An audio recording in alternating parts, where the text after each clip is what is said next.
Panicked footsteps echoed through the dim tunnel. Jiang Nuan ran until her lungs felt ready to explode, her legs no longer her own, driven forward by sheer survival instinct. She had only been in this world for 5 days. She spent the first 2 days forcing herself to accept the fact that, congratulations, she had transmigrated into a trash world infested with monsters. The following 2 days went into digesting the original owner's vague, blood pressure spiking memories. On the 5th day, she walked straight into a forbidden zone. No beginner's tutorial, not even a token gesture. This garbage world really had no intention of saving face. Around her, plenty of other footsteps thudded through the dark. Everyone was running. No one could see anyone else clearly, but those jumbled, overlapping footsteps, heavy and light, gave her a pathetic shred of safety. At least she was not alone. A dull thud sounded not far off to her side, followed by a panicked scream tearing through the darkness. Ah! The cry was sharp yet abruptly cut off, as if something had clamped down on it in an instant. The next second, the deafening sound of fabric being violently torn ripped through the air, followed by a heavy dragging noise. Something scraped along the ground, producing a hair-raising friction. Then came the chewing. Wet, deliberate, the crunch of bones being ground to pieces. Jiang Nuan clenched her teeth until they dug into her lip, not daring to swallow too loudly. The rules of this forbidden zone were only two: do not make any sound with your mouth, you do not let the monsters catch you. Violate either and you die.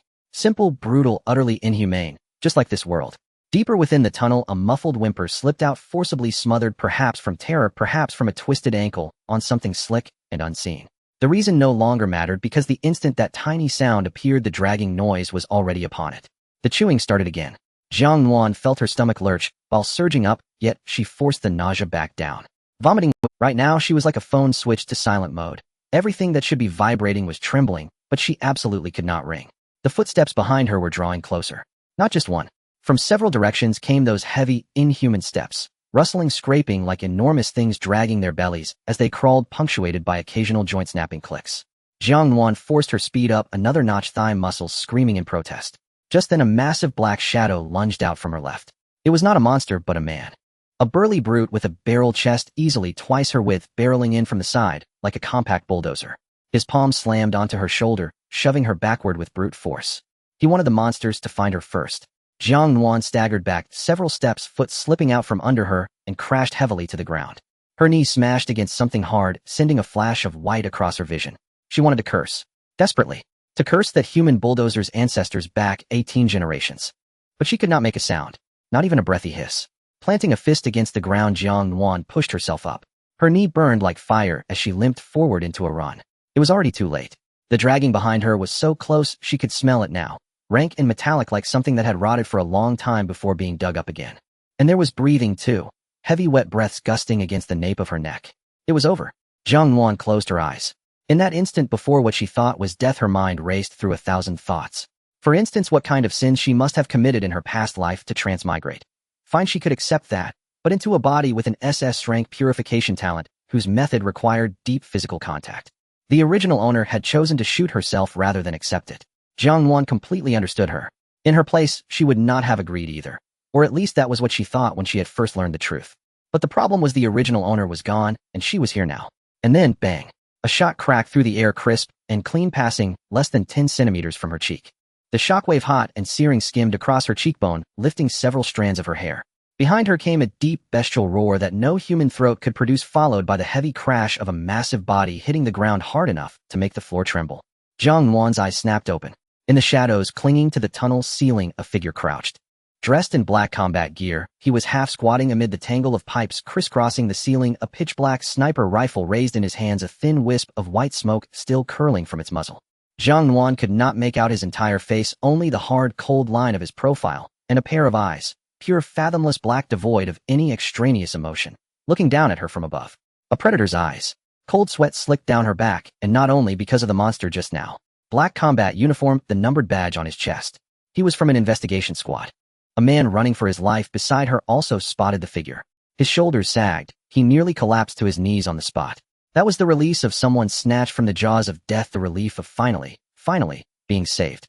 Jiang Nuan wore no such expression. Instead, the hairs at the back of her neck stood on end. If they discovered the talent she carried, her fate as a public power bank would be sealed. The man above her was still watching. He lowered the gun, holding it one-handed, the other hand braced on the pipes, ready to jump down at any moment. Jiang Nuan's mind spun. He did not know her. The original owner's identity file should be known only to a handful of people in the Supreme Command. An investigation squad operative should not be able to recognize her. All she had to do was act like an ordinary survivor. Run. Once she left the forbidden zone, she would run, far, far away. She tore her gaze from the man overhead, her knees still throbbed, but she gritted her teeth and bolted forward. The next second a hand clamped around her wrist. The grip was so strong she felt her wrist bones might shatter. When had he come down? Jiang Nuan yanked with all her strength, not daring to make a sound, only tugging frantically and prying at his fingers with her free hand. It was useless. That hand felt welded around her wrist. They were not even in the same league of strength. From deeper within the tunnel came more footsteps. It was as if he had lost something, perhaps his patience. Before Jiang Nuan could process what was happening, her vision spun violently. Her body was flipped, then her waist locked, and the back of her knees hooked.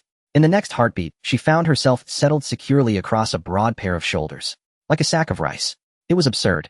His hand rested at the small of her back, cool, dry knuckles hard as iron, the shape of each joint distinct even through the fabric of her clothes. He smelled of gunpowder, a cold, acrid scent mixed with the faint, clean tang of soap. Then he started to run. His speed was outrageous. Carrying a full-grown adult seemed no different from slinging on a backpack. His stride remained preternaturally steady. Jiang Nuan lay draped over his back, jostled so hard her internal organs felt like they were sloshing, only able to watch the tunnel behind them reel away at high speed. He fired 3 more shots backward without breaking stride. 3 gunshots, 3 directions, 3 heavy bodies hitting the ground. The accuracy was terrifying. One shot hit the bulldozer man squarely as he bolted blindly toward them, becoming an inconvenient obstacle at exactly the wrong moment.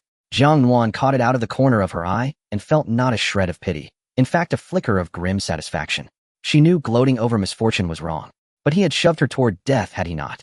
The man beneath her continued to race forward. Draped over his shoulders, Jiang Nuan's mind ran along 2 entirely contradictory tracks at once. Track 1, he's incredible. Truly incredible. How can someone fight like this? How is it possible to feel safe while being slung over someone's shoulder? His shoulder width was unreasonably perfect. With her cheek pressed to his back, even through the combat gear, she could feel the muscles along his spine contracting in a smooth, rhythmic pattern with every step, remarkably steady. Track 2, I'm done for, I'm done for, I'm done for, I'm done for, I'm done for. Track 2-1. Jiang Nuan hurriedly gave herself a mental pep talk, you're not dead yet. Once she left the forbidden zone, she would run. She already had a plan. Slip into the crowd, wait for an opening, disappear. The world was so big, she would move to another city, never reveal her talent, and live out her life as an ordinary person. She could do it. She had to. Light appeared ahead. The tunnel exit glimmered with murky daylight, an oval gap in the darkness. The air began to clear, the reek of blood and rot receding. Carrying her, the man took several long strides and stepped out of the tunnel. The outside light flooded in, forcing Jiang Nuan to squint against the glare. Beyond the tunnel lay a wide, ruined plaza. At the edge of the forbidden zone, a faint blue glow shimmered. The exit. Cross that blue line, and you cleared the stage. You were safe. People stumbled out of the tunnel one after another. Jiang Nuan swept her gaze around and felt her heart sink halfway to the floor. At least 30 had gone in, including her. Only 6 now stood here. Someone collapsed to the ground sobbing. Someone else braced their hands on their knees, dry heaving. 2 people clung to each other for support, both soaked in blood. A tall, skinny boy with glasses looked up. Seeing the number on the chest of the man carrying her, his voice shot up an octave. Sir. 0 squad. The words splashed into the crowd like a stone into water. Every gaze swung their way. Is that EK? 0 squad is here. No wonder we made it out alive. Gratitude after surviving disaster swelled like a tide. Eyes reddened, some stumbled over their words in their rush to say thanks. Each word drove itself into Jiang Nuan's heart like a nail. EK. 0 squad. Supreme enforcement authority over forbidden zones across the globe. Did the original owner's memories contain this name? She rifled through them at high speed. Yes, blurred, fragmentary, not much detail. But one point was crystal clear: among all investigation units, 0 squad held the highest rank, directly under the supreme command beyond the jurisdiction of any regional division. In other words, if this Yi K discovered she was that purifier, she would not even have a place to lodge a complaint. The warmth of his breath still lingered at the back of her neck. His shoulders did not so much as twitch, solid as a moving mountain. Yet every second she spent slung over that mountain's back, she could not help thinking if the hand holding her waist slid up to her throat, she would not even have the chance to struggle. Run. She had to run. While he was standing still, while his attention was scattered by the remaining players, she needed a plan. Fast. Jiang Nuan wriggled slightly on his shoulder and mustered a reasonably natural smile. All right, the hero Sylvester damsel segment has wrapped up nicely, she said, deliberately light and breezy as though joking with a friend. Just put me down here, I can walk on my own. Thanks. She thought her performance was rather good. Loose and natural, just the casual tone of an ordinary survivor cracking jokes after a brush with death. There was no response. Really, you don't have to go to the trouble. The fingers braced at her waist tightened. The pressure shifted from restraining to warning. Jiang Nuan's smile stiffened on her face. Ye did not look at her. He took a palm-sized black communicator from his combat uniform pocket, pressed a button on its side with one hand, and lifted it to his mouth. Lying across his shoulder less than 20 centimeters from the communicator, Jiang Nuan heard every word clearly. "Target secured," he said. His voice was low and hoarse, almost without inflection, as if reporting the most routine of tasks. "Returning now." The last trace of a smile on Jiang Nuan's face shattered completely. Jiang Nuan's whole body went rigid. "Target capture." As those two words crashed down upon her, it felt as though all the blood in her veins turned to ice. So after all that, this man had come straight for her from the very beginning. Saving people had only been a casual afterthought. She could not break free. This man's strength was terrifying, and when she had just now used all her might to pry at his fingers, it was like trying to bend an iron bar. If she could not escape by force, then all she had left was her mouth. Jiang Nuan squeezed out a soft, timid little sound, striving to appear utterly harmless. "Yi, Mr. Yi." Ye put away his communicator at last, and turned his head just enough to glance at her. "Shut up." Then he strode off, carrying her as he went. His steps were long and decisive, completely ignoring her twisting and struggling on his shoulder, as well as the complicated looks cast their way by the few survivors left behind. Lying face down across his back, Jiang Nuan watched the figures of those people recede into the distance. She saw the bespectacled boy's lips move as though he were saying something to the person beside him. Who was that woman? Why would Zero Squad take her away? Could it be she committed some crime? The wind tore their discussion into broken fragments, yet the words "committed some crime" still drifted clearly into her ears. Committed a crime. What crime had she committed? All she had done was time travel. How was that her fault? Just how much did she owe this garbage world in her last life? Jiang Nuan lay sprawled across Ye back, her field of vision filled with the short hair at the back of his head and the black line of his collar. Her grievance swelled to the breaking point. She wanted to cry but did not dare. Instinct told her that this was the kind of man who would not even permit crying. She could only bite her lip and frantically cheer herself on in her heart. "Jiang Nuan, you cannot panic. Calm down. Think of a way. All right, sort it out. They know you are alive and have dispatched people from Zero Squad to capture you. That means this SS-level purification talent of yours truly is a rare and highly valuable resource in this world. So rare they will mobilize the highest-level investigation team just to seize one person." But that in fact was the bad news. The good news was, she clenched her fist. The good news was that she was still alive, had not yet been turned into a public power bank. As long as she lived, there was room for change. A black armored vehicle stood at the edge of the ruined square, engine purring low. Ye shoved her into the back seat, his movements clean and efficient. Jiang Nuan had barely steadied herself when someone entered from the other side of the car. She turned her head on instinct and met a pair of eyes. Those eyes, carrying a lazy, careless look, slanted up slightly at the outer corners. His gaze drifted unhurriedly over her from head to toe. He ducked into the vehicle. He was tall, and the zipper of his combat uniform was only half pulled up. As he sat down, he deliberately shifted his body, leaning a few degrees toward her. His long legs stretched out without the slightest restraint, the tips of his boots almost touching the base of the opposite seat. Her room to move shrank to that pitiful sliver of space between the car door and him. Jiang Nuan curled herself up in the corner, her back pressed against the icy metal, wishing she could melt straight into the door panel. His gaze began at her scraped knee where the skin had been broken and slowly traveled upward. It passed over the dust-streaked backs of her hands, then the swollen, reddened marks circling her wrist. At last it settled on the side of her face and stopped. His stare burned. Jiang Nuan did not dare lift her head to meet those eyes. Only one thought spun circles in her mind: lunatic. Yet another lunatic. Did Zero Squad have any normal people at all? Did Zero Squad have any normal people at all? His fingertips tapped lightly against the reddened imprint on her wrist left by Ye grip. The touch was featherlight, yet the cool press of his fingertip made a numb tremor run up Jiang Nuan's arm, and she instinctively tried to pull back. He clearly noticed. The corner of his mouth tugged up into a malicious curve, his gaze slid back to the mark on her wrist, and he clicked his tongue softly. "He grabbed you that hard?" Ye sat in the driver's seat, fingers resting on the steering wheel seat belt already fastened.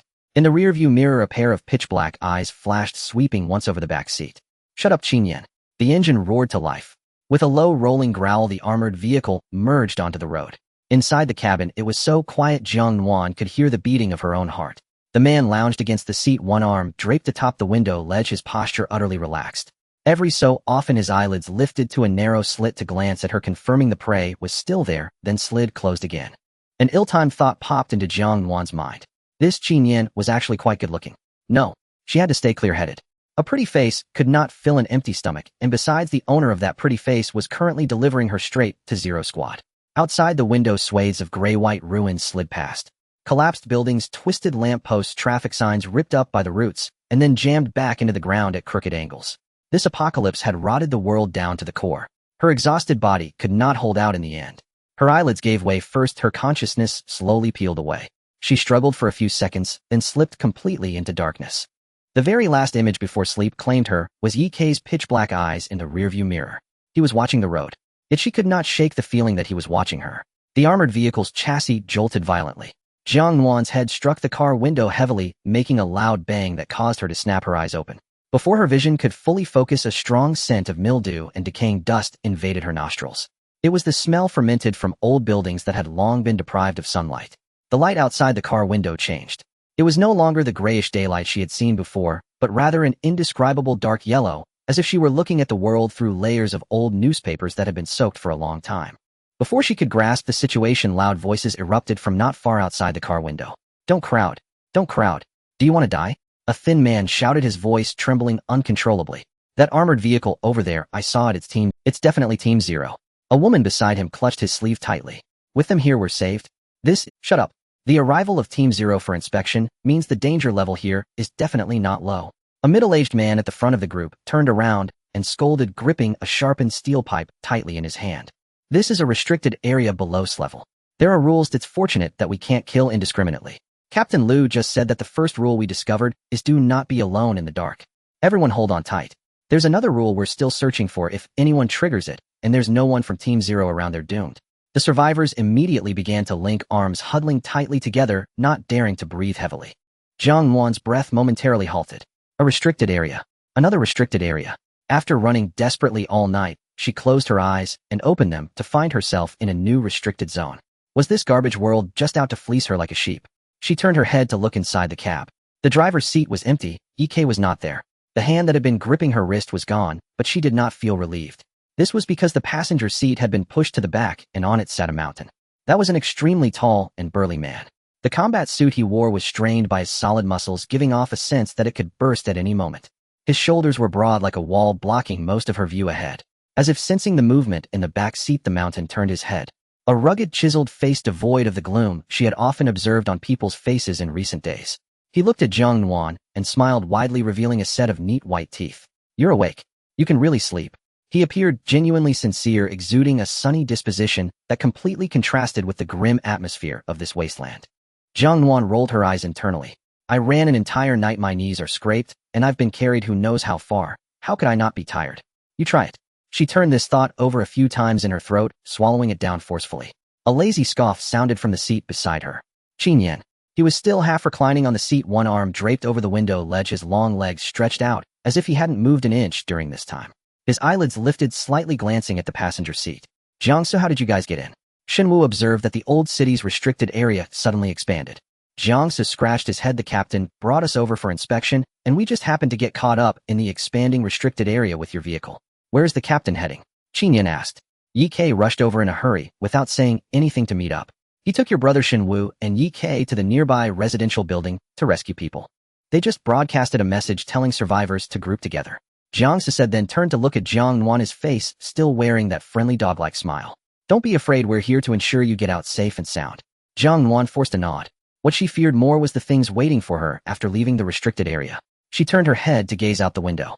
Outside was a continuous stretch of old city streets, crumbling brick walls jostling together, twisted and tilted like rows of cages that couldn't escape or break free. Jiang Nuan bit down on her back teeth, forcibly suppressing her panic. First, she needed to find a way out. The person who had grabbed her first and nearly crushed her wrist was temporarily gone. In the vehicle, it was only Jiang Su and Qin Yan.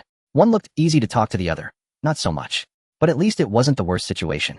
She lifted her head, and from an angle where others couldn't see, she quietly pinched her thigh. The sharp pain immediately reddened her eyes. "You guys." Her voice trembled as she looked at Jiang Su, her eyes filled with confusion and grievance. "Why did you capture me? I'm just an ordinary person. I am just an ordinary person." Jiang Nuan said this with utmost seriousness, her eyes wide open, innocent to the extreme. Crouched by the car door, she resembled a little rabbit caught in a cage, perfectly embodying the phrase, "I am weak, therefore I am justified." Jiang Su scratched his head, a momentary hesitation flashing across his face. His mouth opened slightly, as if he wanted to say something comforting. But before he could speak, a low chuckle came from the back seat. Qin Yan smiled. He looked at Jiang Nuan in the corner, his eyes exceptionally beautiful, with slightly raised outer corners carrying a hint of innate sentimentality. But at this moment those eyes contained nothing but malicious mockery. He leisurely sat up straight, leaning forward. In the cramped car, his intense heat surged forth, instantly suffocating the air around Jiang Nuan. Ordinary person. Qin Yin looked at her lazily, curling his lips. His gaze was aggressive, sliding from her eyes to her tightly pursed lips, finally resting on her collarbone that slightly rose and fell with her nervousness. Whether you are an ordinary person or not is unimportant. He deliberately lowered his voice. When we return to the base, a test will reveal everything. Test. Jiang Nuan's fingers curled up suddenly. That purification method. Fragmented memories flashed in her mind. That girl sat in an empty room, a gun pressed to her temple. No hesitation, no trembling. She knew better than anyone what awaited her, so she chose not to wait. Jiang Nuan opened her mouth. What could she possibly say? That although she shared the same name and age as this world's Jiang Nuan, she was actually a university student from another world. To add that her biggest worry in her past life was a calculus final exam, while her biggest worry in this life was how to survive today. Would they believe her? No. Even if they believed her, would they let her go? Even less so. I really am just an ordinary person. She still tried to struggle. You must have caught the wrong person. Her face was pale, her body tense with anxiety. Qin Yin caught her reaction. It was as if he had found an amusing prey, his eyes lighting up. What? Qin Yin's long fingers rested on his knee, tapping idly. Are you scared? Jiang Nuan bit her tongue hard, barely finding her voice again. I don't know what you're talking about. She turned her face away, avoiding his burning gaze. Qin Yin snickered, leaning back against the chair, yet his gaze never left her face. Jiang Su tried to mediate from the front. All right, Qin Yin, don't scare the young lady. The expansion of the Forbidden Zone is erratic, and our priority now is... Jiang Su's words were cut off. The dark yellow light from outside suddenly flickered. Then the entire sky darkened. The temperature inside the car began to drop. Jiang Su's voice broke in his throat as he turned on the car lights. The interior lights illuminated only a small circle around them, as if the light was swallowed by something unable to escape. Jiang Nuan sensed something in the darkness. She couldn't articulate what it was, a chilling and sticky aura approaching, as if something was crawling up from the damp ground, silently devouring the area inch by inch. Outside the window, someone screamed from a distance. Don't split up. Don't split up. Grab the person next to you. The shout broke into a desperate sound. The first rule was activated. Do not be alone in the dark. Jiang Nuan could hear her own heartbeat. She could hear the buzzing of blood rushing past her eardrums. She could hear the slight airflow of each breath. These sounds were amplified infinitely in the darkness, clear enough to make one feel nauseous. Meanwhile, another completely different aura violently rolled just half a meter away from her. It was Qin Yin. In the moment when that cold aura approached, Qin Yin's body temperature abruptly rose. His right hand hovered in the air, a cluster of crimson flames silently coalescing, the fierce flames swirling, yet not spilling out, tightly locked in place by his immense control. His eyes remained those same eyes with slightly raised outer corners and deep pupils. But what rolled within them had changed. No longer was it malicious amusement, but rather a cold, suppressed killing intent. Jiang Nuan instinctively shrank towards the car door. Outside was an impenetrable darkness. But she remembered having observed just after waking up that just 5 steps away from the car door a few survivors were gathered. All she needed to do was push open the car door, take a few steps, and blend in with that group of people. Once her vision adjusted, she could slip into the crowd and disappear. Her fingers brushed against the car door handle. The cold metal pressed against her fingertips. The handle was pushed down halfway. In that moment, she could almost feel the slight tremor of the car door lock spring loosening. 2 forces locked her in place simultaneously. Her left wrist was grasped by a broad, rough hand. Don't run around. It was Jiang Su. His tone was not heavy, but there was no room for negotiation in his grip. Another force suddenly struck from the right side. An arm with a scorching heat roughly clamped around her lower back. That arm yanked her back suddenly. Jiang Nuan lost her balance, forcefully pulled forward, crashing hard into a solid chest. A muffled grunt caught in her throat. Her nose bumped against the collarbone of the other person, pain causing her eyes to heat up. Qin Yin's body temperature was frighteningly high. Through the combat suit, Jiang Nuan could even feel the defined muscles and the powerful heartbeat from within his chest. You want to escape. His lips were almost touching her ear. A statement. The heat slowly crept along her ear, burning through her earlobe and into her neck. Let go. Jiang Nuan struggled slightly. But Qin Yin not only did not release her, but tightened his grip, pressing her firmly against him, closing the distance between them to 0. The rules state that if you are alone, you will be eaten. He deliberately elongated his last words, sounding both like a reassurance and a flirtation. Jiang Nuan's mind went blank. She had lived 20 years in her past life without ever having a relationship. The closest physical contact she experienced was probably a classmate brushing a bug off her back during military training. and now being held in the embrace of a dangerously hot man. The sound of his heartbeat pounded against her back through 2 layers of clothing. Just then, a scream erupted from outside the car. It sounded like bones being snapped, accompanied by a short, extinguished roar, followed by the distorted screams of several survivors. Those screams erupted in the darkness, one after another, extinguishing. Darkness enveloped everything. Jiang Su spoke, his voice deepening. "Qin Yan, protect her just in case I will." He released Jiang Nuan's wrist. In front of them, a layer of light silently illuminated. It was like a faint golden light membrane formed from the condensation of some energy spreading from between Jiang Ce's arms, covering the entire car space. Under the dim light of that shield, Jiang Nuan finally saw what was outside the car window. She was grateful she hadn't gotten out earlier. Stuck to the car window were countless black tentacles, varying in thickness, with a layer of slimy, transparent mucus on their surface, glistening unpleasantly in the faint golden light. They were silent, just sticking, watching, waiting. Like countless silent eyes patiently guarding outside the glass, waiting for someone to break the rules. But it seemed better than the forbidden zone in the tunnel. At least there was no need to run while being chased, as being caught meant death. Was it really like that? The temperature continued to drop. Even with Qin Yan's crimson flames floating in his palm, she could feel the chill seeping in inch by inch. The screams outside were decreasing, not because people had calmed down, but because the number of those who could scream had dwindled. Ziz ziz. The communicator in the car sounded. Along with the communicator came a voice that instantly chilled the air inside the car by an order of magnitude. The voice was not loud. It could even be described as quiet. But every word felt cold, as if it were coming from beneath an ice layer, precise, unperturbed, and unquestionable. "Jiang Su, Qin Yan, report your location." Jiang Nuan's first reaction to hearing that voice was that the hairs on the back of her neck stood on end. She couldn't explain why. The voice was clearly calm, yet it instinctively triggered the highest level of alarm. More dangerous than Ye. More dangerous than Qin Yan. She didn't even need to see this person. Oh, just hearing the voice was enough to know. The true core of Team Zero was on the other end. The voice continued to resonate. "The second rule has been confirmed. The second rule has been confirmed. If the surface temperature is below 34 degrees, it will be deemed a dead object and will be devoured." The voice was calm, devoid of any emotional fluctuation. Jiang Nuan felt as if a bucket of ice water had been poured over her head. 34 degrees. The normal human body temperature is between 36 and 37 degrees. However, the temperature in this forbidden zone was still dropping, and she could already feel her fingers going numb. In other words, if it gets cold enough, those things sticking to the outside of the car window will treat you as a corpse waiting to be cleared away. And then they will eat you. Isn't the planner of this world someone who was fired from a gaming company for designing such perverse rules? The first rule is not to be alone. The second rule is not to get cold. Having to huddle for warmth while maintaining body temperature. Why not just write all survivors, please huddle together and dance the square dance? She couldn't muster a smile. The members of Team Zero probably won't have their temperature drop below 34 degrees. Qin Yan was like a furnace while Jiang Su seemed completely unaffected. But she was an ordinary person. She would feel cold. She was getting cold. This meant that the farther she was from them, the closer she was to death. The closer she was to them, the safer she was. The rules of this forbidden zone felt like a cage tailor-made for her. As long as the temperature continued to drop, she would naturally return to their side. The voice in the communicator continued.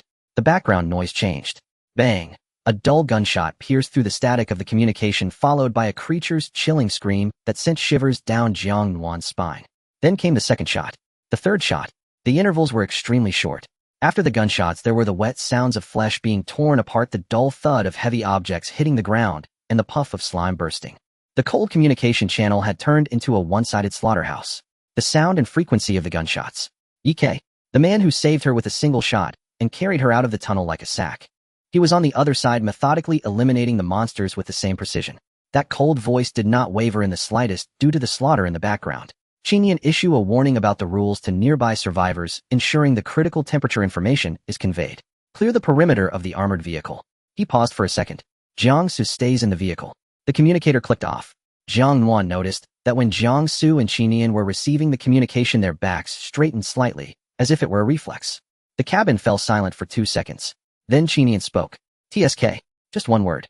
Jiang Nuan felt the arm around her waist tighten, but it did not release. Instead, it tightened one last time before they withdrew. "Don't run around." His voice was close to her head, the warmth brushing against her hair. "If you run, I will come find you." The tone was completely different from before. It was an order. In the next moment, that arm withdrew. The sudden absence of warmth caused the cold air to immediately seize the small area of her lower back that had been warmed, making her shiver. Qin Yan pushed the car door open and then closed it. It was fire. Crimson flames erupted from Qin Yan's body, spreading outward like a giant flower of flame, exploding in the darkness. The dense black tendrils clinging to the car window shrank violently at the moment the flames made contact, emitting a sizzling sound as if they were being roasted. The surface of the tendrils quickly charred, curled, and carbonized. The slime evaporated under the high temperature, rising into a nauseating white mist. Jiang Nuan saw his movements through the car window. He walked very slowly. One could even say he was strolling. The flames surged spontaneously from his body, as if it were a part of him. As he passed by a thick tendril, he didn't even glance at it. He merely tilted his head, and a fire whip coalesced out of thin air, cracking as it snapped that tendril. The charred cross-section at the break smoked while the other half of the tendril twisted madly on the ground for a few seconds before being burned to ash. He was merely strolling, killing monsters along the way. The temperature inside the cabin dropped several degrees due to Kinian's departure, and Jiang Nuan instinctively hugged her arms tightly. Now the external temperature was still dropping. She glanced down at her hand, her fingertips already starting to turn pale from the cold. Hiss! She inhaled a breath of cold air. Jiangsu was rummaging for something in the front seat. Hearing the sound, he turned around, his gaze falling on her pale face, and his brow furrowed slightly. Your temperature is dropping so quickly. Jiangsu casually took off his black combat jacket and tossed it into the back seat. Put it on first. Jiang Nuan hesitated for a second, but still took it and wrapped it around herself. The jacket carried a faint smell of gunpowder, and its size was ridiculously large. She curled up inside it like being enveloped in a fabric bag. Thank you. Jiangsu looked at her and spoke steadily. As long as you stay in the vehicle and don't move, you will be fine. Jiang Nuan bit her lip and nodded. Outside the car window, Kinian's flames were still spreading. In the distance, in the darkness, occasional figures of survivors could be seen huddled together, moving towards the light of the fire. They were getting closer to the heat source.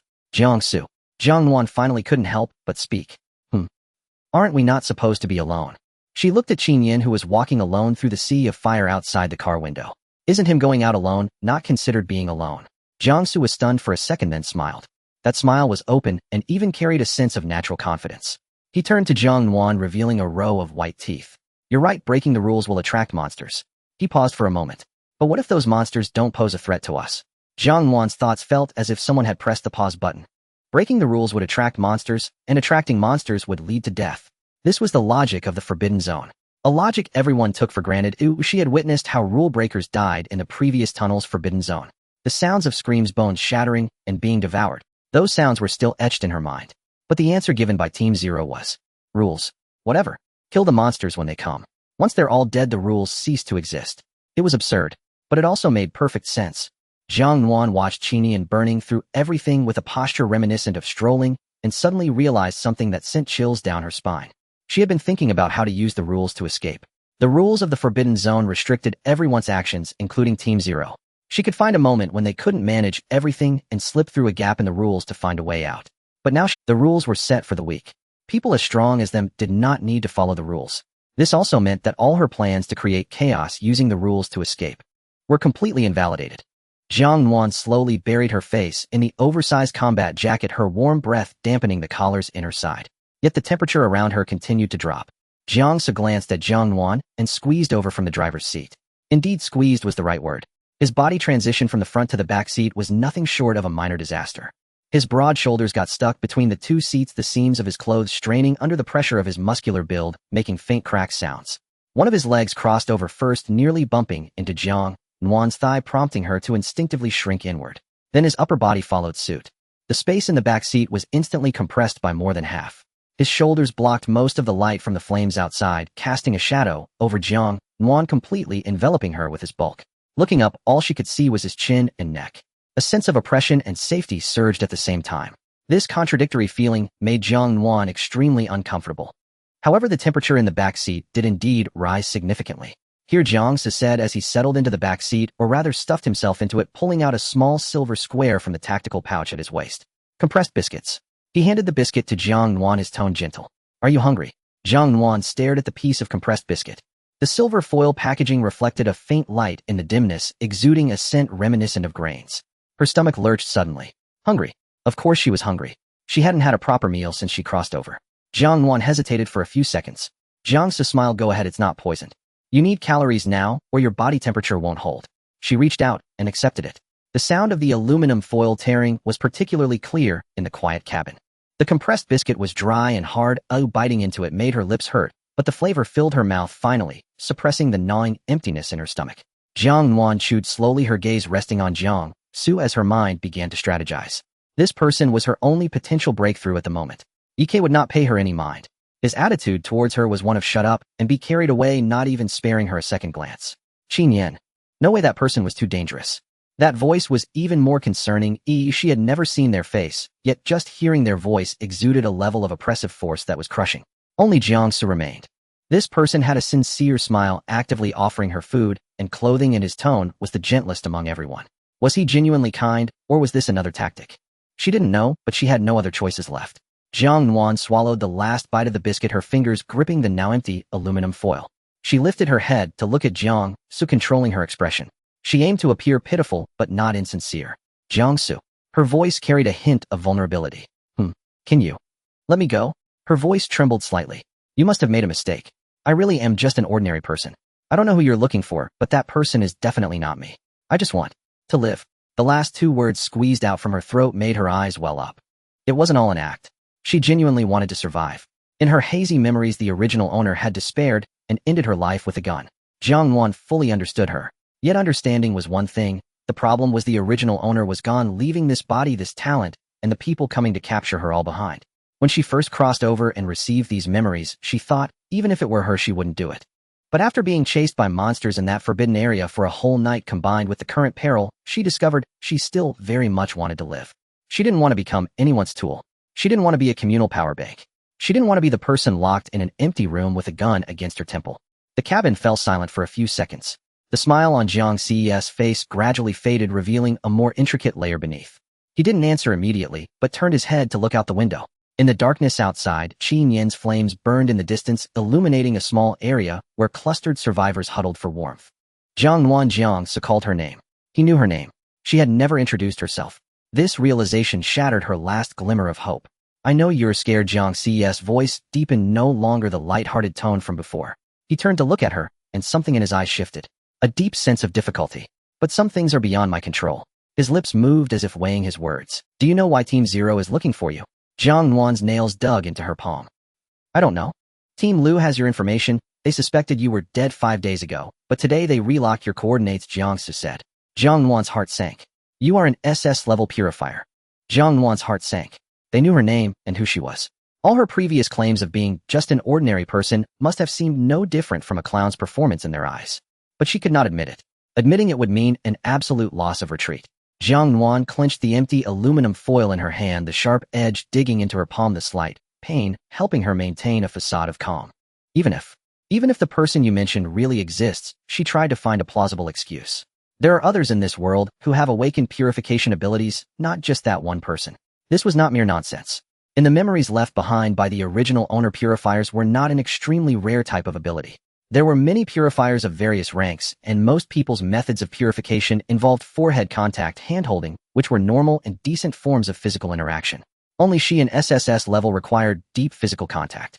Jiang Nuan firmly suppressed this thought deep within her mind. You could easily find other purifiers, she said. Why must it be? Before she could finish, the car door was pulled open from the outside. Qin Yan. He still carried the residual heat from the earlier battle. A small patch of his combat suit was singed. He leaned against the seat, his shoulder pressing against Jiang Nuan, pushing her closer to Jiang Su. She was sandwiched between the two, her space for movement reduced to nearly zero. Qin Yan tilted his head, his sharp eyes glancing at her before shifting back to Jiang Su. What are we discussing? I'm explaining the situation to her, Jiang Su replied. Oh. Qin Yan draped an arm over the back of the seat, his fingertips nearly brushing against the loose strands of hair at Jiang Nuan's nape. He did not retract his hand, leaving it there. Go on, I'm listening. Jiang Nuan stiffened her neck, afraid to move. Jiang Su fell silent for a few seconds, as if organizing his words. Team Zero has been executing high-risk tasks in restricted zones for a long time, he said. The team's mutation value accumulation rate far exceeds the norm, approaching the critical line. Jiang Nuan's eyelashes trembled slightly. Mutation value. Monsters in the restricted zone generate mutation energy, and those entering the zone accumulate mutation values. If the accumulation gets too high, Qin Yan raised his hand, fingers together, mimicking a gun gesture. He gently touched his temple with the tip of his finger. Boom. He said casually, they are no longer human. His tone was particularly relaxed, as if discussing an extra dish added to today's cafeteria menu. Jiang Nuan's heart tightened. She watched Qin Yan's handsome profile, a chill spreading down her back. Those with purification abilities can indeed clear mutation values. Jiang Su continued, drawing Jiang Nuan's attention back. But if the level is insufficient, their capacity to bear it has a ceiling. Low-level purifiers can't endure many times, at most 3 to 5 times, before their abilities go out of control. Jiang Nuan instinctively wanted to ask what happens after going out of control, but she caught a glimpse of Qin Yin's indifferent expression and swallowed the question. No need to ask. It definitely wasn't a good ending. A and B levels could manage a bit longer. Jiang Ces voice sounded particularly deep in the quiet cabin. They can rely on rare items to slowly reduce mutation values, but there's a limit. As for S levels, there are no more than 5 in the entire region. He paused for a moment, looking into Jiang Nuan's eyes. As for SSS level, there is only 1. He did not explicitly mention her name, but Jiang Nuan knew he was talking about her. There have been S-level purifiers assigned to us before. Suddenly Qin Yin spoke up, his usual lazy tone slightly more serious, his voice dropping half a pitch. He leaned closer, an aggressive aura instantly enveloping Jiang Nuan. But we have been entrenched in SSS-level restricted zones for a long time. The mutation contamination is too strong. His warm breath brushed against her ear. Those 2 S levels have only fully purified us once. And then, oi. She heard her own dry voice. They were contaminated. Qin Yin looked into her eyes, and now even after half a year of rest, they haven't recovered. Later 3A levels were assigned, but their purification speed couldn't keep up with the growth of our mutation values. Qin Yin continued, his tone casual. Even so, those 3A levels still can't execute purification again, or they would be doomed. The cabin fell silent for 2 seconds. A cold breeze slipped in through the slightly ajar car door, sending a chill through the air. Jiang Nuan suddenly understood why Team Zero was after her. It was because they were on the brink of death. Without a qualified purifier, they were like walking time bombs, at risk of turning into those creatures in the restricted zone. And she might be the only one capable of disarming this bomb. Just then, the suffocating darkness outside the car window suddenly changed. Without warning, it receded like a retreating tide. The gray-white daylight poured back onto the streets of the old city.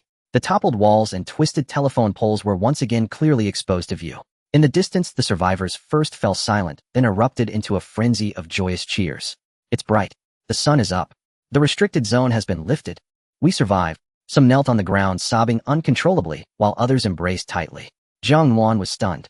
Lifted. She had been in this restricted zone for less than an hour. A restricted zone, just like that. Disappeared. She looked at Jiang Su in disbelief. Jiang Ces expression was calm, seemingly accustomed to such speed. Qin Yin didn't even lift his eyelids. Their speed is still this fast. Jiang Su said as he casually retracted the defensive light shield.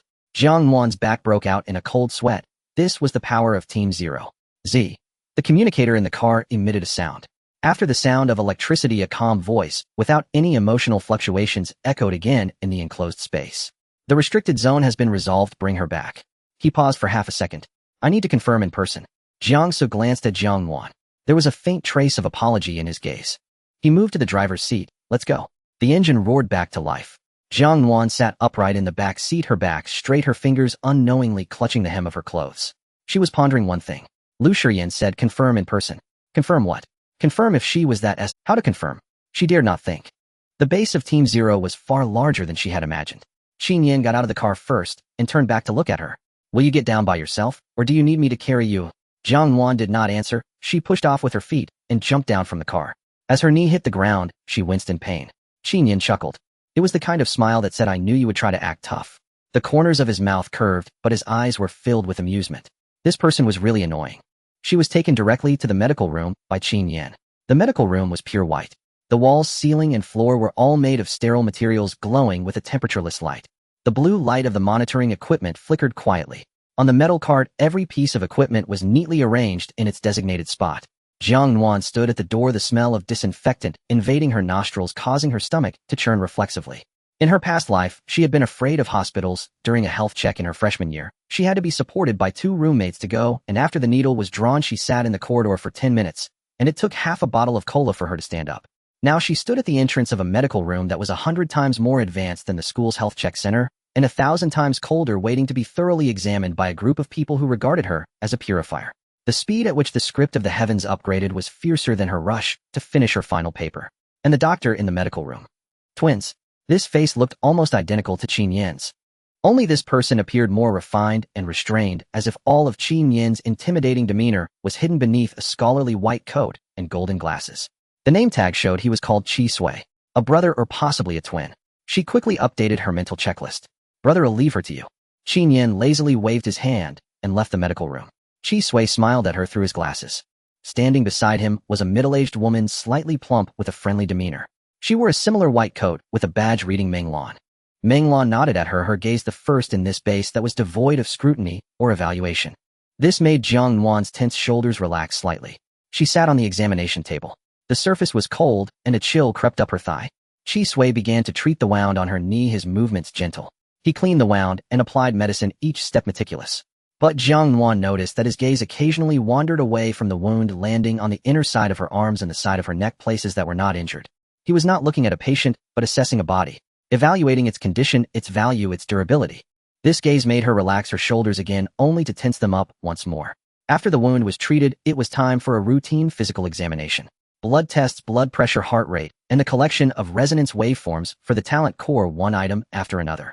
During the blood draw, Jiang Nuan couldn't help but turn her head away. When the needle pierced her vein, her entire body stiffened, her fingers gripping the edge of the examination table tightly. Qi Sui smiled throughout the process, always saying, "It will hurt a little," with an exceptionally gentle tone.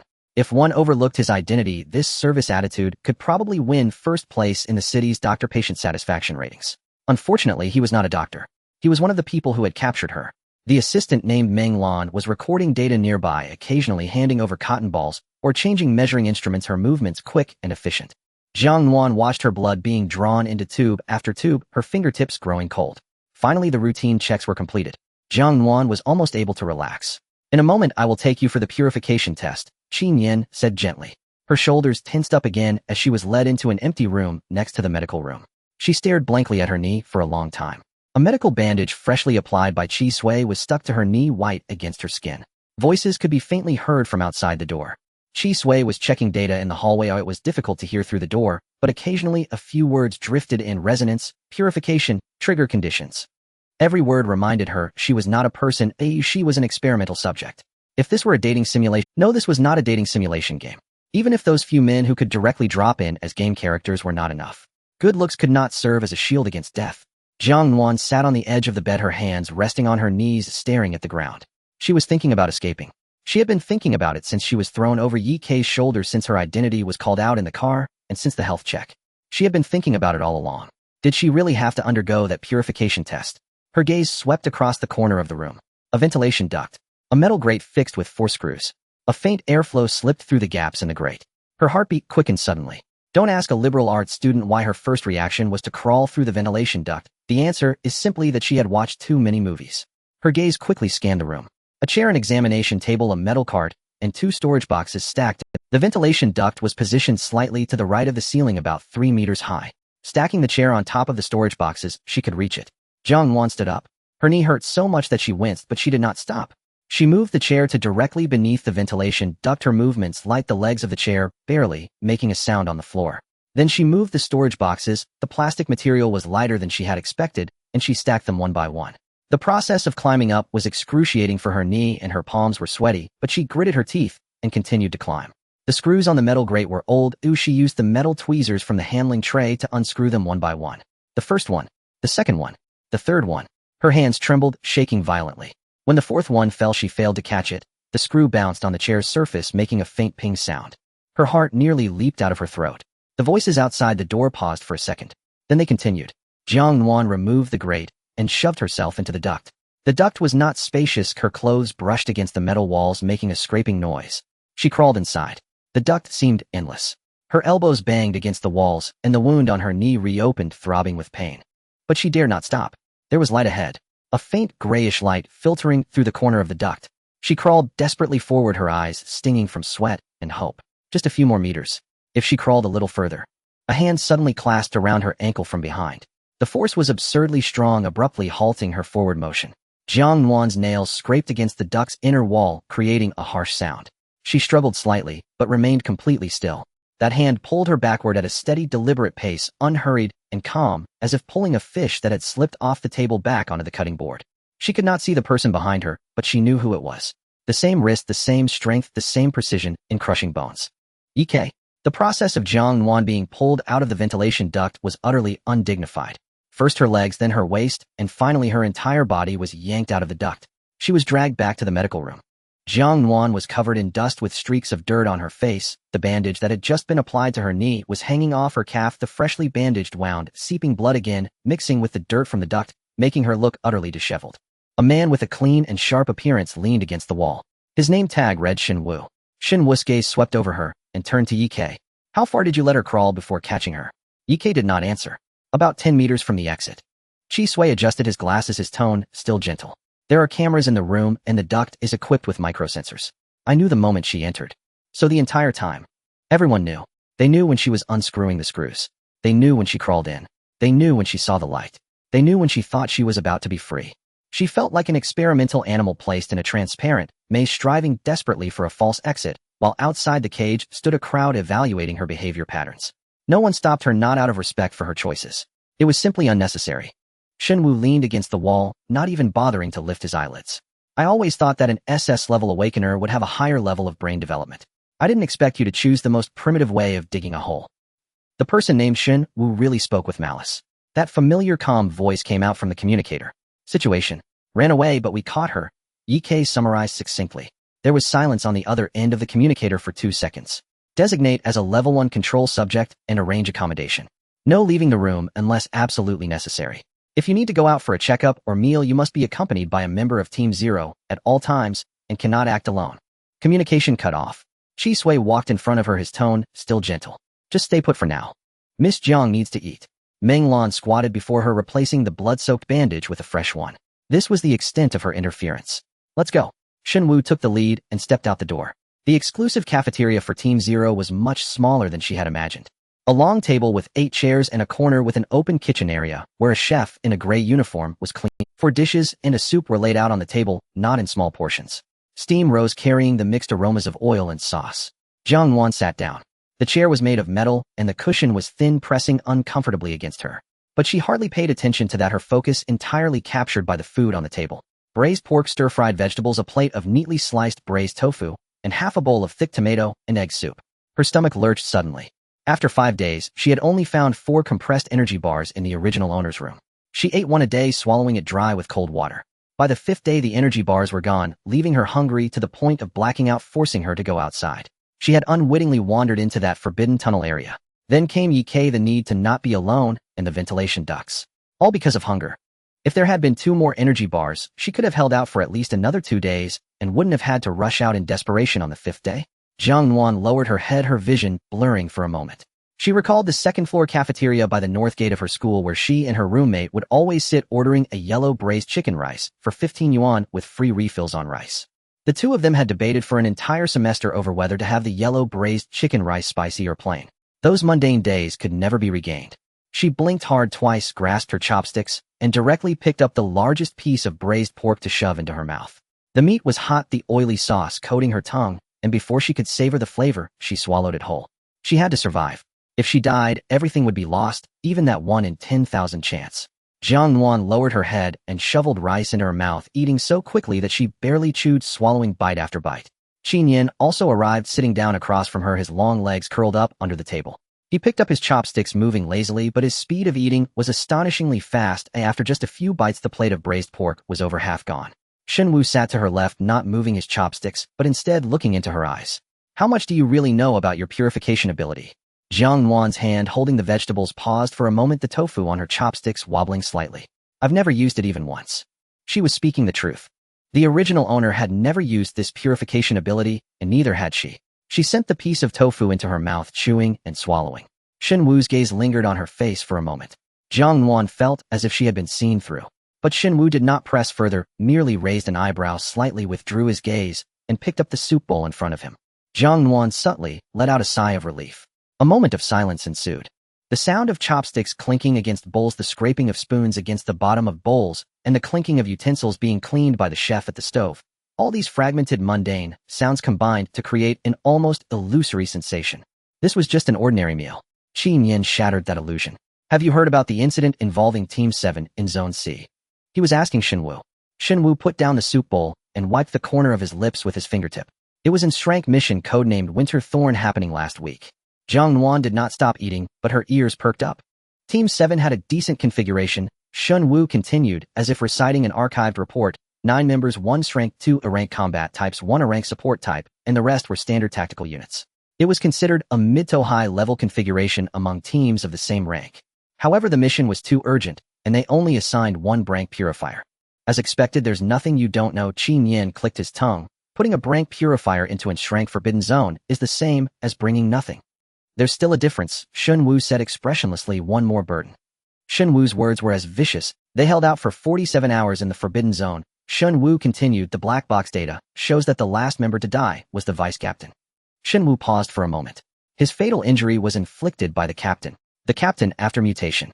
Jiang Nuan found the food in her mouth suddenly difficult to swallow. A 9-member team went in with 9 and returned with none. The image in her mind pieced together automatically. A person had turned into a monster and torn apart his most trusted companion. Jiang Nuan tightened her grip on the chopsticks. A question that had been swirling in her mind finally burst forth. Since the forbidden zone is so dangerous, even a team with strength combat power could be completely wiped out, then why actively go in? Wouldn't it be better to guard the base? She couldn't understand. To her it seemed like playing a game with an extremely low success rate and a high cost akin to a suicidal gamble. Shun Wu paused holding the soup bowl. He tilted his head to look at her, his gaze akin to one directed at an idiot who asked, "Why do we need to eat when we're hungry?" Guarding. Xin Yin chuckled first. "Miss Jiang, do you think a forbidden zone is like some scenic spot that will stay put if you don't provoke it?" Jiang Nuan was stunned. "Isn't it?" Her understanding of the forbidden zone was minimal. The original owner had only been an ordinary person struggling to survive in the apocalypse before awakening her abilities, and her memory fragments did not contain much information about the forbidden zone. The forbidden zone is alive. Shun Wu set down the bowl. An unpurged forbidden zone will continue to expand the concentration of mutation outward. If no one enters the core area to clear it, it will thoroughly erode the real world like cancer cells. He extended his hand, tracing a circle on the table with his fingertip. Especially high-level forbidden zones. If left unchecked, its boundaries will grow at a geometric rate. Today it consumes a tunnel, tomorrow it'll be a city, and eventually. Shun Wu halted his motion. His gaze, which seemed to pierce through everything, grew somewhat terrifying. Ultimately, the entire world will be completely swallowed by the forbidden zone. By then there will be no safe place, including this base. Jiang Nuan felt a chill run down her spine. So that's how it is. Those investigation teams weren't challenging the forbidden zones, they were desperately trying to excise those deadly tumors before the entire world was consumed. So Xin Yin picked up his chopsticks again, his tone returning to a casual laziness. To prevent everyone from dying together, someone has to go die first. He tossed a piece of braised pork into his mouth and casually added, "That's the rule of this world." Jiang Nuan lowered her head, staring at the steaming rice in her bowl. Then, how could she survive in this wretched world? She was no saint, nor did she have grand aspirations of sin. She just wanted to live. She picked up another bite of vegetables and sent it into her mouth, chewing slowly. Suddenly Shun Wu's communicator rang. He glanced down. Instructions from Team Leader Liu. He stood up, pushed back his chair, and set his gaze on Jiang Nuan. Proceed to the purification testing room immediately after the meal. Jiang Nuan hadn't finished swallowing the food in her mouth. The purification testing room. 5 words, each one she recognized, but the moment they came together, the tiny bit of relaxation she had managed to establish during the entire meal crumbled once more. Purification. Testing. Deep bodily contact. Several terms exploded in her mind. She seemed to see a closed room, without windows. Chi Sui wearing medical gloves, Jiang Su's hand strong enough to crush armor pressing down on her shoulder, and Yi Kei blocking the only exit like a predator. Her throat tightened, the dry rice stuck in her throat, neither going up nor down. Xin Yin was still leisurely drinking his soup, his eyes slightly raised, the corner of his sight sweeping over her stiff shoulders. Jiang Nuan's hand holding the chopsticks trembled. She forced herself to pick up the water cup beside her, gulping down a large mouthful of cold water to wash the food down into her stomach. Only with a full stomach would she have the strength to cope, even if she might not be able to cope at all. Jiang Nuan walked out of the cafeteria, the lingering aroma of braised pork still in her mouth. She mentally prepared herself, convincing herself that this was just a basic test akin to a placement exam before selecting courses in college. Merely a procedure, a data collection, and perhaps they would discover that her ability was ineffective and send her back, of course not to the forbidden zone. Right. Quite reasonable. Hurry up. Shun Wu had already turned the corner ahead. Xin Yin followed her, taking leisurely steps, but with her long legs, each stride was equivalent to 1.5 of his. On both sides of the corridor, more rooms appeared, glimpses of scenes visible through the slightly ajar doors. Blue light screens filled with streams of dense data, researchers in white lab coats engrossed at their workstations, someone yawning while cradling a cup of coffee.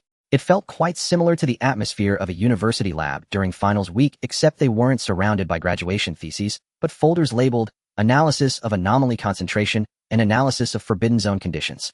A researcher emerged from a side door, nearly colliding with Jiang Nuan, glancing at her. Their gaze lingered on her for 2 seconds before quickly averting and hastening away. Jiang Nuan. All right. Her current positioning in this base was likely hazardous material. Do not approach. This is the research area. Xin Yin explained kindly as she looked around. The base's core analyzes all data collected from the Forbidden Zone here. By the way, your blood samples have also been sent here. 2 vials. Quite a treatment stored at constant temperature with dedicated monitoring. Thanks, I feel honored to be overshadowed by my own blood. Shenwu didn't look back and casually remarked, as long as you are self-aware, that's good. The 5th security door, the red light in the sensing area flashed twice before turning green. This door was thicker than all the previous ones, and the sound of metal operating as it opened was deep like thunder. The corridor behind the door was distinctly different. The lights were brighter, the air colder, and even the footsteps echoed. Jiang Nuan's stomach began to churn again. That piece of braised pork probably regretted being consumed by her. We've arrived. Shenwu stopped in front of a white door. The door had an iris recognition system. She turned her face towards the scanner, and with a beep the door lock popped open. Jiang Nuan saw the room inside. Pure white. Sealed. No windows. A few seemingly comfortable sofas were the only warm tones in the room. The left wall was embedded with a large monitoring screen displaying waveforms and data she couldn't comprehend. Chi Sui was already inside. He leaned against the monitoring screen holding a tablet. When he saw her enter, he smiled. You're here. Jiang Nuan inwardly cursed, I wish I hadn't come, but what else could I do? Ye Ke was seated on one of the sofas, his eyes half closed, looking casual, one leg crossed over the other, the soles of his combat boots still dusty from the training ground. As Jiang Nuan entered, Jiang Su appeared at the door, his broad figure leaning against the frame, effectively blocking the exit. He flashed a smile at her, revealing a set of white teeth. Don't be nervous. Nervous? Where am I nervous? I'm just struggling with my legs clashing at a rate of 3. Jiang Nuan's gaze finally fell on a surveillance camera in the corner of the room, the indicator light blinking. The captain was probably watching from the other end. She took a deep breath and walked in. The door closed behind her. Sit. Chi Sui gestured to another empty sofa chair. Jiang Nuan sat down.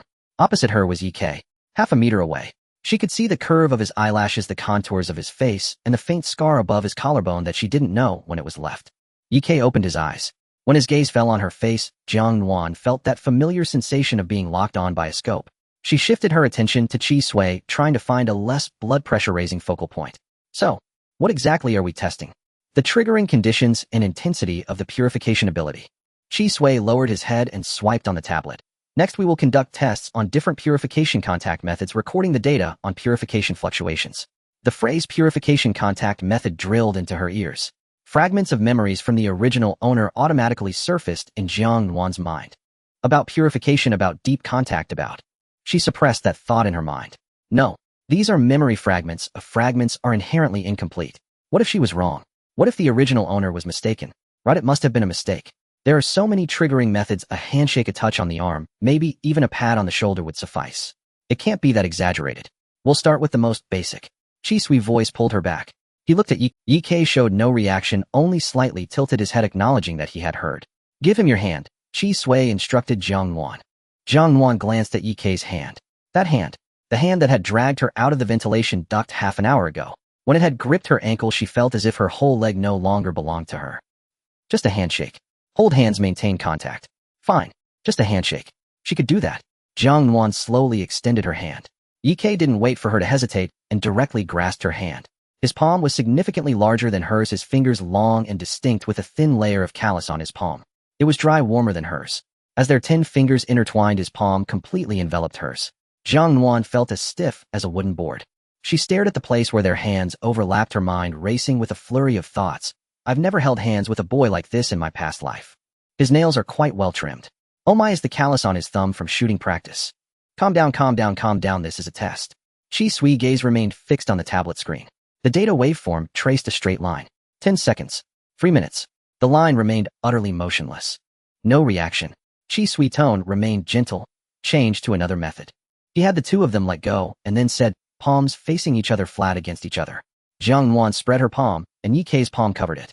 The warmth of his palm seeped through her skin. The sensation was not as terrifying as she had imagined, but she remained tense, her shoulders stiff as if made of bricks. Chi Sui stared at the tablet. The line remained flat. Ineffective. Jiang Nuan's mood subtly lifted, a flicker of hope. That's not a bad sign, right? If all methods are ineffective, does that mean she isn't actually a purifier? What if she was mistaken? Next, foreheads together. Jiang Nuan. Huh. Chi Sui smiled. A common testing point for triggering purification. Some awakened ones trigger their purification abilities through head contact. Ye Ke had already stood up. His height was over 6 feet, and as he rose from the chair, Jiang Nuan needed to tilt her head back to see his face. He said nothing, merely bent down slightly. Very cooperative. Jiang Nuan also stood up, looking up at him. Their foreheads touched.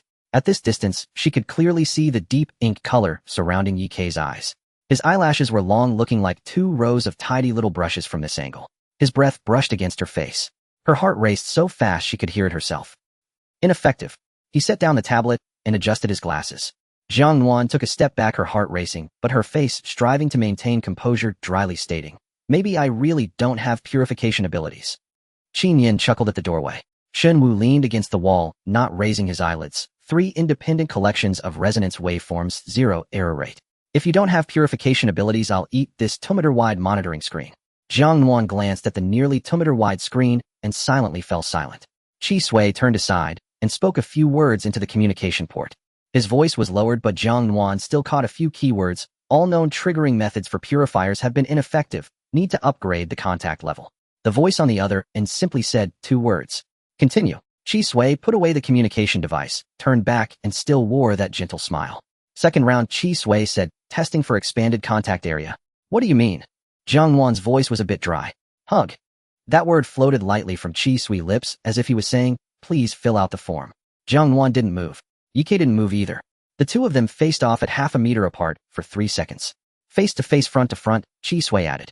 Jiang Nuan's palms began to sweat. She looked at Yike, over 6 feet tall, his shoulders wide enough to conceal her entirely. Now she had to hug him. The scriptwriters of this world must be out of their minds. You can walk over yourself. Qi Sui's voice was warm and gentle, or you can let him come to you. But from an efficiency standpoint, it would be quicker if he came to you. The implication, if you don't move, he will come over, and then you will lose all initiative. Jiang Nuan gritted her teeth. She took a step forward. Yike did not move, simply standing there waiting for her. He was letting her come to him. A second step. A third step. She stood in front of him, close enough to feel the warmth emanating from him, radiating from the gap between his chest and arms. Jiang Nuan looked up at him. Yike looked down at her. You can now. Jiang Nuan's voice was so small, it was nearly inaudible. Yike's arms lifted and embraced her. The movement was clean and efficient, like completing a tactical maneuver practiced countless times without a hint of hesitation. In the moment she collided into his embrace, Jiang Nuan seemed to feel his muscles tighten imperceptibly for an instant before returning to normal. She was enveloped in a closed space. His chest pressed against hers. She could feel the vibrations of his heartbeat within his chest, steady and slow, completely out of sync with the rapid rhythm threatening to burst from her throat. His chin rested perfectly on her head, her face buried beneath his collarbone. The rough fabric of his combat uniform brushed against her cheek. There was a faint scent of gunpowder on him mixed with the dust of the training ground.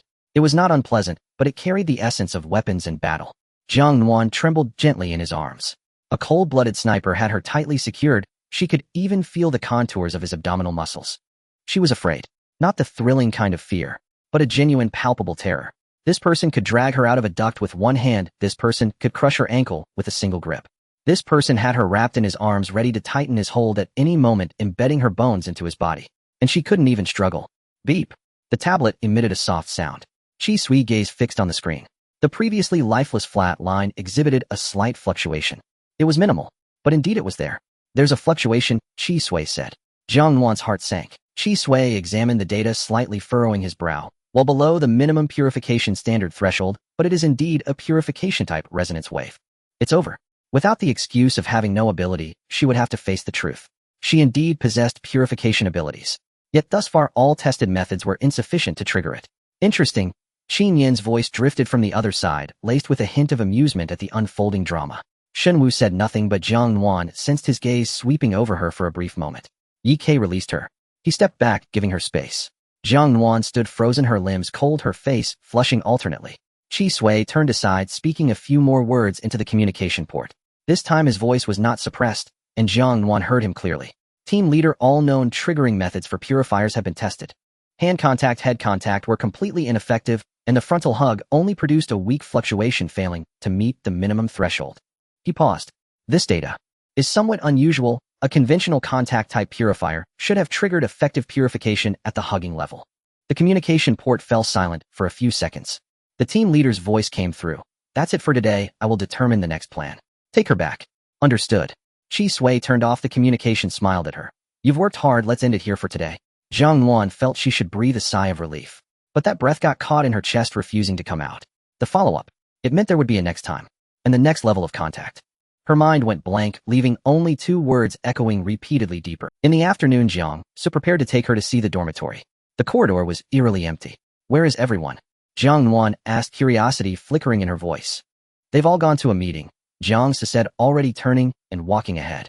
The southern city's restricted zone boundary is expanding abnormally. Its classification may need urgent reassessment.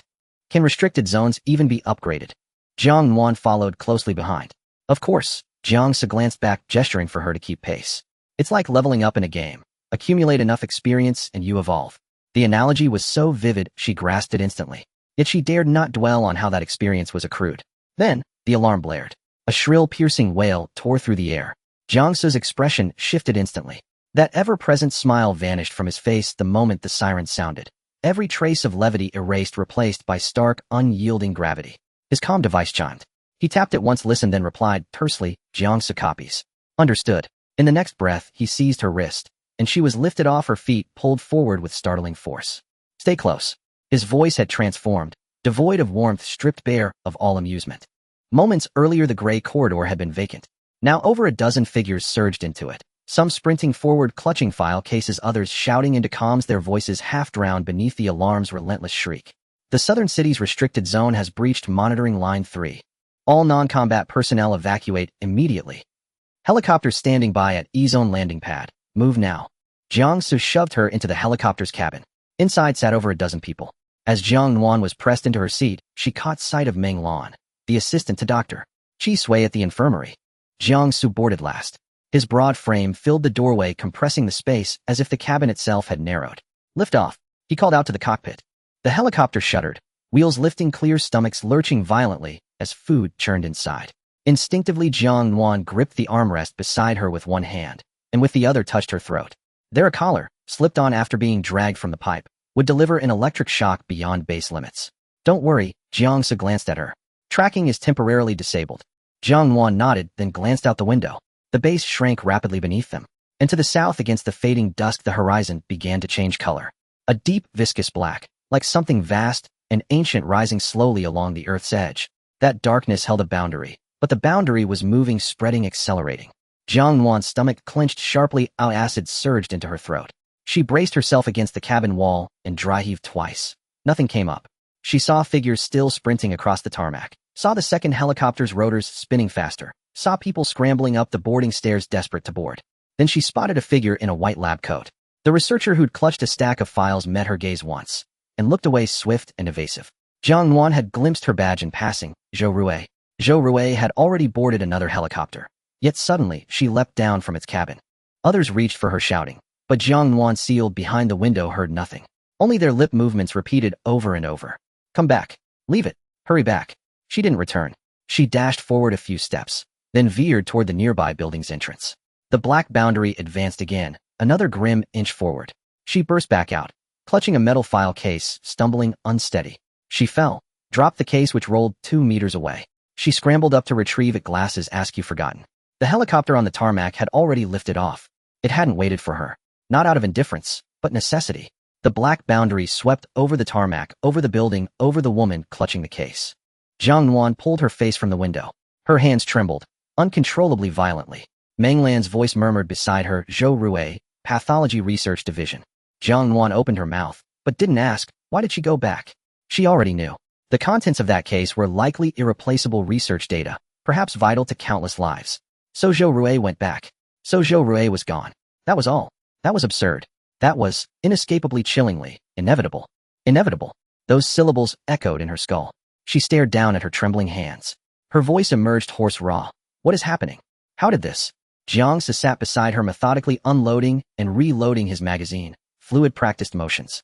His brow was deeply furrowed. Southern City Restricted Zone, he said. Originally classified Tierra, with imminent upgrade to Tiers. After it consumed all 9 members of Sector C's 7th team, we suspected it had already ascended to Tiers. We'd been preparing our unit for containment. Until today. 9 people. A cold weight settled in Jiang Nuan's chest.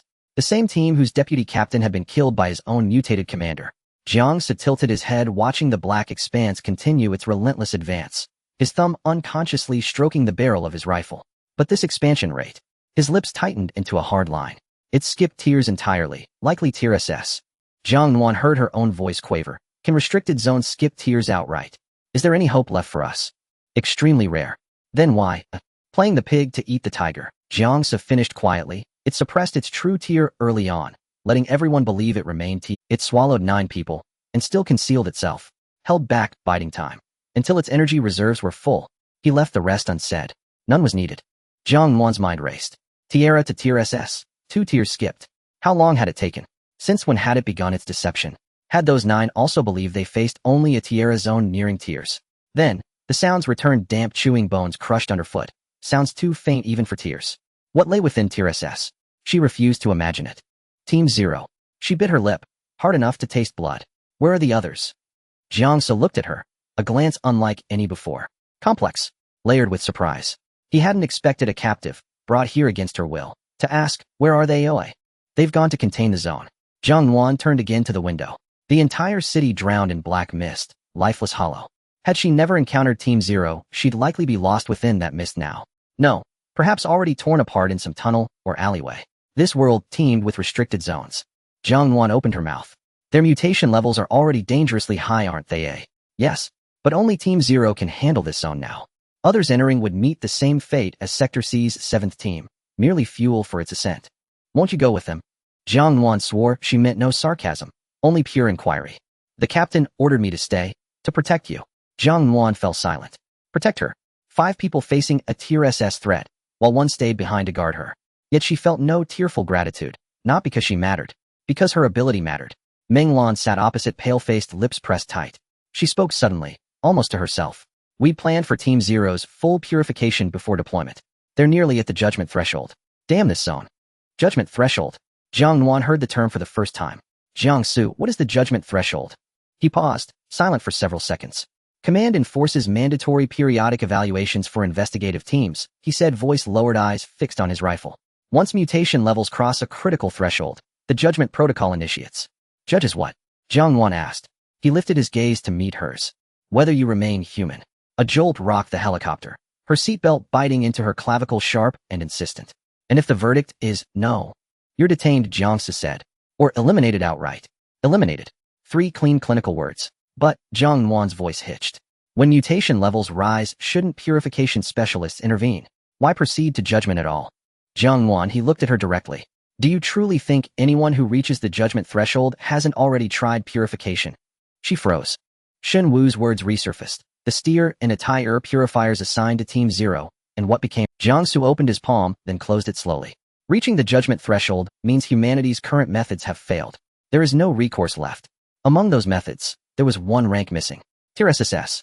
Jiang Nuan felt the helicopter's walls pressing inward, not physically but psychically, as if the cabin itself were collapsing upon her chest. She forced the thought down, buried it deep. They'd entered a Tier SS zone, mutation levels already brushing the judgment threshold. Every second spent inside escalated that count. Even if they survived, Extraction Command's evaluation would trigger immediately. The judgment protocol would activate. Only 2 outcomes existed. Human, or not human. If Team 0 disbanded, how would she be handled? Assigned to another unit? Or placed on an experimental? Her scalp prickled. She took several deep breaths, forcing calm down her spine. Then unexpectedly clear, almost shocking, came a single thought. She hoped Team 0 would survive. 2 hands suddenly clamped onto her shoulders, so forcefully the entire aircraft seemed to sway. Jiang Su locked eyes with her. No smile, no mask. Only a raw, pleading intensity she'd never seen on his face before. Jiang Nuan. He spoke her name. So you must find a way to achieve purification, fast. His fingers tightened slightly on her shoulders. Please. Jiang Nuan held his gaze. No threat. No command. No, you have no choice. Only a man on the verge of losing every comrade he had, begging. Something snapped inside her mind, clean and absolute. I understand, she said, softly, nearly lost beneath the engine's roar. But Jiang Su heard her. His hands released her shoulders.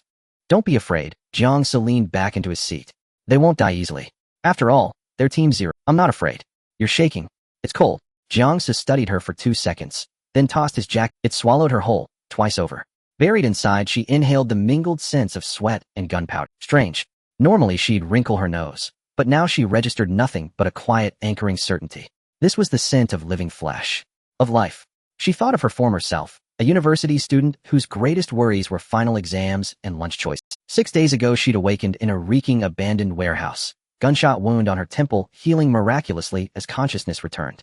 1 day ago, starving, she'd ventured out for food, dragged into a monster-infested restricted zone, and carried away over Yi Kei's shoulder. Today she watched a city vanish, swallowed whole, leaving no trace. Jiang Nuan buried her face deeper into the jacket, deliberately avoiding the question of purification, avoiding the precise, unsettling meaning of deep physical contact. She simply wanted to live. The helicopter landed on the helipad, its rotors still spinning, and the wind rushed in, making it difficult for people to open their eyes. As she disembarked, Jiang Nuan was blown off balance by the gust tightening the oversized coat that enveloped her. The new base was significantly larger than the previous one. There were more buildings, denser barbed wire, and the distance between guard posts was reduced by nearly half. Yet the essence remained unchanged to her. This place was still a cage, just a larger model of it. As Jiang Su stepped off the plane, he immediately switched into command mode. All personnel report by number, and the inventory list must be submitted within 30 minutes. Orders came one after another, crisp and decisive. Several logistics personnel in work uniforms dispersed, some checking the head count against a roster, while others hurriedly carried equipment boxes towards the main building. Jiang Nuan stood at the edge of the helipad, the sleeves of her coat snapping in the wind. Her eyes darted around. The collar's tracking was temporarily disabled, as Jiang Su had said. This meant theoretically she was free now. Theoretically. She casually glanced to the left. At the end of the helipad was a concrete path leading to a patch of low trees beyond which there seemed to be a wall, though she wasn't sure if there were guard posts. To the right was the main building, bustling with people. Directly ahead was a supply warehouse with several transport vehicles parked at the entrance and some people unloading boxes. She glanced to the left once more. Were there really no guard posts in that grove? What are you thinking about? Jiang Su's voice came from 2 meters away. Then a hand reached from behind and grabbed the back of her collar. Like lifting a kitten, it was effortless. Jiang Su's voice descended from above his tone, even carrying a hint of amusement. Jiang Nuan was turned around by him to face him directly. He looked down at her, his expression one of understanding, as if to say, I already knew what you were thinking. I wasn't thinking about anything. You glanced to the left 3 times just now. I was looking at the trees. What's so interesting about trees? I like plants. Jiang Su crossed his arms and looked at her for 2 seconds. Jiang Nuan, let me be honest with you. Even if the collar isn't tracking, do you think you could run out of my sight? I never said I wanted to run. You've already thought of 3 escape routes in your mind. I bet the first one involves that grove to the left. Behind that grove is an ammunition depot patrolled 24 hours a day, with infrared scanning fully encompassing it. Fine. So the second route was to sneak into a transport vehicle. Jiang Nuan fell silent. Transport vehicles must go through 2 checkpoints with facial recognition and fingerprint scans for everyone. And don't mention the third route. The third route is ridiculous. Are you planning to swagger out the main entrance? I didn't do that. You did. Your blinking rate increased when you looked at the front door. She suspected Jiang Su had mind-reading abilities. Jiang Su patted her shoulder and smiled slightly, probably conveying, I know it all, but I can't be bothered to argue with you. Behave yourself, let's go arrange for accommodations.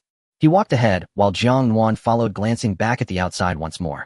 Barbed wire outer walls and the unknown ruins beyond the walls, along with possible restricted zones. Even if she climbed out, where could she go? Without supplies, without weapons. She retracted her gaze and obediently followed Jiang Su into the main building. The dormitory was about 20 square meters and surprisingly had a private bathroom.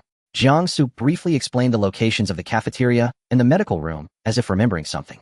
As for the collar, once things stabilize, the tracking will be reset, but until then my words will serve as your positioning. Jiang Nuan sat on the edge of the bed, her hands propped on the bed's edge. Jiang Su, moi, can they come back? Jiang Su fell silent for a few seconds before speaking. They can. His single word was delivered with such force, as if he were saying it for her, and also for himself. He left. Jiang Nuan sat in the empty room, burying her face in her knees. She told herself that her concern was about her own situation. Team Zero was both her captors and her protectors. If they couldn't return, she would be a piece of meat without an owner ripe for anyone to take a slice. Thus her current anxiety stemmed entirely from herself. It had nothing to do with those people. She repeatedly confirmed this point. She first took a shower standing under the hot water for a long time, long enough for her skin to turn red from the soaking, before turning off the faucet. The mirror was completely fogged up. She wiped the patch clear with her hand, revealing her face. It resembled her previous life by 70 to 80%, an oval face, very fair skin, and a somewhat cool beauty between her brows and eyes, quite different from her previous round baby face. Very thin with prominent collarbones, her arms were so slender that she felt a twinge of pity for herself. Beautiful. Indeed beautiful. But in this place beauty was of little use. Outside the sky darkened. The entire new base lit up with scattered lights in the night, resembling a gray island adrift in an endless darkness. The next day, Team Zero had no news. Jiang Nuan hadn't slept well all night. The atmosphere in the base was subtle, with voices in the corridors quieter than yesterday. In the cafeteria of the base, Team Zero's designated area was set up in a partition of the large dining hall. Jiang Nuan did not enter, but instead casually found a spot to sit outside. At the table next to her, several personnel in research uniforms were whispering. It's been 40 hours. All signals have been cut off. Their voices dropped even lower. Someone glanced over this way, saw the thing around her neck, and quickly looked away. She didn't catch the rest of what they said. Jiang Nuan forced the rice in her mouth down her throat. She got up to find Jiang Su. He was in a semi-transparent conference room with a map spread out in front of him marked with red circles. He looked a bit surprised to see her come in. What's wrong? I want to learn how to shoot. Can you teach me? Jiang Su's hand paused for a moment as he looked up at her. Jiang Nuan stood at the door, her back very straight. Team Zero is missing. You are the only person I know in the base, and you can't stick to me 24 hours a day. She paused. In case anything else happens, I don't want to be unable to run without even a chance to fight back. Let's say even if 1,000 steps back, if you're the only one protecting me, I should at least be able to protect myself a little. Otherwise the cost of your protection would be too high. This statement hit the nail on the head. Jiang Su raised his eyebrows. His gaze toward her shifted from, what are you making a fuss about, to you're quite calculative. All right. He stood up. This afternoon, training area B. Thank you. Don't thank me too early, Jiang Su said, taking a sip from the water bottle on the table. First, let's see if you can handle the recoil. In the afternoon, training area B. Glock 19, low recoil, suitable for someone with wrists as slender as chopsticks. It's the standard weapon we provide to administrative personnel. Jiang Nuan took it, finding it heavier than she had imagined. Grip with your right hand, press the web of your hand against it, and wrap your left hand around it. Not quite like that. She adjusted her stance. Relax your shoulders, keep your elbows slightly bent. Why are you so stiff? It's not like you're being punished to stand. Jiang Nuan took a deep breath, trying to relax, but her fingers were still gripping so tightly that they turned white. Jiang Su glanced at her hands, said nothing, and strode over. He was already tall and solid, and when he stood behind her, his broad shoulders cast her completely into shadow. The training ground's lights were cold white, yet his shadow cast an oddly darker hue over the surroundings. It felt paradoxical. Logically, she should have felt pressured, but the warmth radiating from him and the familiar smell of gunpowder made the shadow somehow carry a sense of comfort she was unwilling to admit. The moment his palm enveloped hers, the tremors in her wrist ceased. It wasn't her doing, his grip was simply too. That sense of stability traveled up her wrist like a silent signal, I'm supporting you. This made her even more anxious. It wasn't fear of him. It was fear that in this tension she had grasped an unwarranted sense of security. Press tighter here at the web of your hand. His voice came softly from behind her. The warmth and breath descended together.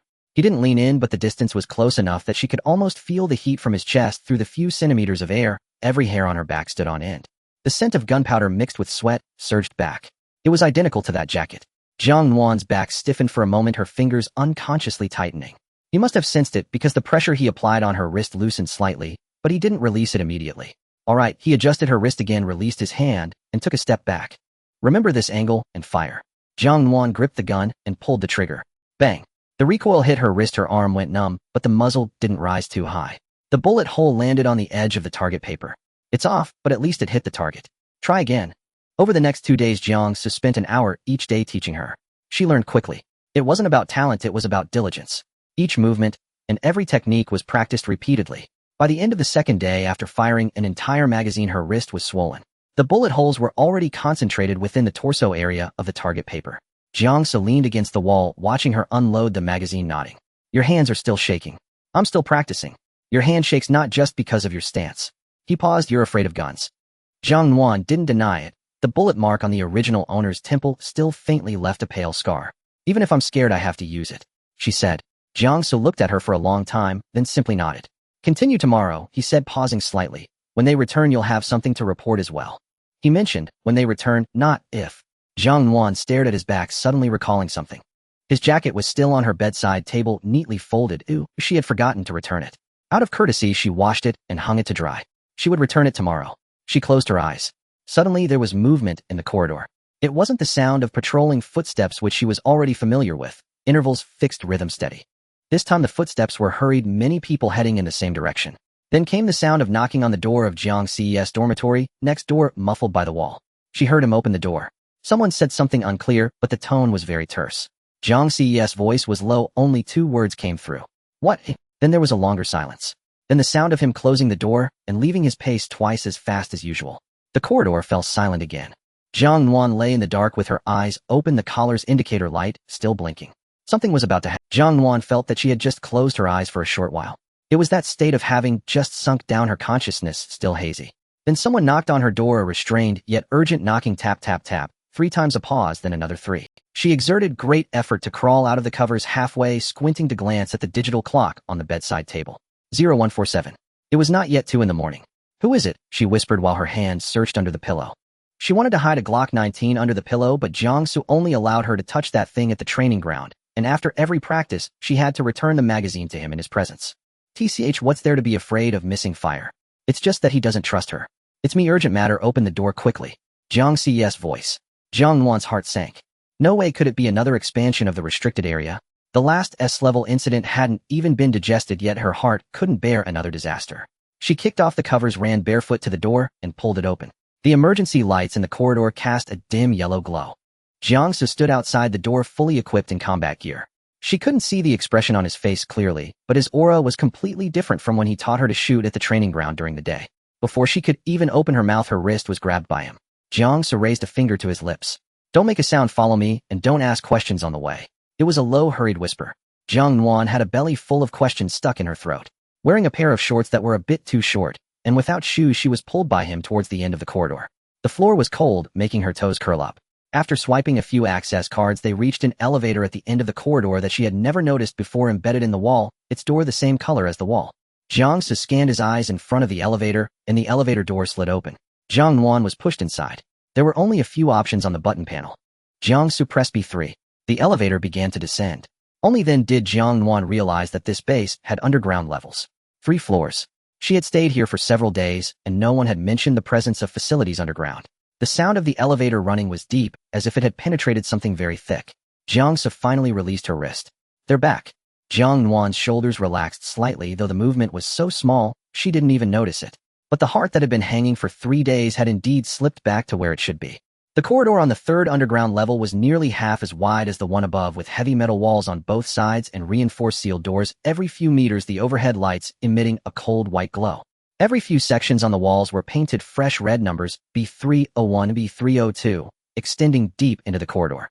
The air was filled with the smell of disinfectant mingling with a faint hint of blood. Jiang Su walked ahead briefly, saying a few words as they moved. Communication had resumed 3 hours ago. The signal was intermittent, but it was enough to locate. He brought a few trusted security personnel and drove to the edge of the restricted area to bring people back. What about the restricted area? It's been dealt with. 3 words spoken lightly.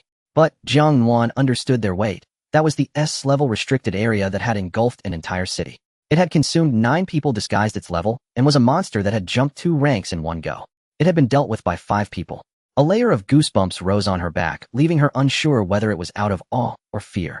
Jiang Su pushed open the innermost sealed door, and white light flashed painfully in Jiang Nuan's eyes. The underground medical chamber was much larger than she had imagined, divided into several compartments with transparent reinforced glass separating each, and every compartment had its own medical equipment. Members of Team Zero were scattered in various positions. Jiang Nuan quickly scanned her gaze. Everyone was alive. 5 people, not a single one missing. Qin Yin was half sitting on the nearest bed, his combat uniform almost unrecognizable in color, black-brown and deep red, as if he had rolled in the belly of something. He was biting the knot of a bandage with his teeth, unable to break it, cursing under his breath. Chi Sui was replacing the bandage on his shoulder, sleeves rolled up to his elbows, his movements gentle, a smile on his lips, though his lips were chapped with several cracks. If you move again, I'll dislocate your joints and reassemble them, Chi Sui said softly. Qin Yin gasped, be gentle, you. I'm already being gentle. Shen Wu was on another bed, his coat half hanging off his arm, revealing several wounds treated with medication. His face was pale, but his expression retained a calm demeanor, as if he had not just crawled out of an S-level restricted area. Yi Kei sat in the farthest corner. He wasn't leaning back, his spine straight. The blood on his clothes was more than anyone else, the dried dark color nearly covering the original color of the fabric, yet his face was clean under the incandescent lights, his features stern, showing no signs of injury. Her gaze lingered on him for half a second before quickly shifting away. Nuan is here. Chi Sui turned his head and smiled at her. When did she become so familiar with this person? That smile was gentle, but his cracked lips had a tear that oozed. He seemed to be completely unaware. But she noticed something else. It wasn't their injuries. Rather, it was in their eyes. There was something inexplicable about it, just heavier and darker than usual, as if something was pressing beneath those pupils, ready to break free at any moment. Their mental state was off. Everyone was. Jiang Nuan swallowed hard. You all were fine, just minor injuries. Chi Sui rubbed his face with his shoulder. It went more smoothly than expected. Smoothly? You're telling her it went smoothly after swallowing an entire city's S-level restricted area? Let's go. Jiang Su said behind her, gently pushing her back, guiding her inward. They passed through the main area of the medical chamber and turned into a short corridor at the end of which was a separate door. Jiang Su opened the door for her to enter. Then he didn't go in himself and closed the door. The room was small. A long table, 2 chairs, and a light hanging overhead. She finally saw the person with the calm voice. Lu Shiyan sat at one end of the long table. He appeared to have been treated, wearing clean clothes, a dark gray long-sleeved shirt with the top button fastened. His hair still bore a hint of moisture, probably just washed. He didn't look fierce. His features were sharp, as if he were of mixed descent, with deep brown eyes that appeared strikingly handsome under the light. Yet his complexion was still poor, with dark circles under his eyes clearly visible. The fact that someone who had just crawled out of an S-level restricted area could sit here and talk with you was inherently absurd. Jiang Nuan stood at the door, hesitating whether to say something. Perhaps something like, "You all must be exhausted," or, "I'm glad you all returned safely," as her mouth just opened slightly. "Sit." "Fine." Jiang Nuan walked over and sat down at the other end of the long table. Lu Shiyan didn't make any small talk. "No, how have you been these days?" "No. Has Jiang Su taken good care of you?" "Not even, why aren't you wearing—" He directly flipped open a stack of documents in front of him. "I originally wanted to talk to you the afternoon after the test, but the restricted area suddenly expanded." His voice was calm. He turned a page. "The triggering method of your purification ability has basically been confirmed." The room fell silent for 2 seconds. "You are aware of it as well," Lu Shiyan said. It wasn't a question. Jiang Nuan clenched her hand under the table. "I don't know what you're talking about." "You do know." His tone didn't grow heavier. Instead, it bore that attitude of, "I'm stating facts, you don't need to perform." Then Lu Shiyan looked at her, silent, merely forming a shape with his lips. 2 words. Jiang Nuan's blood rushed to her head, her cheeks burning as if they were on fire. She felt as if she had been stripped bare, left on the judgment seat, publicly executed by his gaze. Her fingers curled under the table, her gaze dropping to the patterns on the table, anywhere but his eyes. She knew. She had always known. From the day she discovered she had crossed over and found out she was an SS-level purifier, she had known. But knowing was one thing. Being confronted face-to-face and having it confirmed with gestures was another. She had been avoiding this matter for the past few days. It wasn't that she didn't know, it was that she didn't want to face it. What judgment line, what deviation value, what purification, she didn't want to be involved in any of it. She only wanted to curl up in her corner to survive, eat, sleep, and maybe learn to shoot a little, staying safely tucked away, not getting caught up in this mess that could cost her life. But the man sitting across from her had blocked off her last bit of evasion with 2 silent words. Lu Shiyan continued, "This time Team Zero's emergency mission has completely touched the judgment line for all members. Once the command center finds out we've returned to the base, they will immediately dispatch people to comfort us." Her shoulders slumped slightly. She wasn't a fierce woman, after all, she just wanted to live. And at this stage of development, her agreement seemed not so important anymore, did it? But he didn't directly skip over her opinions to proceed with arrangements. With the judgment line so close and the command center potentially arriving at any moment, why was he still sitting here talking to her? Unless the purification effect was related to her own will. Her throat was dry. "Then it requires conditions." Lu Shiyan looked at her, slightly nodding, signaling her to continue. "I need personal freedom, the kind that allows me to freely enter and exit the base." "No," he answered without hesitation, even the corners of his mouth slightly quirking. "You like to run away too much." Jiang Nuan bit her lip. She had guessed it, but just wanted to try. She fell silent for a few seconds before speaking again. "My purification method must remain confidential. It cannot be disclosed to the public nor reported to the command center in detail." Her fingers clenched tightly, then relaxed. "And I will only purify for Team Zero." When she said this, her voice finally bore a hint of firmness. She didn't want to truly become a communal power bank. The phrase "only for Team Zero" rolled off her tongue more smoothly than she had expected. It seemed she had unconsciously included herself among this group. No, she was merely making the best choice. Team Zero had the strongest combat power, and her survival rate would be highest following them. It was that simple. Lu Shiyan looked at her, his gaze holding a hint of faint scrutiny. "Naturally, members of Team Zero will be protected by Team Zero," he said. "And it is even less likely that you will be subject to anyone's manipulation. You can rest assured about that." Jiang Nuan nodded, forcing herself to believe the words of the captain of this strongest combat team. "Also, I want to learn combat." This thought had been circling in her mind for several days. This world was too terrifying, and she didn't want to be just someone who could only be carried on shoulders to escape. This statement changed Lu Shiyan's expression. He looked at her, as if she were an experiment subject suddenly providing an unexpected answer. After hesitating for 2 seconds, he said, "Fine, we will arrange for someone to guide you." Jiang Nuan collected her thoughts and said the last thing. "I still don't know how to use my purification ability. During the process, my safety must be ensured." "That's natural," Lu Shiyan replied evenly. "Based on your previous test data, it is preliminarily estimated that SS-level purifiers will not accumulate their own deviation value during the purification process. But we will constantly monitor your data." That was it. All conditions, everything she could fight for had been fought for. She hung her head, her fingers unclenching one by one, her palms slick with sweat. After a few seconds of silence, she felt as if she were about to bury herself under the table. Then, does it start today? After a pause, her breath grew shallow, and the words squeezed out from between her teeth one by one. Who is it today? Lu Shiyan raised an eyebrow. The expression wasn't cold, even carrying a hint of an extremely subtle, almost cruel sense of entitlement. Today it's us 6. Jiang Nuan thought she had misheard, her ears ringing. What?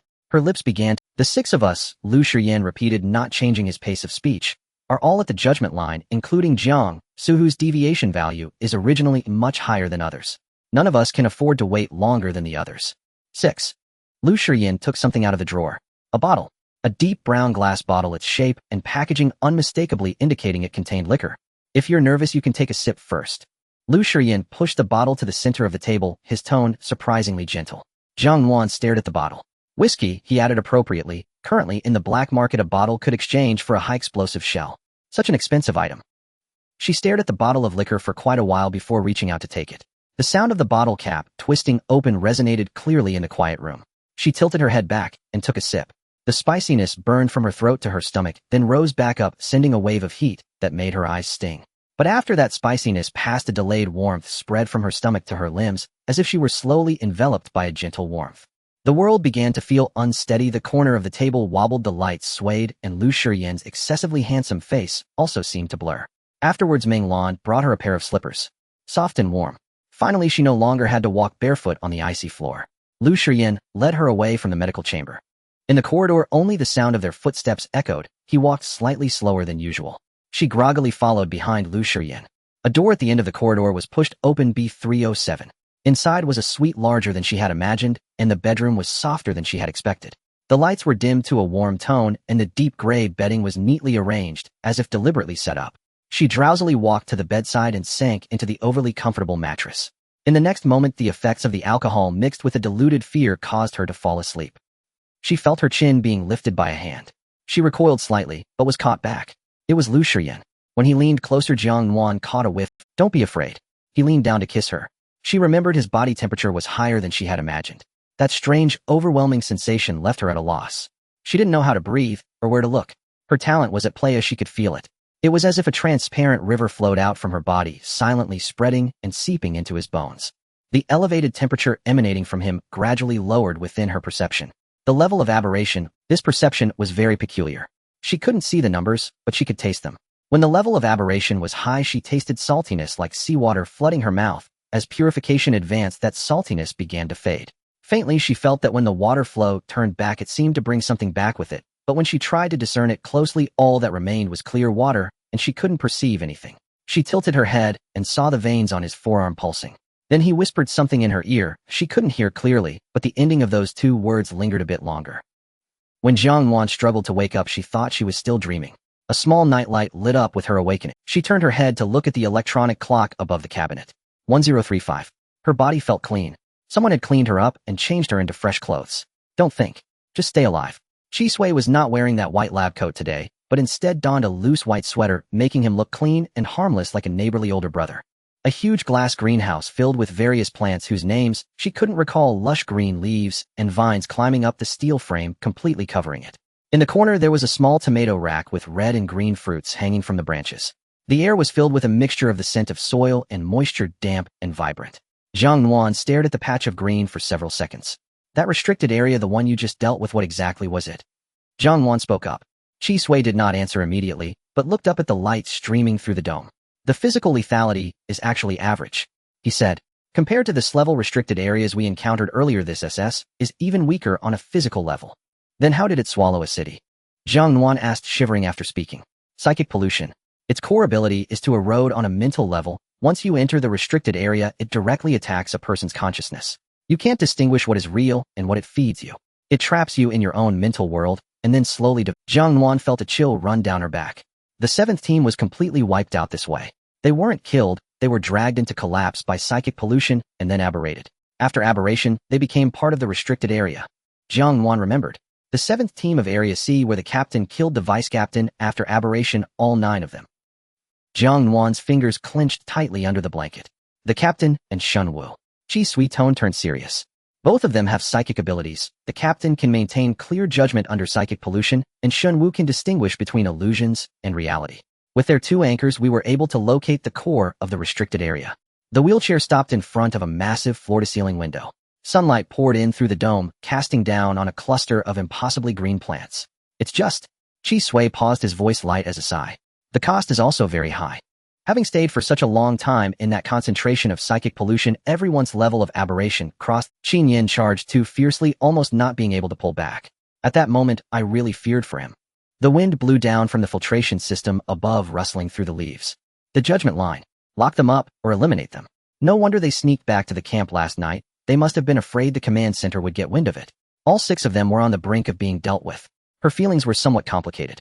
Should a top-tier combat team capable of resolving a city-devouring restricted area be treated this way? But it seemed that if they weren't handled this way, their levels of aberration would fill up, turning them into monsters, potentially causing harm greater than the restricted area itself. Thankfully, Chi Sui's hands rested on her shoulders, and through the thin fabric the coolness of his palms retained a subtle grip that didn't allow escape. He leaned down from behind her, resting his chin gently on the top of her head. This posture felt like an intimate embrace. Thank goodness for Yuan. His voice was right by her ear, warm breath mingling with the clean scent of soap enveloping her entirely. Jiang Nuan's body instantly tensed. This sentence struck heavily on her nerves. It was a phrase of gratitude filled with extreme relief after surviving a catastrophe.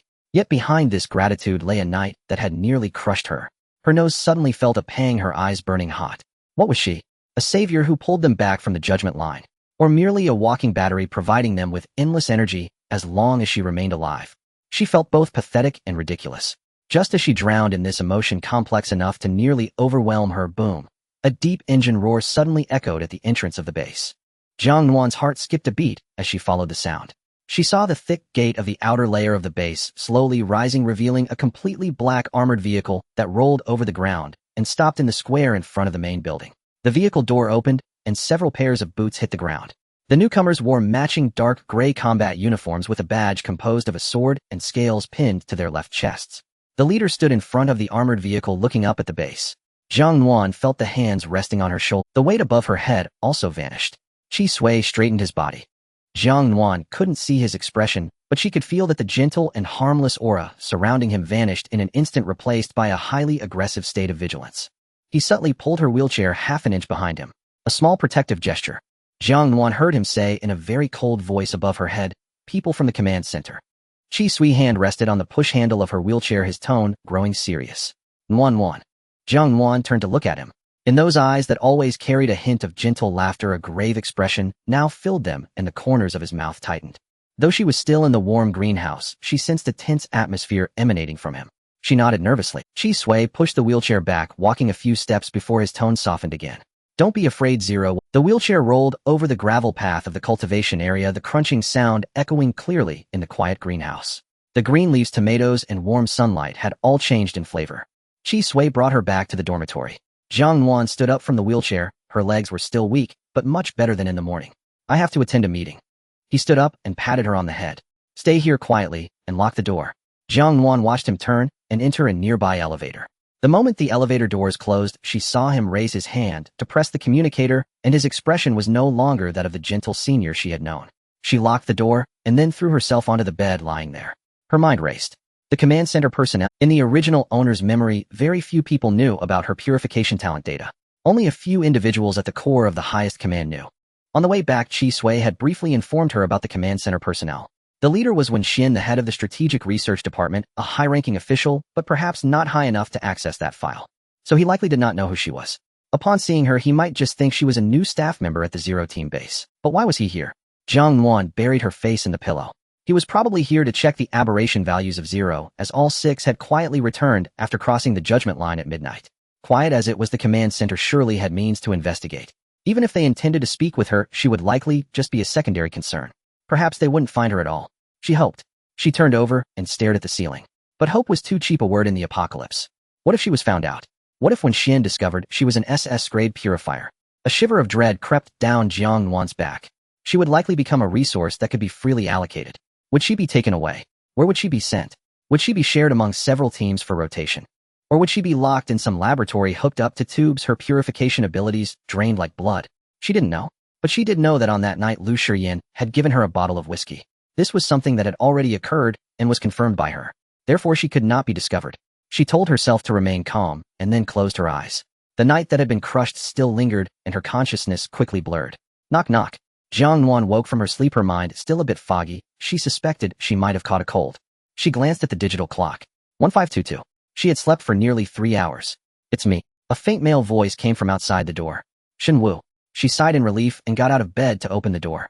Shenwu stood at the entrance wearing a black combat uniform, looking somewhat fatigued.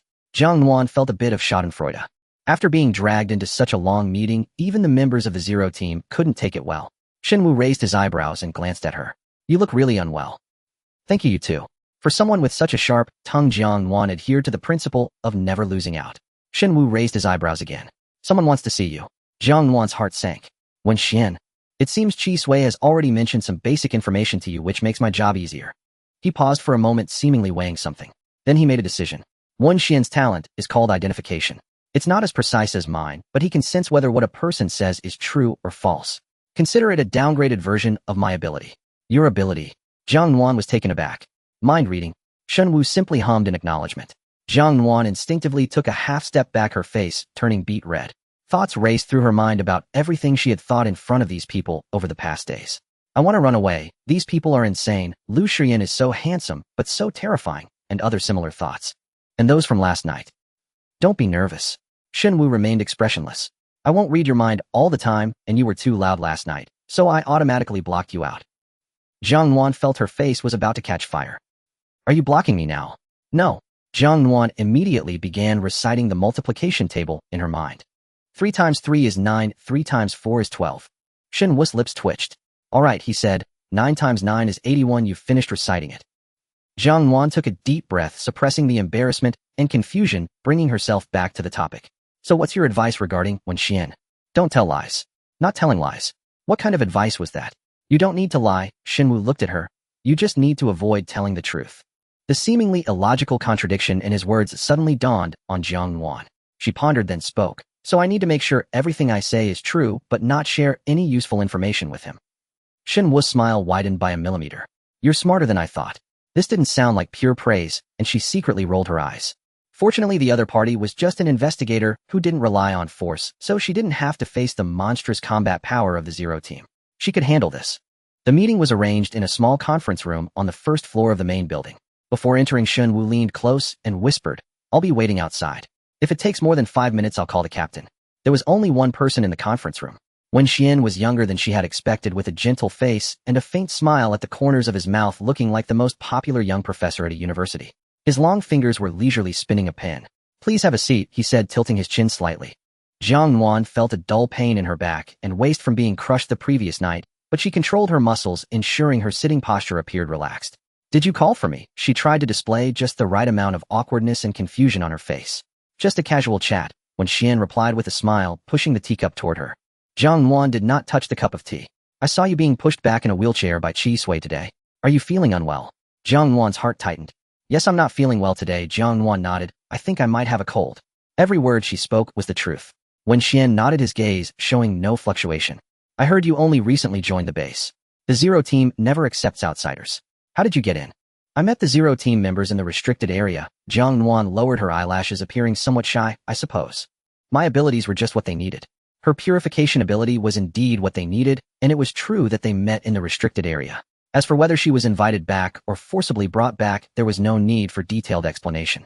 Wen Xian frowned slightly, having not received the answer he wanted. What is your talent? Purification type. This was something she was prepared to be upfront about. Other abilities were too easy to expose. It was better to speak the truth, as many people awakened purification abilities. What's your level? Wen Xian's smile remained gentle. A purifier with an insufficient level will not be accepted by the Zero team. Level A, or higher. Here it comes. Jiang Nuan's heart skipped a beat, but her expression remained unchanged. Saying she didn't know would be a lie, as she knew she was at the SSS level. Fabricating a level would be another lie. Jiang Nuan's fingers tightened under the table, using the pain to keep her mind clear. She paused as if organizing her words. I don't really understand the specific grading. Those professional matters should be asked of our captain. This was not a lie. She truly didn't understand how grading worked. Her knowledge of the ability rating system in this world was fragmented. It was also true that those professional matters should be asked of the captain, as Lu Shiyan indeed knew more than she did. She perfectly passed the ball. When Xian's pen came to a stop, he looked at her, the smile fading from his face. You're quite clever. This statement carried no hint of praise. Your file shows you are from the refugee camp in Zone C. When Xian leaned back against the chair, adopting a more casual posture, yet his gaze never left her face, and children from there usually aren't this composed. Jiang Nuan met his gaze and remained silent. This was not a question she needed to answer. Silence was the best strategy. Last question. When Xian leaned forward, resting his elbows on the table, bridging the distance between them. What is your method of purification? He spoke slowly, and Jiang Nuan felt her heart racing. Before when Xian could finish his sentence, the door to the meeting room was suddenly pushed open from the outside. Lu Shiyan stood in the doorway, backlit with his sleeves rolled up to his forearms, the muscles in his arms clearly defined. The investigation department requested a basic interview, and I allowed this 5 minutes out of courtesy. Lu Shiyan looked at Wen Xian, his tone flat. Supervisor, when your time is up. Wen Xian leaned back in his chair without showing any anger, not even changing his expression. He looked at Lu Shiyan. Shiyan, why so tense? You don't have the authority to continue questioning my team members. Miss Jiang Nuan has been assigned to the 0 team. Wen Xian's gaze swept back and forth between Lu Shiyan and Jiang Nuan. I thought she was just a staff member at the base. He stood up, picked up the pen from the table, and tucked it into his pocket. As he passed by Jiang Nuan, he paused. Leaning down, he whispered close to her ear. Every word you said was true. But what you left out is far more interesting than what you said. He straightened up, nodded at Lu Shiyan, and left calmly. The moment the door closed, Jiang Nuan realized her back was completely soaked. Lu Shiyan walked up to her, glancing down at her. His eyes, rational to the point of being cold, scanned her face, lingering for a second, revealing a hint of approval. In the corridor outside the meeting room, Shen Wu leaned against the wall, arms crossed. Jiang Su had also arrived at some point, standing not far away, and came over immediately when he saw her. Well done, Jiang Nuan. Jiang Su grinned. That guy is quite hard to deal with. I can't last 5 minutes against him, yet you managed to hold on until the end. He glanced at the time on his wrist communicator, his eyes lighting up. 6 minutes and 12 seconds. But if it came to a fight, Jiang Su suddenly punched his other palm, his tone carrying a hint of pride. He wouldn't last half a minute against me. Shen Wu glanced at Jiang Nuan, his tone still calm. But this time he didn't resort to harsh words. Not bad. When Xian, accompanied by several staff members, boarded a pitch-black armored vehicle. He sat in the back seat, reflecting on the events of the day. After handling the S-level restricted area, the anomaly values of all members of the 0 team not only did not exceed the threshold, but actually dropped below the safety line. The investigation department did not have the authority to inquire in detail about each team's purification methods, as some experiences were private. This was the rule. However, rules are rules, and intuition is intuition. He remembered the girl, named Jiang Nuan, sitting in a wheelchair, her face pale, resembling a blade of grass that could be broken by the wind at any moment. But her eyes were not like that. Those eyes were exceptionally calm during each of his questions, too calm to belong to someone from a Zone C refugee camp. Every word she said was true, and his talent had not triggered any alarms. Yet it was precisely because everything was true that it felt even more wrong. An ordinary person facing interrogation would either get nervous and say the wrong thing or truthfully confess everything. She did neither. The 0 team was hiding her. When Xian reached this conclusion, a purifier that the 0 team would hide and protect must be worth another visit. Not bad. As the rare words of affirmation from Shen Wu fell, Jiang Nuan's taut nerves suddenly relaxed, and everything before her distorted and shifted. She wanted to lean against the wall, but her body lost control first and fell forward. A large hand swiftly grasped her arm, yanking her back just as she was about to fall, and in the next moment, she collided with a solid and warm chest. It was Jiang Su. He didn't even give her time to react. He drew her close and effortlessly lifted her horizontally. The world spun around her. Put me down, I can walk on my own. Jiang Nuan exclaimed, instinctively gripping the combat uniform on his chest. Jiang Su carried her with large, steady strides, completely ignoring her struggles as he headed straight for the infirmary. Just stop being stubborn. Shen Wu walked alongside, glancing at the abnormal flush on her face with a hint of mockery in his tone. She just told Wen Xian that she's come down with a cold. I thought that was just an excuse she made up to cover her condition. It seems she didn't lie and actually followed through with it. Jiang Nuan was too weak to even roll her eyes and could only allow Jiang Su to stride into the infirmary with her. The lights in the infirmary were painfully bright, and Qi Sui was already standing in front of the examination table. The cold instrument touched Jiang Nuan's forehead, and with a beep, a string of red numbers appeared on the screen. 39 degrees 2. Qi Sui swiped a few times on the screen, pulling up a more detailed chart of physical indicators. Physical exhaustion combined with a fever reaction from the initial large dosage of abilities released. Jiang Ce's expression darkened instantly. He stepped up to Qi Sui, saying, last night, when I asked you, didn't you say all indicators were within safe limits? He pointed at Jiang Nuan, who lay pale on the sickbed, his voice filled with evident irritation. Is this what you call? Chi Sui calmly placed the instrument back on the tray, turning to look at Jiang, who's still wearing that gentle smile. That safety threshold is set according to the average physical quality of ordinary ability users. For safety, I even lowered the trigger values a bit. He walked over to the bedside, gently touching Jiang Nuan's burning cheek, his tone revealing a hint of helplessness. Who would have thought our Nuan's physical quality could be this poor? Wrapped in the blanket, Jiang Nuan revealed only her eyes, feeling her face grow even hotter. She wanted to retort, after all, anyone in her situation last night would have suffered the same. But her throat was dry to the point of burning, and she couldn't squeeze out a single word. Shenwu leaned against the doorframe, arms crossed, watching the person curled up on the sickbed. In the C-zone, where even synthesized nutritional agents are rationed, how much can you expect her to grow? Just being able to walk to us is already a sign of resilience. All right, all of you get out. Chi Sui issued the order to leave without courtesy. The patient needs rest. The door of the infirmary closed, and the world finally quieted down. Chi Sui took out 2 vials from the medicine cabinet. I've prepared some medicine for you that can help reduce your fever and alleviate fatigue. He slowly poured the medicine into the syringe, and Jiang Nuan looked at the injector, her stomach starting to ache again. She was really afraid of injections. Chi Sui held her wrist, his thumb pressing lightly on the pulse on the inner side of her wrist, and the thin vein beneath his fingertip throbbed rapidly. Relax, you already know how gentle I am. His voice remained gentle. The cold medicine entered her body with a slap. Jiang Nuan felt a strange warmth spreading through her veins, as if her originally sore muscles were being soothed. After the second vial of medicine was also injected, her eyelids grew heavier. She heard Chi Sui's gentle voice ringing in her ears, possessing a seemingly hypnotic power. Sleep, just take a nap. She wanted to say thank you, but her consciousness fell before her words. When she awakened again, the lights in the room had been dimmed to a warm orange. Jiang Nuan felt as if she were trapped in a source of warmth with the faint scent of disinfectant and soap lingering at her nose. She moved her sore body and found herself resting on Chi Sui's solid arm. How did she end up in his Chi Sui was half leaning against the headboard, holding a report in his hand. Noticing her movement, he looked down. Nuan is awake. Jiang Nuan wanted to prop herself up, but as soon as she moved, a warm hand gently pressed on her lower back. Chi Sui's palm covered her, his fingertips following the curve of her waist, slowly bringing her back into his embrace. Don't move around, your fever has just subsided a bit. This human heater was incredibly comfortable to lean against, and she was too lazy to struggle, so she simply lay back down. Chi Sui put down the report in his other hand, picked up the cup of water from the warming tray beside him, and handed it to her. She took it and sipped slowly. The fever had completely subsided, and the soreness throughout her body had improved significantly. As expected of Chi Sui from Team Zero, Chi Sui placed the cup back and wrapped her a little tighter in his arms, resting his chin on the top of her head. Were you scared facing Wen Xian today? Jiang Nuan found a comfortable position in his embrace, nodded first. He doesn't seem to have strong combat abilities. She laughed at herself for saying that, realizing it sounded a bit like bluffing. You're right, Chi Sui chuckled, the vibrations from his chest resonating through their close contact. Our team is only cooperating to give the investigation department some face.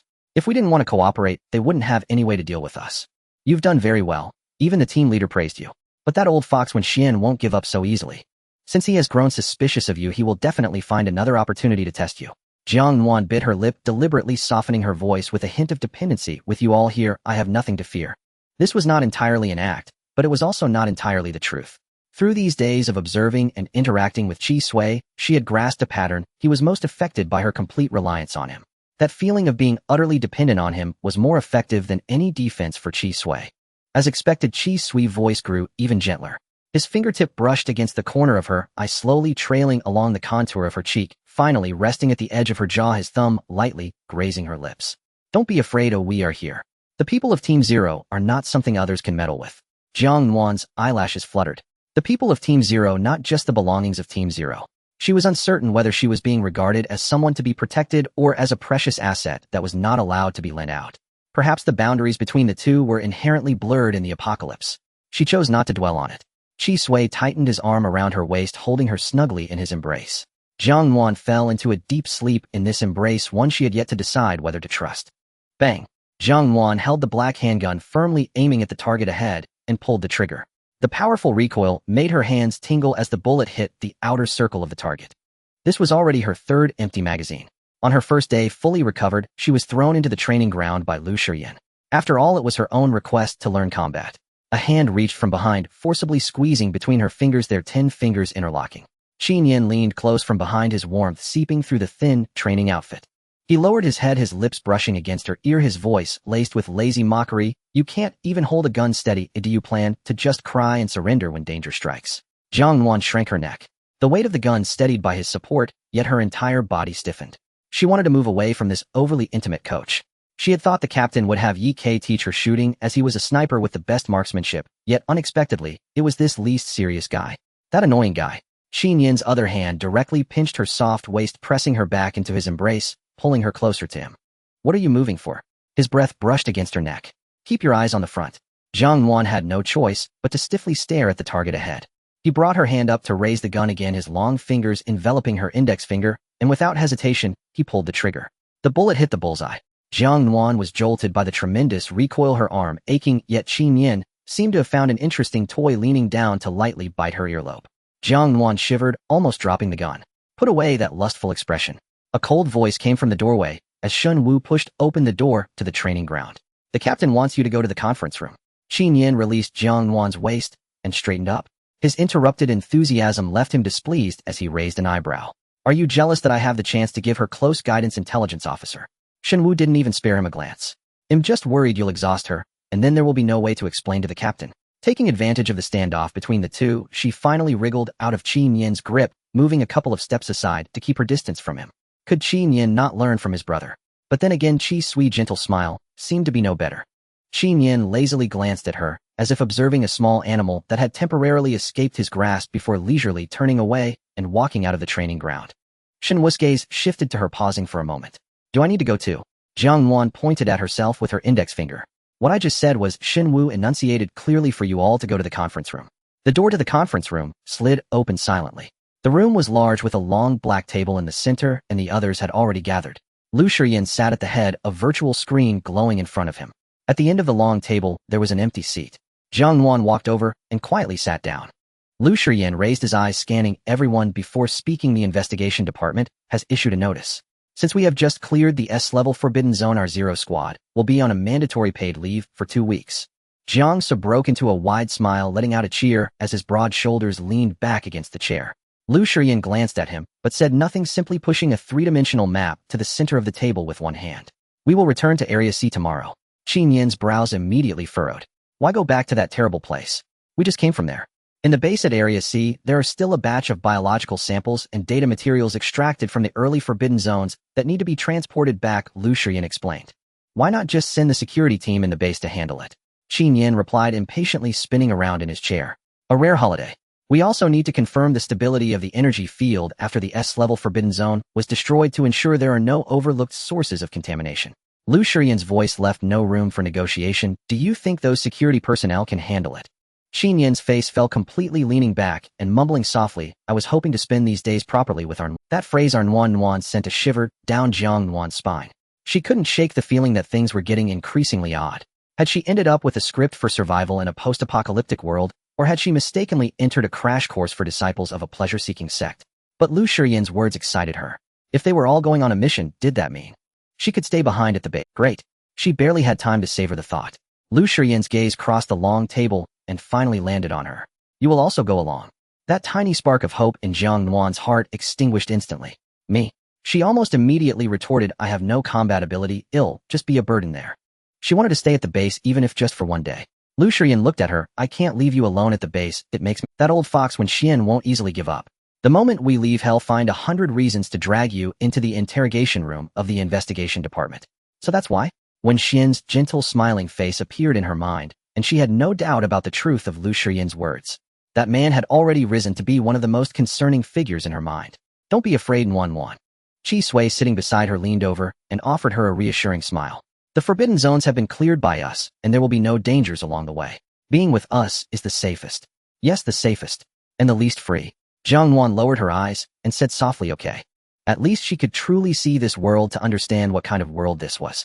An hour later, a black heavy armored vehicle drove out of the base gate, racing across the wilderness and stirring up clouds of yellow dust. The interior of the vehicle was spacious, with 2 rows of soft leather seats facing each other, and the advanced shock-absorbing system filtered out much of the bumpy road. Jiang Su sat in the driver's seat, skillfully maneuvering the steering wheel.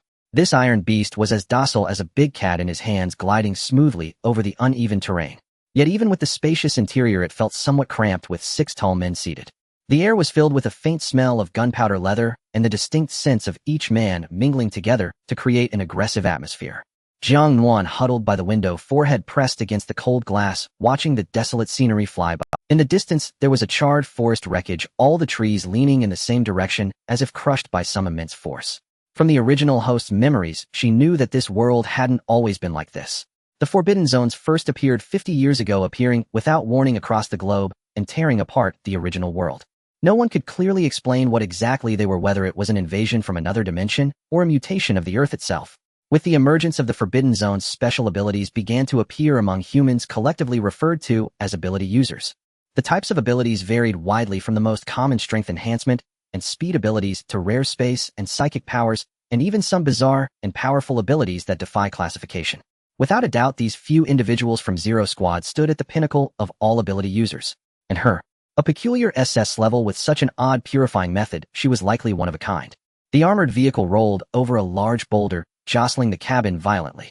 Jiang Nuan lost her balance, uncontrollably tilting to the left and directly colliding into a hard chest. Chi Sui caught her steadily, his strong arm wrapping around her waist, pulling her into his embrace, his palm pressing against her side through the combat suit. "Be careful." His voice rang out above her head. Jiang Nuan quickly pushed herself upright against his chest, her cheeks slightly flushed as she murmured an apology. Chi Sui didn't loosen his hold. Instead, he pulled her a bit tighter, his thumb gently tracing her waist. The Qin Yin sitting across from them leaned back against the seat and let out a chuckle, stretching his long leg to hook Jiang Nuan's calf with the tip of his boot, slowly sliding up. "Bro, you're really shady," choosing the seat next to her as soon as we got in. Jiang Nuan felt a chill run down her spine from his actions and tried to retract her leg, but he hooked it tighter. A boot unceremoniously kicked Qin Yin's foot away. "Behave, Ye," said, retracting his leg and flipping through the documents in his hands. Qin Yin pouted reluctantly, pulling back his leg while his gaze lingered on her. Jiang Nuan turned her head to look outside, not wanting to meet his eyes. Area C, the place where she had been chased and captured after crossing over. Returning to the starting point of her nightmare, she didn't know what awaited her. The fragment of memory regarding Area C was always missing a piece. At first she thought it was due to her memory being scrambled from crossing over. But after learning about the peculiarities of psychic abilities, a terrifying suspicion gradually formed in her mind. What if that blank section was not lost, but erased? What was erased? By whom? Area C, officially known as Kanglan City Area C. After the apocalypse, cities were redivided. The Kanglan City they are currently in is the largest survivor gathering place in the eastern region, divided into 6 areas from A to F. The new base of Team Zero is in Area A. However, the current Area C is where her nightmare began. The armored vehicle stopped at the edge of the area. The faint vibration from the engine shutting off woke Jiang Nuan, who had been resting against the window. She raised her head and looked through the car window, seeing Area C. Or rather, the remnants of Area C. She had seen the area shortly after her arrival. It was not exactly prosperous, but at least there were rows of residential buildings, a functioning water supply station, indoor lights that occasionally lit up at dusk, and scattered shops along the streets. It wasn't a good place by any means, but at least it resembled a place where people could still live. Now it was all gone. The buildings on both sides of the street seemed to have been corroded from the inside by something. Large patches of the walls had peeled away, exposing the darkened steel framework beneath. Some buildings were left only halfway, with jagged breaks that looked as if they had been bitten by a giant beast and then spat out. The air carried a damp, moldy smell mixed with an indescribable stench. This is what remains after the expansion of the S-level Forbidden Zone, with the survivor population in Area C reduced to less than a quarter. "We've arrived," came Lu Shiyan's voice from the front. He turned around and scanned the faces inside the vehicle. "The task will be divided into 2 groups. Qin Yin, Shin Wu, and Jiang Su will go with the vehicle carrying the security and research personnel to the old base and transport all the biological samples and data that can still be found." Qin Yin immediately expressed his discontent. "Why do I have to move boxes?" "Because you are strong," Lu Shiyan replied without changing his expression. "Jiang Su is stronger than I am. So Jiang Su is going to." Lu Shiyan ignored Qin Yin's continued grumbling and continued. "I, Chi Sui, and Yi Ke will take Jiang Nuan to the survivor gathering point. That area is where the survivors of Area C are currently congregating. We need to conduct energy field tests to ensure safety. Jiang Nuan used to live nearby, so I'll have her as our guide." "Guide?" Qin Yin scoffed. "Does she know the way?" "I know the way," Jiang Nuan replied. She truly knew the way. In the original owner's memories, she had walked through every alley in this vicinity of Area C, and she could feel her way around, even with her eyes closed, knowing exactly where every turn and hidden passage was. Qin Yin stared at her for 2 seconds, then suddenly leaned closer, lowering his voice. "Then you better lead the captain well, or you might lead him into a pit." As he said pit, his lips were almost touching her ear. Jiang Nuan instinctively moved aside her shoulder, nearly bumping against the car door. Qin Yin was suddenly amused, leaning back with a smile, his hands resting behind his head. Alright, if moving boxes is what it is, I'll do it. He winked at her. Wait for me to come back. Jiang Nuan secretly rolled her eyes. It would be best if he had to move 100 or 80 boxes at the old base, exhausting him. The few people heading to the base got out and boarded the vehicle behind them. The transport vehicle had already started. Yu Qinyan waved at her from the side of the door, while Jiang Su poked his head out of the driver's seat and shouted, "Be safe." The two vehicles took different paths at the fork in the road, with the transport vehicle turning west, disappearing behind the wreckage of a collapsed overpass. Take this. Lu Shiyan handed her something. A small silver handgun Glock 19, the same model Jiang Nuan had been using at the training ground. Use it to shoot directly if you encounter danger. Jiang Nuan was somewhat surprised. Back at the base, apart from the training ground, they never allowed her to touch weapons.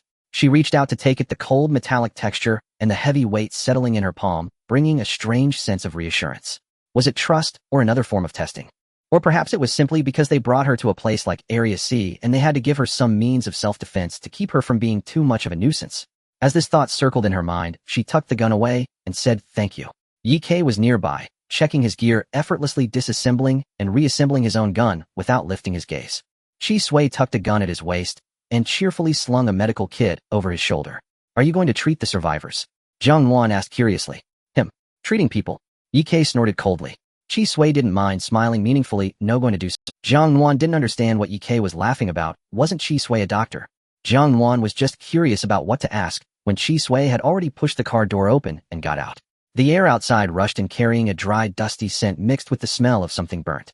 The sky in Area C was forever a dirty grayish-white. Jiang Nuan jumped out of the car, her feet crunching. In front of her was a familiar street. "Let's go," she said to Lu Shiyan. "Head east, and we'll reach it after crossing that main street." She walked ahead with 3 men following behind her. The streets of Area C were worse than she remembered. Most buildings had been eroded by the quarantine zone, their outer walls pockmarked, and in some places entire walls had collapsed, exposing the crooked steel skeletons within. Scattered on the street were abandoned items, a squashed plush toy, a half-burnt baby stroller, clothes weathered to the point of being unrecognizable. A few scattered buildings that remained intact had become gathering spots for survivors. Upon entering the assembly area, Jiang Nuan saw more people than she had imagined. Survivors squatted in 2s and 3s by the roadside, huddled around smoking campfires or leaning against walls wrapped in filthy blankets, their faces pale and expressions numb. A few individuals dressed in black combat uniforms caused a stir, curious, flattering, and wary gazes. Amid the commotion, Jiang Nuan saw a middle-aged man setting up a few shriveled offerings in an open space. When he saw the Zero Team badge on Lu Shiyan's chest, his hand trembled and a complex emotion flashed in his dull eyes. There was relief from surviving against all odds, but more so a sense of awe in facing a god of death. No one came to thank them for dealing with the quarantine zone.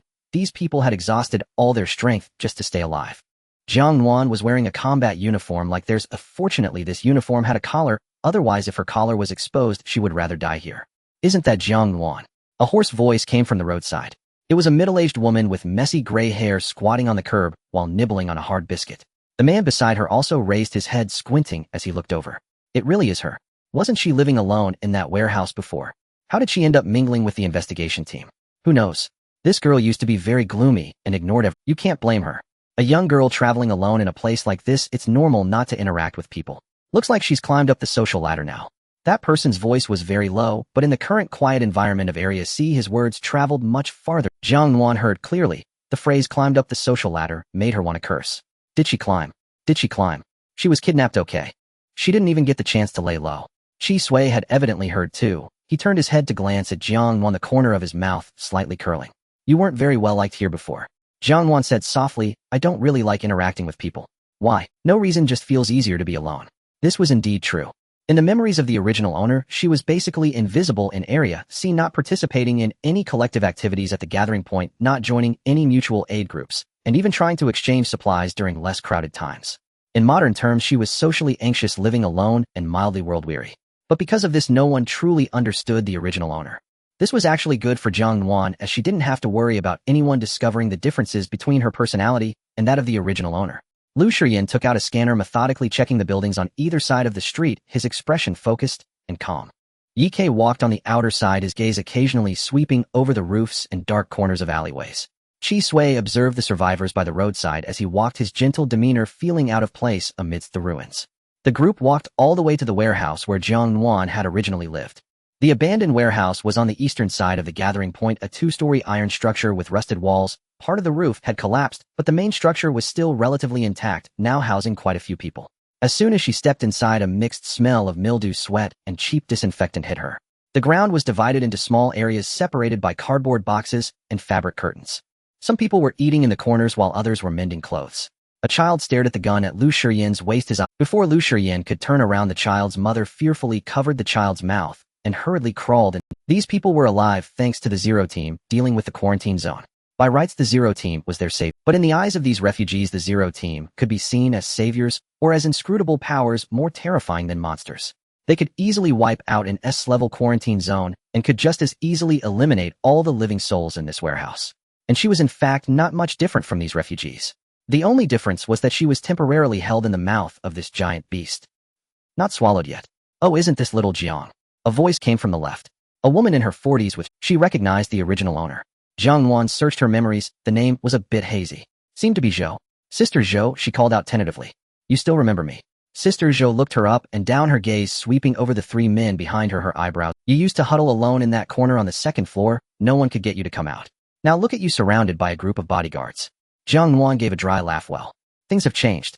Sister Zhou's gaze lingered on her face for a moment, as if she wanted to say something. Her lips moved, but ultimately just nodded. All right then, as long as you're alive. She turned to leave, but glanced back after a couple of steps. However, this glance was quickly drowned out by the noisy crowd. Lu Shiyan took a tour around the warehouse, seemingly assessing the state of this temporary shelter, and used the scanner to scan every corner. Chi Sui placed the medical kit aside, squatting down to talk with an elderly refugee lying on the ground. Yi Kei was also holding a scanner. After scanning a few points, he returned to the warehouse entrance, leaning against the door frame, his gaze sweeping over every corner of the first floor. Taking advantage of no one paying attention, Jiang Nuan quietly went up to the second floor. The second floor was much emptier than the first. A part of the roof had collapsed and wind poured in through the gap, causing a tattered piece of cloth hanging on a rope to sway back and forth. She found that corner. Against the wall, there was a dirty, thin mattress laid on the ground, and beside it, an overturned iron box. This was the place where the original owner lived. It was also where she had stayed for a few days after crossing over. Jiang Nuan squatted down, her fingers brushing against the edge of the mattress. It was cold and damp with a stain that couldn't be washed away. She opened the iron box, which was almost empty, just a tattered coat with a hole in it, and an empty water bottle. There wouldn't be anything left. Even if there had been, it would definitely have been taken by other refugees. Is this the place you used to live? Jiang Nuan was startled. It was Yi Kei.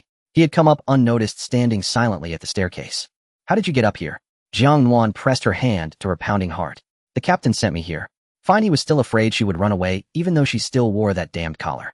Yi Kei didn't approach, merely stood at the staircase leaning against the rusted railing. Jiang Nuan withdrew her gaze and continued to rummage aimlessly, hoping to find something valuable to take away as the original owner's legacy. Her fingertips grazed the rusty interior of the iron box, and just as she was about to give up, she felt an unusual bump at an inconspicuous seam at the bottom of the box. She froze momentarily. Her heart raced a couple of beats. Maintaining her squatting position, she casually glanced back. Yi Kei was still standing at the staircase, seemingly looking downstairs, not paying attention to her. She blocked the light with her body, held her breath, and slowly unfolded it. The paper was yellowed and the corners were heavily worn, as if it had been folded and unfolded many times. She blocked the light with her body, held her breath, and slowly unfolded it. The paper was yellowed and the corners were heavily worn, as if it had been folded and unfolded many times. There were only 2 lines of text on it. The handwriting was messy, pressing through the paper. Do not trust anyone. Jiang Nuan. The final signature was her own name. She stared at the note, her hands began to tremble, and her blood felt as if it had frozen in an instant. This handwriting belonged to her. Or rather, it was the original owner's handwriting. In the remnants of the original owner's memory, she had seen this writing habit with the corners of the strokes pressed very low and the pen strokes dragged out long, very similar to her own handwriting. But she completely did not remember writing such a note. In the 5 days since crossing over, she had spent the first 2 days in shock, the next 2 days digesting the original owner's hazy memories, and on the 5th day, she entered the quarantine zone. She had neither the time nor the reason to write such a desperate and vigilant note. Then there was only one possibility. This was left by the original owner. When did she leave it? Who was she warning? Was it meant for herself, who was about to cross over and replace her? How could she know someone was coming? Or perhaps this was just a warning to herself. Maybe she knew there would be memory loss soon, so she was reminding herself. Do not trust anyone. This anyone is a vast concept, large enough to be despairing. What had the original owner gone through to write such a statement devoid of direction, explanation, and filled only with utter distrust? When Xian Lu Shiyan Chi Sui, Qi Nian Jiang Sushen Wu, and the Yi Kei behind her. Also Sister Zhou downstairs, and the other refugees whom the original owner had vague memories of. Every face surfaced in her mind. On each face, she couldn't find a definite answer. What secrets were hidden in those erased memories? And who had erased them? Jiang Nuan tucked the note into her slightly sweating palm, gripping it tightly. She slowly stood up, her expression returning to normal, or rather she forced herself to appear normal, pretending to casually look back at the staircase. She had originally thought Yi Ke would before be facing away from her at the entrance, watching the noisy refugees on the first floor. But the moment she turned her face, she froze in place. Yi Ke was not looking downstairs at all. He was leaning against the rusted railing, motionless, directly facing her. A cold wind blew in through the broken roof on the second floor, making the tattered cloth sway wildly between them. Jiang Nuan didn't know how long he had been there watching, or what he had seen. The note in her palm had become scorching hot. Do not trust anyone, including this man before her who had brought her out of the quarantine zone. She maintained her position, bent over, rummaging through the box, her mind racing. From the angle Yi Ke stood, could he see clearly what she was holding? The light on the second floor was dim, with several holes in the iron sheet roof, and grayish daylight leaked through those gaps, casting irregular patches of light on the ground between her and the iron box.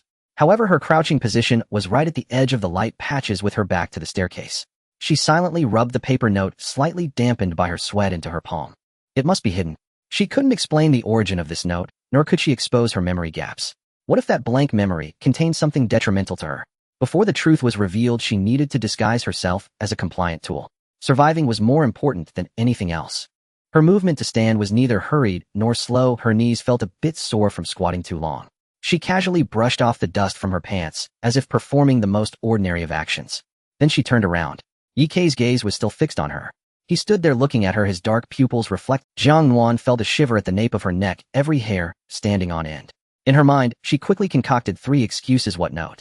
Oh, that. I wrote it casually before. I was looking for something I hid before, but couldn't find it. If he directly asked to see what she was holding, she would shove the note into her mouth. This crazy thought emerged oddly, bringing her a sense of bizarre reassurance. However, Yi Ke did nothing. His voice rang out as calm as ever. Are you done packing? Jiang Nuan's tense nerves were gently nudged by these 2 words, almost snapping. She froze. Yi Ke seemed slightly impatient with her dazedness and repeated himself. Once you're done, come downstairs. After saying this, he turned around, walking silently toward the staircase. Throughout the process, he didn't look at her again, nor did he show any curiosity about what she tightly gripped in her hand. Is that it? Jiang Nuan stood there, her heart racing with even more doubts than before. Did he not see? Or was he waiting for her to reveal more flaws? Do not trust anyone. This phrase echoed frantically in her mind, each word striking like a hammer against her fragile sense of security. Yi Ke, the man who rescued her from the forbidden zone and personally put her into a cage, was he within the warning? Jiang Nuan forced herself to calm down, slowly releasing her grip. The note had become soaked with sweat, crumpled into a ball. She carefully folded it back up and tucked it into a tiny pocket inside her combat suit, pressing it against her skin. After completing all this, she felt as if she had come back to life. She followed him downstairs. The warehouse on the first floor was bustling, the murmurs of the refugees mixed with the cries of children. The air was thick with the damp, musty smell and the sour stench of unwashed bodies. The scent that she had barely adapted to upon entering now hit her again, stirring her stomach. She glanced in the direction where Chi Sui had been crouching. It was empty. Not only was Chi Sui gone, but the refugee who had been lying on the ground and talking to him was also absent. Only a crumpled thin blanket and an overturned enamel cup remained on the ground, as if someone had hurriedly left, unable to tidy up. Lu Shiyan leaned against the wall at the entrance, holding a communicator, seemingly reading some information. Where's Chi Sui? Jiang Nuan asked curiously. He has something to attend to. He'll be back soon. Lu Shiyan glanced at her. Well, wait here. Where did he go? What was the matter? These 2 questions she wanted to ask, but Lu Shiyan's tone was less like seeking her opinion and more like notifying her this matter does not require your knowledge. Beside her, Yi Ke had silently moved to the doorway, one hand resting on the doorframe, his gaze sweeping over the ruins outside. Jiang Nuan stood there for a few seconds, then made a decision. I'll go talk to Sister Zhou. Sister Zhou was sitting in the farthest corner of the warehouse, leaning against a concrete pillar. 2 or 3 refugees were gathered around her, whispering something. When they saw Jiang Nuan approach, their gazes shot over and then swiftly averted. Sister Zhou. Jiang Nuan crouched down. Hey, Sister Zhou responded, her tone more familiar than before. What's up? Did you drop something? Jiang Nuan took out a packet of items from the outer pocket of her combat suit. Silver gray aluminum foil packaging, compressed biscuits, the standard takeout rations of the base. Before she set off in the morning, she had casually stuffed 2 packs into her pocket, originally meant for herself, but now had a more important use. She handed the biscuits over. Sister Zhou's eyes brightened. In this resource-scarce apocalypse, a sealed pack of compressed biscuits used by the investigation team was enough to exchange for a whole day of stability. She didn't hesitate, reaching out to take them, quickly stashing them into the pocket of her faded jacket. The movement was swift and natural, as if she was already accustomed to hiding resources in the shortest time possible. Thanks, little Jiang. She lowered her voice, a hint of genuine warmth in her tone. Life with the investigation team must be much better than before, right? Her gaze scanned Jiang Nuan's black combat suit, then flicked to her boots, her eyes filled with emotion, lowering her voice to a level only the two could hear. You used to be like that, all alone, curled up in that corner on the second floor, eating without knowing where your next meal was coming from. I brought you food twice, but you wouldn't open the door, insisting on waiting until I left before pulling it in through the gap. Still saying you'd rather die than have contact with the investigation team. Isn't it better now that you've come around? Jiang Nuan's heart sank. Rather die than have contact. She understood the weight of those words all too well. The original owner wasn't just saying it in anger, she had indeed chosen death. With a single bullet, she ended her own life. Although she couldn't recall the clear memory of why in her mind, it must have been that blood pressure-raising SS-grade purification talent, and the even more blood pressure-raising purification method. Going round and round, she crossed over, took on this body, and inherited this inescapable fate. Jiang Nuan tugged at the corner of her mouth, pretending to sigh helplessly. I just figured it out. Oh, it's good that you figured it out. You're young and beautiful. Sister Zhou spoke with the air of someone who had been through it, lowering her voice. Those men with their fighting and killing should always have someone understanding beside them. Besides, it's the legendary Zero Squad. I heard they didn't have a single woman before you're the first. Good fortune awaits. Jiang Nuan's temples twitched, suppressing the discomfort and impulse to retort. She needed more information. By the way, Sister Zhou suddenly asked, as if recalling something, weren't you always looking for someone? Did you go to great lengths to find them? Looking for someone. Those two words hit her ears, and her mind went blank in an instant. The original owner's memory bank had nothing on this matter. The bewilderment on her face did not escape Sister Zhou's notice. Sister Zhou thought she hadn't found them, and offered comfort. Oh, that's normal. In this world, now finding someone is harder than reaching the heavens. Perhaps they have already returned to that Tian something society you mentioned. Tian something society. Sister Zhou. Jiang Nuan seized on this keyword and asked, do you remember the specifics? I've had too much going on recently, my mind is a bit muddled. I just happened to overhear Sister Zhou tried to recall a man came to find you during your conversation. You mentioned wanting to find a friend, and you also brought up that Tian something society. A man who came to find her. Another blank in her memory. How much of her memory had been erased? Do not trust anyone, warning this mysterious Tian X society, the friend she wanted to find, and the man who came to find her. The original owner was not alone, as she had a past and companions she wanted to find. So why did she end up alone and dead in Area C? Who erased her memory? One question after another tightened around her, almost choking her. She wanted to ask again when footsteps sounded at the door. Chi Sui returned carrying a medical box. He came back alone. As he passed through the warehouse door, the grayish afternoon light spread behind him, softening his entire silhouette. Chi Sui still wore that gentle smile on his face, as if he had just taken a stroll outside. Jiang Nuan's gaze unknowingly drifted past him, looking behind him. The refugee was not back. Are you back? Lu Shiyan looked up at him. Chi Sui walked over to Lu Shiyan, and the two exchanged a few words in low tones. Jiang Nuan was too far away to hear what they said, as she only saw Lu Shiyan slightly nodding, his expression unchanged. Chi Sui came to her side and naturally stood still. Sister Zhou had already walked away with a kettle, mingling into the crowd in the corner of the warehouse, not looking back. Have you waited long? He looked down at her, his smile warm. As he approached, a faint smell of blood mixed with his usual disinfectant smell wafted into Jiang Nuan's nose. Not for long. Jiang Nuan smiled back at him and stood up. The question about the refugee ultimately remained unasked. She felt the note hidden close against her. Some things are better left unknown. The iron rolling shutter of the warehouse was half open and half closed, and the refugees inside shrank into their respective corners, watching them leave with wary eyes. Sister Zhou stood at the edge of the crowd, watching her, waving her hand. Jiang Nuan also waved back, thinking she would return to chat in detail with Sister Zhou next time, hoping to extract more useful information. The wind on the street whipped up, dust striking her face, and in the distance a dull sound echoed as another building collapsed, causing a slight tremor beneath her feet. Area C was like a massive corpse that had yet to breathe its last. The armored vehicle was parked beneath a broken bridge 2 intersections away. Jiang Nuan got in the car, returning to her usual spot by the window. The door closed, isolating all sounds from outside. The interior of the car was oddly quiet. Lu Shiyan picked up the communicator for routine contact. Qin Yin Shin Wu Jiang, Su, please respond if you hear me. Z. The harsh sound of electrical static was amplified infinitely in the dead silence of the cabin. No response. Lu Shiyan pulled the communicator away from his ear, staring at the screen for 2 seconds. Then he raised his head. Jiang Nuan saw an expression on his face for the first time. He remained calm and rational, his lips pressed into a line, but the sense of composure that usually conveyed control over everything was now cracked. Qin Yin's team, his voice turned cold, has gone completely missing. A black armored vehicle raced down the dilapidated road in Zone C. Yi Ke sat in the driver's seat, hands gripping the steering wheel. His driving was clearly not as skilled as Jiang C's, the wheels bumping over gravel and broken asphalt causing the vehicle to jolt violently. Jiang Nuan leaned against the window, her shoulder colliding with the cold armor plate once again. Lu Shiyan sat in the passenger seat, clutching the communicator. Qingyan, please respond if you hear this. Ji. Shenwu Jiang Su, any channel, please respond. Ji. Ji. The sound of static was amplified several times within the enclosed vehicle. She silently counted. Since they got in the car, Lu Shiyan had already tried to contact them 4 times. Each time was about 5 minutes apart, and the results were the same. The 5th time, Qingyan team calling on all frequencies, please respond. Ji. Lu Shiyan took the communicator away from his ear and glanced at the signal status on the screen. It was all gray. His thumb rubbed the side of the communicator twice before he turned off the screen. The vehicle fell silent again. Only the muffled sound of tires rolling over the ruins remained. Chisue had closed his eyes since he got in the car, leaning motionless against the back seat. The way he closed his eyes was completely different from his usual smile. Without those crescent-shaped eyes and the upward curve of his lips, the lines of his face became cold and rigid. For the first time, Jiang Nuan realized how much Chisue resembled Qingyan. It wasn't just the similarity in their features, even the essence beneath their personality disguises was strikingly alike. What's the situation on your side? Lu Shiyan turned to look at Chisue. Chisue leaned back against the seat and opened his eyes. I can't reach Qingyan. His voice was slightly hoarse. Jiang Nuan paused for a second. Can't reach him. Everyone knew about the communicator issue, why did he have to mention it specifically? Unless what he meant wasn't the kind of contact through the communicator.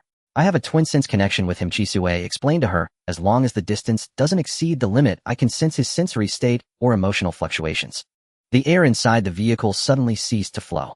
She felt a bolt of lightning strike directly on her crown. That crazy night intruded into her mind without warning. Qingyan's burning body temperature, his aggressive actions, those vile words that treaded on the edge of her sanity. And then, it was Chisue. The sound of him pouring water, his icy fingers, the gentle, yet forceful movements. If they shared sensations. When one person was doing those things, the other could feel it all. Double the. Jiang Nuan's cheeks instantly flushed, the heat spreading to her ears. She quickly turned her head to look out of the window, wishing she could immediately open the car door and jump out to bury herself in a ruin. It was too absurd. This damned apocalypse left no dignity for the living. Chisue didn't notice her stiffness. His attention was entirely focused on his missing brother. Captain. Chisue looked at Lu Shiyan. Could it be the residual energy from that S-level restricted zone? The probability is very low, but we can't rule it out. Before we eradicated that restricted zone, it exhibited extremely high intelligence.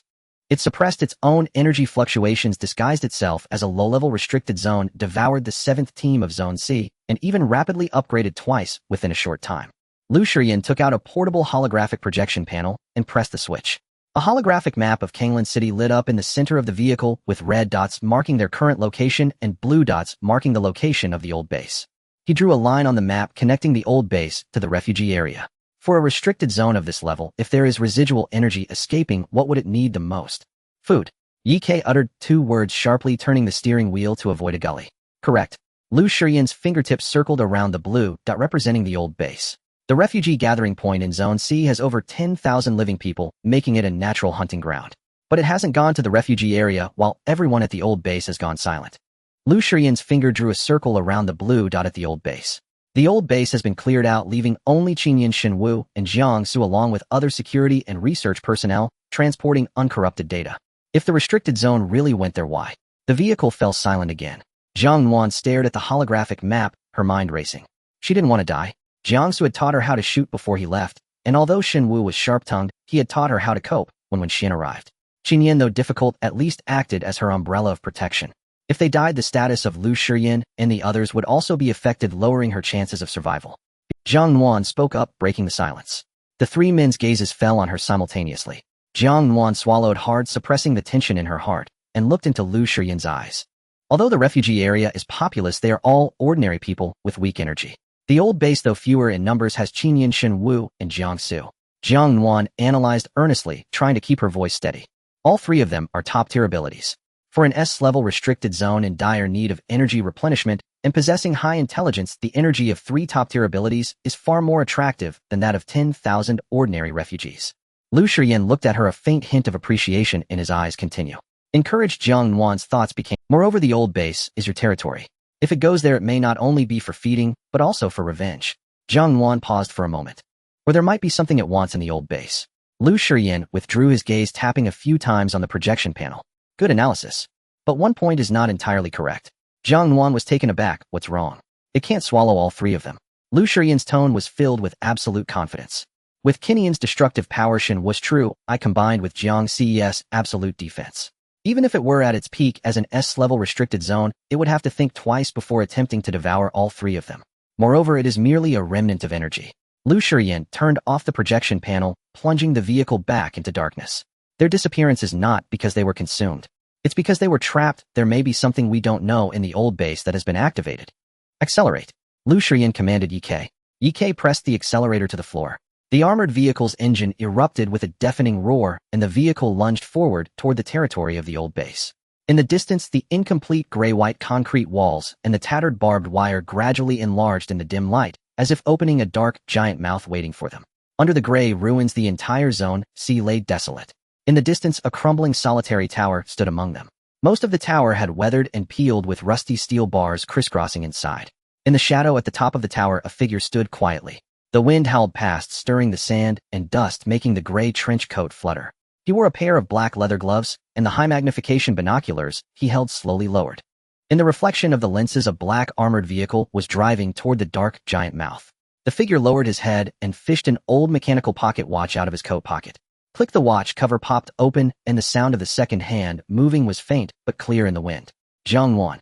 He chuckled softly, the sound gravelly and low through the mask. No, it should be codenamed Eden. He closed the pocket watch's thumb, stroking the worn patterns on the cover. Everything is going according to plan. He turned and silently vanished into the dark staircase leading to the bottom of the tower. The armored vehicle tore through the desolate ruins like a raging yellow dragon. In the distance, the outline of the old base emerged beneath the gray, hazy skyline, a fortress constructed of high-strength, blast-resistant concrete, now shrouded in a layer of writhing, living black mist. The lines of the building twisted and elongated in the fog, lying dormant at the edge of an abyss, slowly opening a grotesque giant mouth. The temperature inside the vehicle plummeted. Jiang Nuan pressed against the car window, watching the darkening sky outside, her stomach churning. The intense stench that seeped in through the air conditioning vents made her nearly gag. The vehicle began to slow down, tires crunching over the rusted barbed wire outside, producing a grating sound that made her teeth ache. Captain, can I wait for you in the car? Jiang Nuan's fingers gripped the seatbelt tightly as she looked into the darkness ahead that seemed to swallow light, struggling. I don't want to go in there. It's not remnants of energy, it's a graveyard. I don't want to die. I promise I won't run away. She quickly added. Lu Shiyan paused in his action of adjusting his black tactical gloves. He did not answer immediately, but looked at her calmly, his gaze scrutinizing her like an innocent, laughable child. Stay in the car. Lu Shiyan's voice betrayed no emotion. If you want to be melted into a puddle of blood by the pervasive source of contamination in 5 minutes, I can grant you that. Jiang Nuan's breath hitched, biting her lip tightly, and fell silent. She silently felt the heavy weight of the handgun inside her clothing. She could only comfort herself. Jiang Nuan had progressed from the level tunnel directly to the S level. Even if it was just a weakened version. She cheered herself on. In her mind, the effect was nearly zero. Chi Sui handed out several matte black half-face protective masks, distributing them among the group. The masks were cold and lightweight, covering the mouth, nose, and chin, with small filtration valves embedded on the sides. When it was handed to Jiang Nuan, his hand paused for a moment. After getting out of the car, Nuan must stick close to us. Jiang Nuan nodded, taking the mask and pressing it against her cheeks, her fingertips reaching around to the back of her head to fasten the buckle. The moment the filtration valve activated, the nauseating stench was cut off, and her churning stomach finally settled. The expressions of the several people in the vehicle were concealed by the protective masks, leaving only their pairs of eyes. Just as the mask was secured, bang. Without warning, the vehicle jolted upward. A violent impact resonated from beneath the car, as if something from the Earth's core had collided fiercely with it. The armored vehicle emitted a piercing screech as it tilted nearly 45 degrees. Jiang Nuan was thrown to one side by the massive inertia, crashing heavily against Chi Sui's shoulder. A hand immediately clutched her arm, steady and strong. Before she could stabilize herself, boom. The asphalt road beneath erupted in an explosion. Several black, thick, and arm-sized bone spikes erupted from the ground, piercing through the armored vehicle's hard chassis. One of the spikes grazed against Jiang Nuan's calf, its sharp tip dripping with green viscous liquid. The liquid dripped onto the genuine leather seat, burning a large hole with a hissing sound, the acrid smoke stinging her nose. Just a little more and her leg would have been gone. Abandon the vehicle, Lu Shiyan ordered sharply. The car door was kicked open. Ye lifted Jiang Nuan by the back of her collar, as if she were a cat, pulling her out of the vehicle. As soon as her feet touched the ground, he immediately released her and turned to shield her. The sensation underfoot, what should have been solid concrete, felt sickeningly sticky, as if she were stepping on a giant decaying piece of meat, sinking slightly with each step only to be rebounded. Bang! Bang! Bang! Ye Kai shielded Jiang Nuan behind him, while his other hand drew out a large-caliber tactical handgun. Flames erupted from the muzzle and bullets accurately shattered several bone spikes that shot up from the ground. The moment the bone spikes shattered, they emitted a sharp wailing sound. This eerie noise made Jiang Nuan's scalp tingle. Into the main building. Lu Shiyan's left hand, open palm facing down, and pressed down fiercely. Gravity 10 times. Boom. With Lu Shiyan at the center, the space within a 5-meter radius erupted with an unbearable explosive sound. Those wildly thrashing bone spikes were instantly crushed down as if by an invisible mountain, smashing into the ground and turning into a pile of meat paste, with the ground sinking at least half a meter. Jiang Nuan's eyes widened. Space-type ability users were already extremely rare, and Lu Shiyan's power was far beyond what the word rare could encompass. With the obstacles cleared, the 4 of them rushed toward the main building's entrance dozens of meters away. Jiang Nuan was pulled forward by Ye Kai as the surrounding black mist thickened visibility, dropping below 5 meters. Bursting into the main building's hall, Lu Shiyan pressed the hydraulic closure switch for the door. The heavy alloy door slammed shut, isolating most of the black mist and shrill screams from outside. The hall was silent for a second. In the next moment, everyone's hearts sank to the bottom. This was not the old base. In absolute darkness, only the walls, ceiling, and floor emitted a faint green glow. The internal space had been completely transformed, with identical corridors and junctions extending endlessly in all directions like a boundless 3-dimensional maze. Thick black liquid seeped continuously from the walls, and the foul air almost congealed into substance. Lu Shiyan drew out a dagger from his waist and pressed the back of the blade against the wall. The dagger sank in. The concrete wall should not be soft. He withdrew his hand, the dagger covered in a layer of black goo, slowly pulling out fine strands. Space folding. Lu Shiyan frowned. It has transformed this place into a nest. Ye Kai raised his sniper rifle, trying to observe the depths of the corridor through the scope. Space folding. Lu Shiyan frowned. It has transformed this place into a nest. Ye Kai raised his sniper rifle, trying to observe the depths of the corridor. For a top sniper, not being able to use a sniper rifle is like losing a major part of one's skills. Then it's from Jiang Nuan's side. Chi Sui voice came. The gentle smile he usually wore had completely disappeared, and he raised his right hand palm up. Silently, a sickle appeared in his hand out of thin air. The handle was pitch black, and the blade curved like a new moon. Jiang Nuan was taken aback. This was her first time seeing Chi Sui weapon. She had previously guessed what Chi Sui weapon was: surgical knife, needle, but she never expected it to be a sickle the shape of the Grim Reaper. Before she could think further, countless fissures appeared simultaneously on the walls on both sides of the corridor. A swarm of black figures surged out. Their forms resembled skinned hunting dogs, oozing with goo, with no eyes, only a large mouth filled with sharp teeth. There were so many that they were impossible to count, pouring out from every side path and crack, drowning the corridor in darkness. Chi Sui moved. The sickle traced a black arc. That movement was so fluid, as if he were dancing a waltz, cutting through the air, continuously cleaving the hunting dogs in half. At the same time, several silver threads shot out from Chi Sui left fingertips. The threads pierced into the black mist, and a second later 3 hunting dogs that lunged from the side froze in midair, their bodies spasming uncontrollably. Chi Sui retracted his hand. The threads tightened. The 3 hunting dogs were simultaneously sliced into pieces, their flesh falling to the ground like scraps. Ye Kai discarded his ineffective firearm, drawing out a dagger as thin as a cicada's wing from his waist. The short blade struck out in an instant, each thrust targeting vital points.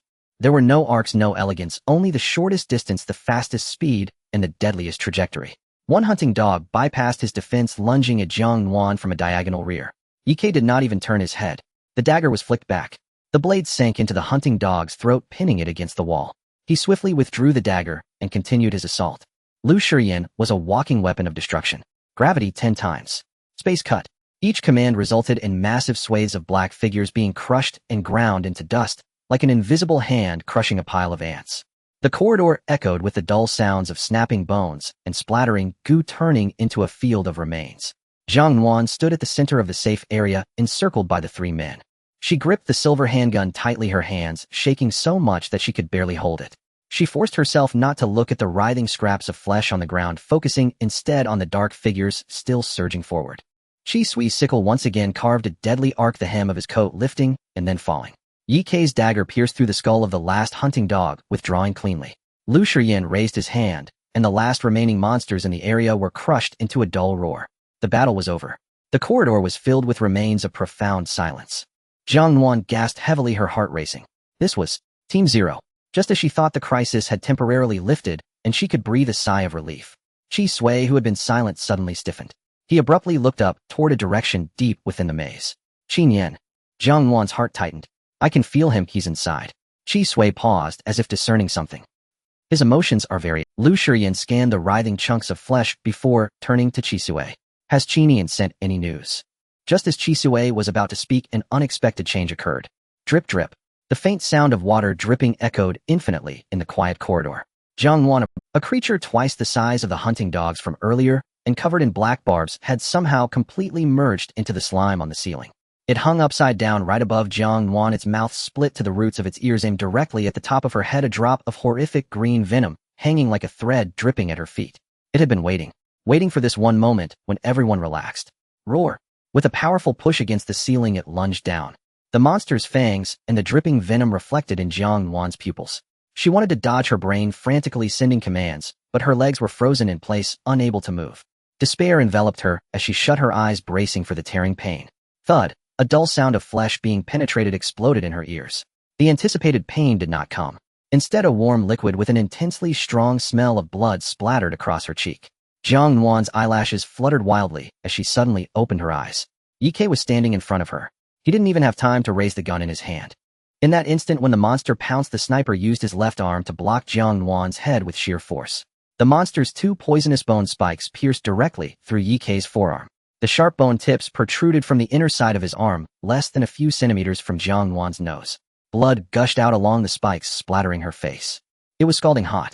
That was the blood of a living person. Jiang Nuan's breath completely stopped at that moment. She stared blankly at the pale bone tip piercing through Ye Ke's forearm, dripping with his blood, her brain unable to process. Yet Ye Ke didn't even furrow his brows. His dark eyes were fixed intently on the monster looming nearby, and his right hand drew out the dagger from his waist. With a swift motion, he swung the dagger.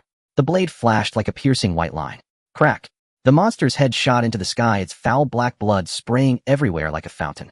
The massive body, now headless, crashed heavily to the ground, twitching twice before lying still.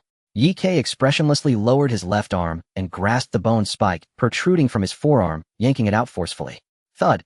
The bloody bone spike was casually tossed aside. The flesh around the wound began to blacken and rot at a visible speed, the poison spreading up through the veins. Chi Sui had already stepped forward. He sheathed the black scythe and quickly placed both hands over Ye Ke's darkening wound. A green light emanated from his palms like fireflies continuously falling into the rotting flesh. Don't move, Kishui's smile vanished, his expression turning serious and focused. As the green light touched the poison, a faint sizzling sound emerged. The black necrotic tissue was slowly peeled away and the bleeding wound was temporarily halted.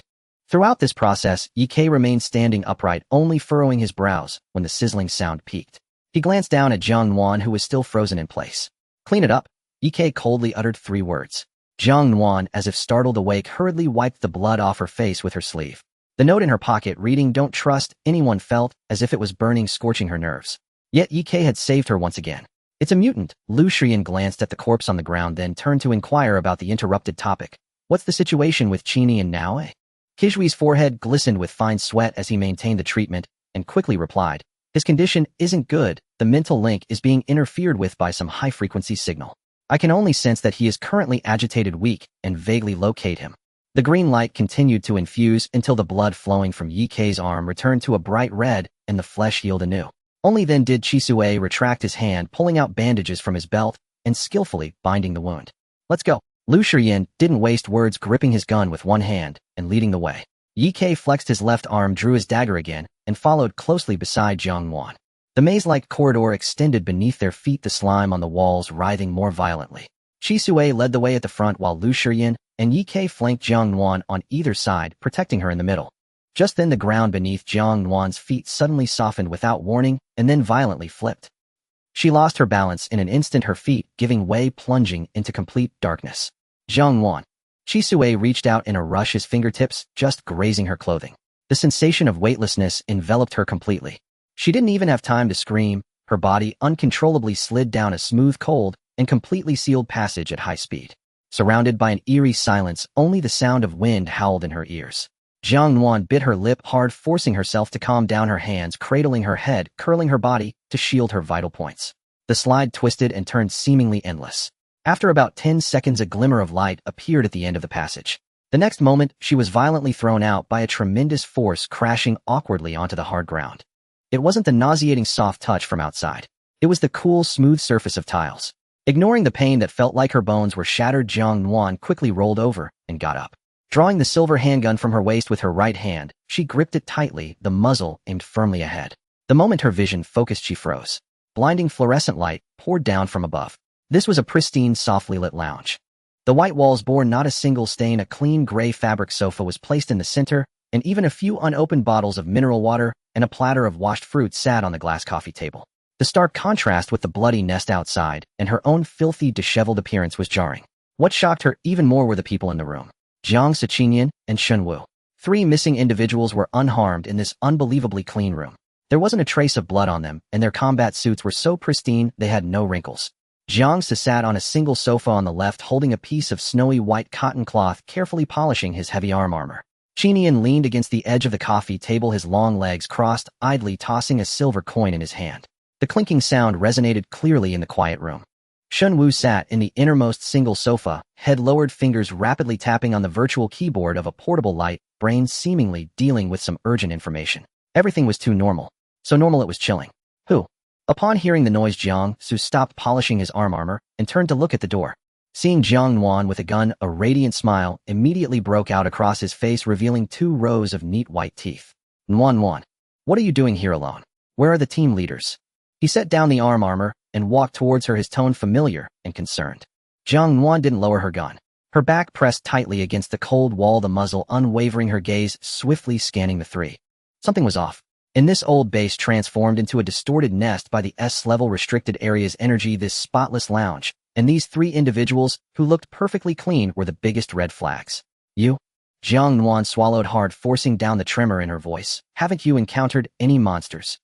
Monsters? Qinian caught the fallen coin, curling his fingers as he approached her. He wore a black combat suit, his tall figure exuding an air of confidence, and on his face, identical to Qijui's, was a familiar, nonchalant smirk. He stepped in front of Jiang Nuan, looking down at her. What monster could harm us? Qinian scoffed, his tone arrogant. Why are you still so timid, pointing a broken gun at whom? He reached out directly, gripping the barrel of Jiang Nuan's gun, pressing it down. Jiang Nuan tightened her fingers, nearly pulling the trigger. But the force from the gun was overwhelming, and she couldn't resist, forced to lower the muzzle. Qinian took a step forward, wrapping his empty arm around her waist, forcibly pulling her into the room and pressing her down onto the sofa. Since you're here, stay with your brother for a while. Qinian lowered his head, his lips almost brushing against her ear, his voice laden with aggression. This lousy place is boring as hell. His scorching body heat came through their clothes, carrying a faint scent of gunpowder and wild hormones. Jiang Nuan was half embraced by him, forced to sit down. Jiang Nuan's body was stiff, but her mind was racing. Shen was true, I could see through all illusions. If this place was a forgery of the restricted area, why didn't Shen Wu react? But if they were real, why were they without a single trace of battle? Why not contact Lu Shiyan? The most fatal flaw. Qi Sui had said outside that Qinian's mental link was being interfered with, that he was in bad condition, agitated, and weak. But the Qinian before her was energetic, even had the leisure to tease her. Jiang Nuan lowered her eyelids, concealing the chill in her gaze. She didn't push Qinian away, instead she relaxed her body as much as possible, obediently leaning back against the sofa, allowing his arm to wrap around her waist. Have you all been here the whole time? Jiang Nuan asked softly, her voice sounding somewhat timid. Yeah, Jiang Su returned to his seat, looking at her. We got trapped in this room as soon as we came in, the door won't open. But it's fine, just consider it a vacation. Shen Wu didn't even lift his head. It's too noisy, you just sit quietly. His tone, demeanor, and actions. Perfectly flawless. If Jiang Nuan didn't know the secret of twin sensory sharing, she might have truly been. The hand around her waist began to grow restless, the long fingers slowly gliding up through the fabric. Nuan. Qinian leaned closer to her neck, inhaling deeply. Why do you smell so good? His lips brushed against her skin, causing a shiver to run through her. Jiang Nuan fought to keep from pulling away. She tilted her head slightly, looking into Qinian's eyes, which were so closed with their slightly raised corners. Qinian, she suddenly spoke. Your brother was injured outside. His left hand was pierced by a bone spike. Qinian's caressing paused momentarily. He raised his head, meeting Jiang Nuan's gaze, a nonchalant smile tugging at the corners of his mouth. Is that so? Then he's really useless. Qinian pinched her chin. But it doesn't matter. If he dies, you'll be mine alone. The last shred of luck in Jiang Nuan's heart sank completely. They shared sensory experiences. If Qijui's hand was pierced, he would at least question why he didn't feel that pain. Moreover, the real Qinian would never display such a completely indifferent attitude upon hearing about Qijui's injury. There was a strange tacit understanding and bond between them that outsiders could never interfere with. It was absolutely impossible for him to be in the mood to flirt here. The Chinian before her was fake. They were all fakes. What are you thinking? The Chinian in front of her seemed displeased with her silence. Jiang Nuan did not respond. Her fingers trembled slightly, a physiological fear that even as she desperately suppressed it, the chill still crept up. In her mind, it felt like two little voices were screaming madly, one urging her to escape, while the other calmly pointed out every flaw. Jiang Nuan held her breath, slowly raising her hand, gently touching Qinian's face with the hand stained with Yi Kei's blood, now dried and crusted. Qinian froze, seemingly not expecting her to suddenly make such a bold move. Jiang Nuan's fingertips traced over his brows and eyes. You play the part so well, but...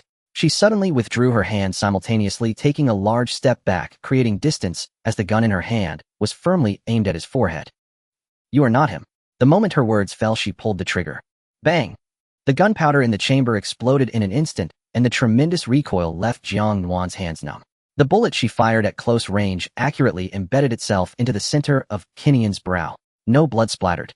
The bullet seemed to have struck a mass of extremely viscous gel, leaving only a deep black hole in the center of the forehead. The smile on Qinian's face did not even fade. Those eyes with their slightly raised corners continued to stare at her intently, though the black pupils began to expand, consuming the entire eye socket. In the next moment, crack, crack, crack, the chilling sound of tearing echoed in the quiet lounge. Centered around that bullet hole, Qinian's facial skin suddenly peeled back to the sides. A massive fissure split open from the forehead, tearing down the bridge of the nose, the lips, until it reached the chin. The entire facial skin resembled a misfitting garment being violently ripped apart, revealing the entity hidden beneath. It was a mass of scarlet, writhing flesh. In the center of the mass, sharp, elongated teeth were arranged in circles, contracting inward like the blades of a meat grinder, with viscous yellow-green liquid dripping between the gaps. At the same time, on the sofa, Jiang Su and Shun Wu melted away as if their bones had been pulled out, quickly dissolving into two pools of liquid, screaming as they merged into that writhing mass of flesh. The creature's size surged, doubling. The smooth walls began to decay and peel, and the clean tiles seeped dark red blood. The illusion was collapsing. Then let's leave. The monster with a split face approached, producing a sticky rasping sound from its throat as three distinctly different tones twisted together. Become a part of us.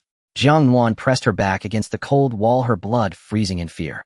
She forced her stiff fingers to pull the trigger again. Bang, bang, bang. All the bullets lodged into that mass of flesh, not even causing a splash of water. The magazine was empty. The trigger was pulled all the way back, leaving only the hollow click sound. The monster opened its gaping maw filled with rows of teeth and lunged toward her head. The stench assaulted her face.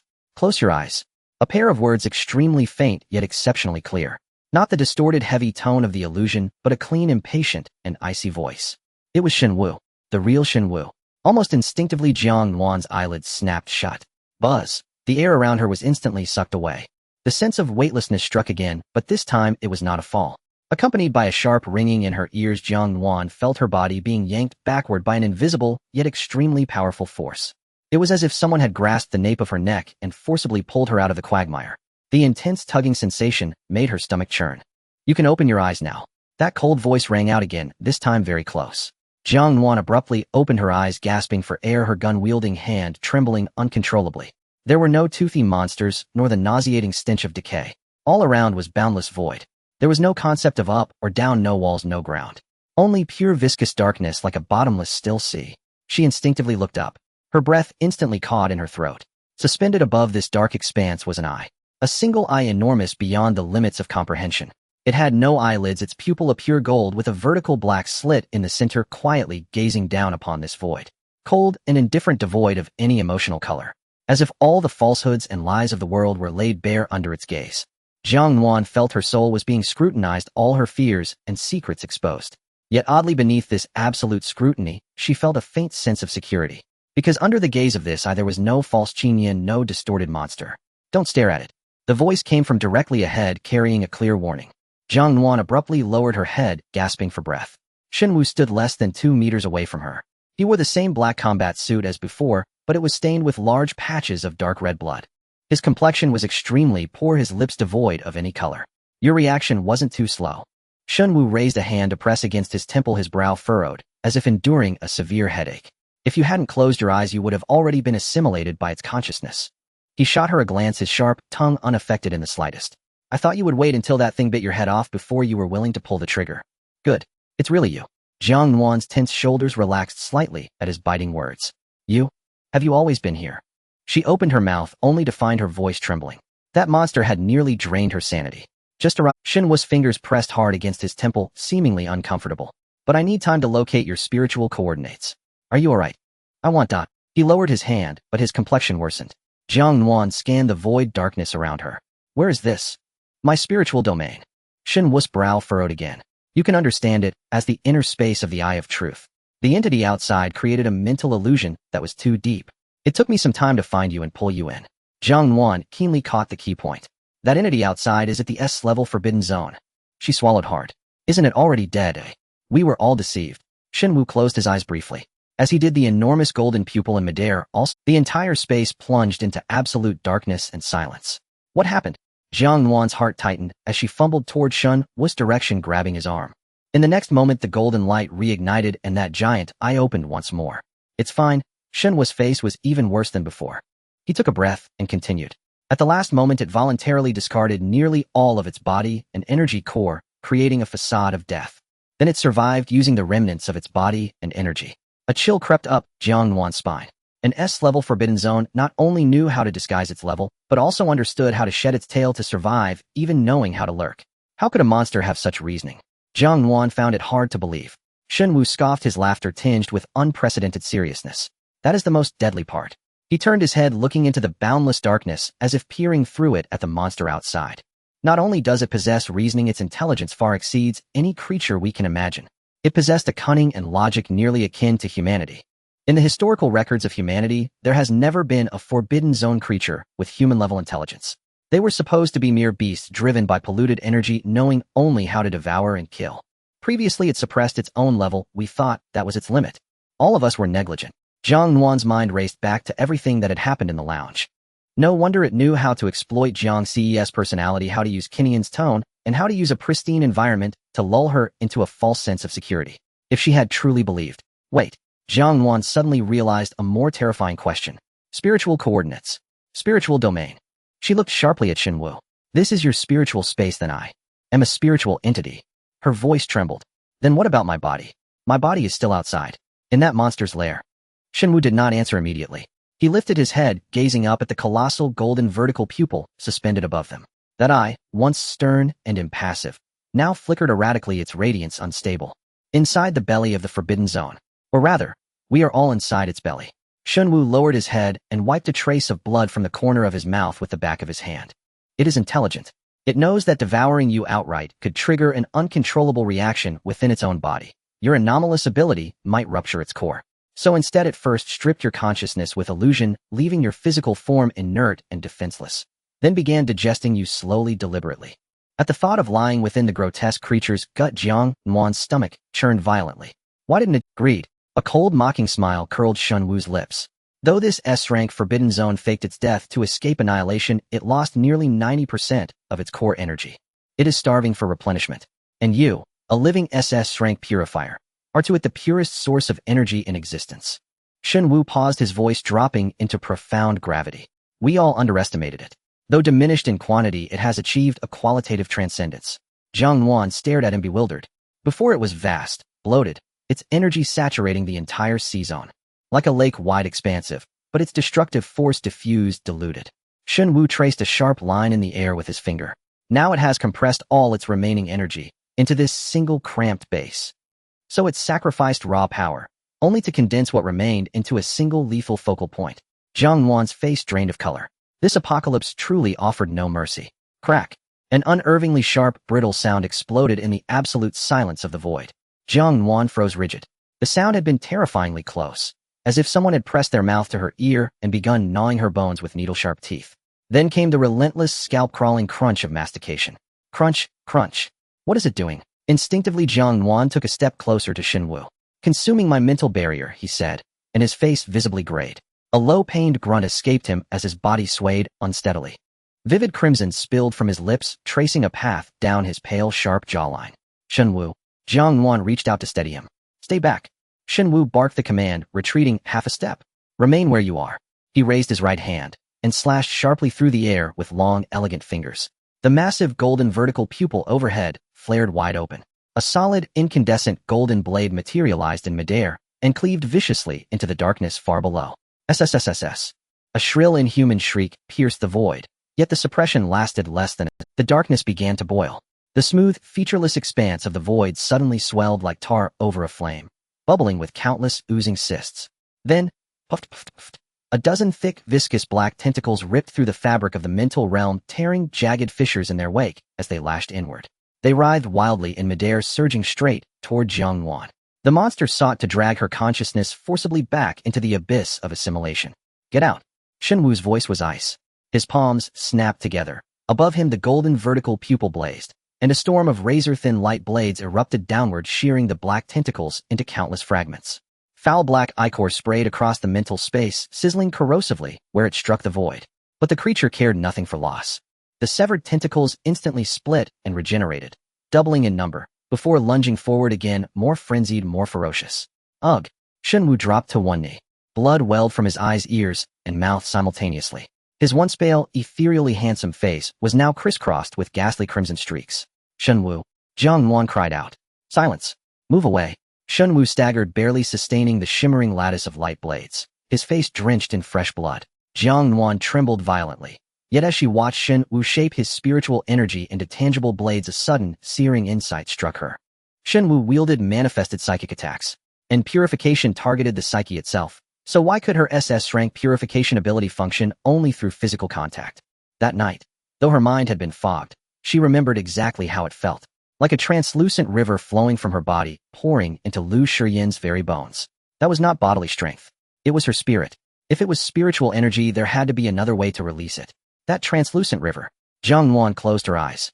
The crunching, the shrieking tentacles, Shen Wu's labored breath, all vanished, forcibly silenced.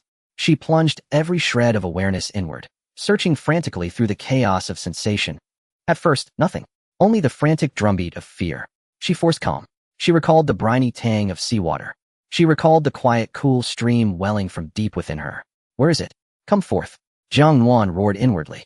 The extreme tension of her spirit, fueled by desperate will to survive, triggered a sharp crystalline ping deep in her consciousness. As if a seal had shattered. She saw it. A tranquil silver thread stream flowing silently in the depth. Without hesitation, Jiang Nuan extended her spiritual awareness into that pool. Boom!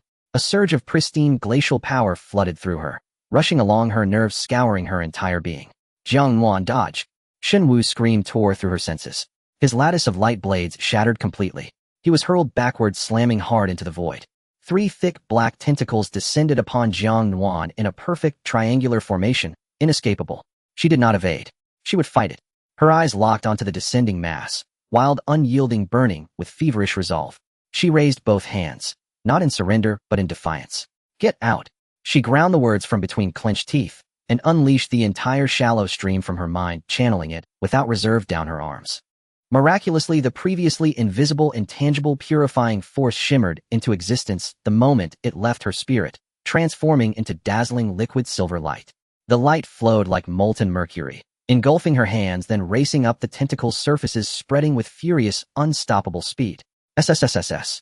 A searing, corrosive hiss pierced her ears, the sound of the creature's essence being purified. Wherever the silver light touched, the black tentacles vaporized instantly. A shriek of unimaginable agony, inhuman, soul-rending, exploded inside Jiang Nuan's skull. It was the lament of the S-rank Forbidden Zone's true form. It felt agony, absolute, excruciating. Its corrupting energy had met its ultimate antithesis. The 3 tentacles recoiled violently, like live wires shocked, but the silver light clung, burning upward along their length, racing toward the rift and the monster beyond. Thump, thump, thump. 3 muffled detonations.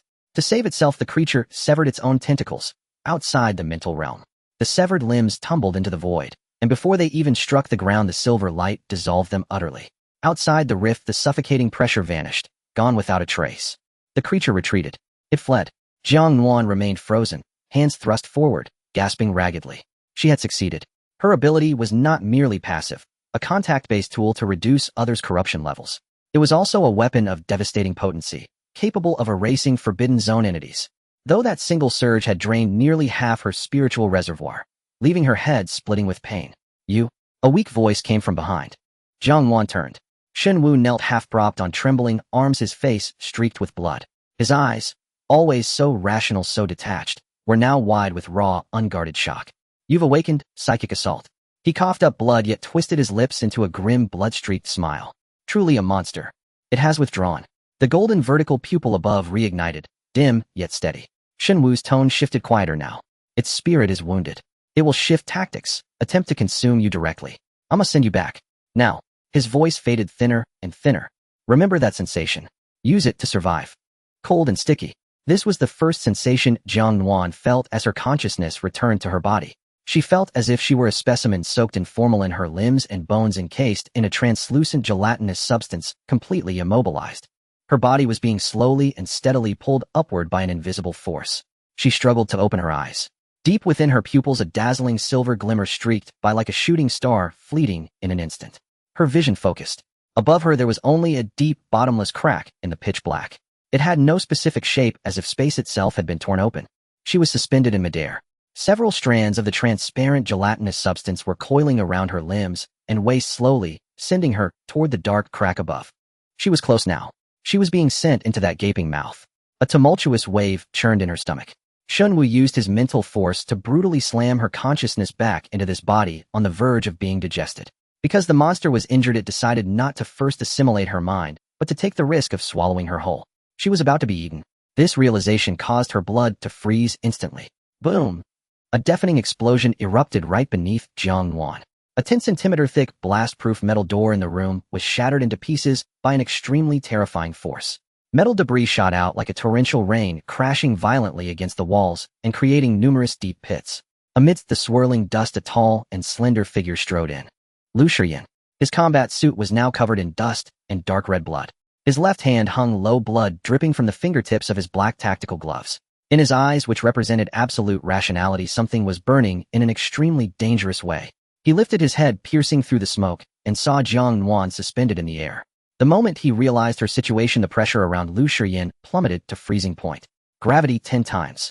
His hoarse voice was devoid of any fluctuation, yet carried the fury capable of destroying everything. Buzz. The entire space emitted a mournful cry under the unbearable weight. The transparent gelatinous substance wrapping Jiang Nuan snapped, taut under the pull of gravity. But the monster did not let go. It sensed a lethal threat, and the crack above suddenly widened, attempting to swallow Jiang Nuan whole before being crushed. Bang! A dull gunshot sounded from behind Lu Shiyan. Ye Kai knelt on one knee, aiming a large-caliber sniper rifle. The bullet tore through the air, accurately hitting the thickest strand of gelatinous substance wrapped around her waist. The specially made armor-piercing round exploded inside, causing the gelatinous substance to snap. Without the support, Jiang Nuan's body plummeted straight to the ground. Hiss! A piercing shriek emanated from the crack above.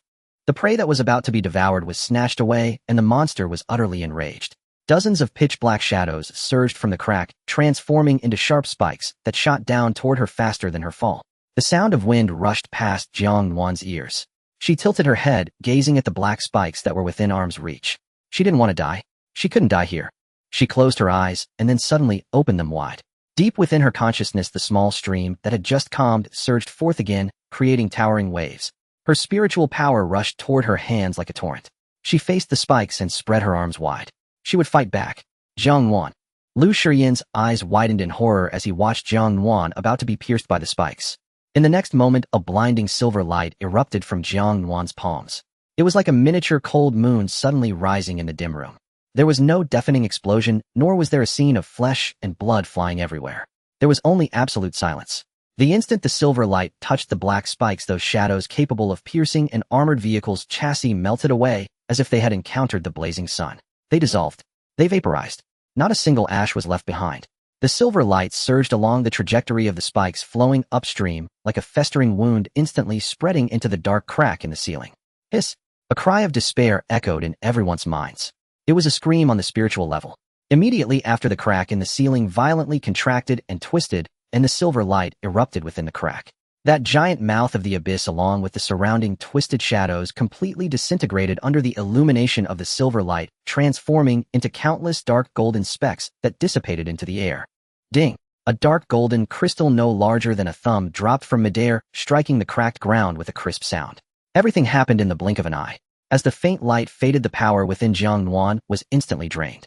Her vision went dark and her body was completely out of control as she fell toward the hard ground. There was no pain as she had anticipated. A slight spatial fluctuation passed by, and Lu Shiyan's figure appeared below her. He reached out and quickly caught her falling body in his arms.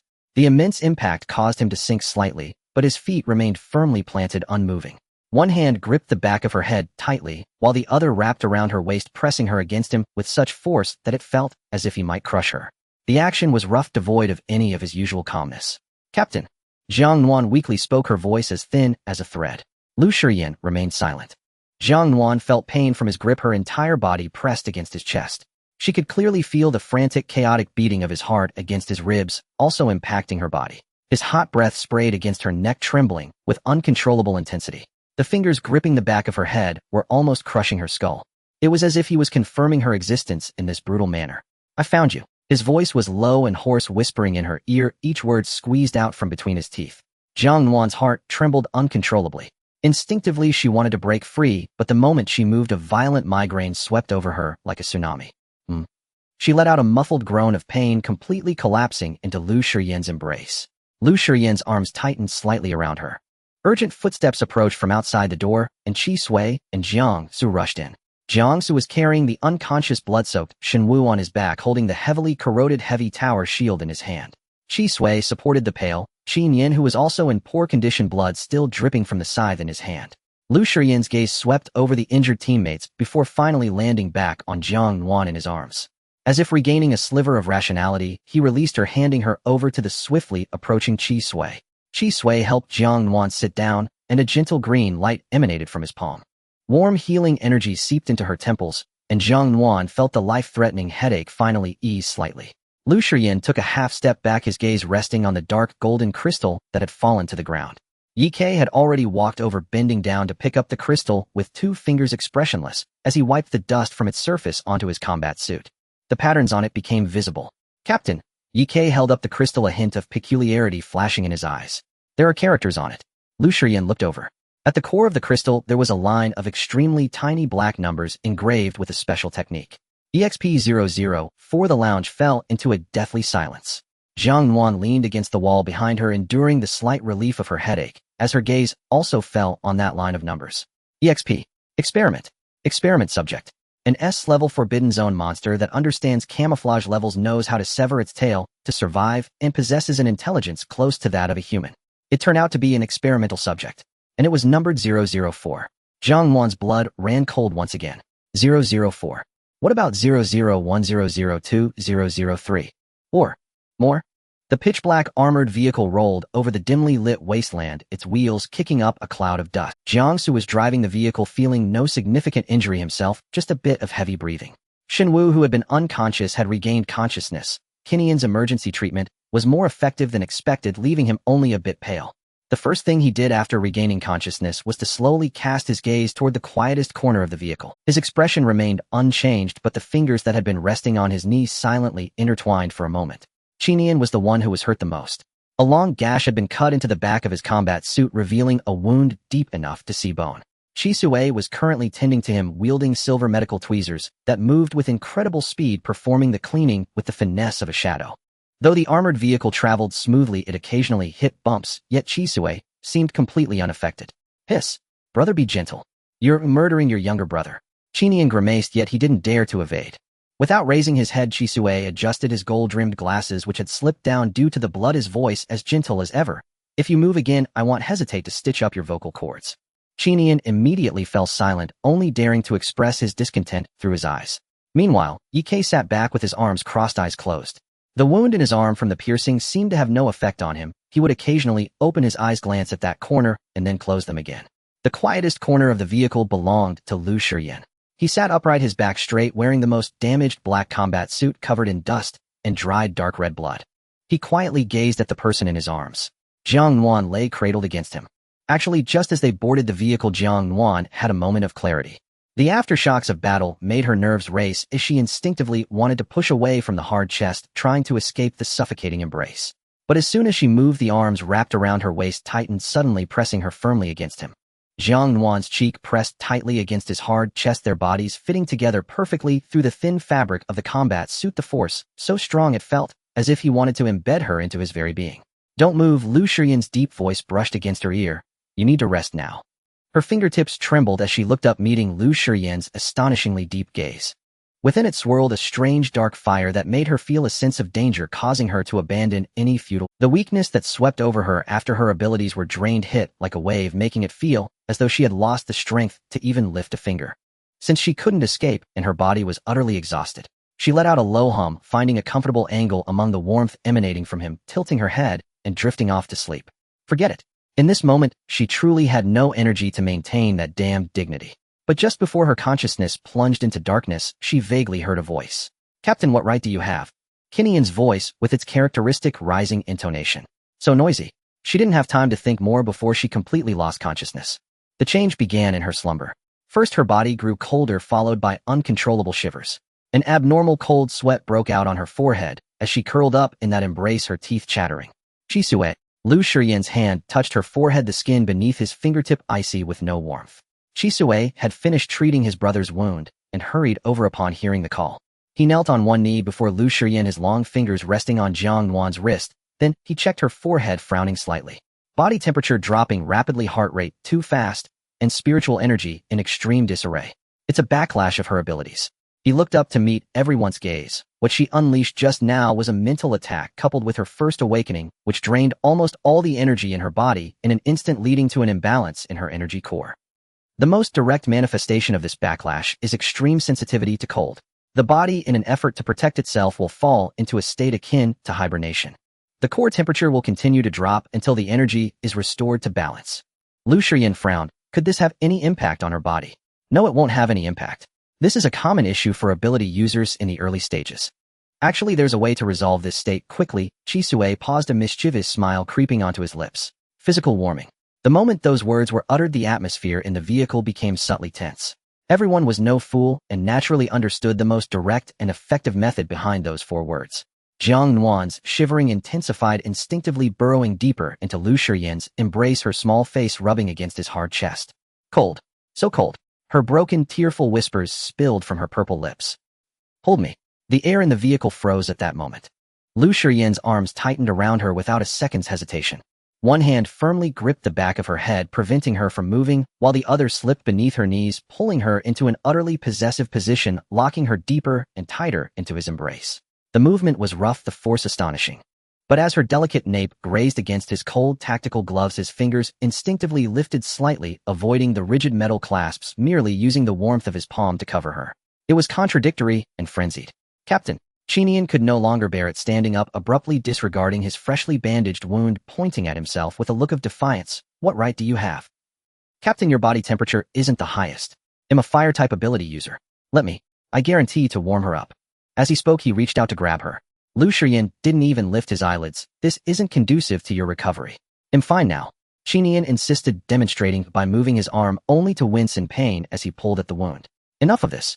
Chisue pressed down on his brother's shoulder and sat back down. Nuan's current condition involves not just simple loss of body temperature, but more importantly, the turmoil of her spiritual energy. Your energy field is too violent. Getting closer will only exacerbate her instability. The captain is a space type, and he is the best choice to harmonize Nuan's currently chaotic energy field. This reasoning was sound and quelled the restless thoughts of Kinian and the others. Kinian reluctantly clicked his tongue, but returned to his seat, watching helplessly as that small figure was entirely enveloped in Lu Shiyan's embrace. Lu Shiyan appeared oblivious to the undercurrents around him. All his focus was on the small, cold body in his arms. He could clearly feel that the person in his arms was like a dying vine, desperately drawing warmth from him. And amidst this absorption, he felt a hidden, yet frenzied satisfaction bloom within. He lowered his head, resting his chin gently on her head, his breathing becoming heavier. She was his. This realization, like a seed buried for so long, finally broke through the soil at this moment. Jiang Nuan's consciousness floated in an endless expanse of icy water. Cold was the only sensation. It was bone-chilling, as if it would freeze her very soul. She wanted to cry out for help, but no sound emerged.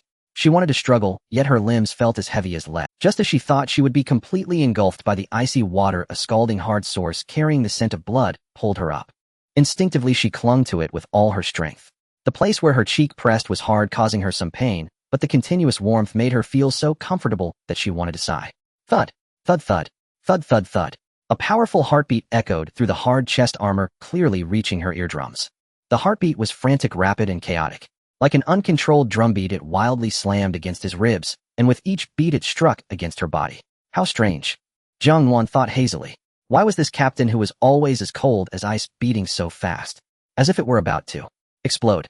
She burrowed deeper into that embrace, searching for a more comfortable position, contentedly rubbing against him.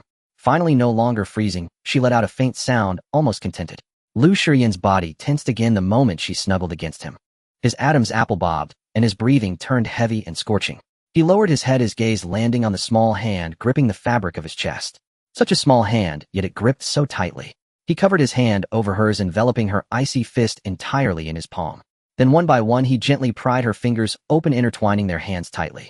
In the vehicle, only the rumble of the armored vehicle remained. Time became slow and long on this journey home. That frantic heartbeat gradually calmed down.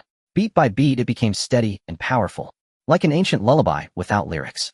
She fell completely into a deep sleep within this lullaby. When she woke again, the first thing she saw was an unbearably bright white ceiling. The scent of disinfectant replaced the smell of blood and gunpowder, clean to the point of being surreal. She moved her fingers, realizing that although her body still felt a bit sore, the life-threatening cold and weakness had vanished. Awake! A light voice with a hint of playfulness sounded nearby. Jiang Nuan turned her head and saw Shen Wu sitting on a chair by the bed. He was dressed in clean casual clothes, and at that moment his perceptive eyes were curiously studying her. Our great hero who single-handedly annihilated an S-level forbidden zone. She rolled her eyes in her mind, but her throat was incredibly dry. Water. Shen Wu raised an eyebrow, stood up to pour her a cup of warm water, and supported her head as he fed. The warm liquid soothed her parched throat, and Jiang Nuan felt as if she had finally come back to life. Leaning against the soft pillow, she looked around and realized she was back at the base. Where are the others? She asked. Everyone is doing post-battle recovery adjustments. Thanks to you, although everyone in our team is injured, there were no casualties. It's considered a great victory. Shen Wu placed the cup back on the bedside table, crossing his arms as he leisurely observed her. The captain seems to be in a good mood. Lu team. Jiang Nuan was taken aback. Shen Wu elongated his tone. Of course, the good mood I mentioned is because we achieved a great, yet uncontrollably fragmented memories from before she lost consciousness surfaced in her mind. That hard, warm embrace, the frantic, chaotic heartbeat, and the words that brushed against her ear. I found you. Her cheeks inexplicably flushed. But there was something even more pressing. What about that stone? I mean EXP-004. It's already been handed over to the researchers at the base. Shen Wu's previously playful expression faded, turning serious. If we catch the person behind this. The scent of disinfectant lingers in the air. Jiang Nuan leans against the pillow, staring blankly at the ceiling. Half of the white porridge and steamed bun sent by Meng Lan remains untouched. She has little appetite. Just now she suddenly became aware of a chilling question. Did the original owner really commit suicide because of her purification ability? Or did she truly take her own life? The note hidden in the compartment of the iron box reads, "Do not trust anyone." What does this mean? What did the original owner discover? Or what did she foresee? And then there's Sister Zhou, the old neighbor from Area C, whose evasive gaze and hesitant expression upon their reunion clearly indicated she knew something. She must go back. Back to Area C of Kanglan City. Find Sister Zhou. Clarify everything. These three keywords spun in her mind no less than 20 times. But the question is, how does she go back? Jiang Nuan reaches for her neck. She is now a special containment subject of Team Zero. To put it nicely, she is a team member, but to put it harshly, she is a cage canary. Her eating, drinking, and bathroom needs are all handled at the base. To go out, she must file a report, and even then it's uncertain if she can leave with a tracking collar around her neck. Wait a minute. During the recent mission, her collar's tracking was temporarily disabled. If no one actively turns it back on, then theoretically she is free. It's night now. Although the base's defenses are strict, the highest combat power of Team Zero is on standby. If she can avoid the patrols and sneak into the garage area. But even if she gets to the garage, what then? Steal a heavy armored vehicle. Jiang Nuan quickly simulates this crazy plan in her mind, then despairingly dismisses it. She doesn't even know the way. The wilderness outside looks like a copy-paste job, and she doesn't even have a Gouda map. Or maybe steal a map. She remembers seeing Jiang Su use a map in the conference room. Steal an armored vehicle. And you want to steal a map too? A light, playful voice echoed in the quiet medical. Are you thinking about escaping again? Jiang Nuan stiffened. She abruptly turned her head, meeting Shen Wu's light-colored eyes. Shen Wu had entered the medical room at some point, sitting casually in a chair, his long legs crossed, one hand resting on the armrest, tapping a rhythm with his slender fingers. How careless. She quickly replayed, "Good luck comes," in her mind, while silently reciting multiplication tables. 2132. Is this your trick again? And you added accompaniment this time. Shen Wu raised an eyebrow slightly. But learning this now is a bit late, isn't it? Besides, with your pathetic driving skills, you couldn't even unlock the gravity lock on the steering wheel. He smirked mischievously. I bet you wouldn't make it 10 seconds after driving out of the base before crashing into the high-voltage fence outside. He paused as if picturing the scene in his mind, a slight lift of his brow. You and the vehicle would be grilled to medium. Jiang Nuan. This person has a sharp tongue. Her cheeks flushed crimson with indignation as she pointed a trembling finger at him. You were eavesdropping on my thoughts. To clarify, it's not eavesdropping. Shenwu leaned forward slightly, his gaze reflecting Jiang Nuan's flustered face. You were just too loud. He sighed, his tone filled with a sense of disappointment. Jiang Nuan, I'm genuinely curious how you awakened that SS-level purification ability. He shifted his tone, adding a hint of scrutiny. Don't think you're really that impressive. That strike was merely because it was at its weakest moment due to severe injury, and your purification attack just happened to be its nemesis type. Change the timing, change the opponent, and your methods wouldn't even be enough to scratch it. His words were like a bucket of cold water, instantly dousing the flicker of confidence that had just sprouted in Jiang Nuan's heart. Shenwu showed no mercy, continuing to stab at her. And with your brain that leaks from all sides. Forget about me, even a random clever psychic ability user could wreak havoc in your mind, exposing all your ridiculous secrets, let alone those monsters in the restricted area. Jiang Nuan felt a layer of cold sweat break out on her back. She recalled the monster disguised as Qin. It had pulled her into an illusion with just one glance, and if Shenwu hadn't acted in time, she would have been completely assimilated into the restricted area by now. This is too dangerous. But how can she enhance her mental abilities? Mental power is intangible, unlike learning to shoot a gun, which can be practiced repeatedly until muscle memory suffices. Wait. She suddenly realized that the person in front of her who could read minds, and even locate her mental coordinates across dimensions, is the most advanced psychic teacher available. She hesitated for a few seconds, staring at Shenwu. Can you teach me it? Shenwu did not respond immediately, merely raising an eyebrow at her, his eyes clearly stating, why should I? Jiang Nuan bit her lip. She reached out, grasping the cuff of Shenwu's black sleeve that hung over the armrest of the chair. Her fair, slender fingers gripped a small section of the fabric, shaking it slightly. You're right, I currently don't know anything, so I need someone to teach me. She raised her head, trying to fill her gaze with admiration and earnestness. You are the strongest person I've seen in terms of mental power. Shenwu, please teach me. Shenwu did not respond right away. He lowered his gaze, focusing on the few fingers gripping his sleeve. Her delicate white fingers clutched the edge of his black sleeve, turning slightly pale from the force. That image lingered in his eyes for a few seconds. Do you know what teaching in the realm of the mind entails? He finally spoke, his voice a notch lower than before. Jiang Nuan shook her head, somewhat confused. It means I need to enter your mind. Shenwu's gaze shifted from her fingers, meeting her eyes. In your mental world, all memories, emotions, and instinctive reactions will be exposed to me in their most raw form.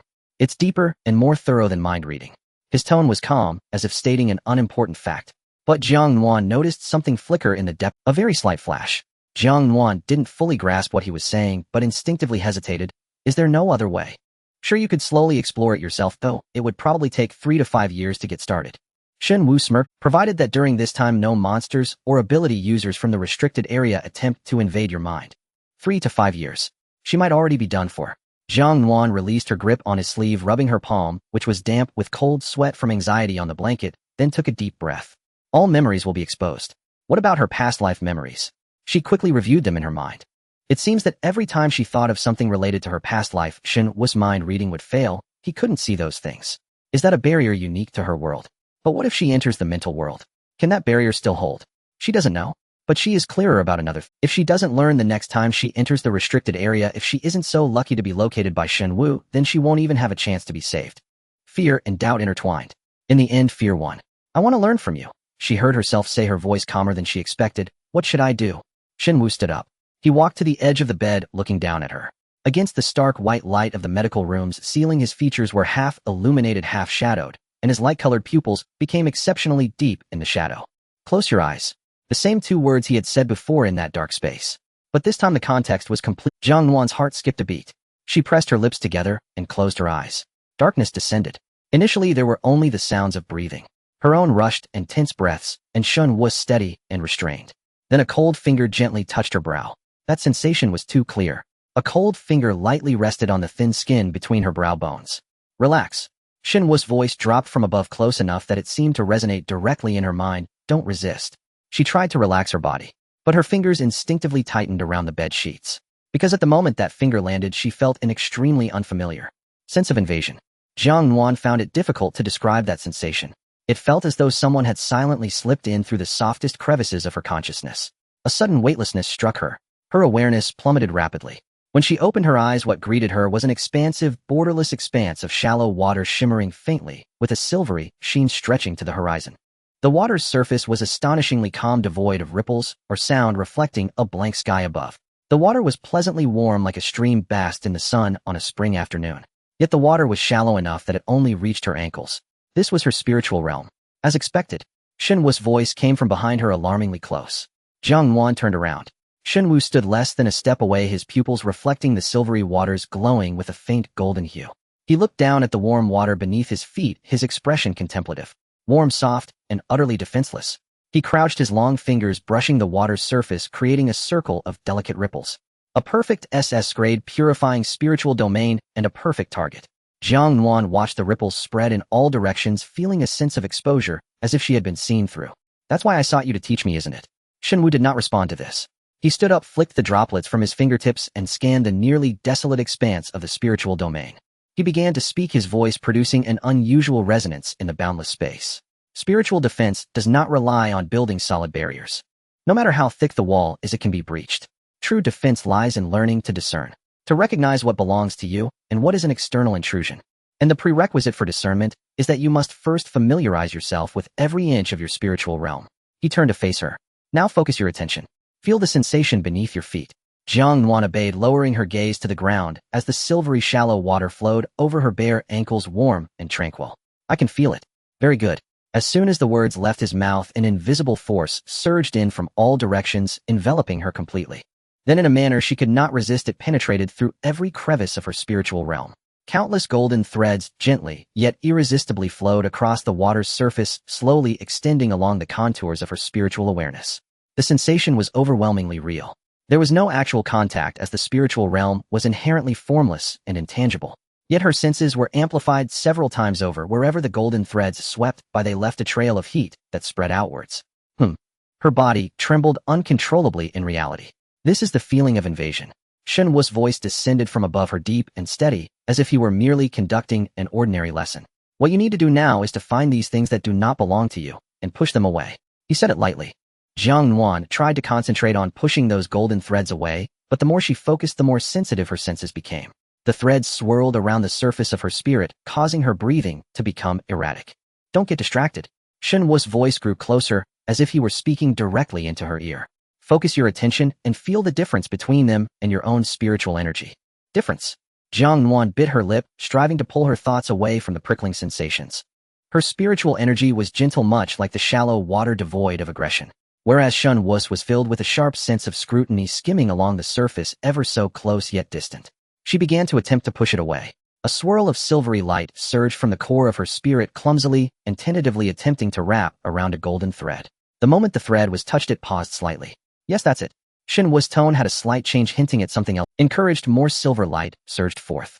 But she could not control the ebb and flow of her spiritual energy, akin to a child just learning to walk, flailing about in a panic. Not only did she fail to push the invader out, but the excessive outpouring of her spiritual energy weakened her defenses. The golden threads seized the opportunity, entering her unguarded moments. One golden spiritual tendril directly reached her spiritual core. Everything vanished. For a brief moment, she almost thought she would be completely submerged in that golden expanse. Fortunately, that tendril soon released her, transforming back into a thread and completely withdrawing. Her breathing shifted from rapid to steady, her consciousness beginning to regroup. To make it this far, Shen Wu's voice came from nearby, his tone returning to normal, but his pace slightly slowed. Jiang Nuan bowed her head, gasping heavily in her spiritual realm, feeling as if all her strength had been drained. What she did not notice was, at the very moment her awareness was most scattered, Shen Wu left a golden vertical pupil-shaped mark deep within her spiritual core. It was small, hidden at the very bottom of the warm water, virtually undetectable without careful perception. From then on, no matter when or where, every ripple and intrusion in her spiritual realm would not escape his awareness. This was the protection he offered. It was also the territory he silently proclaimed. Shen Wu withdrew his fingers from her brow, and his spiritual energy receded like a tide. In the medical room, Jiang Nuan suddenly opened her eyes, gasping for breath. She felt as if she had truly been pulled from the water, her back soaked with cold sweat clinging to her skin. Breathing was utterly impossible to steady. The sensations from earlier had been too intense. Clearly there had been no tangible contact, yet the experience of being touched from within her soul was more intense than any physical sensation. Shen Wu sat in a chair, his eyes lowered as he once more sensed the mark hidden at the bottom of the warm water. Then he withdrew his hand and leaned back against the chair. In the shadows, his long fingers curled slightly. It seemed the soft sensation of the warm water lingered on his fingertips, leaving him unable to let go. After a few seconds, he spoke again. Your spiritual realm now possesses the most basic ability to discern, at least it won't be easily breached by random intrusions. The rest requires your own practice. Jiang Nuan nodded, not yet having the chance to speak. Bang! The door to the medical room was pushed open. There was no knock. The action of pressing down the doorknob was swift and decisive with no hint of hesitation. A tall figure appeared at the door. Lu Shiyan. He was dressed in a clean black combat uniform, the collar fastened tightly, each button meticulously in place, yet could not conceal the bloodthirsty aura that surrounded him from years of walking the edge of life and death. Jiang Nuan's heart tightened the moment she saw him, for she had noticed his eyes. Those deep, calculating eyes were now swirling with something suppressed, sending chills down her spine. Lu Shiyan was not only a spatial ability user, but also possessed top-tier spiritual perception. He would not be mistaken. The room still carried Shun Wu's lingering spiritual energy. His gaze slowly swept over Jiang Nuan's flushed cheeks and the disheveled strands of hair clinging to her neck, finally fixing on Shun Wu. Shun Wu met his gaze, his expression calm, even carrying a hint of innocence. The captain arrived just in time. Looks like you find your break too idle with nothing to do. Lu Shiyan stepped inside, his boots thudding heavily against the floor. Have you finished the report on the Forbidden Zone? He stopped by the bed, looking down at Shin Wu. Shin Wu raised an eyebrow. Isn't that due in a week? It's ahead of schedule. Lu Shiyan's expression was impassive. Submit it by tomorrow morning. You can start writing it now? Shin Wu fell silent for a moment. All right, he stood up, brushing off his clothes. You're the captain. Your word is law. As he reached the door, he glanced back at, remember what I taught you, I practice more. The door closed again. The room was left with just Jiang Nuan and Lu Shiyan. The air seemed to freeze. Jiang Nuan instinctively tensed her body. Ever since she was captured and brought to the Zero Team's base, she had always been quite afraid of this man. Because his words always left her with only two options: execute immediately and carry out at once. Is your body recovered? Lu Shiyan turned to Jiang Nuan, his tall figure entirely blocking the overhead light, casting her into his shadow.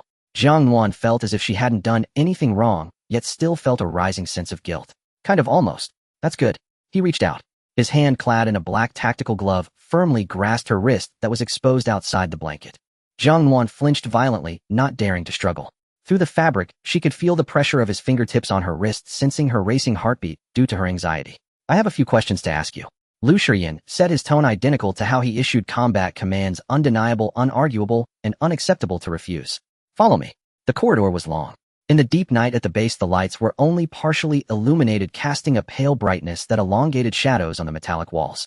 Jiang Nuan shuffled in her slippers, her wrist held tightly by him, stumbling to keep pace by his side. His grip was somewhat firm, making her wrist ache. In the suffocating silence, Jiang Nuan silently calculated for a few seconds, ultimately, despairingly, giving up any thoughts of breaking free.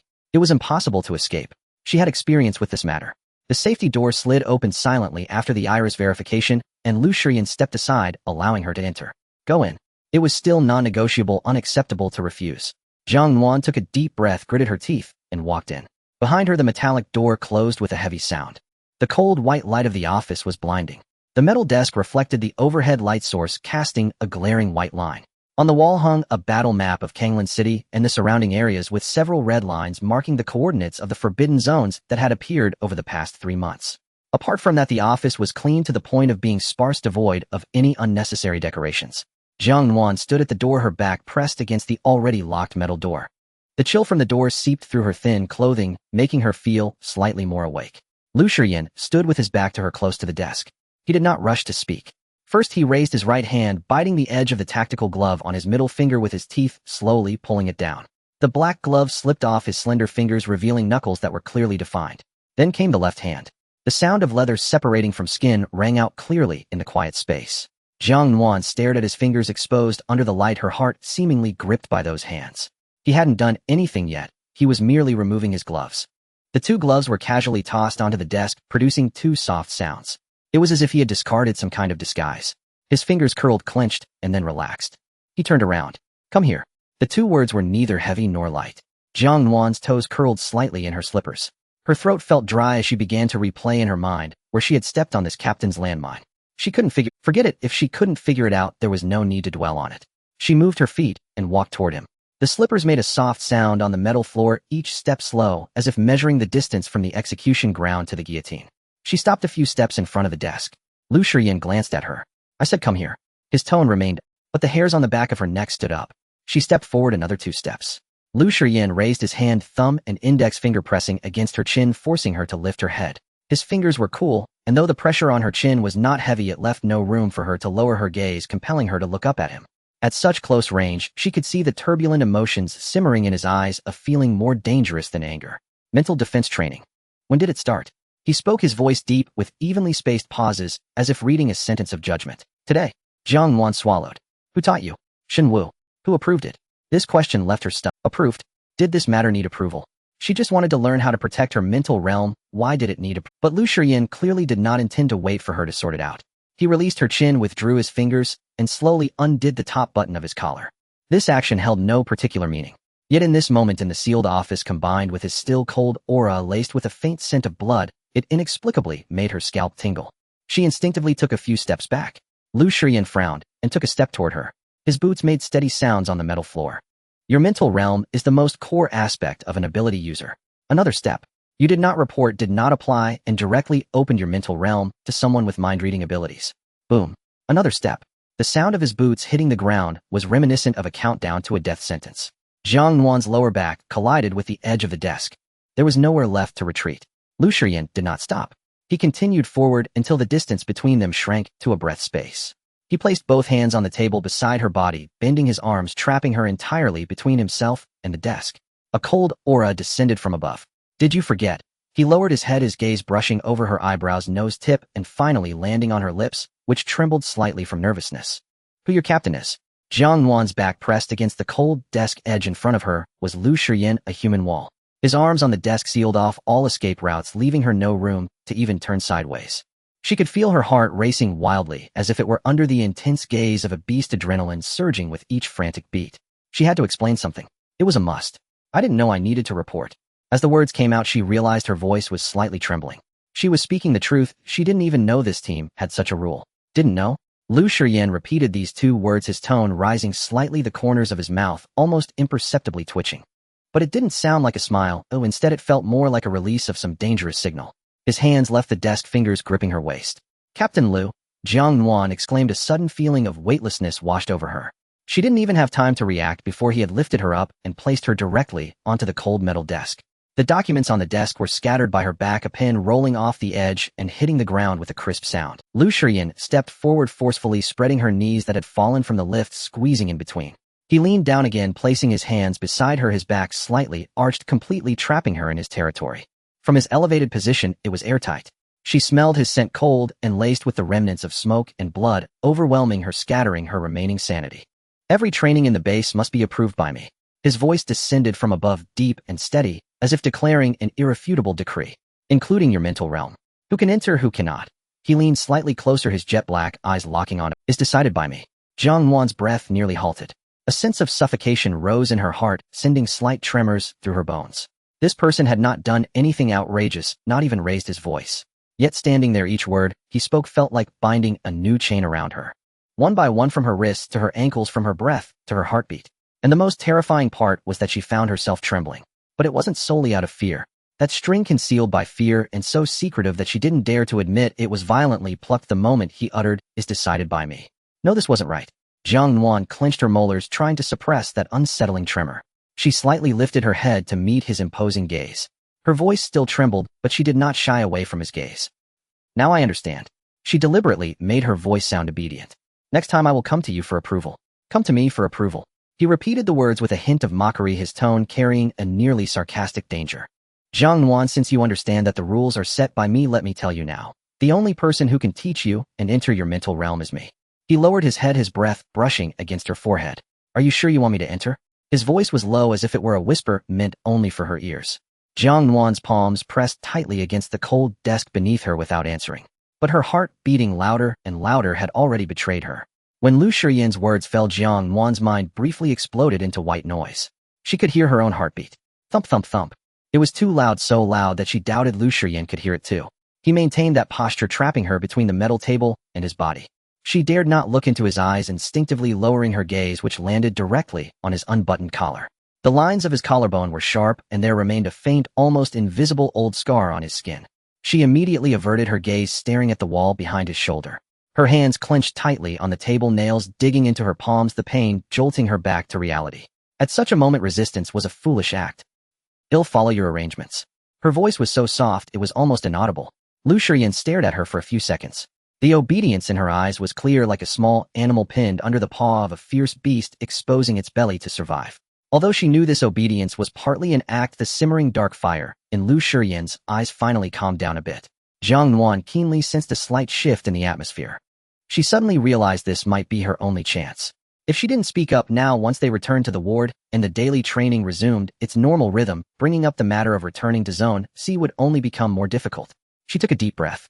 "Team Leader Lu, I want to return to Zone C for a while." As soon as her voice fell, the air froze once again. Lu Shiyan's gaze sharpened again. Silence. Cold sweat started to bead down Jiang Nuan's back. "Reasons." Jiang Nuan swallowed her saliva and pulled out the prepared statement. I really miss my friends. Lu Shiyan repeated these two words, his tone laced with unabashed mockery. He straightened up, raised his right hand, pinched her chin, and gently turned her face towards the overhead light. The cold white light shone directly on her face, leaving no place to hide. From his elevated position, he slowly scrutinized her expression. Jiang Nuan, a vagrant from Zone C in the Azure City. She has a reclusive personality and has lived alone on the second floor of an abandoned warehouse for years, hardly forming deep connections with anyone. He released his grip. Seizing the opportunity, Jiang Nuan propped herself up on the table, mustering the courage to look back at him. "But I do have one or two friends." Her voice was louder than she had anticipated. "The files won't record every few words I exchange with someone. I've lived in Zone C for so long, as surely there must be someone who has taken care of me." Lu Shiyan stared at her. In his dark eyes, her somewhat flustered yet unyielding expression was reflected. Silence lingered for a few seconds. Then he made a decision that Jiang Nuan never anticipated. "All right." Jiang Nuan was stunned. She thought they would have to negotiate for several more rounds as she thought he would refuse, and she had even prepared herself to stubbornly argue her case. Just like that, he agreed. Did she win?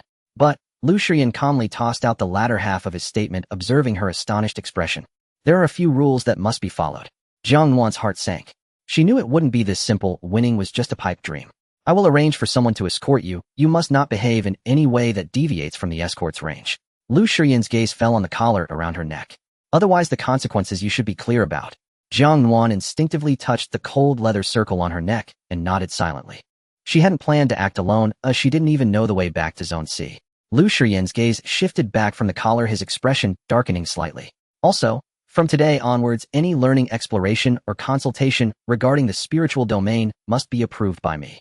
He leaned down, placing his hands on either side of her body on the table, his nose almost touching hers. The distance was intimate, with breaths mingling. "Must be approved by me. Do you understand?" "This?" Jiang Nuan instinctively wanted to retort. "This is a bit excessive, isn't it?" "This is an order." Lu Shiyan interrupted her directly. "You only need to obey." Jiang Nuan looked into those unfathomable black eyes, feeling the almost solidified air around them. She understood this was the greatest concession Lu Shiyan could make. If she dared to say no, the trip to Zone C would immediately fall through. "Fine." Jiang Nuan nodded slowly and laboriously. "Very well." Lu Shiyan seemed satisfied with her understanding of the situation. He took a step back, finally releasing the suffocating cage. Jiang Nuan felt as if she had been granted amnesty and quickly slid down from the desk. As soon as her feet hit the ground, her legs went weak and her body lurched forward. Lu Shiyan was quick to catch her, steadily supporting her arm. "Thank you, team leader." Jiang Nuan quickly straightened up, trying to retract her hand. Then, "If there's nothing else, I'll go back to rest now." She just wanted to escape this office as quickly as possible. The faster the better, the farther the better. However, Lu Shiyan did not let go of her. He looked at her, a flicker of an indescribable light crossing his gaze. "Going back?" he asked lightly. "Yes, back to my dorm."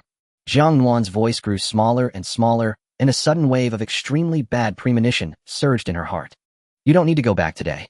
Lu Shiyan released her arm and turned to the desk, picking up a document. "What do you?" Jiang Nuan froze in place. Lu Shiyan looked up, his gaze calm as he regarded her, as if stating the most ordinary of facts. "You just suffered a backlash from your ability. Your spiritual core is extremely unstable, and you opened the spiritual domain to let others invade without any defense." He paused, his tone formal. "Your spiritual core is currently in a highly unstable state and needs to be continuously observed in a suitable energy field." He pointed to a sliding door on the other side of the office. "That is my lounge. There is a bed inside. I can go back to the medical room." Jiang Nuan was about to break. "Chi Sui is already off duty. Sister Minglan is on duty over there. She is not an ability user and cannot perceive your spiritual fluctuations." Jiang Nuan closed her mouth. The road was completely blocked, not a crack in sight. Lu Shiyan looked at her, expression of wanting to resist, but daring not to wanting to submit, yet unable to swallow her pride, and a faint smile passed through his eyes. He walked to the wardrobe in the bedroom, took out a neatly folded black t-shirt, and tossed it onto the bed. Changing, Jiang Nuan stood in the bedroom, her palm gripping the obviously oversized t-shirt. The fabric was soft cotton, faintly scented with soap, identical to his smell. She unfolded the t-shirt, and the hem could reach mid-thigh. All right then. It's just sleep, there's nothing to be afraid of. She took a quick shower in the bathroom of the bedroom and changed into the oversized t-shirt, pushing open the door to peek into the outer room. Lu Shiyan was sitting at the desk switching to a new pen, writing something on the document. Hearing the sound of the door opening, he looked up. His gaze fell on her. Jiang Nuan wearing his black t-shirt. The shirt was so big it looked like a dress, the neckline slipping down and exposing a slender collarbone and a good portion of her fair shoulder. His fingers holding the pen paused. Go to sleep, but you'll finish this and come over. MHM. Jiang Nuan quickly replied, turning and diving into the bedroom, deftly climbing onto the bed and wrapping herself in the blanket like a roll. From head to toe, only a small tuft of hair was visible. The blanket also carried his scent, a dry, cold aroma.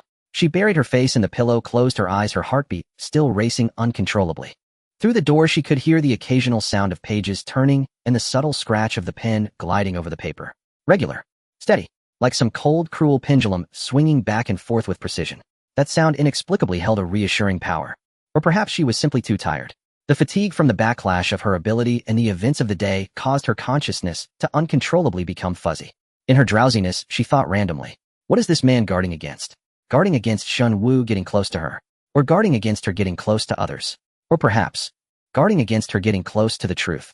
That note surfaced in her mind again. Before she could sort through her thoughts, her consciousness sank down.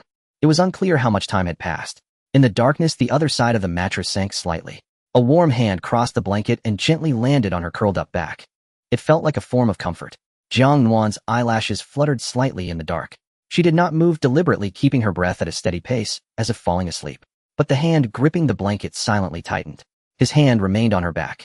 Through the thin blanket, she could even feel the warmth of his knuckles. That warmth gradually seeped through the fabric, penetrating her skin, penetrating her bones. Like a silent, in District C of Blue City, the incessant rain poured down. Jiang Nuan took a deep breath, stepping onto this familiar, yet strange land. The concrete ground beneath her feet was cracked with numerous gaps of varying depths, while resilient weeds pushed through the crevices trampled by the homeless. Ye Kei followed her out of the car like a silent shadow. Today he wore a more agile black outfit, accentuating his tall and slender figure. Without uttering a word, his pitch-black pupils scanned everything around him like radar. 2 security members from the guard team were on alert at both sides of the broken bridge, while Ye Kei had only one task: to keep an eye on her. Jiang Nuan could even feel that gaze, like an invisible rope, one end tied to the collar around her neck, the other end firmly held in Ye Kei's hand. The level of tension was entirely at his discretion. She clenched her fists, forcing herself to ignore the pressure that felt like needles in her back, and walked towards the direction of the abandoned warehouse in her memory. This was Lu Shiyan's arrangement. Jiang Nuan held a black umbrella as she walked ahead, rolling her eyes internally. What a grand spectacle. This was clearly not a family visit, but rather a stroll while shackled. The homeless gathered by the roadside, scattering like startled mice at the sight of Ye Kei. They retreated into their makeshift shelters, casting fearful, yet curious glances through cracks in doors and windows. The reputation of Zero-Team Sniper, Ye Kei was evidently more intimidating in District C than Lu Shiyan's title as captain. Jiang Nuan suddenly recalled how he had shot the bulldozer man without blinking in the tunnel's restricted area. She was not a saint. That person had nearly harmed her, and she felt no sympathy. She simply thought of this matter. The iron shutter of the abandoned warehouse was still half up in the light, inside darker than outside, shadows flitting about. As Jiang Nuan stepped inside, a familiar complex smell mixed with mold, sweat, and low-quality food assaulted her senses. People were lying or sitting around, and the previous noise of the warehouse abruptly ceased the moment they entered. A child who was crying was tightly muffled by the mother.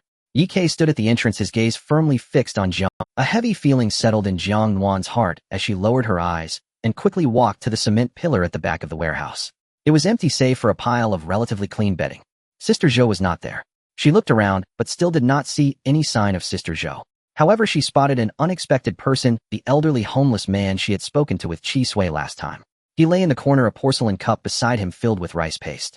He looked very weak, but was still alive. Jiang Nuan inexplicably felt relieved. It seemed she had overthought it. Chi Sui might have really just taken him to get treated. She walked over, squatting beside the old man to shield him from the crowd's gaze. The old man struggled to open his eyes, and upon seeing Jiang Nuan he seemed to think hard. It's you, the one who came with Dr. Qi. Jiang Nuan nodded, taking out a pack of compressed biscuits and placing it by his pillow. Sir, do you know where Sister Zhou went? Short hair around 40. The old man's eyes lit up at the sight of the biscuits, and he trembled as he stuffed them under his pillow. Little Zhou. The old man said weakly, her son is sick. He took a breath and continued, he has been sick for a long time. Recently, she somehow got a large sum of money and took her son to Dr. Zhang. Jiang Nuan's brow twitched. In the original owner's memory, Sister Zhou's son was indeed very ill, the kind that was close to death. A large sum of money. The homeless in District C could fight over a piece of biscuit. Where did Sister Zhou get a large sum of money? Jiang Nuan's heart sank, but she quickly suppressed this doubt. There are more pressing matters at hand. I can't dwell on this. She thanked him and prepared to leave. Wait a moment, young lady, the old man called out to her. Can you help me relay a message to Dr. Qi? He told me before that adjusting my body could produce different abilities. He paused. I've waited so many days, but I haven't seen any abilities. Instead, my body has become weaker day by day. Different abilities. Jiang Nuan's heart skipped a beat. The sense of relief she had just felt suddenly vanished, replaced by an inexplicable chill. Could this guy be conducting human experiments? The thought made her afraid to ponder further. This was not a matter of compassion, but a terrifying fear of the unknown. That sentence pierced her heart like an ice pick, making her want to leave immediately. She nodded to the old man and quickly exited the suffocating warehouse. The rain intensified, the raindrops pattering against the surface of the black umbrella. Ye Ke remained silent, following her at a distance that was neither too far nor too close. Dr. Zhang's clinic was familiar to her from the original owner's memory. It was the only clinic in this area of the homeless. Jiang Nuan crossed 3 alleys filled with sewage and pushed open a rickety iron door. A strong smell of disinfectant mixed with blood assaulted her senses. The lighting was dim, with several incandescent bulbs buzzing overhead. Various incomplete individuals lay on army cots, scattered about with cries of pain echoing throughout. Jiang Nuan found Sister Zhou in the innermost corner. Sister Zhou was sitting in the shadows of the corridor, covering her face with her hands, her shoulders shaking violently as suppressed sobs escaped through her fingers. Jiang Nuan's heart sank. Could it be that the child was beyond saving? She quickly walked over, squatting down beside Sister Zhou and gently resting her hand on her trembling shoulder. Sister Zhou. Sister Zhou shuddered all over, suddenly lifting her head. The moment she recognized Jiang Nuan, an extremely complex emotion surged in her bloodshot eyes. First surprise, then panic, and finally transforming into a wild joy, as if she had grasped a life-saving straw. Little Jiang. What? Why are you here? Sister Zhou grasped her hand tightly with a force strong enough to crush her bones. I'm here to see you. Jiang Nuan glanced at the rows of closed doors in the corridor, unsure of which room her son was in. But Sister Zhou did not answer. She nervously looked around, her gaze sweeping over Ye Ke, who stood at the clinic's entrance like a reaper, her body trembling uncontrollably. The sound of rain drummed down from the iron roof, dense and overwhelming, pressing down on this small space like an impenetrable web. Sister Zhou suddenly leaned closer, her voice barely above a whisper. Little Jiang, the friend you were looking for before. Jiang Nuan's heart skipped a beat. Sister Zhou continued eagerly. He's looking for you. Jiang Nuan's eyes brightened. Had the clues come to her door? A friend. In the original owner's memory, there was a blank space. Tian X Society. She suppressed her excitement and asked with confusion, how do you know that he is my friend? Sister Zhou's gaze flickered, and she hastily wiped her face.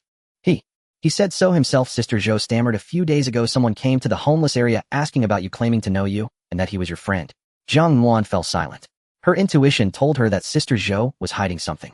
The sudden large sum of money and the sudden appearance of a friend. These two events coinciding was too coincidental. If it were in a novel, readers would scold it for being a forced plot twist. Seeing her unresponsive sister, Zhou panicked completely. There's an abandoned narrow alley behind the clinic used to hide from the federal patrols. It leads directly to the abandoned factory outside District C. Your friend is there. Don't you want to escape? Escape. That word felt like a red-hot iron branding itself on Jiang Nuan's nerves. She suddenly looked at Sister Zhou and instinctively glanced towards the door. Ye Ke's figure blurred in the dim light, yet it felt like an insurmountable mountain heavily pressing down on her heart. She thought of Lu Shiyan's controlling eyes, and that phrase, your everything is decided by me. The cold collar around her neck suddenly tightened at this moment, making her feel breathless. Seeing her wavering sister, Zhou hurriedly added fuel to the fire. I see you're not doing well there. That narrow alley has many forks. Oh, no matter how skilled that person at the entrance is, once you go in, they can't keep up. Jumping into a known trap while awake is better than staying obediently in a cage. At the other end of the trap, there must be someone connected, the one who bribed Sister Zhou, the one claiming to be a friend, or someone deeper. She could now use her mental abilities, and she had a gun. And this was the only clue she could currently grasp. Once she reached that narrow alley with its many forks and complex terrain, Sister Zhou knew this, and she could ask about it. As for what would happen afterward, she had no intention of continuing. Jiang Nuan mentally reviewed the map of that alley in the original owner's vague memory. It indeed was one of the few places in District C where one could successfully vanish. She grasped Sister Zhou's cold hand, a perfectly timed expression of relief crossing her face. Alright, but how to run? She unconsciously brushed a finger over the collar beneath her shirt. Outside, the torrential rain hammered the clinic's battered roof, like a relentless downpour roaring deafeningly. The air reeked of disinfectant and the sickly stench of rotting flesh. Jiang Nuan finally let go of Sister Zhou's hand, her gaze passing over the dim corridor to rest on the clinic's entrance. Yi Ke leaned against the rickety glass door, arms folded across his chest, not even stepping inside. He did not need to come in. The man who could put a single bullet through a skull from a kilometer away. In the dim tunnel exclusion zone, he had fired 3 shots with a flick of his wrist, 3 directions, 3 bodies. So unnervingly precise it was, as if the distances had been measured in advance. The rain lashed down in sheets, and his gaze pierced the gloomy corridor to settle on her. Jiang Nuan felt her palm slick with cold sweat sticky against Sister Zhou's hand. How could she vanish beneath his eyes? Sister Zhou seemed to read her fear. She wiped the tears from her face and lowered her voice to a whisper. Wait here. Watch me. With that, she rose and hurried into a consultation room across the corridor, pushed the door shut, and it closed softly behind her. Jiang Nuan froze in place, her heart pounding like a drum. At the clinic entrance, Yi Ke sensed the stir. That oppressive gaze swept over her, as if it were something tangible. Even across the dim 10-meter corridor, Jiang Nuan could feel the cold scrutiny in his eyes probing her like an ice blade. She forced herself to speak toward the doorway, making her voice sound casual. Sister Zhou, just went to speak to the doctor. I'll wait here for her. She even sat down on a nearby chair, hands on her knees, putting on the posture of someone who was simply waiting for another. Yi Ke said nothing. He did not move. His jet-black eyes slid slowly from her face down to the fingers folded. Her fingertips trembled. Realizing it, Jiang Nuan tucked her hands into her sleeves. In less than 2 minutes, Sister Zhou emerged from that room. She returned with far brisker steps than before, sat down again, and took Jiang Nuan's hand, leaning close as if 2 good friends were whispering secrets. When the chance comes, bolt straight into the room I was in. There's a door at the back. Push it, and it opens onto an emergency alley. Jiang Nuan's chest tightened. She wanted to ask for details. What chance? How to judge it? Which way did that alley turn once you got out? She also wanted to warn Sister Zhou that Yi Ke was no ordinary man. His awareness could not be shaken off by a few walls and corners. But Sister Zhou had already moved aside and bent to the water dispenser in the corner, drawing a cup of water with the casualness of someone to whom nothing had happened. Jiang Nuan's fingers tightened and relaxed on her knees in silence. All she could do was wait for the so-called chance. Less than a minute passed. Everything happened in the blink of an eye. The door to the room Sister Zhou had entered was suddenly and violently shoved open from within. Immediately, several men in white coats mottled with dark red blood rushed out like madmen, pushing 3-wheeled. Move, move, move. Don't block the way. Severe bleeding. Push them to the operating room next door. Hurry. The gurney wheels grated over the pitted concrete with an ear-piercing metallic screech. Those on the beds were covered in white sheets halfway down, blood dripping off the edges in steady wet drops. The corridor was already narrow. As the gurneys thrust in and out, the space was instantly packed to overflowing. The displaced people who had been sitting on the floor along the corridor's sides wailing were startled by the sudden commotion and scrambled aside, rolling and crawling to get out of the way. Clear the way. Everyone clear out, the white-coat men bellowed hoarsely. In the chaos, the gurneys crossed and collided. One wheel jammed in a crack and was forced too hard, sending the whole bed toppling over. With a clatter, the person on that bed and a heap of bloodied medical instruments were hurled to the floor, knocking down several nearby people who had no time to dodge. The scene erupted into utter disorder. Screams, curses, the clash of metal, and the thunder outside braided together into a vast net of sound. Figures collided frantically, and the dim lights cast tangled, distorted shadows on the walls. Sightlines were completely obscured. Go! Sister Zhou grabbed Jiang Nuan's arm and yanked her toward the half-open room. Jiang Nuan's heart felt as if it would leap out of her throat. In the final second before being pulled inside, she spun and glanced toward the entrance. A mass of pushing bodies blocked the doorway. She could not see Yi Ke. Bang! Sister Zhou slammed the door shut behind them and bolted it. The instant the lock clicked, a thunderous gunshot cracked outside. Bang! One shot cut through all the clamor. They fired. They're killing people. Jiang Nuan's heart lurched hard. She dared not look back, and there was no time to do so. Don't stand there, move. Sister Zhou gave Jiang Nuan no time to react, hauling her through the operating room and kicking open a small iron door at the rear. A cold wind, metallic with rain and the scent of mud, rushed in. Beyond the door was an extremely dark, constricted alley. Jiang Nuan plunged into the rain. It intensified, pea-sized droplets stinging her face. There were no streetlights in the alley. Both sides were flanked by towering, moss-covered walls of abandoned buildings, and above them a thin gray slice of sky. The standing water reached past their ankles, tainted with unknown black grime. The two of them ran like mad through the alley. Its forks were far more numerous than Jiang Nuan had imagined. 3 steps to a corner, 5 steps to a split, Some paths were blocked by collapsed walls, others led into deeper darkness. Sister Zhou moved as if the place were engraved in her memory, never hesitating at any junction. Left, straight, right, then left again. Jiang Nuan followed her feet, squelching through the mud with wet sucking sounds. This abandoned emergency alley met every condition for hiding and flight: dim, secluded, labyrinthine, cut off from the world. The rain muffled their footsteps, and the high walls blocked any outside view. A vague unease rose in her chest. It was all going too smoothly. Smooth to the point of unreality. Had DK really been shaken off so easily? Was that gunshot his? Who had it been aimed at? The man who could sit silently atop a pipe and lock onto a target a kilometer away. Could he be stymied by this degree of chaos? Another voice suddenly echoed in her mind, Lu Shiyan's voice, clear as if pressed against her ear. Any departure from the escort range will be at your own risk. Jiang Nuan clenched her teeth and did not stop. Rain blurred her vision. The alley ahead was a black void. She ran with all her might, but the hairs on the back of her neck stood rigid the whole time. She felt in the black rain-washed depths a pair of temperatureless eyes quietly watching her struggling form. But another voice drowned out her fear. She was running. Really running. No one was stopping her, no one was gripping her wrist, and there was no cold knuckle pressing against her waist through her clothes. From the 5th day of her traversal into this world, she had been chased, captured, confined, monitored, controlled, and obeying orders. Now, the wind rushed into the alley carrying the metallic scent of rainwater, making her unable to open her eyes. But she was running, with her own legs running in the direction she chose. This feeling nearly made her want to laugh out loud. She took a deep breath, letting the rain mix with the cold wind fill her. Then rationality quickly took hold. The collar's positioning function was not activated, but that did not mean there were no other tracking methods.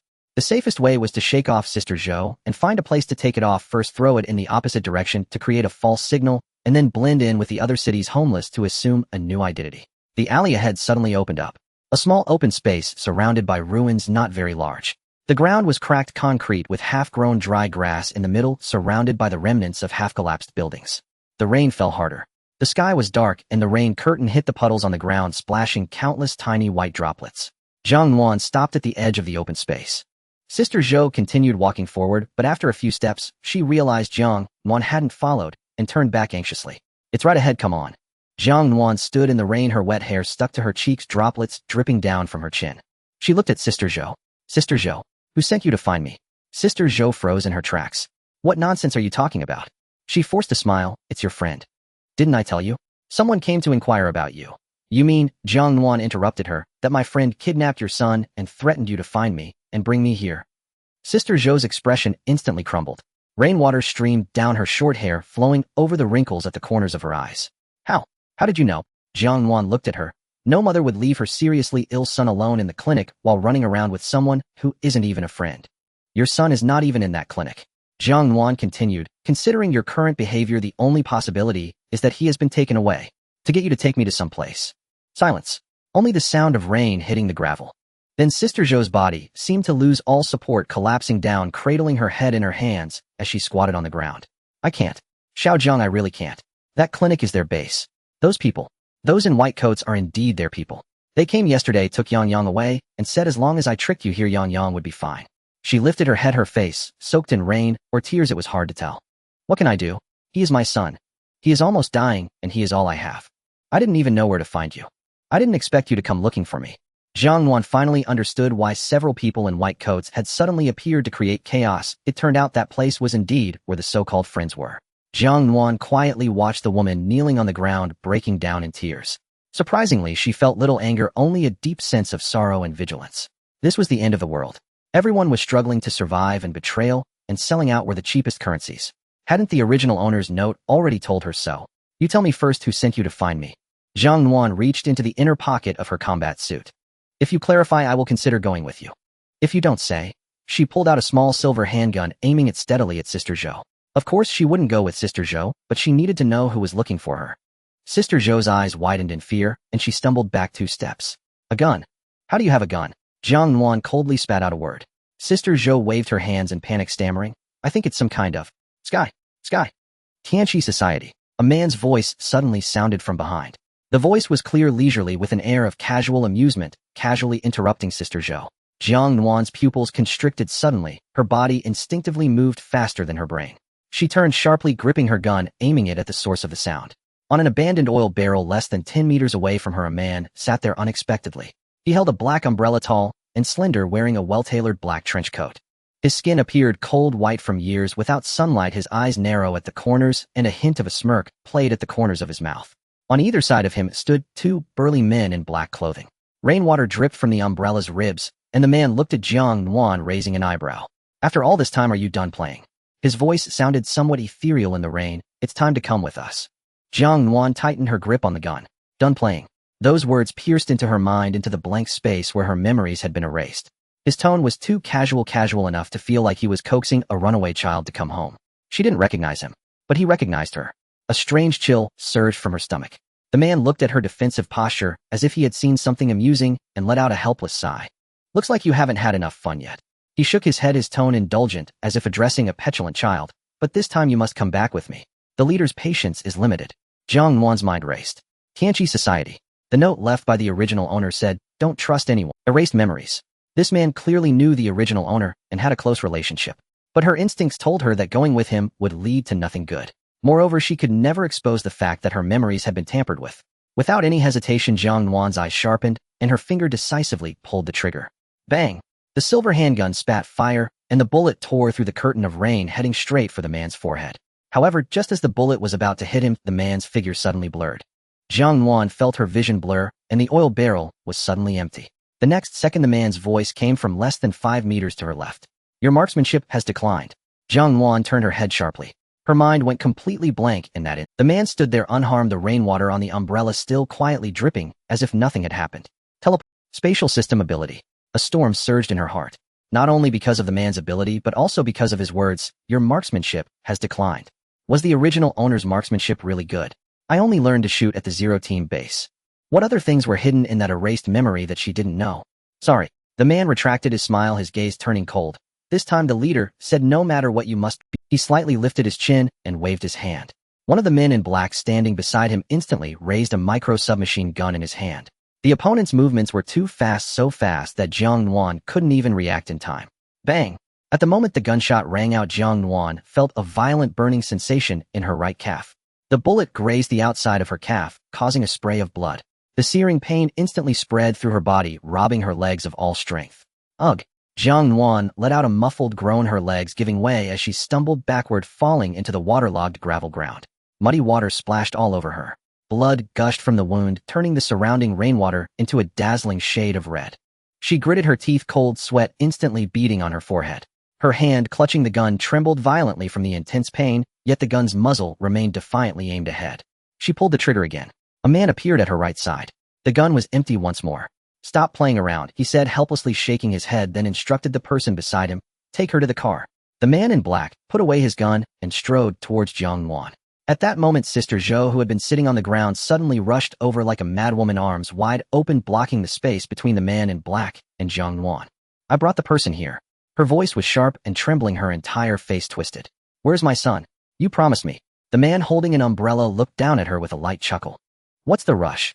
She'll come back with us, and your son will naturally return." "I don't believe you." Sister Zhou screamed sharply. She suddenly turned around, a dagger appearing in her hand unexpectedly, the short blade glistening with droplets of water pressed horizontally against Jiang Nuan's neck. The cold metal pressed against her skin. "Bring my son here right now, immediately." Sister Zhou's hand trembled, the knife's edge quivering slightly against Jiang Nuan's neck. "Otherwise I'll kill her, and none of you will get anything." The man raised an eyebrow slightly. "Are you sure?" He glanced at Sister Zhou, then at Jiang Nuan, the expression on his face ambiguous, caught between surprise and amusement. Then, a minuscule, almost imperceptible red that pierced through the heavy curtain of rain, silently landing on Sister Zhou's forehead. Jiang Nuan's pupils dilated suddenly. She hadn't had time to react. Bang! The gunshot echoed from a great distance.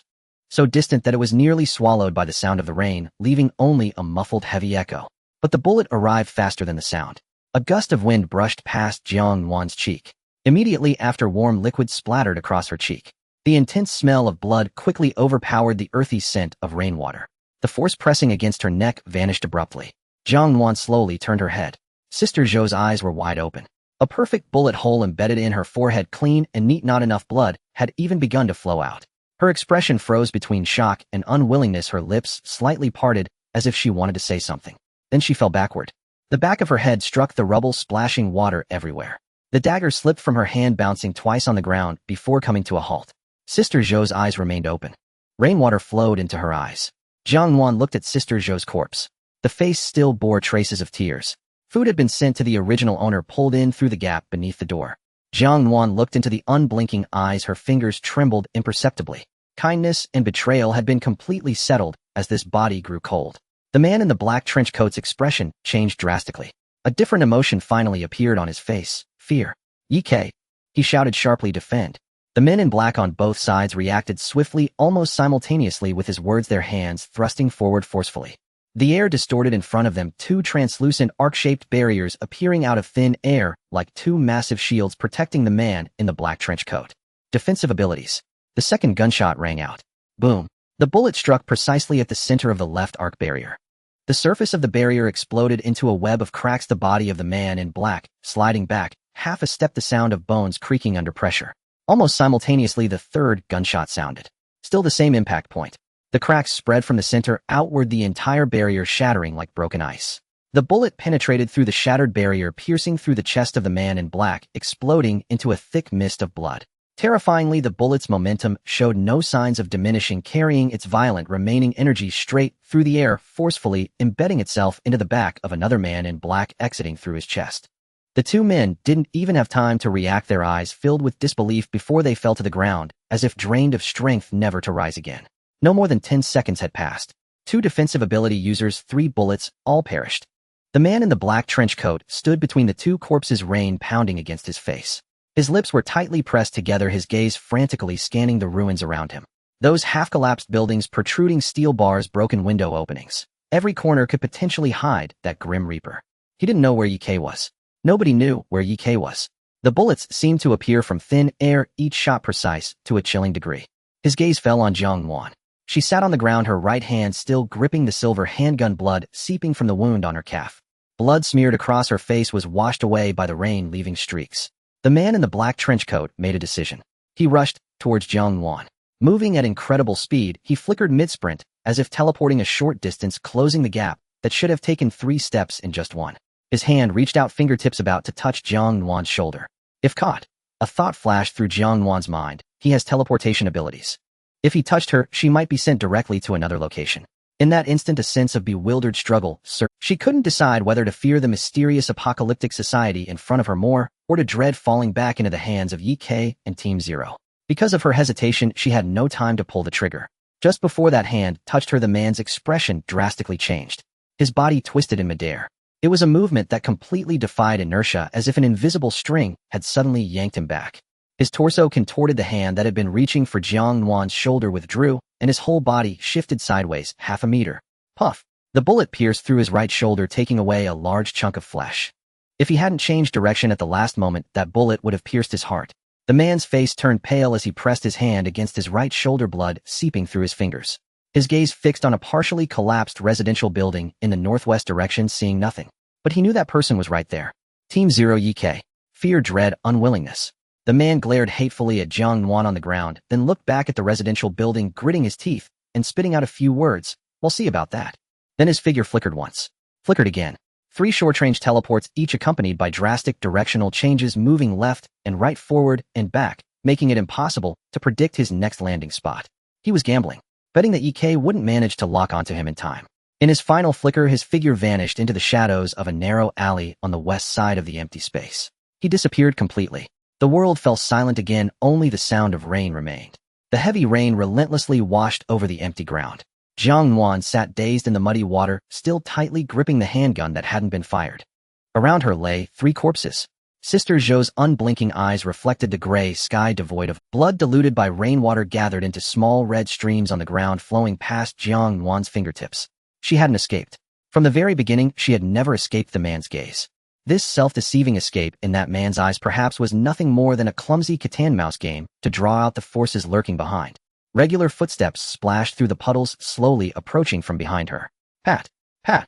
Each step felt like a pressure on Jiang Nuan's taut nerves. The footsteps stopped half a meter away from her. A tall, slender black shadow blocked the rain falling from above, completely enveloping her in darkness. Jiang Nuan stiffly raised her head. Ye-K stood in front of her, still wearing that black tactical suit, rainwater cascading down his cheek. He held that entirely black sniper rifle, the barrel emitting faint white smoke and a scorching aura in the rain. His abyss-like black eyes looked down at her. There was no anger or mockery, only a suffocating calm that belonged to a top predator. Are you done playing? Ike spoke. His voice was deep and hoarse, yet clear to a terrifying degree amidst the sound of rain, completely different from the tone used by the man from the apocalyptic society. In Ike's words there was no indulgence, only absolute suppression and cold judgment. Jiang Nuan's body trembled uncontrollably. Blood flowed from the wound on her calf, while the blood on her face was growing cold. She watched as Ike slowly crouched down, kneeling on the blood-soaked muddy ground. He extended a hand clad in black tactical gloves, the cold fingertips touching her blood-stained cheek, gently wiping away the bloodstains with almost tender force. Then his finger halted at the corner of her mouth. Why don't you keep running? I didn't intend to run away. Jiang Nuan's voice squeezed out from her throat, fragmented by the sound of the rain. Tears welled up faster than she had anticipated. Part of it was an act. She was well aware that in the face of absolute power disparity, showing weakness was the only correct option. But a large part of it was genuine. The gunshot wound on her calf was oozing blood, rainwater pouring into the wound, causing her entire leg to feel numb. Sister Zhou's corpse was just 2 steps away, her lifeless eyes filled with rainwater resembling 2 shallow puddles. Fear, pain, betrayal, and a suffocating sense of helplessness all churned together, making her tears feel particularly real. She tilted her head back, the cold rainwater sliding down her pale cheek, as she looked at the tall man before her with a gaze filled with terror and helplessness. It was Sister Zhou. She tricked me into believing my friend was waiting for me outside. Her voice trembled, the end of her words swallowed by the rain. She said she could help me go out to meet him. She bit her lip, unable to continue. If you wipe it too clean, it might seem fake. Leaving a gap of eye was indeed shaken is more believable than I am completely innocent. Ike said nothing. His deep, bottomless black eyes quietly locked onto her like a still, deep pool. Rainwater dripped down his cold, hard jaw. His hand remained at the side of her face. The fingertip of his tactical glove applied slight pressure, gliding over her soft lower lip, thoroughly wiping away the remnants of blood. The force was not heavy, but could even be described as meticulous. But that meticulousness was not gentleness. It felt more like a hunter checking if his prey bore any unwarranted injuries. Jiang Nuan held her breath, not daring to even breathe. The next moment he withdrew his hand. He stood up straight, picking up the sniper rifle with the barrel pointed down. Can you walk? Jiang Nuan glanced down at her right calf. Her pants were torn open by the bullet, the flesh inside was exposed, blood oozing out mixed with rainwater, looking quite frightening. She tried to move, gasping in pain. Then she felt her body lighten. Ike bent down, one hand supporting her knee, the other gripping her waist, lifting her out of the muddy water. The movement had no unnecessary pauses. Jiang Nuan was held tightly between him and the sniper rifle, her side pressed against his chest. He didn't carry her. This time it was a horizontal embrace. Compared to the treatment she received last time, when he had carried bags in the tunnel, this posture was visibly different. But Jiang Nuan felt no joy at being treated better because the hand Ike had wrapped around her waist was gripping her so tightly that she felt her ribs protesting. It didn't feel like a princess carry-out, felt more like he was securing an object. She could feel the heartbeat resonating from his chest. Steady, slow, in stark contrast to the torrential rain. His heart, having just killed 3 people, he showed not a trace of excess fluctuation. She suddenly felt a chill run down her spine. He held her and turned, walking into the curtain of rain. He didn't glance at the corpse on the ground. The abandoned area C resembled a massive grave, the rain pouring down harder, washing away all traces. Ike's pace was extremely fast, yet surprisingly steady. Jiang Nuan leaned against him, only able to see the crumbling buildings retreating around them. They did not return in the direction where the armored vehicle was parked, instead passing through 2 alleys and finally turning into a narrow door on the side of a half-collapsed residential building. Inside was a small single room. It was dry and quiet, with a faint smell of moisture-proof agent and disinfectant in the air. The fluorescent light was embedded in the cement ceiling, connected by wires. Pulling it made it light up. The light was somewhat yellow, but it was sufficient to illuminate the entire room. A bed, a metal cabinet, and 2 white medical boxes stacked on top of the cabinet. In the corner there was also half a case of mineral water and several packs of compressed rations. This was the backup station for Team Zero. Ike placed her on the edge of the bed while he sat on a nearby chair. Extend your leg over here, he ordered. Jiang Nuan bit her lip, cautiously moving her injured right leg over. Ike reached out and firmly grasped her ankle. His grip was extremely strong. Even through her soaked pants, Jiang Nuan could feel the warmth of his palm. Jiang Nuan's body stiffened. Ike drew a knife from his waist, the blade pressed against her skin with a swoosh sound. He directly sliced open the fabric on her calf. The wound was exposed to the air. The bullet only grazed her skin and did not remain embedded in the flesh, but the rolled-up skin mixed with mud looked horrifying. He sheathed the knife back at his waist, opened the medical box, and took out disinfectant cotton. Bear with it. Just as his words fell, Ike pressed the disinfectant cotton onto the wound. It hurt. It really hurt. Jiang Nuan's whole body jolted, instinctively drawing back. His other hand pressed down on her knee, pinning her in place. Don't move. His voice was deep and brief, leaving no room for negotiation. Jiang Nuan bit her lower lip, forcing herself to remain still. Yi Kei's actions did not stop disinfecting, stopping the bleeding, applying medicine, and bandaging. When he bent down, he was very close to her calf. She could even feel the warmth of his breath brushing against her bare skin through the cotton and gauze one after another. That feeling was indescribable. It wasn't ambiguous, but rather a strange, unequal intimacy. Jiang Nuan didn't dare to move, only able to focus on his hair, trying to count the strands that stuck to his forehead after being soaked by the rain to divert her attention. 3 strands. No 4 strands. The hand that was bandaging suddenly paused. The person from the Tianqi Society, just now he raised his eyes, knows you. Jiang Nuan's fingertips unconsciously clenched the bedsheet beneath her. He truly knew. This person was incredibly perceptive. Even if he didn't hear the person's words clearly from a distance, his insight could easily deduce it from the scene. Moreover, this was a world rampant with supernatural abilities, so nothing was impossible. Jiang Nuan did not deny it nor frantically explain. I don't know him, she said, trying to keep her voice steady. I have no impression of the Tianqi Society. This was the truth. She had searched through the original owner's memory bank, and there was nothing about the Tianqi Society or that man. A complete blank. She had no need to lie about this matter. Team Zero had Shun Wu, the intelligence officer with the eye of truth. What she had thought, what memories she had, were no different from being stripped bare in front of Shun Wu. If she had any traces of memory regarding the Tianqi Society, it was impossible that Shun Wu had not noticed. Yi Kei probably did not pursue the matter further when she said, I don't know him, because of this point. It wasn't that he believed her, but that he trusted Shun Wu's ability. Shun Wu has seen your file. Yi Kei's voice sounded particularly deep in the dim room.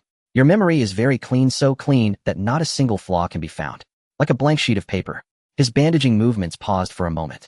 A sheet of paper that has been erased by some. Your memory has problems, it has been altered. Jiang Nuan fell silent. She knew this. She had known it since discovering that note. But hearing it from Yi Kei's mouth meant that Team Zero also knew. Perhaps they had known from the very beginning.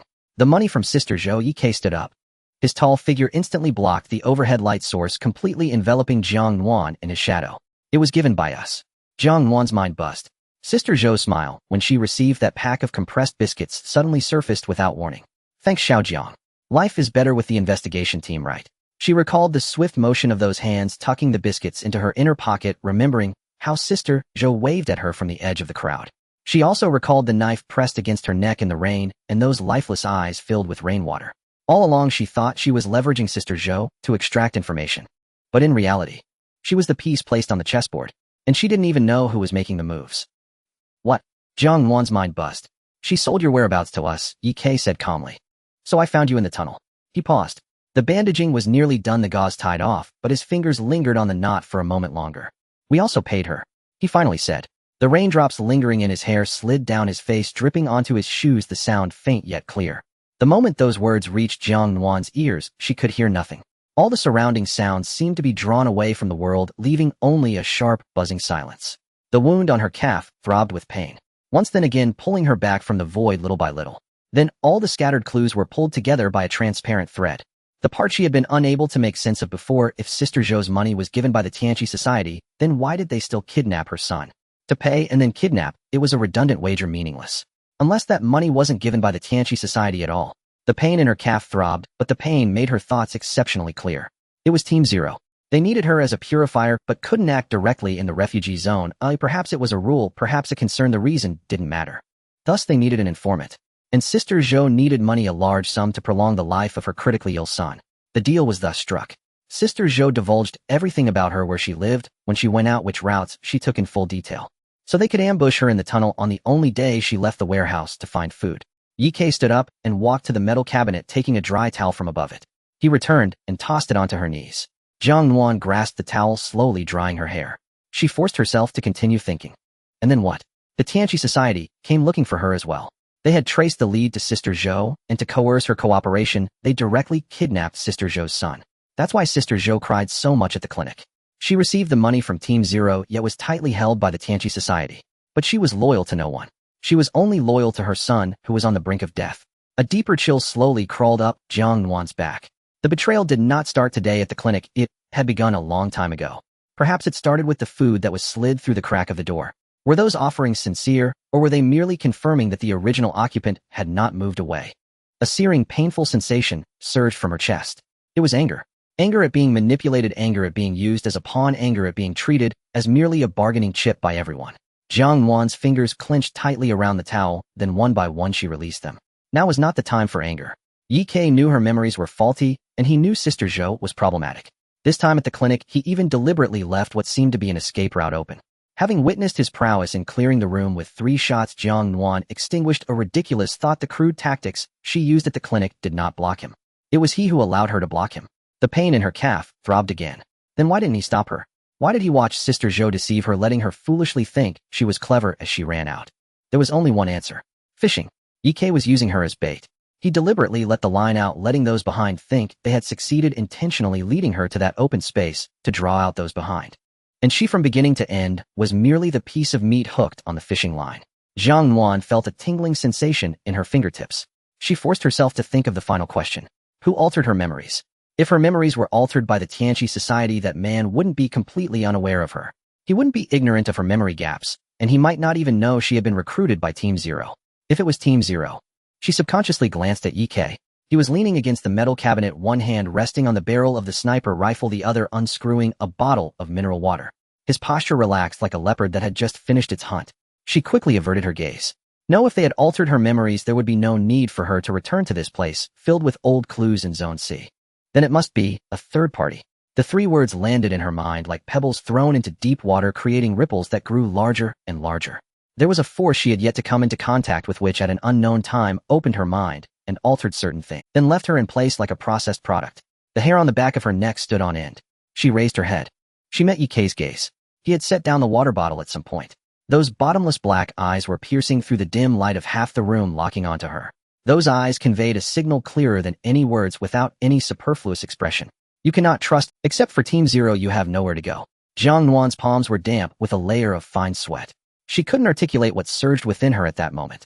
Was it the fear of being confined, or was it a sense of unease in the storm, shielded by a high wall from dangers that shouldn't exist? She had no time to discern. At that moment, Ye Kei suddenly tilted his head. His gaze shifted from Jiang Nuan's face to the direction of the iron door. He became like a machine that had suddenly switched to combat mode, all unnecessary movements disappearing in an instant. His right hand silently gripped the sniper rifle at his side, and his left hand made a gesture. Silence. Jiang Nuan's breath was instantly held. He turned off the overhead light, and the room was plunged into absolute darkness. Then Jiang Nuan heard it. The faint sound of footsteps outside the door. At least 3. They moved slowly, evenly spaced, as if conducting a thorough search. The sound of rain had suddenly lessened a few seconds ago. All the environmental noises that should have existed around them vanished. It was unnaturally quiet. A sliver of faint light from outside outlined Ye Kei's silhouette as he pressed against the wall by the door. He concealed himself in the shadow of the door frame, slightly lowering the gun barrel. In the darkness, he glanced at her. Jiang Nuan couldn't see his expression. She understood.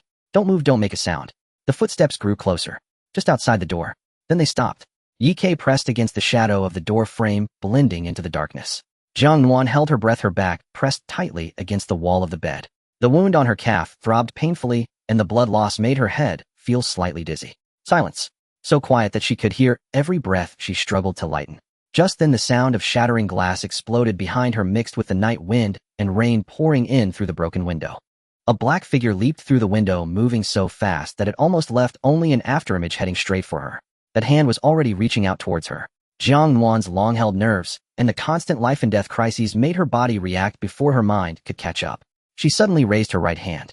The silver pistol that Lu Shiyan had handed her had been tightly gripped in her palm. The cold, hard metal became her only reliance at that moment. There was no time to aim. Bang. Thud. The 2 muffled sounds nearly overlapped in the same instant. Jiang Nuan's gun spat fire. The bullet grazed the shadow's shoulder, embedding itself viciously into the shoulder bone, exploding in a burst of blood. Another gunshot, deep and muted, equipped with a silencer like a sigh in the dark night.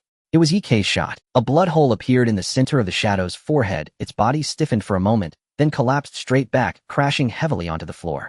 The footsteps outside the door instantly became chaotic. They missed.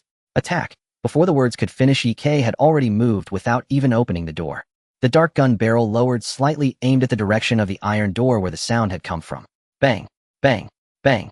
3 shots fired in rapid succession. Each shot was accompanied by a muffled groan and the sound of a heavy object falling to the ground outside the door. 3 bullet holes appeared in the iron door, letting in the faint light of the rainy night outside. Jiang Nuan stared at those 3 bullet holes, her mind left with only one thought. Firing through the door, he couldn't see where the person was, relying solely on the sound to locate them. 3 shots for 3 targets. What had she been thinking at the clinic, believing she could block such people with those crude methods? Ye stepped forward and kicked open the battered iron door. 3 people lay outside the door. 2 were already dead, all shot in the head. 1 shot in the thigh was dragging a bleeding leg, trying to crawl backwards. Ye walked over and kicked the weapon beside that person. With the other foot, he mercilessly stepped on the bullet wound in the person's thigh. That person let out a cry of agony, body convulsing violently. Ye bent down, his gaze as cold as if looking at a dead object. In the next second, he suddenly gripped the person's chin, tightening his thumb and index finger, twisting in opposite directions. Crack. The sound of the jaw dislocating was clear enough to make one's scalp tingle. Jiang Nuan's stomach lurched. That person's mouth could no longer close, the corners stretched into an unnatural arc, drool mixed with blood streaming down from the corners of his mouth. He could no longer speak, but at least he couldn't bite his tongue anymore. The interrogation could wait. Then Ye actions halted. Jiang Nuan moved to the doorway, dragging her injured leg just in time to see Ye's gloved fingers digging something out from that person's mouth. A small black pill, hidden between the back molar and the gum. But it was too late. That person's pupils were already starting to scatter. What dripped from the corner of his mouth was no longer blood, but a black liquid with a strange odor. Foam surged from deep in his throat, mixing with blood foam bubbling out from the corners of his mouth. The poison had already taken effect. Before Ye could release his grip on his chin, he had already bitten through the poison pouch. Ye slowly loosened his hand, letting out a cold snort. Another one of those poisons, Tianqi Society. The lifeless body slumped to the ground. The hallway was filled with a bitter scent mixed with a heavy smell of blood. Jiang Nuan leaned against the wall, looking at the bodies on the ground, a chill crawling up her back from her bones. She had witnessed Ye's power, but what truly terrified her were these attackers. They bit through their poison pouches without hesitation upon capture. What kind of organization could compel its own people to go to such lengths? Ye stood up. He glanced down at the bodies on the ground, frowning. Troublesome.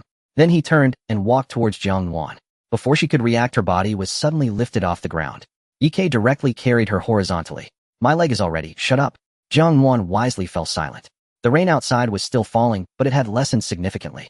Ye carried her like a black panther, moving through the night, avoiding all main roads, swiftly navigating through the complex ruins and narrow alleys of Zone C. Jiang Nuan pressed against his chest, hearing his steady, powerful heartbeat, smelling the gunpowder and the cold rain on him. A deeply conflicting emotion surged within her. Extremely dangerous, yet extremely safe. These 2 words shouldn't coexist, but they strangely coexisted within Ye. About 20 minutes later, they crossed a section of a collapsed overpass and finally stopped in front of an old residential building that had not been corroded too severely by the Forbidden Zone. He kicked open a deformed fire door, the lock core flying out and bouncing against the opposite wall with a clang. Inside was a small suite. It should have been an ordinary family home. The living room and bedroom were connected, the furniture worn but complete. A sofa, a table, a double bed, and even a cute ornament covered in dust on the windowsill. It was like a family from before the apocalypse had suddenly been stripped of everyone, leaving only these silent objects behind. Ye laid her on the bed. The mattress was soft, the springs somewhat sagged, creating a depression. As his hand pulled away from her knee, his fingertip brushed against the edge of the gauze wrapping her calf. Ye stood by the bed. His tall figure, silhouetted against the dim light filtering in from outside, enveloped her entirely in shadow. After a couple of seconds, he turned around and rummaged through the nearby wardrobe, casually tossing 2 items over.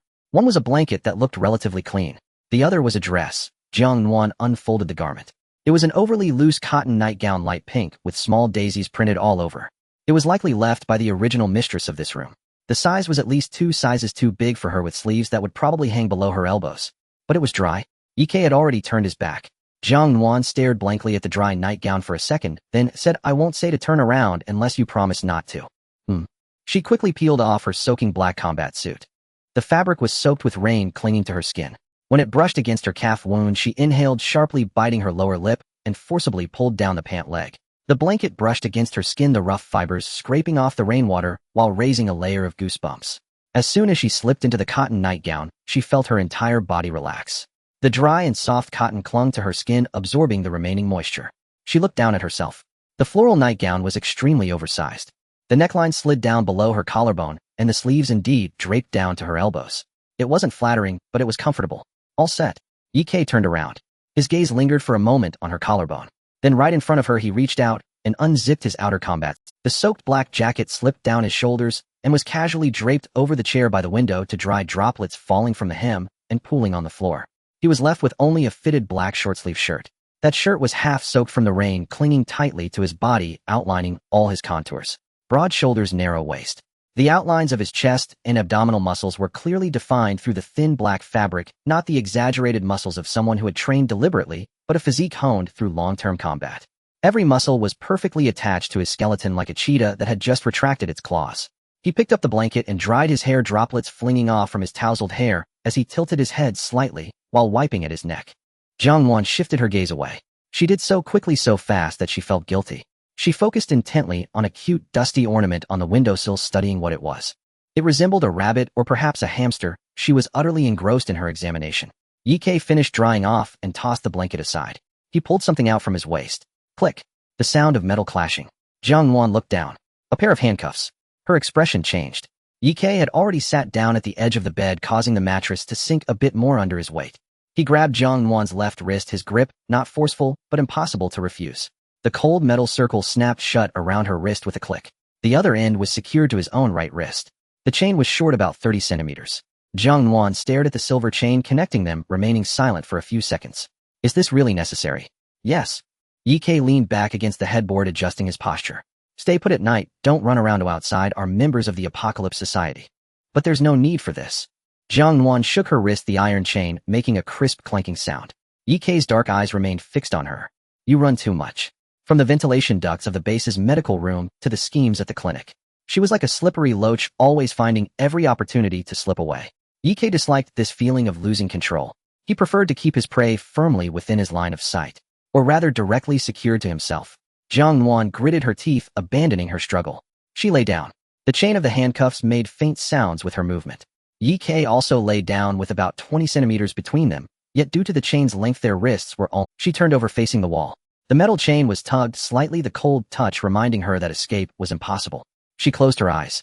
Sleep eluded her. The handcuffs on her left wrist weren't too tight, but the metal edges pressed painfully against her bones. Each slight movement caused the chain to emit faint sounds, reminding her of the person lying beside her. Ye Kei lay to her left. His breathing was even, as if he were asleep. But Jiang Nuan was unsure, as the only difference between his sleeping and waking state lay in whether his eyes were open or closed. The wound on her calf began to throb again. Compared to the pain in her leg, the turmoil in her mind kept her awake. The words spoken by that man in the black trench coat, and his familiarity with the original owner. His familiarity with the original owner was not feigned. The sense of inevitability in his tone was not the attitude one would have towards a stranger. He knew the original owner. And not just knew, the leader, ordered to be brought back. This meant that the original owner was not an ordinary refugee. At least within the Apocalypse Society, she once held some position or had some relationship with this leader. Jiang Nuan stared at the unseen ceiling above her. What was the original owner? A subordinate of the Apocalypse Society. What rank did she hold? According to the man in the black trench coat, he had witnessed the original owner shoot, and was much better than her current marksmanship. This information completely contradicted her image of being reclusive, seldom going out, and solitary in the refugee area. Or rather, it perfectly aligned with it. A person who had once been part of a dangerous organization or had some connection with someone possessing certain skills after escaping chose to hide in the lowest tier of the refugee area in C district of Azure Blue City, locking themselves away in a corner of an abandoned warehouse without seeing anyone. That was hiding. She was hiding from the Apocalypse Society. Then the original owner died. A gun pointed at her temple. Suicide. When she arrived, the bullet hole on her temple had not completely healed. The edges of the wound bore traces of scorching, a characteristic of close-range shooting. Suicide. The vague memories in her mind seemed to indicate this, and she had always believed it to be true. But now a more fatal question arose. Where was the gun? Jiang Nuan's fingertips began to feel cold. The gun used by the original owner for suicide, where did it go? After she crossed over, she had searched every corner of that abandoned warehouse. Iron boxes, torn clothes, a few energy bars, and a thin blanket that smelled moldy. That was all. No gun. If the original owner committed suicide, the gun should have been nearby in hand or on the ground. A person who committed suicide with a gun wouldn't hide it away before dying, nor would they have the strength to place it elsewhere after shooting through their temple. So, either someone entered that warehouse after her death and took the gun away, or it wasn't suicide at all. Jiang Nuan's back suddenly stiffened. The night breeze rushed in through the slightly ajar window, carrying the damp scent of rain seeping through the oversized neckline of the floral nightgown. She shrank her neck, goosebumps rising on her back. It couldn't be the Apocalypse Society. The leader of the Apocalypse Society had demanded to bring her back. The people who came to capture her today had only injured her calf. So who was it? The Apocalypse Society Team 0, a third party. The missing gun altered memories that every clue pointed to a greater darkness, but each one was cut off halfway, as if deliberately severed. Then a sudden, uncontrollable emotion surged within her. It was something colder and more thorough than fear. She felt so alone. From the moment she crossed over, every step had been pushed forward by someone else. Lu Shiyan needed her purification ability. The Apocalypse Society wanted to capture her, and Sister Zhou used her to barter for her son's life. No one here stood by her side. There was no one to trust. The words on that note in the iron box resurfaced, "Do not trust anyone." The original owner had been right all along. Jiang Nuan suddenly felt very tired. Not just physically tired, but a numbness seeping from the depths of her soul, like being submerged in ice water. She closed her eyes. Her mind drifted uncontrollably, floating back to before her crossing. To the university cafeteria, a plastic tray held a serving of braised chicken rice and a bowl of free seaweed egg drop soup. Sitting across from her was her roommate, proudly boasting about grabbing the last marinated egg. After dinner, they would stroll around the playground together. On an autumn evening, the sky hadn't completely darkened, the streetlights just lit up, casting orange light on the rubber track. Her roommate had her arm around her shoulder, chattering about gossip from elective classes, asking if she wanted to go watch a movie together over the weekend. Those days, so mundane that she had found them boring at the time. Her eyes grew warm. A sourness surged from deep within her nasal cavity, clogging her throat, making it impossible to swallow. She didn't cry out loud, merely closed her eyes, tears sliding silently from the corners of her eyes, trickling past her temples and soaking into the pillow. She used her unshackled hand to wipe, but it was not clean. New tears spilled forth. The chain of the handcuffs shifted lightly with her movement. Ding! The sound of metal hitting metal was faint, but in this quiet room it resonated clearly with nowhere to hide. Jiang Nuan desperately suppressed all movements, but her body was uncooperative, her shoulders still shaking. She was very close to Ye. Because of the handcuffs restriction, there was barely half a meter between them. When a person is in extreme vulnerability, they instinctively seek warmth. Like someone who has struggled too long in the dark depths, instinctively grabbing towards the only piece of driftwood nearby. Even if that piece of driftwood was the very person dragging her into the water. Her forehead touched Ye's shoulder. Through the thin base layer, his body heat seeped through. The dry, stable warmth underneath it, the scent of gunpowder washed clean by the rain, lingered. Jiang Nuan's body stiffened for a moment. She should pull away. But she didn't move. Tears silently soaked into the small black patch of fabric on his shoulder. Just for a moment. To let her hide for a while in this illusory comfort. Ye did not speak. The silence lasted for a long time, so long that Jiang Nuan thought he had fallen asleep. Then he moved. He turned towards her. A palm with thin calluses slowly rose, surpassing the constraint of the handcuff chain resting on the back of her head. The palm was large, almost covering half of her occiput. The pressure was gentle, simply placing his hand there. A silent, unexplanatory gesture. Jiang Nuan's tears flowed even more fiercely. Ye had not slept at all. As a top-notch sniper, his senses were extremely sharp. From the moment Jiang Nuan's breathing pattern changed, he knew she was awake. He heard her deliberately suppress sobs and felt the slight tug of the iron chain on her wrist. Then a soft, damp weight leaned against his shoulder. Ye's body tensed up instantly. His muscles unconsciously entered a defensive state. Then he relaxed. In the darkness, he slowly opened his eyes, turning his head to look down at the woman resting against his shoulder. She cried quietly. That face, which always bore cunning and wariness, was now streaked with tears. Her eyelashes were wet, clumped together by the tears. Flashes of when he caught her in the tunnel crossed his mind, along with the moment in the open space, when she was trembling with the gun, yet still wouldn't lower the muzzle. And that night, when she was pushed to her limits. Ye's Adam's apple rolled slowly. He raised his hand, covering. Her hair had been wet from the rain. Now it was half dry, with a few strands sticking to her nape. The strands under his palm were surprisingly soft. Jiang Nuan's body gradually relaxed beneath his palm. The sound of rain began to subside. In this room, the hunter and the prey were bound together by a cold iron chain, exchanging the only warmth they had in the apocalyptic night. Tomorrow might bring another battle. But at least tonight she had nowhere to escape. He didn't want to let go either. The rain has stopped. The morning in Area C is always gray and dim, with the sunlight being scattered by thick clouds, casting a few reluctant rays on the ruins of the city like a meager offering. Jiang Nuan woke up to the cold metallic sensation pressing against her wrist. She opened her eyes, her consciousness still hazy, and her gaze first collided with a piece of pure black fabric. Beneath that fabric, a chest was rising and falling steadily, the muscular lines subtly shifting with each breath. Her brain froze for 2 seconds. The chaotic memories from last night surged back like a tide. The breakdown she couldn't hold back in the darkness, the warm, broad hand on the back of her head. Jiang Nuan's entire body froze instantly. Only then did she realize how absurd her current position was. She was curled up like an ostrich, her forehead nearly resting on Ye's shoulder. The chains of the handcuffs restricted the distance, bringing the two of them uncomfortably close. She could even smell his unique scent. Although there had been the purification test night and the night of being crushed, that was part of the mission. But now she was defenselessly curled up on a man's shoulder. The nature of this situation was completely different. Jiang Nuan held her breath, trying little by little stealthily, moving her head back. Awake! A deep voice came from above her head, tinged with the characteristic hoarseness of early morning. Jiang Nuan froze in her movements. She slowly raised her head, just in time to meet Yike's dark eyes. He was clearly not asleep, or rather he had been awake for a long time. Those eyes were clear and sharp, showing no signs of just waking up as they gazed down at her. Awake! Jiang Nuan forced out a dry smile, shaking her left hand. Morning has come, can this be unlocked now? After confirming she had returned to her usual self, he sat up. He pulled out a small key from the pocket of his tactical pants, holding it in one hand, and inserting it into the lock. After confirming she had returned to her usual self, he sat up. He pulled out a small key from the pocket of his tactical pants, holding it in one hand, and inserting it into the lock on Jiang Nuan's wrist. Click! The crisp sound of metal unlocking echoed. The cold iron ring released, and Jiang Nuan quickly pulled back her hand. A distinct red mark had already formed on her pale wrist, stark against her delicate skin. As she rubbed her wrist, she stole glances at Yike. Yike unlocked the handcuff on his side and casually tossed it onto the nightstand. He stood up, walked to the window, picked up the black outer tactical suit that had been hanging there since last night, and deftly put it on, zipping it up to the top. Change clothes. He turned his back to her, his voice returning to its usual coldness. We leave in 10 minutes. Jiang Nuan quickly took off the oversized floral nightgown and changed into the black tactical suit that had mostly dried from last night. The wound on her calf was still faintly throbbing, but it was no longer bleeding and did not hinder her walking. 10 minutes later, a fully black armored SUV sped along the muddy, rocky wasteland road. Jiang Nuan sat in the passenger seat, the seatbelt pressing against her chest, her hands nervously fiddling with the edges of the seatbelt.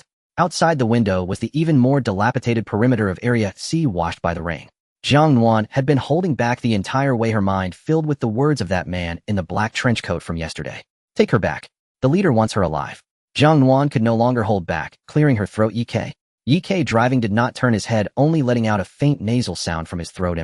Those people from yesterday, what exactly is the Tianqi Society? Jiang Nuan carefully chose her words, trying to sound like an innocent and frightened ordinary person. Yike's fingers tightened slightly on the steering wheel. You know about the Forbidden Zone, right? He did not phrase it as a question. Yes. Jiang Nuan nodded. The Forbidden Zone is the greatest threat in this world, filled with pollution and mutated monsters, a death zone. The core mission of the Zero Team is to cleanse those things. Most people see the Forbidden Zone as hell the greatest threat to human survival. Yike's voice sounded particularly deep in the enclosed vehicle. But not everyone fears the Forbidden Zone. Jiang Nuan frowned. Not afraid. Do some people actually like those monsters? Not like, but believe. Yike's lips curled into a profoundly sarcastic smile. The Tianqi Society is a madman's organization that embraces the Forbidden Zone. Jiang Nuan felt a chill run down her back. Embrace the Forbidden Zone. They believe the emergence of the Forbidden Zone is not a disaster, but an opportunity for human evolution. Yike's voice sounded as if he were stating an extremely absurd, yet real existence. They regard the Forbidden Zone as a form of higher life, believing that the pollution and mutation are powerful forces bestowed by the gods. In their doctrine, as long as one can fully embrace the Forbidden Zone and accept the baptism of pollution, humanity can achieve so-called purification and gain strength far beyond ordinary people. Jiang Nuan gasped in cold air. Madman. This is undoubtedly a group of complete lunatics. In Lu Shiyan and the Zero Team's understanding, pollution must be eradicated. Yet in the Tianqi Society's perspective, pollution is a ladder of evolution. These are two completely opposing paths, mortal enemies. She suddenly thought of that man in the black trench coat from yesterday. Could his so-called teleportation ability be the result of the Tianqi Society utilizing the Forbidden Zone to cultivate such abilities? Would there be a cost for this power? She asked Yike. The cost is the gradual loss of sanity and irreversible physical mutation. Yike scoffed. But for those madmen, this cost is nothing. Jiang Nuan's fingers twisted the seatbelt tightly. If the original host really had a connection with the Tianqi Society, even the leader personally ordered her to be brought back. What role did the original host play in this mad organization? A devout believer? A defected subordinate? Or a more core existence? She dared not think further. Does the Federation not manage such a cult? Jiang Nuan changed the subject and posed a reasonable question. Aren't they speeding up humanity's extinction? The vehicle fell into a brief silence. Only the dull sound of the SUV's tires rolling over gravel could be heard. After a long time, Yike finally spoke again. The Federation. On the surface, they certainly take strict measures to stop it, even issuing multiple decrees classifying the Tianqi Society as a top-tier terrorist organization. He paused, his gaze becoming profound and inscrutable. But secretly, far too many people are interested in methods that can grant instant power. Power, longevity, strength. These things are enough to drive people insane. He did not elaborate further. But Jiang Nuan understood. So the Federation always has some who turn a blind eye, or might even provide covert assistance. Including the Federation. including a term suddenly surfaced from the original host's vague memories. Qiming Foundation. Jiang Nuan's temples throbbed sharply. The information related to this name was exceptionally clear in the original host's memory. After the apocalypse descended, the national machinery of the old world collapsed. However, those major corporations that held core capital military technology and biopharmaceuticals did not perish. They survived in a manner akin to a family becoming larger and more centralized. These top families united to establish the Qiming Foundation. They monopolized 60% of the energy supply and 80% of the biopharmaceutical production lines in several major cities. Even the Federation sometimes has to bow to them. Why did the original host know all this so clearly? Why would a lowly refugee from Area C have such information? Memory fragments suddenly began to flash violently. It was no longer the dim refugee area, but a blinding green. Neatly trimmed lawns, a massive white fountain, and intricately designed iron gates. In this apocalypse, where even clean water is a luxury, someone was raising a pond of koi in a manner. The scene shifted. A young boy's figure appeared in the memory. He wore a well-tailored white shirt with a golden badge pinned at the cuff. The boy's face was fuzzy, his features unclear, but that naturally familiar tone echoed clearly in Jiang Nuan's ears. "Nuan, stop messing around, come back with me." Jiang Nuan's heart suddenly tightened, an inexplicable blockage forming. Who was this person? He called her Nuan with a sense of inherent intimacy. Was this the friend she was looking for? That golden badge, what are you thinking? Yi Kei's cold voice interrupted her thoughts. Jiang Nuan jolted, turning to look out the window. She realized that the scenery outside had changed at some point. High walls, barbed wire, gray buildings. The Zero Team base. Jiang Nuan's heart instantly rose to her throat. She gazed at the slowly opening steel gate, as if looking at a steel beast with its blood-red maw wide open. What had she said to Lu Shiyan at that time? "Captain Lu, I want to go back to Area C. I miss my friends over there." What happened next? Then she was sold out by that so-called friend Sister Zhou, and nearly fell into the hands of the team. Though she was a victim, though she had been deceived in Lu Shiyan's eyes, that absolute control freak, it only meant one thing: she had broken free from control. She was an extremely restless variable. Yi Kei. Jiang Nuan turned her head, looking at Yi Kei with a pitiful expression, her tone carrying a clear sense of flattery. Yi Kei drove into the base's internal passage, slowing down, his gaze fixed ahead. "Speak. Could you not tell the captain about yesterday?" Jiang Nuan swallowed hard, her hands clasped together. "It's about me leaving the clinic. Sister Zhou came to find me, saying someone outside was looking for me, so I followed her out, and then ran into those people." She spoke quickly, packaging her narrative from the perspective of a victim, carefully avoiding the words escape. Jiang Nuan really couldn't imagine Lu Shiyan's expression upon learning that she had been played by Sister Zhou and almost taken away. He would definitely think that not only was she disobedient, but also hopelessly foolish. He might even revoke all her freedom, locking her away in that cold lounge forever. Yi Kei parked the car in a parking space. The engine turned off. The cabin fell silent instantly. Yi Kei did not get out immediately. He turned slightly, resting his right hand on the steering wheel, his left casually resting on the edge of the window. His dark eyes fixed on Jiang Nuan, his gaze carrying the coldness of a hunter watching its prey struggle in its final throes. "What do you think?" he retorted. "I think you're so capable and easy to talk to that you wouldn't make things difficult for a weak woman like me, right?" Jiang Nuan forced herself to flatter him. "Jiang Nuan." Yi Kei called her name. "Here. Do you have some misunderstanding about the Zero Team's intelligence network?" Yi Kei leaned slightly forward, closing the distance with her, and that overwhelming sense of pressure enveloped her instantly. "Or do you think I would help you tell such a flimsy lie in front of Captain Lu?" Jiang Nuan's shoulders slumped, the last shred of hope in her heart shattered. So within 3 minutes after I shot those 2 Tianqi Society members in the square, Yi Kei ruthlessly shattered her illusions.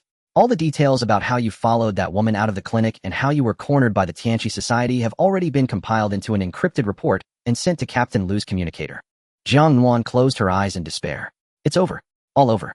This person really gives no room for escape. Get out of the car." Yi Kei spoke without mercy. Jiang Nuan, like a condemned prisoner heading to the execution ground, slowly unbuckled her seatbelt and pushed the car door open. As soon as her foot touched the ground, a dull pain shot through her calf wound. She bit her lip and said nothing. After taking 2 steps, her pace suddenly halted. By the entrance at the end of the passage leaned a person. Qin Yan. He leaned against the wall, one leg bent, foot resting on the wall, arms crossed over his chest. The moment his slightly upturned eyes saw her, they brightened. "Oh." He smiled, his expression full of mischievous glee. "Our little runaway genius is back." He paused for a moment. The smile faded somewhat, and his tone subtly shifted. "The captain is waiting for you in the office." The weight he placed on waiting was particularly pronounced. Jiang Nuan's stomach churned suddenly. She was immensely grateful that she had only eaten 2 bites of compressed biscuits that morning. The metal door slid open. Behind the door was a wide corridor paved with cold gray tiles, and at the end of the corridor was Lu Shiyan's office. At this moment the corridor was eerily quiet. There were no researchers or intelligence personnel bustling about, no security patrols. Only a suffocating low pressure lingered in the air. Ye pressed the button beside the office door. A few seconds later the door slid open. Jiang Nuan instinctively turned her head to glance at Ye. Ye stood outside the door, his dark eyes meeting hers for an instant. Then he slightly averted his gaze. That subtle movement roughly translated to, "I can't help you with this." "Good luck." Jiang Nuan took a deep breath. She turned and stepped through the door. Lu Shiyan was sitting behind it. Today he was not wearing that iconic black tactical suit, but a deep gray shirt, the collar buttoned all the way to the top. One hand held a thin electronic document, his head bowed as he read. He was simply sitting there, yet exuded an absolutely rational and untouchable aura. Hearing Jiang Nuan's footsteps, Lu Shiyan slowly raised his head. Those deep brown eyes crossed the distance of the entire office, locking onto Jiang Nuan at the door. There was a moment of silence. "You're back." His tone was calm, with no fluctuations. But Jiang Nuan could distinctly feel that a storm was brewing within those 3 words. The metal door silently closed behind her. Only a cool-toned ceiling light above the desk was lit, casting a beam straight down onto Lu Shiyan's dark gray shirt. The air pressure was terrifyingly low. Jiang Nuan heard her own heartbeat. Thud, thud, thud. It pounded against her eardrums, deafening her. Lu Shiyan heard the door sound, but did not look up immediately. His gaze remained fixed on the screen. 1 second, 2 seconds, 3 seconds. This silent exposure was more tormenting than a direct shout. Jiang Nuan swallowed hard and opened her dry mouth. "Captain." Lu Shiyan finally raised his eyes, his deep brown gaze quietly studying her. Jiang Nuan opened her mouth. She had actually rehearsed her lines in the car, each word practiced a dozen times in her mind. Something like, "I just wanted to meet a friend," or "I was deceived by someone from the Tianqi Society," or "I planned to come back right after," a whole set of logically coherent statements, reasonable and flawless. But now, standing before Lu Shiyan, facing those eyes, all those carefully arranged lines got stuck in her throat. Could she truly keep it a secret? But she couldn't say it directly. "Yes, I want to use this opportunity to escape your control and flee from Team Zero." Has she gone mad? Does she not value her life?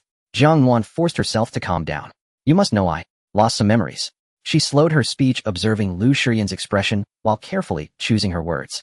"She even used you. Sister Zhou said that there's a friend of mine looking for me outside." Her tone carried just the right hint of grievance and helplessness. "I want to regain my memories, so I followed her. I thought it was just a meeting to clarify some things, and would come back. I didn't know they were from the Tianqi Society." Half-truths are the hardest to find flaws in. She truly wanted to regain her memories, and Sister Zhou had indeed deceived her. She knew before she followed her out. She only concealed one fatal motive: escape. Lu Shiyan did not interrupt her. He listened quietly, his eyes betraying not a hint of emotion. "Is there anything else to explain?" he asked calmly. Jiang Nuan's heart skipped a beat, and she shook her head no. To increase her credibility, she quickly added, "It was really dangerous yesterday. There were so many of them, and they had abilities. Luckily Ye came out, otherwise I would have been captured and never returned." She lowered her eyes, her shoulders trembling slightly as she desperately portrayed the image of a victim who had survived a disaster filled with extreme fear. Lu Shiyan leaned back in his chair, calmly looking at her. After she finally fell silent, the air fell into dead silence again. Only the faint sound of the central air conditioning vent could be heard. He suddenly tugged at the corner of his mouth, revealing a smile devoid of warmth. He picked up the electronic tablet on the table, tapping the screen twice with his finger. "The emergency narrow alley behind the clinic has many forks. Once you enter it is extremely difficult to track." Lu Shiyan looked at her. "This is an excellent escape route, isn't it?" "I don't know, I just followed Sister Zhou." Jiang Nuan bit her lip. "Lying," he said flatly. The tone didn't even rise. Jiang Nuan tensed up. Lu Shiyan placed his hands on the table and slowly stood up. He was too tall. In the moment he stood straight, his figure blocked half of the light source, casting his silhouette against the light, dark and imposing. "That woman told you that the alley has many forks. No matter how skilled the people at the entrance are, they won't be able to follow once you're in." Lu Shiyan walked around the desk, his leather shoes making dull thud-thud sounds on the cold gray tiles. Ye heard this very clearly from outside the door. Jiang Nuan's mind buzzed. Ye heard it. With that distance and the sound of rain, how could he possibly hear it? Abilities. She had forgotten that the people from Team Zero could not be reasoned with by ordinary logic. Lu Shiyan stepped closer to her. "You indeed wanted to regain your memories." With each step he took, Jiang Nuan instinctively stepped back. Lu Shiyan stopped in front of her, looking down at her from, "But you wanted to use this opportunity to shake off Ye and escape from Team Zero. You want to run away." Jiang Nuan's face turned pale, and she unconsciously continued to retreat. Her back collided with something.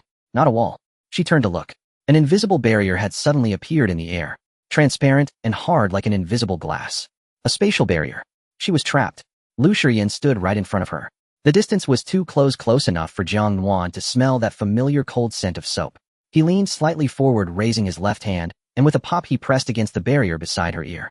A space constructed by his armed body and abilities, a cage tailored for her. Jiang Nuan's nervous breathing instantly became chaotic. She dared not look up at him, her gaze fixated on the dark, gray shirt buttons on his chest. Jiang Nuan, I gave you a chance to speak the truth. His voice dropped, and the temperature in the entire office seemed to drop by 10 degrees. You chose to lie. Do you know what the cost of escaping from the investigation team is? Her eyelashes trembled violently. The third investigation team in Area A, directly managed by Team Zero, had a defector last year.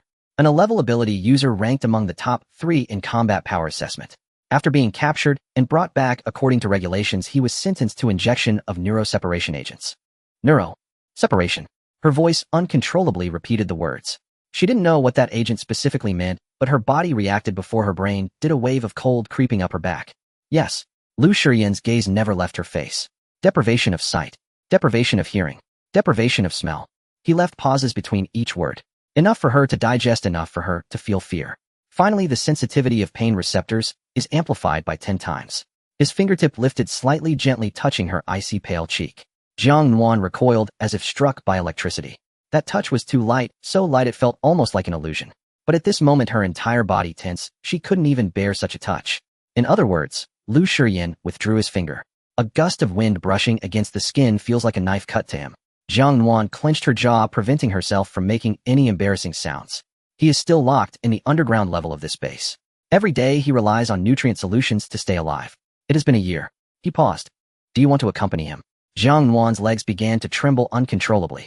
It wasn't that kind of minor tremor that could be controlled by willpower, but a spasm originating deep from her kneecap. She had thought of many kinds of punishment. Confinement, beatings, losing all freedom, or even electric shocks. But she had never imagined this. Invisible and audible, with pain magnified tenfold. Alive but worse than being dead. Lu Shiyan looked down at her. The dim light cast a murky shadow over his deep brown eyes. There was no anger or mockery in those eyes, only a cold, almost cruel scrutiny. He was waiting for her to completely collapse. But she still bit her lower lip and held on. Lu Shiyan did not get what he wanted. Jiang Nuan. His tone grew more serious. Close your eyes now. Jiang Nuan paused. Close them. She slowly closed her eyes and her vision turned pitch black. Now cover your ears. Jiang Nuan's hands trembled, but she did as told. With both hands covering her ears, the world quieted down, leaving only the sound of her blood flowing and her rapid heartbeat. She could neither see nor hear. Darkness and silence enveloped her simultaneously. Only a few seconds passed. 3 seconds. 5 seconds.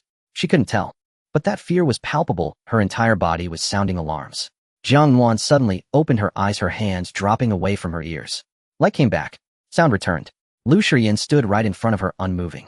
He hadn't done anything. He simply let her experience those few seconds. Those few seconds.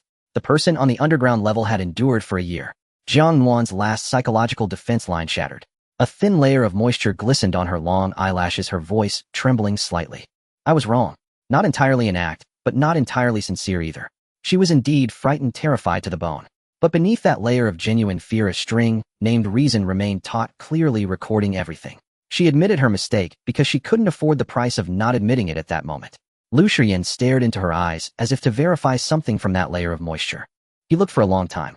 Then, the high-hanging butcher's knife stopped at the moment she had already prepared for the war. Lu Shiyan straightened up, taking half a step back.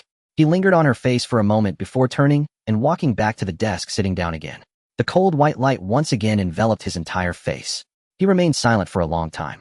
Long enough for Jiang Nuan's breathing to finally shift from rapid gasps to a trembling steadiness. Return to your dormitory. Lu Shiyan finally spoke. His voice regained its cold indifference, as if the earlier intense interrogation had merely been a nightmare she had. The collar will resume its positioning function. Without my permission, you are not allowed to step out of the door. Meals will be delivered to you 3 times a day. Jiang Nuan's mind went blank for a moment. Just like that. No underground level. No neuroseparation agent. The high-hanging butcher's knife, just like that, gently fell. The relief of surviving a disaster only brushed through her heart, for an instant replaced by the chill that surged from deep within. This was not forgiveness. Lu Shiyan was merely using the most cruel real-life example to show her how strict the rules of the investigation team were and how miserable the consequences of betrayal could be. Then he personally broke that rule for her. He was telling her, here, I am the rule. I can send you to hell or pull you back from the edge of the cliff. The premise is you must belong to me. Just this method of first pushing one to the edge of the cliff and then pulling them back is more terrifying than direct punishment. Not leaving yet. Lu Shiyan's voice came faintly. Go. Jiang Nuan felt as if she had been granted amnesty, disregarding the pain in her calves, as she almost ran towards the door, yanking open the metal door and escaping. The door closed behind her again. She leaned against the corridor wall, eyes closed, taking deep breaths of the circular. Her heart in her chest continued to race, her palms slick with cold sweat. Still alive. A lazy voice floated over from around the corner of the corridor. Jiang Nuan leaned against the wall, his slightly upturned eyes scrutinizing her, as if assessing her disheveled appearance after surviving a disaster. Jiang Nuan had no strength to respond, merely rolling her eyes weakly. "I'll take you back." Jiang Nuan turned slightly, pointing his chin towards the end of the corridor. There was no sense of coercion in his tone, more like a natural arrogance. Jiang Nuan was already prepared to go back. The two walked one after the other in the quiet corridor. Jiang Nuan deliberately slowed his pace to match her limping speed. "You really know how to stir things up." He spoke without looking back, his voice carrying a hint of lazy teasing. "We all know you tried to escape, almost got kidnapped by the Tianqi Society, and still dared to conceal things from the captain after returning." He turned his head to glance at her, his beautiful eyes glimmering with a hint of heat. "I thought you were quite clever." Jiang Nuan weakly shot him a glance. "Wasn't I scared silly?" "Scared silly." Jiang Nuan suddenly stopped, turning to face her. The distance between them suddenly closed. He bent slightly, meeting her gaze. A smile played on his extraordinarily handsome face. "Did you run away because you were scared silly, or did you become scared silly after running?" The question was too pointed. Jiang Nuan bit her lip, not responding. Jiang Nuan straightened up, tugging at the corner of his mouth. "Next time you want to run," he turned to walk ahead again, his voice dragging with a casual danger. "Think about whether you can outrun us." Jiang Nuan had no idea how she made it back to the dormitory. She closed the door, locking Jiang Nuan's annoying smiling face outside. Jiang Nuan completely collapsed, falling onto her soft bed. She curled up, pulling the blanket tightly around herself. Closing her eyes, her mind was filled with Lu Shiyan's condescending gaze, the words neuroseparation etched into her eyelids, refusing to fade. It was too terrifying. The people from Team Zero were all madmen, and Lu Shiyan was the tyrant among them. She curled up like that, drifting into a heavy sleep. A knock echoed. Jiang Nuan woke from a shallow sleep, glancing at the electronic clock on the bedside. It was 3:15 in the afternoon. Not mealtime. She shuffled to the door in her slippers and opened it. In the cold white light of the corridor, a tall and upright figure stood against the light. In a spotless white lab coat with gold-rimmed glasses and carrying a silver metal medical box in his right hand. "Chi Sui." He tilted his head, wearing a gentle smile, as if basking in spring. "I heard our little deserter got injured." His voice was soft like the meltwater of a stream in March. But looking at the eyes behind his lenses sent a chill down Jiang Nuan's back. Chi Sui walked in with the medical box, casually closing the door behind him. The sound of the door locking clicked sharply in the quiet room. "Come, let me see your calf." He sat down leisurely by the bed, opening the medical box, his long and steady fingers retrieving disinfectant cotton and gauze. Then he patted his knee. Jiang Nuan stood rooted, not moving. Chi Sui tilted his head, a deeper smile appearing. "What's wrong?" he asked gently. "Are you afraid of me?" Jiang Nuan forced out a dry smile and shook her head. "How could that be? Dr. Chi is highly skilled and gentle. How could she not be afraid? Every member of Team 01 by one, which of them is normal?" She slowly moved to the edge of the bed, hesitating for a moment before lifting her injured leg to rest it on his knee. The angle was not quite right, and she was about to adjust when Chi Sui's fingers had already seized her ankle. He directly pulled her leg towards himself, adjusting it to an angle he found satisfactory. His fingertip pressed against the thin skin on the inner side of her ankle, a chill seeping through the bone, seems like a cold snake. Jiang Nuan's calf instinctively tightened, but it was dry. Ye had already turned his back. Jiang Nuan stared blankly at the dry nightgown for a second, then said, "I won't say to turn." It was only then that Jiang Nuan noticed that after returning to the dormitory, she had been walking for a while, and the gauze had begun to seep blood again, looking rather pitiful. Chi Sui frowned slightly. Ye's bandaging technique is truly as terrible as ever. Jiang Nuan. She decided to keep quiet. This group was pulling each other down internally. He took out a small medical scissors from the medical box, the silver blade glinting under the light. Snip! The scissors glided along her skin, peeling away the old gauze layer by layer. His movements were extremely professional, each time skillfully avoiding the wound. Even the slight pain from tugging at the adhesive gauze was gently alleviated by the fingertip of his other hand pressing down on the surrounding skin. Jiang Nuan had to admit that this Dr. Chi, who had achieved the highest patient satisfaction in the city, indeed had impeccable skill. The old gauze was completely removed, revealing a wound that was still oozing blood slightly. The flesh rolled back, looking somewhat shocking. The injury is quite severe. He twisted open the disinfectant bottle cap, soaked a cotton ball, then used tweezers to gently wipe around the wound. The cotton ball brought a cool sting as it passed by, and Jiang Nuan gritted her teeth, but remained silent. Then came the ointment. His fingertip dipped into the ointment, applying it along the edge of the wound bit by bit. When passing over healthy skin, those fingers did not follow a straight line. Instead, they moved with a subtle, almost unconscious caress. His fingertip was slightly cool. Yet that coolness against the healthy skin felt almost burning, causing her toes to involuntarily curl. She decided to find a topic to break the unsettling atmosphere. On my return to Area C, I encountered an elderly gentleman. Jiang Nuan fixed her gaze on Chi Sui's face, not missing any of his expressions. He was the one who spoke to you when we were at the refugee warehouse in Area C with the captain. Chi Sui's hand paused for a moment. In the next second his actions resumed, as usual, his voice still gentle. And then, oi. He asked me to relay a message to you. Thank you Nuan for passing it on to me. He looked up at Jiang Nuan with a smile. His face still radiated warmth. Was that it? There was no explanation, no panic. Jiang Nuan bit her inner lip in frustration. She was far too curious. She knew that what Chi Sui was doing was definitely not the kind of thing that the Enlightenment Society engaged in, using contaminated areas to cultivate abnormal abilities. After all, the captain was aware and tacitly approved, which meant this matter was at least within the framework of Team Zero. Yet precisely because of that, she was even more eager to know. What exactly is the ability that the old man mentioned? She adjusted her tone to the most harmless frequency, tinged with just the right amount of curiosity. Chi Sui's hands did not stop wrapping the gauze. 1 circle, 2 circles. Nuan is quite interested in this matter. He slowly raised his gaze. Behind the gold-rimmed glasses, those warm eyes suddenly shifted in texture. Beneath the gentleness lay a layer of unfathomable darkness. Do you want to become my test subject? His voice was soft and gentle, as if asking her what tea she wanted to drink today. The hairs on the back of Jiang Nuan's neck stood on end. No thank you. She declined. Chi Sui looked at her expression and chuckled softly. That laughter was so pleasant it seemed out of place, coming from someone who just uttered the words, test subject. He continued to focus on the gauze in his hands. The last circle was perfectly tied on the side of her calf, with just the right amount of tension, neither too tight nor too loose. But his hand did not leave. Chi Sui's hand still rested on her calf, his long fingers slowly moving, crossing the boundary of the gauze, the tip of his finger touching the edge of the new gauze against her exposed fair skin. As if slowly tracing. Jiang Nuan's breath hitched for a moment. His body leaned slightly forward, the hem of his lab coat falling down, casting a soft shadow beside her knee like a tender embrace. So Nuan. He stared into her eyes, his voice lowered to a whisper only audible within the distance between. Why did you run away? He paused for a moment. Is it because we treated you poorly? What a ridiculous question. But this question triggered an alarm in her mind. Jiang Nuan lowered her lashes, hiding the emotions in her eyes. Because they are too terrifying. This statement was 100% sincere. She paused, lowering her voice. If only they were all like you. Although she said that she knew very well what lay beneath this person's gentle facade. Chi Sui looked at her. The eyes behind the lenses narrowed slightly. It was as if he was satisfied, yet also discerning the truth. Or perhaps he didn't care about the truth at all, as long as she was willing to say those words. Don't be afraid, he said, his voice low and gentle. As long as you stay here within our sight, no one can harm you. Jiang Nuan felt uneasy under his intense gaze. She pretended to be anxious as she turned her head, trying to evade his scrutiny. Her eyes randomly landed on the metallic medical box at the head of the bed. The box was divided into 3 layers. The top 2 layers contained conventional gauze, disinfectant, and instruments. The bottom layer. Jiang Nuan's gaze suddenly froze. A transparent sealed medication box in the middle, neatly arranged inside, were 4 vials of light blue liquid. Her gaze unconsciously traced the edge of the box lid. In the upper right corner, a golden emblem the size of a coin. 2 golden snakes intertwined, spiraling up a staff.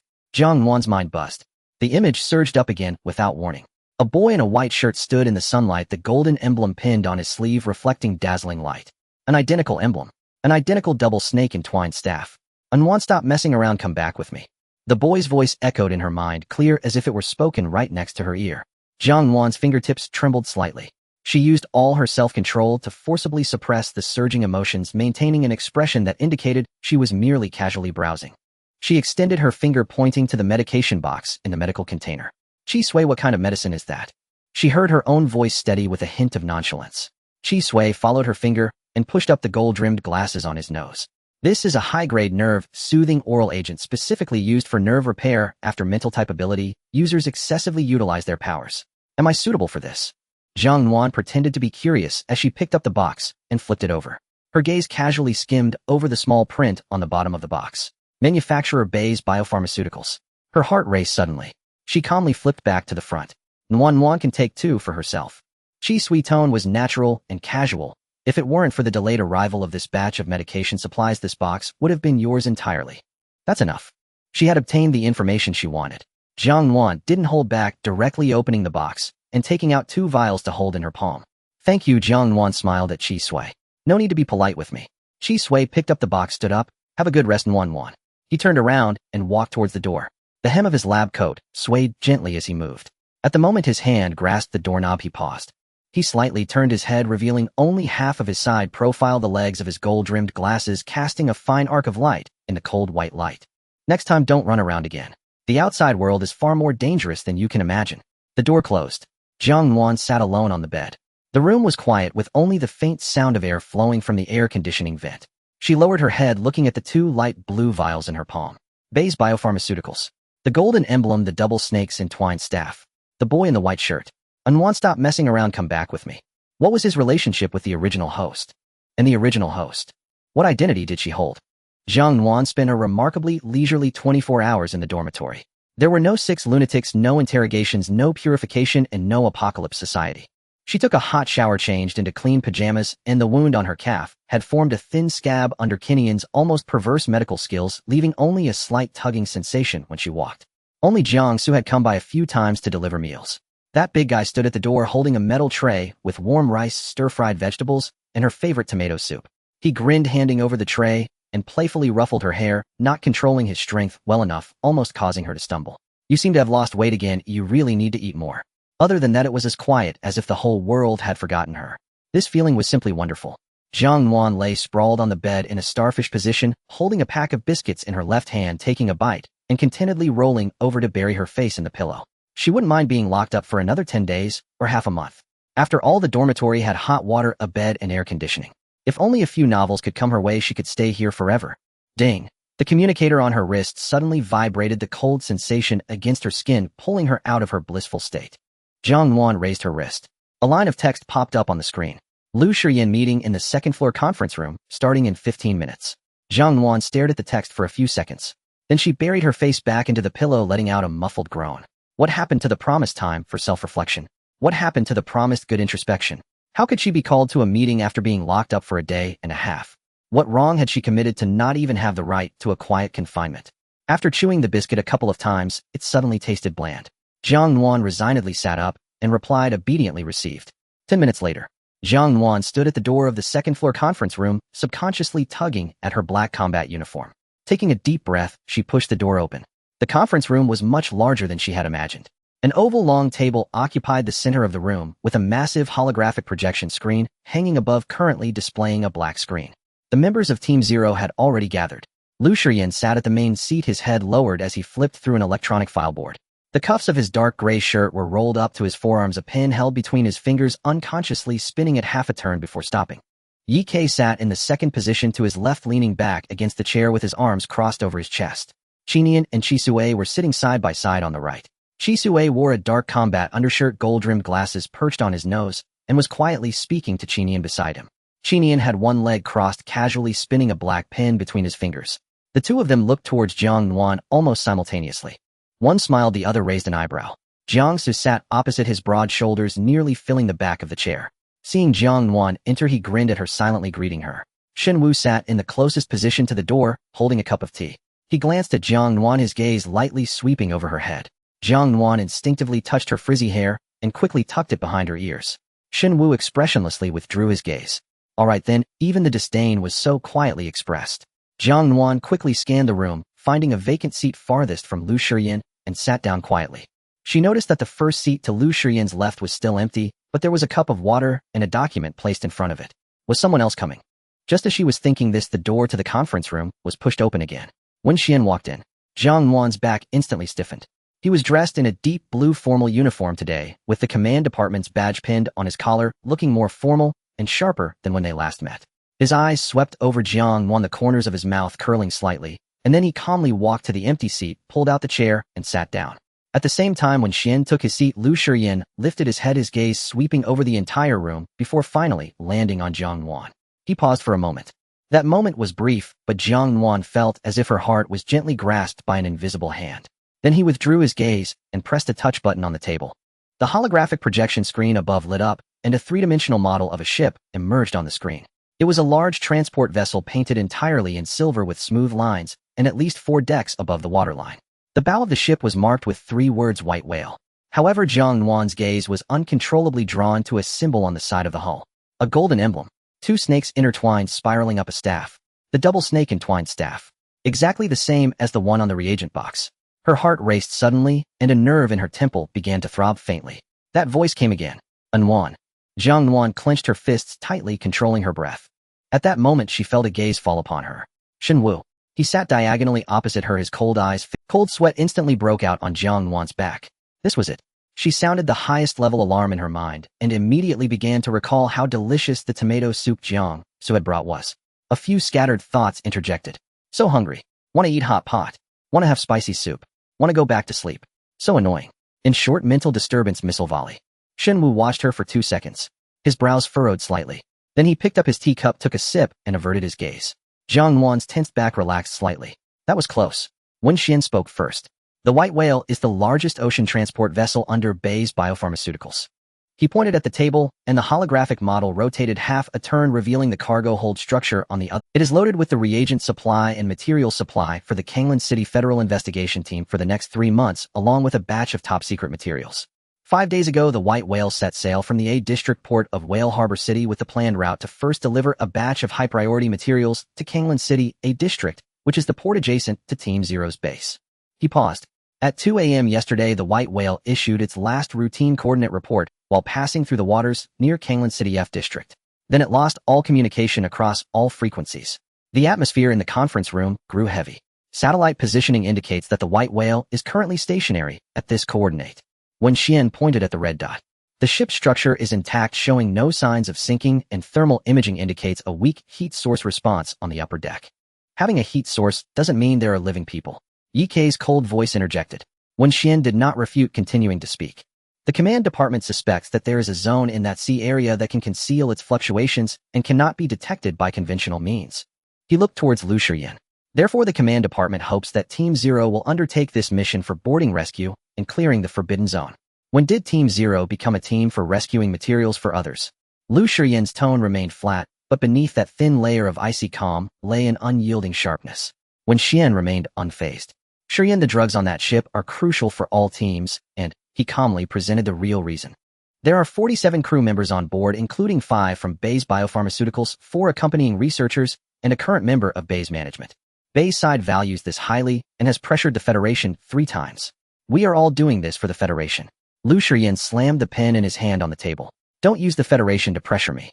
Lu Shiyan stood up, his tall figure blocking out most of the daylight streaming in from the window. Wen Xian looked up at him, his expression composed, but saying no more. Silence lasted for a few seconds. I will accept the mission. Wen Xian's lips were just beginning to curl upwards. However, for the recovered materials, we take 30%. Wen Xian's smile froze at the corners of his mouth. 30%. This was practically daylight robbery. But he had no room to negotiate. The command department speculated that there was a forbidden zone in that area that could not be detected and did not dare to rashly send other teams to give the forbidden zone experience points. Only Team Zero could resolve this matter. After a few seconds of silence. Deal. Wen Xian smiled and extended his hand. Lu Shiyan did not shake it. He merely gave a slight nod.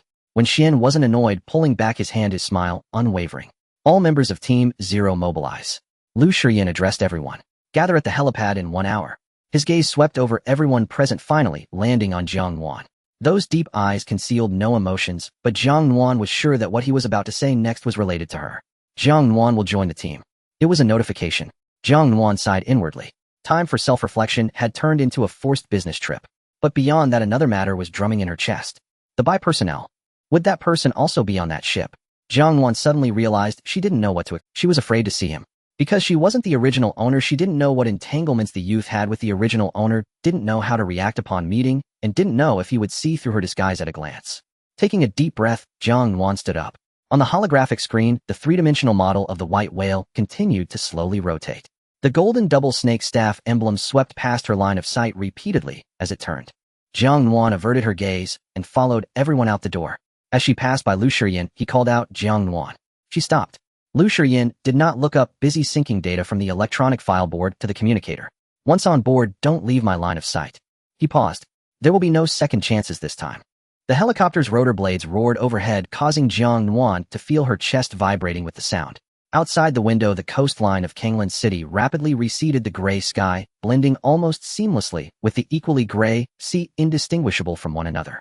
As they flew further towards Zone F, the fog over the sea thickened. We're entering the fog zone, came the voice of Shen Wu from the cockpit, where he was seated in the co-pilot's seat to coordinate communications while the pilot was a dedicated flight personnel from the base. Everyone fasten your seatbelts and pay attention to the instrument data. The fog's density is abnormal. It doesn't seem like natural condensation of water vapor. The gray-white fog clung to the surface of the sea so thick it seemed almost solid, obscuring the water's surface and the waves. The entire sea area felt as though it was covered by a shroud. She nervously checked her equipment again: gun, magazine, communication, earpiece, explosives. Are you scared? Jiang sat next to her, his broad shoulders nearly pushing her against the cabin wall. The warmth from half of his body seeped through the fabric, heating her entire right arm in the bumpy cabin. He turned his head to look at her, his voice muddled by the noise of the rotor blades, yet his concern was unmistakably clear. Jiang Nuan shook her head, then nodded. Jiang Su chuckled softly, reaching up to pat her on the head. It's okay, we are here. He said it casually. But inside the cabin, the atmosphere was far from as relaxed as Jiang Su appeared. Lu Shiyan sat directly across from the cabin door, the blue light of an electronic document board reflecting in his pupils. His fingertips repeatedly traced the internal structure diagram of the white whale, magnifying and shrinking it layer by layer.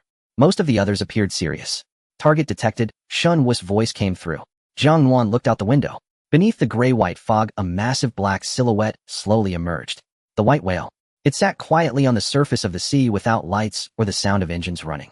The silver hull, stained by the mist, appeared dark and lifeless. The helicopter hovered about 30 meters above the white whale. The airflow generated by the rotor blades temporarily blew the fog away from the deck, revealing the damp surface below. The deck was completely empty, pristine. Not even a single seabird had landed. Everyone prepare, Lu Shiyan's voice rang out. Fast rope down. He walked to the cabin door and opened the side door. The wind carrying the salty sea mist rushed in, and Jiang Nuan instinctively squinted her eyes. The fast rope was thrown out of the cabin door, swinging slightly in the fog. Ye Ke was the first to move. He put on his gloves, grasped the fast rope with his right hand, and smoothly flipped out of the cabin, disappearing into the mist with ease. A few seconds later, his voice came through the earpiece on the channel. Deck is secure, no visible threats. Then one by one they went down. When it was Jiang Nuan's turn, she stood at the cabin door and glanced down. At a height of over 10 meters, the swirling fog made the deck look like the entrance to another world. Jiang Nuan's legs felt a bit weak. She took a deep breath and grasped the fast rope with both hands. The anti-slip rubber particles on the gloves bit into the rope, the coarse texture rubbing against her palms. She gritted her teeth and let go of her feet. The sensation of weightlessness as she fell made her stomach churn. The fast rope slid rapidly through her gloves, the heat generated by friction burning against her palms. Desperately, she tightened her fingers to control her descent, speed, the wind and fog rushing into her collar and cuffs, chilling her to the bone. Bang! The soles of her boots hit the deck, jarring her knees, causing her to stumble a step. An arm reached over from the side, 5 fingers firmly gripping her upper arm, the warmth of the palm penetrating through the thin fabric of her combat suit. It was Ye Ke. Thank you, Jiang Nuan steadied herself with his support. Ye Ke responded with a sound of acknowledgement, only retracting his hand once he saw she was stable. Moments later, Lu Shiyan landed behind her. As he steadied himself, his gaze began to scan the surroundings. Jiang Nuan stood on the deck, an inexplicable chill creeping into her heart.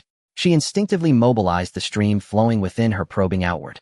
Whether it was an illusion or not, this stream felt a bit wider than before. But it felt as though it had plunged into an impenetrable armor, unable to sink to the bottom or disperse. Strange. After this mission, she would ask Shun Wu how to use it. Shun Wu, Lu Shiyan said. There is a heat source reaction approaching. A semi-transparent floating glass screen appeared in front of Shun Wu. Bow deck directly ahead. Distance approximately 40 meters. How many? 8. Movement speed, normal, body temperature, normal. Everyone's hands instinctively went to their weapons. Jiang Su stepped half a step in front of Jiang Nuan, his broad back blocking most of her view. Vague silhouettes began to appear in the fog. First one, then 2, and then more. 8 figures emerged. 5 of them wore the standard uniforms of the White Whale's crew, gray-blue work, clothes emblazoned with the logo of Bayes Biotech, while the other 3 wore the white coats of researchers. Jiang Nuan's gaze quickly scanned each face. None. The boy in the white shirt from her memories was absent. She couldn't tell if she felt relieved or more anxious, or perhaps a more hidden sense of loss. Leading them was a middle-aged man in his 50s, stocky in build with the weathered look of someone who had spent years at sea. His nameplate read First Officer Su Guoping. Upon seeing Lu Shiyan and his team, a look of relief spread across his face. Finally, someone has come. He strode over, even extending his hand as if to shake hands with Lu Shiyan. I am the first officer of the White Whale, Su Guoping. You must be the rescue team sent by the Federation, right? We've been looking forward to you. The crew members behind him nodded in agreement, relief and relaxation evident on their faces as if they had survived a disaster. Someone even laughed. Just then Shun Wu's voice suddenly rang out in the earpiece. He stood at the edge of the deck, seemingly nonchalantly surveying the surroundings. Everyone stay on guard. I can't read any crew member's thoughts. Their brains seem to be covered by some kind of barrier. Jiang Nuan's shoulders stiffened as she stared at the smiling faces. It was a perfectly normal reaction. Someone came to rescue them, oh of course they should smile. But combined with Shen Wu's words, the chill in her heart deepened. Lu Shiyan did not reach out. His gaze calmly scanned the faces of the 8 individuals before him one by one. Disconnected for 24 hours, explain. Su Guoping's smile froze for a moment, then turned apologetic. Captain Lu, right. I sincerely apologize for causing trouble for the Federation. He rubbed his hands together. Last night, while navigating into this area, the main thruster in the power compartment suddenly malfunctioned, and the ship came to a stop. We were just about to contact port dispatch. Cause of the malfunction, Lu Shiyan interrupted him. His tone was not harsh, but those few words decisively cut off Su Guoping's narrative. Su Guoping was taken aback. The technicians are still investigating, but the preliminary judgment is that there was an issue with the fuel pump of the main thruster. Continue with the signal issue. Another interruption.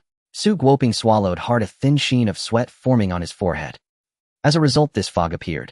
He pointed around. The signal was completely cut off. All frequencies are dead. Radio satellite communications, even signal flares were fired several times when Lu Shiyan's voice was steady. But everyone present could hear that this was not a conversation. This was an interrogation. Su Guoping's fists instinctively clenched and then relaxed. Three flares. We started firing them around 3 in the morning. There was an interval of about half an hour between each shot. What happened after the last shot? All were swallowed by the fog. Su Guoping said with a bitter smile, spreading his hands. It was like throwing them into water. There was not even a sound. He glanced back at the crew behind him as if seeking support. We did everything we could. It sounded reasonable. Each detail aligned. But Jiang Nuan noticed that Lu Shiyan's brows remained furrowed. What is the condition of the 47 crew members now? They are all safe. The first officer thumped his chest in assurance. Not a single one missing. What about the 2 remaining from Bei's team? Among the 3 researchers, a man wearing black-framed glasses stepped forward, his name tag identifying him as Lu Cheng. President Bai and Xiao Yin have been running a high fever since last night and are resting in the cabin. Qi Sui exchanged a glance with Lu Shiyan. He pushed up his gold-rimmed glasses, smiling as he stepped forward. I am the medical officer from Team Zero. If a fever is not handled properly, it can easily lead to chain infections in this enclosed environment. He tilted his head, his smile deepening a bit. Would you mind if I took a look? Lu Cheng hesitated, glancing at Su. Of course you can. Su Guoping still wore that warm smile. Lu Cheng, take Dr. Qi to check on them. Lu Shiyan's gaze lingered on Qi Sui for a second before shifting to Qin Yan. Qin Yan nodded, a smirk forming at the corner of his mouth. He'll go with my brother. Everyone split into groups for action. Lu Shiyan's voice was steady and decisive. Yi Ke Jiang Su, check the supply conditions in the cargo hold and the hull ceiling. Shen Wu, come with me to the captain's cabin to retrieve the navigation logs and communication records. His gaze finally landed on Jiang Nuan. He paused for a moment. Jiang Nuan's heart tightened. He had said before that she should not leave his line of sight. But she needed to go to the resting cabin. She needed to confirm whether the boy from her memories was among those 2. Her intuition told her that the boy might hold the key to her memory puzzle. Before Lu Shiyan could speak, Jiang Nuan covered her mouth. Captain Lu. Her voice was muffled, squeezing out from between her fingers. I'm feeling a bit seasick. This wasn't entirely a lie. The turbulence in the helicopter, combined with the sensation of weightlessness during the fast descent and the slight swaying of the deck in the fog, had indeed made her stomach feel uncomfortable. But it was far from as severe as she was portraying it. Can I go with Qi Sui to the resting cabin? To wash my face with cold water.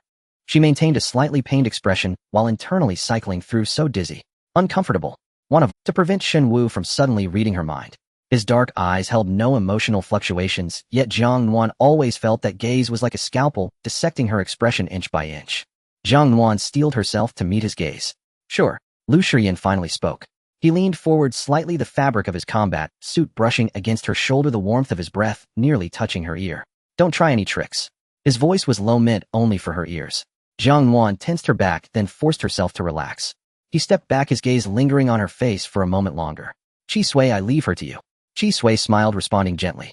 Don't worry. Jiang Nuan let out a heavy sigh of relief in her heart. The group split up. Yi Ke and Jiang Su headed towards the cargo hold. Lu Shiyan took Shen Wu towards the captain's cabin. The resting cabin is 1 level below the deck. The researcher named Lu Cheng led the way, guiding them through a narrow door and down a metal staircase into the ship's interior. Fluorescent light tubes were embedded in the metal frame overhead, illuminating the entire corridor in stark white light every few meters. 2 of the lights were broken, flickering on and off. Footsteps echoed on the metal floor, hollow and empty, as if walking inside a giant can. This corridor was long, with tightly shut metal hatches on either side, each door marked with a number. She noticed a detail: all the hatches were closed, not even a sliver of light seeping through the cracks. The deeper they went, the colder the air became, carrying a stale smell unique to enclosed spaces. By the way, Qin Yin's voice suddenly broke the suffocating silence of the corridor, lazy and casual. Have you heard that joke? Jiang Nuan was taken aback by his sudden comment. Do you know why fish don't talk? He revealed the answer direct: because they would drown as soon as they opened their mouths. Qin Yin laughed first. That laughter echoed in the empty metal corridor, somehow dissipating the oddly eerie atmosphere. Jiang Nuan turned to look at him. Qin Yin, how old are you? Why, oi? Qin Yin raised an eyebrow. That childish joke, I stopped telling it 10 years ago. Qin Yin's expression momentarily cracked. Qi Sui in front did not turn back, but his shoulders clearly shook slightly. What do you mean childish? This is humor, Qin Yin pouted. It's a matter of taste, you wouldn't understand. I understand, and my taste tells me that joke deserves a 0. You, alright. Qi Sui finally laughed, turning around to glance at the two. Nuan, guess how old Qin Yin is? Jiang Nuan scrutinized Qin Yin with suspicion.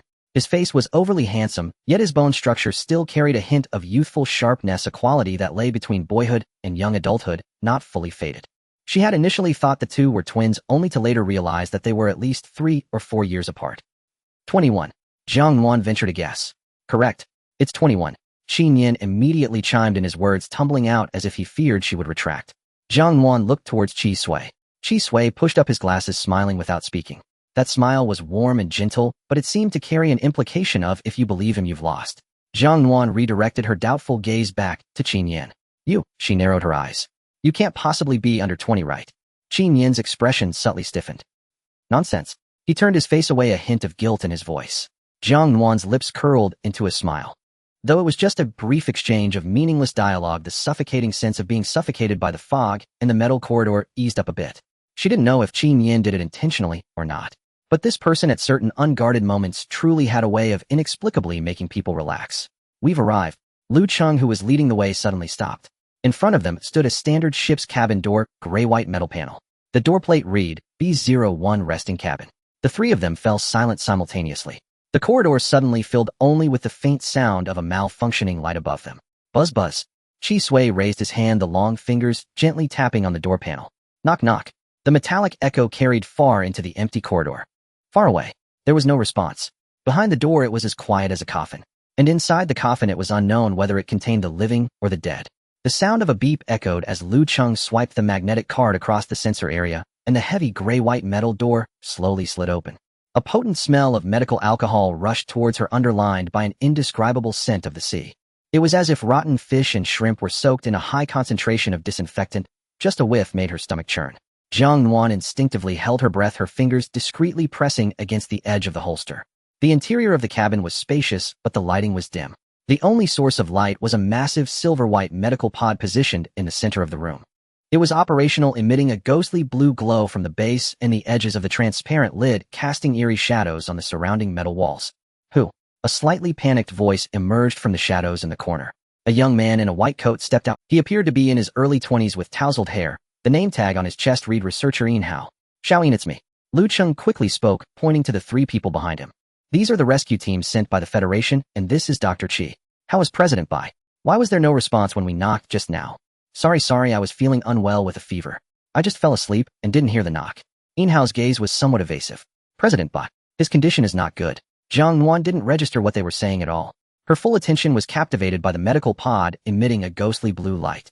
Her heart raced rapidly in her chest, blood pounding against her eardrums, bringing a series of muffled roars. Is that person inside?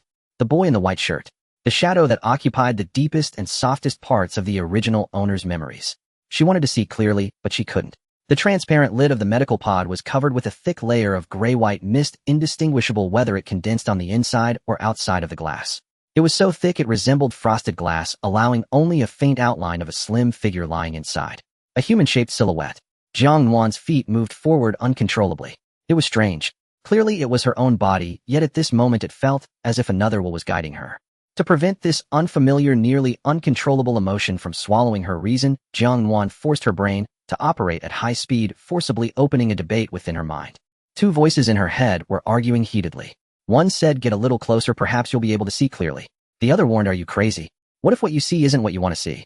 A third voice weakly chimed in, what if it's really him? Are you prepared for what to say? Hi, I'm a stranger living in... Jiang Nuan forcibly shut down the debate in her head. Sick. Dr. Chi's gentle voice rang out in the dim cabin. Yes, President, I developed a high fever and fainted last night. There were no doctors on the ship, so I brought him in. Inhao rubbed his hands together, pointing at the mist surrounding the treatment pod. But I noticed a problem. It seems the treatment fluid is leaking. I wanted to open the door to check, but it seems to be locked. Can Dr. Chi open it? Locked.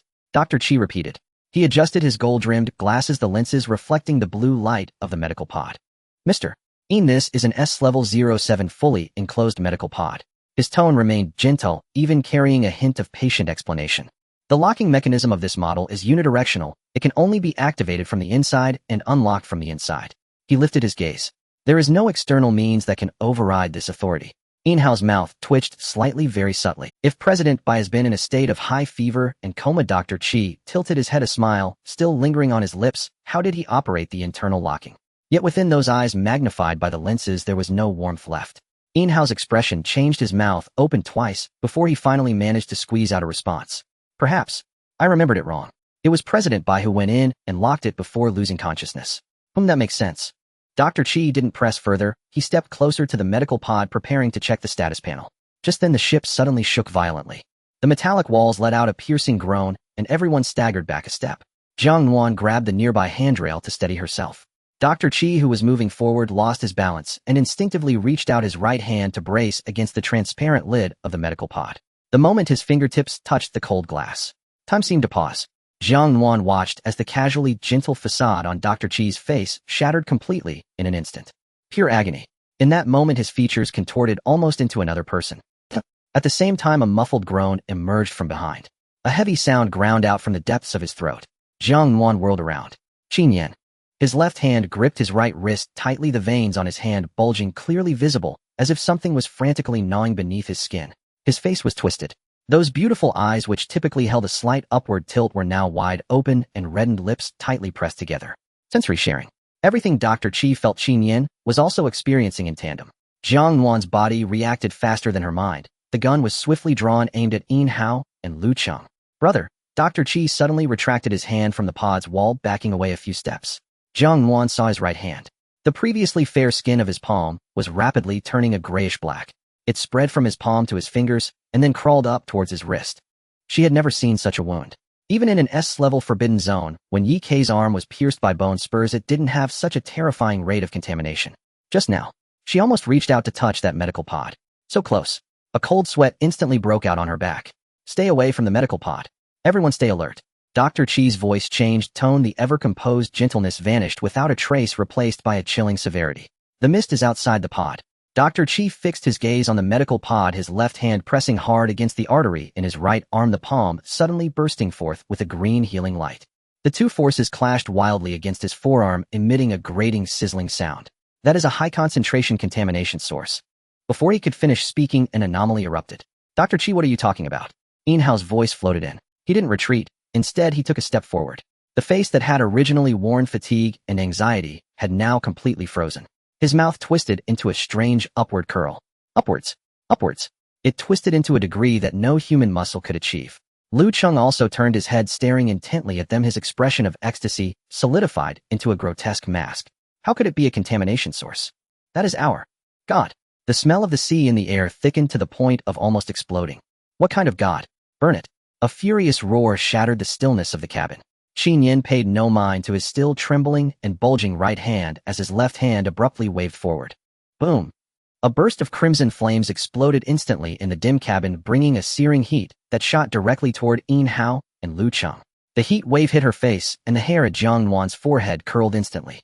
The flames unhesitatingly engulfed the two. But there were no screams. No one struggled or rolled in the inferno, no stench of burning flesh. Jiang Nuan stared at the center of the flames. Under the scorching heat, Inhao and Lu Cheng's skin began to melt and peel off in large chunks like inferior wax figures. Along with the muscles and bones beneath, they rapidly collapsed. What supported those two bodies was not human energy, it was mist. A thick, nearly solid gray-white mist was compressed within the human shells. As the skins ruptured, the mist surged out like a flood that had found an outlet. And within that rolling mist, dozens of black tentacles covered in mucus and suckers writhed like snakes, tearing through the remaining flesh and racing toward the three of them. No wonder Shun Wu couldn't read their thoughts. Because there was no brain within that shell.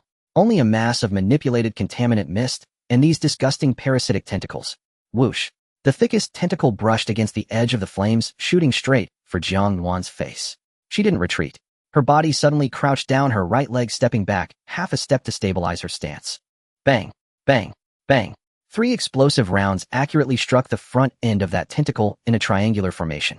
The shell exploded upon contact with the mucus, the powerful kinetic energy instantly blowing the front end of the tentacle into a pile of blackened meat. The tentacle recoiled in pain, twisting violently as it withdrew back into the mist. The recoil made Jiang Nuan's hands tingle, but her grip remained steady. Steady unlike herself. The gun quickly shifted to lock onto the next target. Well done. Qin Yin laughed loudly, his laughter tinged with a bloodthirsty madness. He brought his hands together, the flames in his palms instantly swelling into a wall of fire, dividing the entire cabin in two, fiercely blocking the tentacles that were continuously emerging from the shells and the spreading mist. Brother, Nuan, go. Qin Yin didn't linger in the fight. In a confined space battling an unknown mist parasite was a certain death. Moreover, Dr. Qi's right hand was still deteriorating. Withdraw. Dr. Qi gritted his teeth and spat out a word, the cold sweat on his forehead fully soaking his hair, the green light in his left hand dimming. To suppress the contamination on his right hand, he was pushing himself beyond his limits. Qin Yin grabbed Jiang Nuan's arm with one hand, and with the other, he pulled Dr. Qi's shoulder, retreating violently. Boom. The wall of fire exploded the moment they retreated into the corridor, creating a brief vacuum zone. The 3 rushed out of the B-01 cabin. The lights in the corridor continued to flicker. Left. Jiang Nuan frantically scanned the corridor and spotted an unlocked door. B-09. Here. Qin Yin kicked open the door, pushing Dr. Qi and Jiang Nuan inside before swiftly entering himself. He turned around, hands clasped together, a blazing fire line burned around the door frame, welding the metal door panel shut. Simple, crude, and effective. The cabin was dim with only one sensor-activated nightlight glowing when they entered. Dr. Qi leaned against the door, his body slowly sliding down the cold metal door panel until he finally sat on the floor. He gasped heavily, his right hand limply hanging at his side. The gray-black layer had spread across his skin, his flesh wrinkled and shriveled, already reaching his elbow, and was still gradually creeping up toward his shoulder. Brother. Qin Yin crouched down, frantically wanting to touch him, but froze in midair. The Qin Yin who was always arrogant and teasing now had bloodshot eyes, his voice trembling with evident helplessness. Just a small injury. I won't die. Dr. Qi struggled to pull the corner of his mouth, attempting to maintain that gentle curve even at this moment. You should cut off the sensory link. Qin Yin frowned tightly. I won't. Since the sensory link allows me to share the pain, I should bear it for you. Jiang Nuan leaned against the opposite wall, her chest rising and falling violently. She forced herself to divert her gaze from Dr. Qi's gruesome arm, compelling herself not to think about what monsters were crawling in the corridor outside. Calm down. Jiang Nuan, you must stay calm. She lowered her head to look at her gun-holding hand. Her grip was still tingling, but the muscle memory of stability hadn't fully faded. Suddenly she recalled the 3 shots just now. The triangular trajectory was precise to the point that it didn't seem like something she could achieve. When did her marksmanship become this good? But now wasn't the time to think about that. First, find help to survive this crisis. Lu Shiyan. Yes, the captain. She suddenly realized something. There had been no communication from the communicator for a long time. Since the rapid descent to the deck, the public channel of several people's communicators had maintained communication throughout. But with such a commotion here, for so long, the channel was completely silent. Jiang Nuan's heart tightened suddenly. She averted her gaze, not looking at Qin Yin, who seemed on the verge of falling apart. Pressing the earpiece, she connected to Lu Shiyan's channel. Captain calling. Captain. This is Jiang Nuan. Her voice was steadier than she had anticipated. We encountered an enemy attack in the B-01 lounge. Lu Cheng and Yin Hao were turned into monsters parasitized by the mist with no bodies, only tentacles. The surface of the medical pod in the lounge is a high-concentration contamination source. The interior is still unconfirmed. Dr. Qi has suffered severe contamination and lost combatability. We have retreated to another cabin. The door is welded shut, and we are temporarily safe. She reported the current situation in the most concise language. A crackling electrical sound came from the communicator. Several seconds of silence. She waited, waiting for that calm, reassuring voice to say received or hold on. Even just a don't play tricks would suffice. Anything would do. The communicator connected. I know. Jiang Nuan's heart skipped a beat. It wasn't Lu Shiyan. It was a cold voice. After a pause, within that pause, she heard faint metallic clinks and some muffled heavy sounds that she couldn't identify. As if something heavy had fallen to the ground. Her fingers began to grow cold. Shenwu. Silence. Long enough for a person to run through the worst outcomes in their mind. Where is the captain? The communicator fell into a dead silence. After several painfully long seconds of silence, Shen Wu didn't answer her question, his tone carrying an indescribable sense of incongruity. Which cabin are you in now? His tone was unnaturally calm. A chill crawled up Jiang Nuan's back. Her fingers gripping the earpiece turned cold, and she began to shake uncontrollably. "Which compartment are you in now?" the voice asked again, cold and indifferent with a hint of impatience at the end. It sounded exactly like Shen Wu. Jiang Nuan's fingers tightened on the communicator. Something was wrong. Under extreme fear, her mind became unnervingly lucid. The scattered fragments of information rearranged themselves into a clear chain of logic. She had dialed Lu Shiyan's private channel. Zero Squad's communications ran on two layers, a group channel and private channels. The private line was a physical one-to-one encrypted link. No third party could access it. She called Lu Shiyan. Shen Wu answered. There was only one possibility: Shen Wu was holding Lu Shiyan's communicator. Given Lu's disposition, he would never hand his private device to anyone, unless he was no longer capable of holding it himself. The thought sank like a stone into her chest. She forced herself to move on to the second question. Her earlier report had been sufficiently concise. Teammates gravely wounded the enemy, unknown temporarily. By Shen Wu's nature and duty, the first thing he should have done was steady the team's emotions, assess the injured, and not ask the same question over and over. "Which compartment are you in?" That did not sound like a query meant to coordinate rescue. It sounded more like confirming the coordinates of prey. The thought made the hairs on Jiang Nuan's scalp stand up. She thought of Yin Hao and B01. The researcher had seemed utterly normal. Anxious tone, exhausted expression, each sentence sounded like the Yin Hao they all knew. But he was not human. Beneath that skin there was no brain, no viscera. Only a mass of manipulated, polluted mist, and those nauseating tentacles. If those things could perfectly emulate a living person's appearance, voice, and mannerisms, then simulating a voice in a calm was nothing. Jiang Nuan ran the reasoning through in under 3 seconds. "We don't know either," she said, her voice carrying the weary relief of someone who had just escaped death's door. "We just barged in through some compartment door. Each compartment looks almost the same. I didn't check the number." There was a beat of silence on the other end. "Come out." Shen Wu's voice remained bland.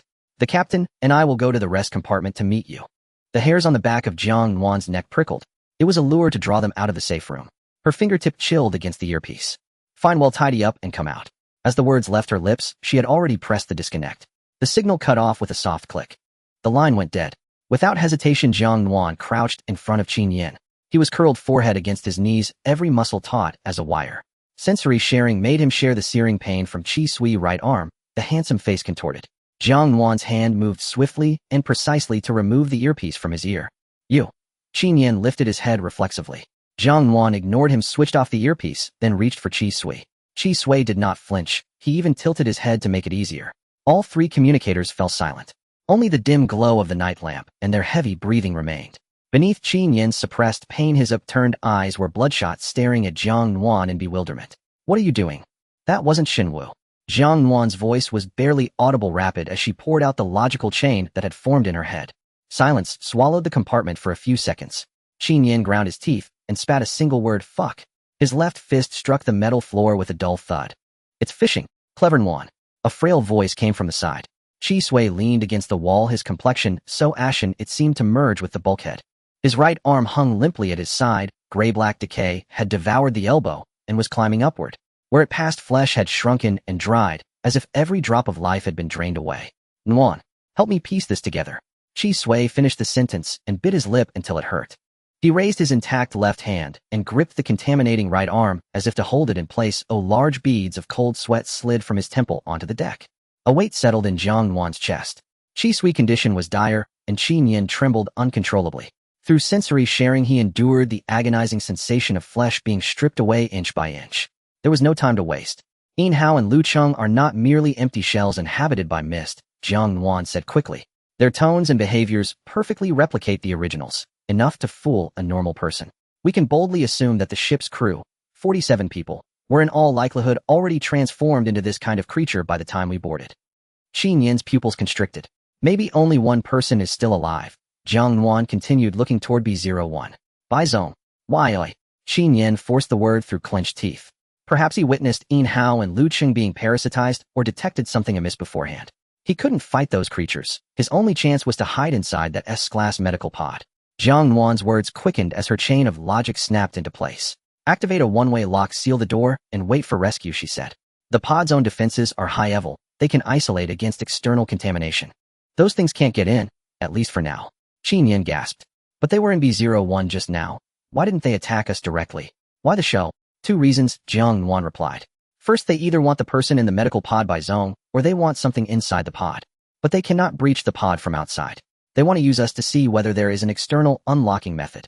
She looked at Chi Sui's ruined arm, a cold sweat trickling down her back. Second, they can spread the lie that the pod's treatment fluid has leaked to lure us to approach, explore, and touch it.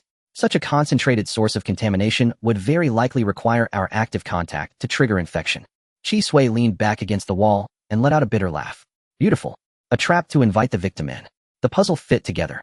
The compartment fell into a suffocating silence. The night lamp cast a dim halo on the wall, the three shadows huddled close. A stifled, excruciating cry suddenly tore through the stillness. Chi Sui's body arched violently. His right arm, the gray-black rot creeping toward his shoulder, lost every trace of vitality. The skin shriveled, and a faint stench of decay rose. Brother. Qin Yin lunged, hands hovering, wanting to touch, but afraid, his face a mask of helpless terror. Brother. What do we do? How do I help? Run. Well, break out. Qin Yin leapt to his feet, palm igniting into a ruddy flame. They'll burn us a path. Well, find the captain. Come back. Chi Sui reached out and grabbed the hem of Qin Yin's jacket. His strength was small, but enough to halt him. Qin Yin snuffed the flame and crouched back down. Wait a moment. Chi Sui strained to lift his left hand and pointed toward the restroom deeper in the compartment.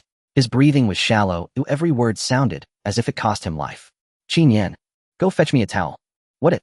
I need a cold compress. Qin Yin froze and stared at his brother's already necrotic arm. A cold compress? For this level of contamination? But he did not argue. His mind was a jumble. He would do whatever his brother asked. He'll go. Wait for me. Qin Yin staggered to his feet and ran to the restroom. In the dark, there was the sound of rummaging and the faucet being turned on. The moment Qin Yin moved out of earshot, Chi Sui turned to Jiang Nuan. The eyes behind his golden spectacles, usually warm and smiling, were now rimmed with blood and filled with a chilling clarity and resolve. He raised his chin slightly, beckoning Jiang Nuan to come closer. A terrible premonition rose in her chest, but she leaned in anyway. Nuan. Chi Sui whispered so only the two of them could hear. Did you feel it when the hull jolted earlier? Jiang Nuan nodded. It had happened shortly after they entered B01. The tremor came from beneath the hull, he said, his gaze darkening, combined with the total radio silence across all bands. The worst case is that Yi Ke and Jiang Su, who went to inspect the lower hold, have been killed. Jiang Nuan's breath stalled. Yi Ke, the top hunter who could headshot from kilometers away, had rescued her from the tunnel and then brought her into yet another cage. Jiang Su, the mountain of a man who teased her about being thin but had the softest heart, killed. On this silent white whale? Lu Dui and Shun Wu. Their situations are likely no better. Chi Sui continued, his words quickening as if racing a countdown. These mists are from some forbidden zone we've never encountered. Undetectable, capable of fully occupying a human consciousness. They can not only imitate people but also mask perceptions and sever communications. He fixed Jiang Nuan with a stare. I will try to delay whatever is outside. Her heart felt squeezed. You take Qin Yin and get out of here. Head straight for the deck. Chi Sui drew a breath and swallowed the metallic tang rising in his throat. There's a helicopter hovering above the deck. The pilot hasn't come down. If you reach the deck and fire a distress flare, you'll survive. From the restroom came the frantic sound of Qin Yin searching. Brother. No towel. Can I wet my shirt? Fine, Chi Sui called back. He looked at Jiang Nuan again and raised his left hand toward her face. At 2 centimeters away, the hand hesitated, then circled and rested gently on her head. His palm was cool. I'm sorry, Nuan, he murmured, his voice very soft. He paused. The gentle curve at his mouth faded. In its place came a calm that was almost resignation. Qin Yin is a good boy. That sounds like you're entrusting a child to me. Jiang Nuan ground her teeth. Don't say such illumined things. The three of us will fight our way out together. Chi Sui looked at her without saying yes or no. The dim night lamp reflected in the pupils behind his glasses. It was very quiet. So quiet that Jiang Nuan suddenly understood he had already made his decision. The sound of water stopped. Qin Yin burst from the restroom, clutching a soaked garment, and shrugged off his jacket. When the cloth touched the gray-black skin, there was a faint sizzle like ice water poured onto red-hot iron. Qin Yin's hand trembled, but he did not stop. I'll blow the door open, Qin Yin said through gritted teeth as he wrapped the towel. Lean on me, I'll carry you. A heavy thud came from the other side of the door. The three of them froze. Thud, thud, thud. A measured rhythm of knocks, neither hurried nor rude, almost polite. Then Lu Shiyan's voice came from outside. Chi Sui. Jiang Nuan. Qin Yin. It was steady, deep, identical to the voice in their memories. Open the door. Jiang Nuan felt her blood chill to ice. None of them moved. The corridor outside fell silent for a few. Crash. The first impact. The welded metal door buckled inward. The firewire affixed to the frame snapped with a screech. Bang, bang, bang. The blows intensified, wild and relentless, as if countless beasts were battering the door at once. Gray-white fog forced itself through the gaps, carrying a nauseating, briny stench. The door could not hold. Chi Sui struggled up from his seat. His body wavered. The right half of him had already gone numb, the gray-black dead skin creeping up to his neck. He looked at Qin Yan. Qin Yan. For the first time his voice turned stern, an infrequent tone reserved for his brother alone. Qin Yan spun around, eyes pleading. Brother, when the door breaks you follow Nuan. Don't look back. Don't try to save me. Run straight to the deck. What are you saying? Qin Yan snapped, throwing down the wet cloth and sliding in front of Qi Sui. How can I abandon you? My fire can still burn. I obey. Qi Sui cut him off, looking at the brother who was nearly his mirror image. The usual smile in those eyes had hardened into absolute resolve. Brother. Qin Yan panicked and reached for Qi Sui's left hand. At that instant Qi Sui snapped his eyes shut and formed an odd hand sign with fierce force. There was a hum, as if an invisible string in the air had been violently ripped apart. Qin Yan's reaching hand froze in midair. His body convulsed. The pain that had racked his right hand through sensory sharing vanished, as if swept clean. The accursed agony of flesh being torn away disappeared in an instant. In its place was a terrifying hollowness. He could no longer feel his brother. The half of his soul that had been linked and shared with Qi Sui had been severed brutally and unilaterally. Brother. Qin Yan's face drained of color. He stared blankly at Qi Sui. What have you done? You cut the link, his voice trembling. Qi Sui, what are you trying to do? He lunged like a madman. Jiang Nuan, take him and go. Qi Sui barked. A colossal roar accompanied the final blow. The metal hatch finally failed. The door was torn off and hurled against the compartment wall by a terrifying force. The corridor lights died. In their place came a deluge of gray-white fog surging in like a tidal wave. From the mist, countless thick black tentacles, slick with slime and ringed with suckers, thrashed forward like a mass of venomous serpents baring their teeth and striking. Behind those tentacles, faint silhouettes of human skin split and bulging stood in grotesque, contorted. Go! Jiang Nuan seized Qin Yan by the collar, and drawing on reserves she did not know she possessed, dragged him backward with all her strength. She fired with one hand at the nearest tentacles, pulling the trigger until her arm ached. Explosive rounds detonated at the tips of the appendages, showering gore. The black slime splattered against the bulkhead with a corrosive sizzle. There were simply too many. Cut one tentacle, and three more surged in to take its place. The fog nearly filled the entire compartment. Qin Yan, dragged by her, burned whatever he could reach with furious motions. Yet his eyes never left Qi Sui. Desperation and pleading swam there. Brother, please, don't, he begged. Qi Sui did not look back. He faced the coming tide of fog and monsters. With his intact left hand he pressed hard against his heart. Don't look back, Qi Sui said softly. In the next instant, an unbearably bright, pure green light erupted from his chest. It was Qi Sui burning through the last of his life force, reversing his power to the utmost degree. He stepped forward and plunged into the gray tide of fog and writhing tentacles. The green light detonated through the corridor. It was so blinding that Jiang Nuan saw nothing. Only felt a wave of heat, her eyelashes singed, and her vision washed white. She heard the sound of the mist being vaporized, 1,000 snakes hissing, at once sharp and agonized. Qi Sui vanished at the center of that blaze. The radius of the eruption kept expanding, his body the origin, his life the fuel. Jiang Nuan's vision blurred under the white light, as she could see nothing. Brother. Qin Yan tore a scream from his chest and lunged forward. Jiang Nuan held him with a grip like iron, summoning strength she had never known, dragging him backward with unprecedented force. Go. Your brother told you to follow me. You must listen to me. The green light behind him collapsed with a thunderous roar. There was no explosive sound, only an extremely high-frequency hum that pierced the eardrums. The grayish-white mist emitted thousands of sharp wails like the cries of newborns, forcefully evaporated by the pure green light of life. Then those sounds gradually faded away. The corridor fell back into darkness. Jiang Nuan tightly gripped Qin Yan's arm, using the thrust of the air current to roll and crawl toward the exit in the narrow passage. Qin Yan stumbled mechanically behind Jiang Nuan, his eyes, which usually bore an aggressive and flamboyant tilt, hung low now, his pupils scattered like a machine still running, but having lost its operator. Qin Yan, hurry. Her voice was hoarse, unrecognizable. Her vision slowly regained clarity in the dimness, and blurred outlines gradually emerged from the chaos. Most of the lights above had gone out, the brightest source being a faint gray light filtering in from the end of the passageway toward the deck.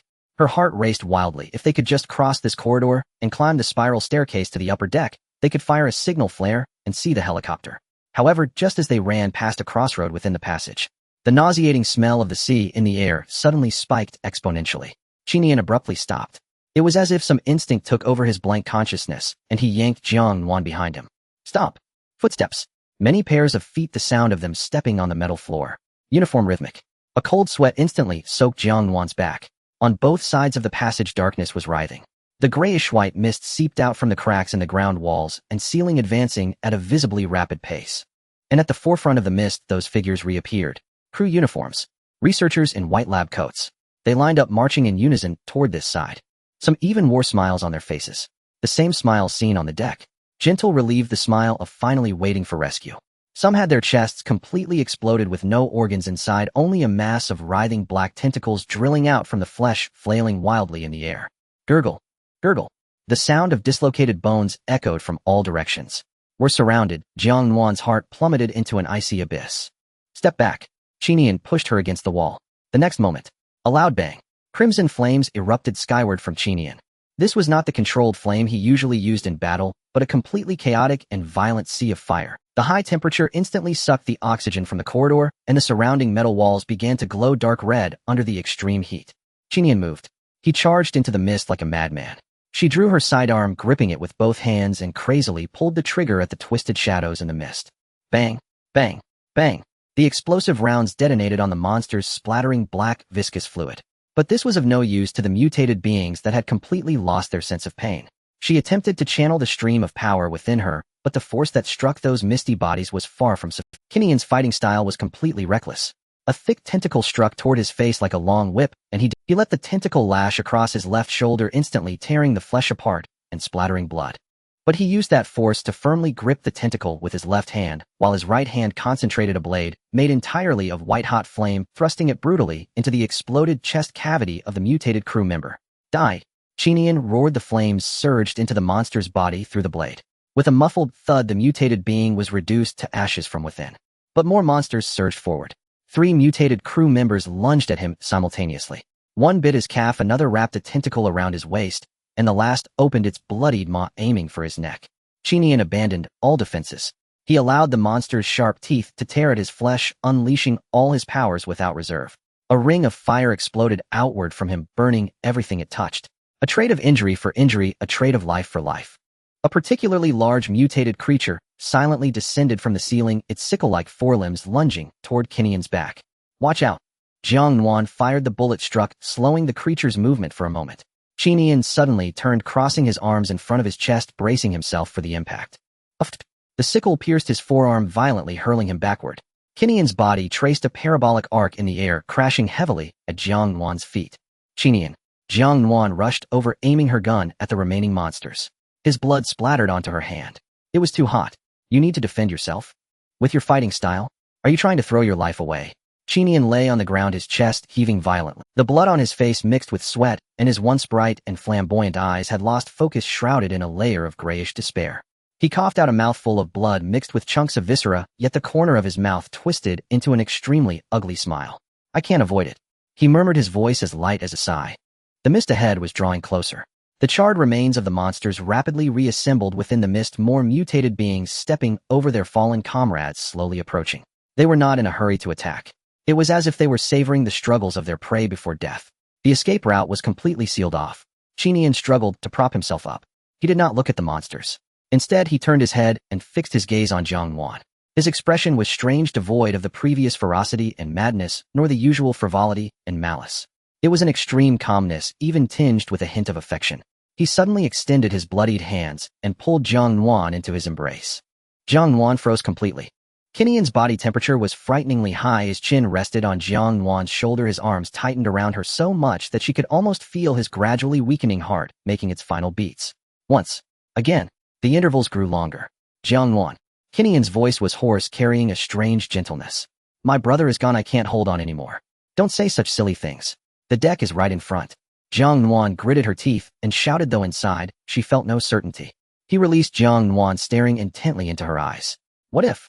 His voice was very soft. If we were not born in this world, how wonderful that would be.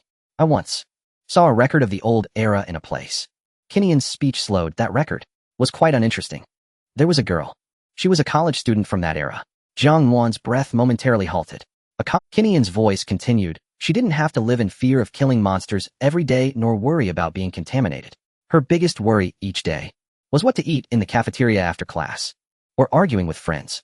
He paused, and the curve of his mouth softened a bit. There was a dish called Huangmin chicken rice. I really wanted. Jiang Nuan's breath stopped. After eating, she would go for a walk on the playground. Really, both boring and enviable.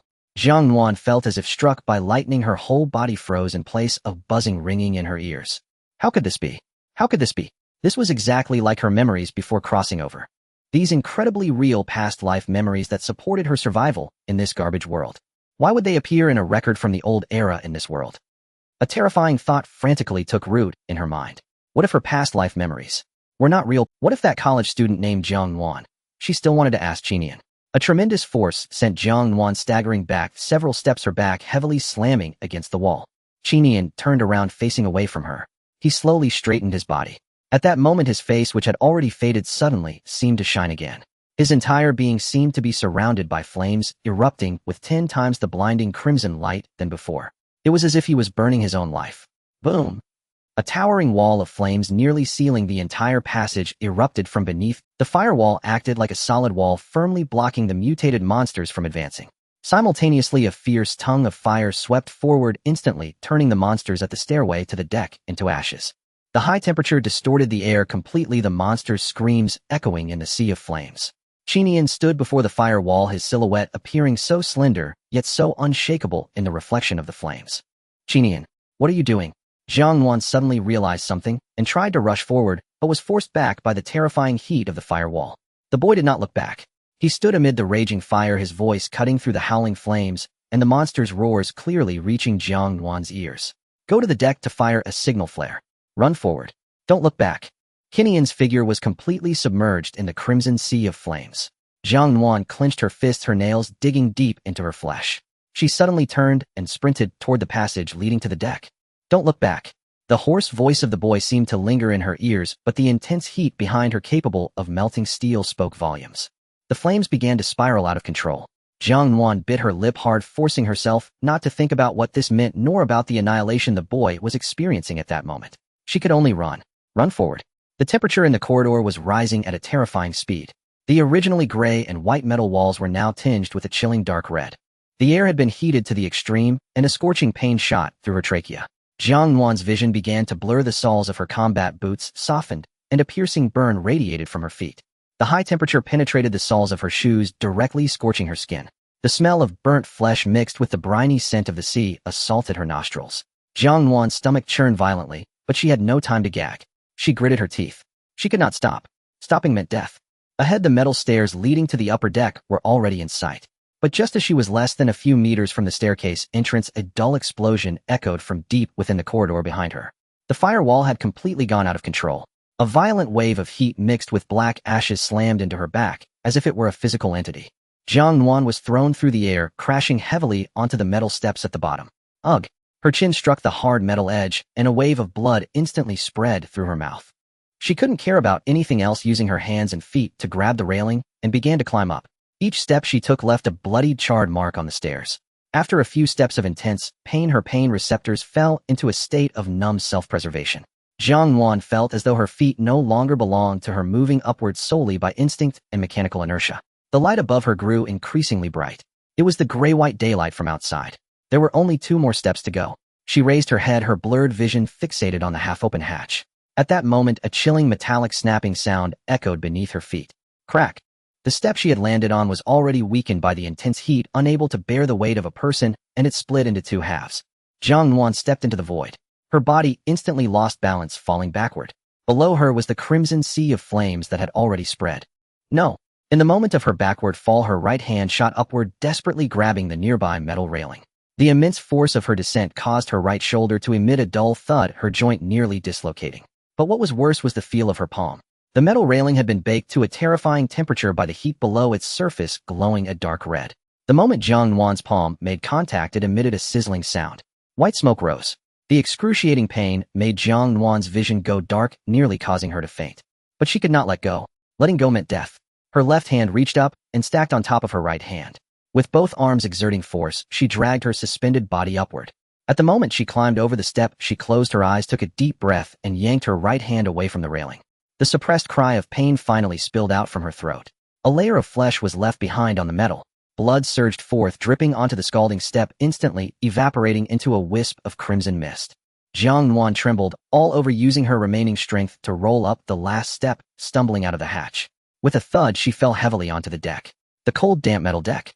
The briny sea breeze rushed into her scorched trachea, bringing a tearing pain. But it was fresh air.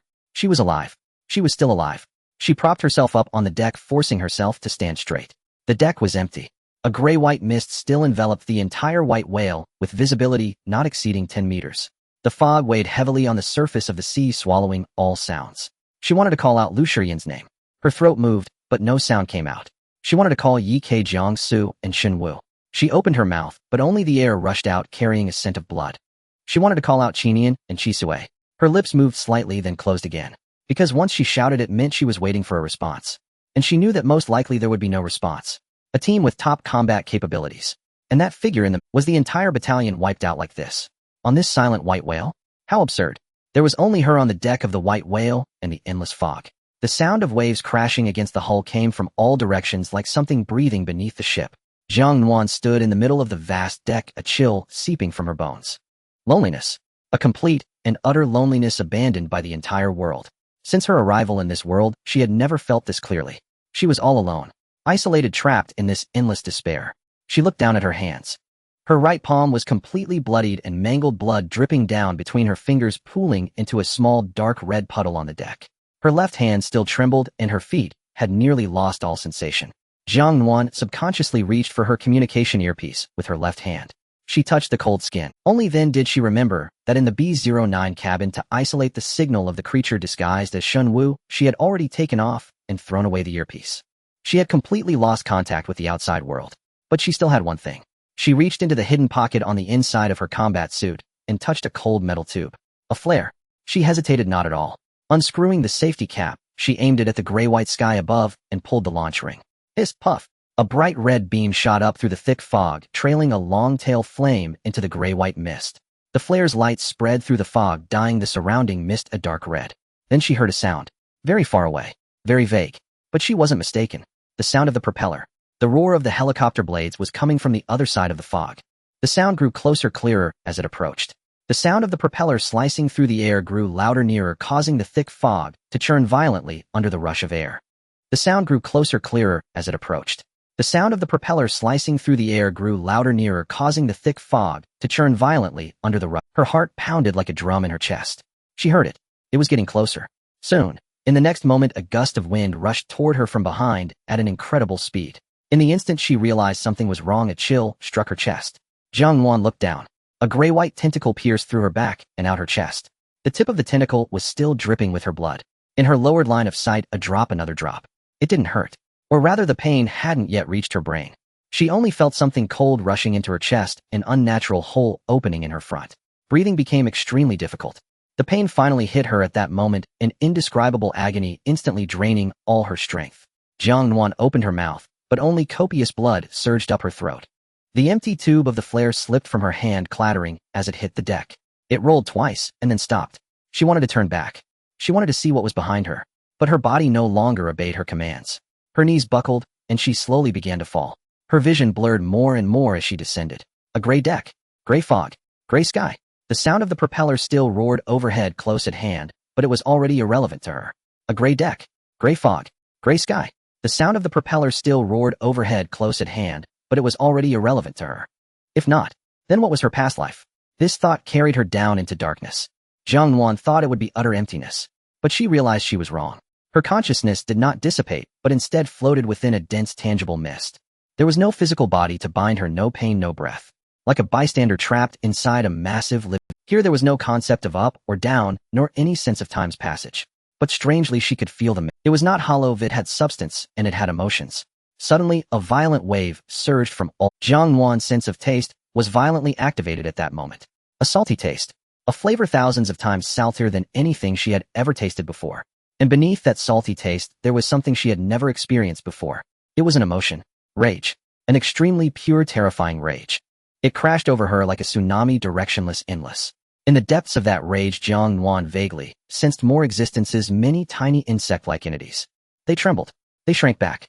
They were fearful, like subordinates who had made a mistake, waiting for an unavoidable punishment to descend. Then the flavor of that rage changed. Jiang Nuan felt the emotions of the mist more clearly. It had an extremely important goal that had fallen through. So it became angry. The turbulence in the mist grew more violent, anger crashing against the mist's boundaries, yet seemingly restricted by some force. It could only churn and roar within. Immediately after, Jiang Nuan felt an irresistible pull. The mist around her began to swirl in a nauseating manner. Her consciousness was grasped by an invisible giant hand being dragged towards some direction. Time became very strange in her perception. Like a river, flowing backward. The helicopter blades roared overhead. Bow deck directly ahead. Approximately 40 meters away. Shen Wu's voice. How many? 8. Movement speed, normal, body temperature, normal. Jiang Nuan's consciousness felt as if it had been pulled from the depths of water onto the shore. She opened her eyes. Her memories briefly scrambled. Her mind felt like it was shrouded in a thin mist. Who am I? Where am I? Oh right. She remembered. She had been forcibly pulled out of the base by Lu Shiyin to work. Today was the day they were going to the F Area C to rescue the missing White Bio survey ship, the White Whale. They had just descended onto the deck. And just ahead in the thick fog, 8 blurry figures were slowly walking out. Gray-blue work uniforms, the logo of White Bio white lab coats. The robust, middle-aged man at the forefront had deep lines on his weathered face, and the words on the nameplate on his chest read, Chief Mate Su Guoping. His mouth was curling into a smile. A relieved smile. At that moment, within Jiang Nuan's body, the long dormant transparent stream suddenly began to move on its own, not by her own guidance. The stream surged forth as if awakened by something, quietly flowing outwards towards a certain direction within the ship's body, no longer deflected by the soft armor as it had before. Wait, why does she have the concept of the last time? Jiang Nuan's thoughts suddenly faltered. The last time? What last time? The stream paid no heed to her confusion and continued its flow, delving deeper into the ship and locking onto an extremely concealed point within. There was something responding to her, a faint resonance, as if the stream had left an invisible trace the first time it flowed through there, and now that trace had become a signpost. Jiang Nuan's breath completely halted. Her palm felt as though it was transmitting a burning heavy pain. She suddenly looked down at her hand, which was fair and intact. Yet that pain of flesh seared by metal handrails seemed to linger along with the icy sensation of being penetrated by a tentacle. The green light of vitality ignited by Qi Sui still felt present in her vision. And there was Qi Nian's hoarse voice, run forward. Don't look back. Was it an illusion? No, it was a memory. Jiang Nuan gasped sharply, a wave of nausea rolling through her stomach. She remembered. This was her second time on this deck. The last time she stood here, she tried to probe the ship's body with the stream inside her, piercing into the impenetrable soft armor. And that failed attempt had become a waypoint. But what was that enormous creature? She had fallen into it at the brink of death, enraged, lost in the void of missed targets, and surrounded by countless weak beings that cowered in submission. Did it forcibly reset time? Was it this fog-filled forbidden zone? Then what was its target? The members of Team Zero, clearly all dead. Perhaps that was not its purpose. Also, she remembered everything. What about the others from Team Zero? The sea breeze wrapped in damp, cold mist brushed against her cheek. Jiang Nuan forced herself to refocus her gaze back on the deck. Before her, 8 entities clad in human skin were performing. At that moment, Shen Wu's voice suddenly rang in her earpiece. He stood at the edge of the deck, seemingly casually surveying the surroundings. All personnel on alert. I can't read any crew member's thoughts. Their brains seemed to be covered by some barrier. Others had no memories. Jiang Nuan recalled the thin mist that had enveloped her brain when she first awakened. If it hadn't been for that unexpected waypoint, she would have thought she was boarding the ship for the first time. Captain Lu, please save them quickly. Su Guoping stepped forward earnestly. President Bai had a high fever late last night and entered the S-level fully enclosed medical chamber in his resting room. Now President Bai is unconscious inside. We've tried every method but can't open it. Jiang Nuan's breath hitched. This was wrong. They should not know the model of this medical chamber. Please hurry to save him. A chill ran down her spine. Last time Su Guoping had talked about the main engine fuel pump malfunction and signals being swallowed by the fog. A complete and plausible narrative. It took several minutes to slowly unfold to the point where President Bai and Xiao Yin had a high fever in the recovery chamber. But now he skipped all the groundwork. He directly threw the words medical chamber onto the table. They remembered it too. These fog-infested parasitic entities clad in human skin possessed all the memories from the previous round as well. No more beating around the bush. They directly laid out their ultimate goal, drawing people towards B01. Because what lay inside was precisely what this forbidden zone truly desired. Their purpose in forcibly resetting time was to open the medical chamber. The advantage of foreknowledge was utterly lost. They were even at a disadvantage, knowing that the previous round had failed. This round would be quicker, harsher, and more ruthless. Had she exposed herself?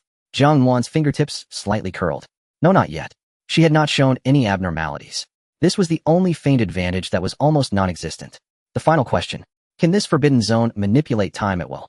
She recalled that enormous body filled with anger yet unable to breach the edge of the fog, and Qi Sui, who gradually lost all vitality in his right hand due to touching a high-concentration pollutant. No, there must be limitations. It must be through active contact or dying within this forbidden zone. Jiang Nuan's mind raced, These clues were quickly integrated in her brain in just 2 seconds. Lu Shiyan's brow slightly furrowed. He looked at the anxious Su Guoping before him, not distracted by the topic, his gaze filled with more suspicion. Missing for 24 hours, why didn't you send a distress signal?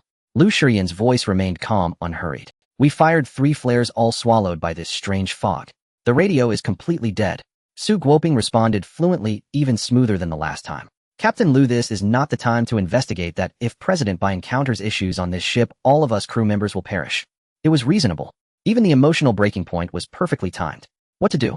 She should quietly tell, Captain, this ship has been controlled by monsters. These people are all fake. In the previous round, we were all wiped out, time reset, and I remember everything. After saying this, she would be pinned to the ground for a mental contamination index check. She looked at Lu Shiyan. His expression was almost identical to the previous round. His brow slightly knit, his dark eyes calmly scanning the 8 individuals before him, scrutinizing each one in the same manner as last time.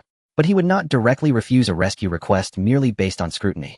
Because Su Guoping's reasoning this time was too perfect, President Bai was trapped, life and death uncertain, requiring urgent rescue, and he now showed no abnormalities. This rescue of President Bai was precisely one of the core tasks of Team Zero's mission. If Lu Shiyan outright rejected it, it would be illogical. What to do? Jiang Nuan's gaze rapidly scanned the deck. Then she saw Shen Wu. He stood at the edge of the deck, the translucent hovering glass mirror still floating before him, his cold gaze observing Su Guoping and the others through the mirror. Jiang Nuan's heart skipped a beat. Shen Wu's ability was mind reading. He could see through all lies provided he looked into the other person's eyes. In the previous round on the deck, to guard against Shen Wu's mind reading, she desperately repeated in her mind, so dizzy, uncomfortable, nauseous. This time she needed to turn the tables. She needed Shen Wu to read her mind. Jiang Nuan took a deep breath, pulling the stream of energies focus back from the depths of the ship. The stream obediently flowed back, gathering anew within her. She closed her eyes, bringing forth all the fragmented memories from the previous round, spreading them out. Then she attempted to send a thin stream of water towards Shen Wu. The stream crossed the distance between them, gently touching Shen Wu. Like knocking on a door. Shen Wu, look at me. The translucent hovering glass mirror before Shen Wu flipped. His pale eyes pierced through the fog, through Jiang Qi's broad shoulders, traversing the distance between everyone, landing on her. Jiang Nuan distinctly felt that beneath the warm, shallow waters in the realm of the spirit, something seemed to awaken. Perhaps it was the stream. Jiang Nuan was uncertain. Then she heard Shen Wu's voice, a clear and cold sound echoing directly in her mind. Jiang Nuan. He paused for a moment. Those things in your head. Another pause. This one lingered longer than the last. Long enough for Jiang Nuan to almost think the connection was severed. Then Shen Wu's voice resumed. What is it? The grayish-white fog swirled incessantly on the deck. The sea breeze, cold and damp, pressed against Jiang Nuan's cheek, causing her heart to race heavily. She laid bare all those memories. The green light of vitality ignited by Chiue Kinian's horse roar, the palm burned by high temperatures, and the tentacles piercing through her chest. All the death and pain along with despair unfolded in her mind without reservation. The few seconds of waiting for Shen Wu's reaction stretched on painfully. She anticipated skepticism. Waiting for the words, you have been mentally contaminated. Waiting for your memories are not trustworthy. Waiting for any reasonable logical denial. What are those things in your... After a pause, Shen Wu's cold voice rang out again. The memory chain is intact with no signs of human tampering. There was a brief moment of silence. I believe you. There were no follow-up questions asking why can you remember. No inquiries about the principle of time reversal, not even a hint of hesitation. She bit down hard on her molars, forcing back the heat that threatened to burst from her eyes. Thank you. She echoed those 2 words in her mind, as if the searing pain that pierced her chest still left an imprint on her body. This sharp-tongued man was surprisingly reliable at critical moments. Shen Wu did not respond to this statement. Control your emotions. Shen Wu's voice was steady to the point of indifference. Do not let those 8 things notice you. Jiang Nuan bit her tongue hard, swallowing her surging emotions back down. As if sensing her emotions, Shen Wu added a line. Take a deep breath through your nose. On the deck, Su Guoping was still speaking, his pace noticeably quicker than before, his words earnest. Captain Lu, the situation with President Bai is truly critical. I heard. Lu Shiyan interrupted him. His gaze fell on Shen Wu at the edge of the distant deck, lingering for less than half a second. Then he raised his right hand, his finger clad in a black tactical glove brushed against his nape as he slowly rolled his neck. The motion was as natural as a habitual relaxation after a long flight. His fingertips brushed the edge of a concealed earpiece twice. Very light, very brief. Jiang Nuan's breath stopped for a moment. She did not know what that action meant. But she saw the reactions of others. Ye Ke was the quickest to respond. His body, which had been half leaning against the deck railing, tensed imperceptibly. His right hand that hung by his side shifted into the pocket of his tactical vest. His posture became more relaxed. Yet, Jiang Nuan inexplicably felt he was far more dangerous now than before. Jiang Su leaned in a half-step before her, his broad shoulders completely shielding her from behind, his movement as natural as if he were hiding from the wind. Chiyue. He paused for half a beat, then smiled naturally. That warm smile hung back at the corner of his mouth as he took a step forward, his demeanor composed. Su, hold on. His voice was gentle, like soothing the family of a patient. I understand the S-Level 07 fully enclosed treatment pod. Once the internal lock program is activated, it cannot be forcibly opened from the outside. Right. That's the issue. Is there any other way? Su Guoping asked anxiously. There is indeed. Caillou's voice elongated for a moment. But, he deliberately paused. Su Guoping leaned forward and the attention of the 8 crew members focused sharply on Chiyue. Jiang Nuan gasped inwardly. The reactions of those creatures were too synchronized. But what? Su Guoping pressed eagerly. Chiyue did not answer directly. He turned his head to look at Lu Shiyan, his eyes carrying a question. He acted quite well. Lu Shiyan nodded slightly, as if granting permission for something. Chiyue turned back, his smile deepening. The 07 model has an emergency medical override protocol. If the life signs of the individuals inside deteriorate to below the critical threshold, the external medical officer can forcibly unlock it through specific means. However, he paused, his tone becoming somewhat difficult. This protocol requires certain preconditions to be. I need to confirm President Bay's dietary and sleep conditions over the past few days. I need to include this information in the override protocol. Each word was spoken reasonably. Every pause conveyed the signal of I want to help, but need to be cautious perfectly. Su Guoping's expression shifted multiple times. Jiang Nuan could see that these creatures were hesitating. They wanted to directly take the person to be 01, so 0 team could open that medical pod. Caillou's words inserted a hurdle into the process. You must cooperate with me before I can help you. Of course. Su Guoping quickly made a decision, a smile returning to his face. Whatever data you need, we will fully cooperate. He turned to the researcher behind him. Lu Cheng, tell Dr. Chiyue in detail about the situation over the past few days. You all come and tell me. The more people, the more detailed the explanation. The quicker this protocol can be drafted. Thus all their attention focused on Chiyue. They took the bait. For the first time, Jiang Nuan felt intuitively the level of coordination and response speed of 0 team. At that moment, a sudden lightness washed over her mind. Then several voices unexpectedly echoed in her consciousness. Link established. Shen Wu's voice was as calm as ever, all members connected. Received. Brother, are you really going to help them solve that medical pod? Those guys clearly are not. Shut up. Jiang Nuan's heart tightened sharply. The voices of everyone. The living voices. In the previous round, she had fled alone in the corridor. Her ears had only registered her heavy breathing, the creaking of metal splitting under high temperatures, and the tentacles piercing through her chest. But now they were all there. This is a mental link. Shen Wu's voice synchronized in everyone's consciousness. Within the range of my powers, I can establish temporary multi-person mental communication.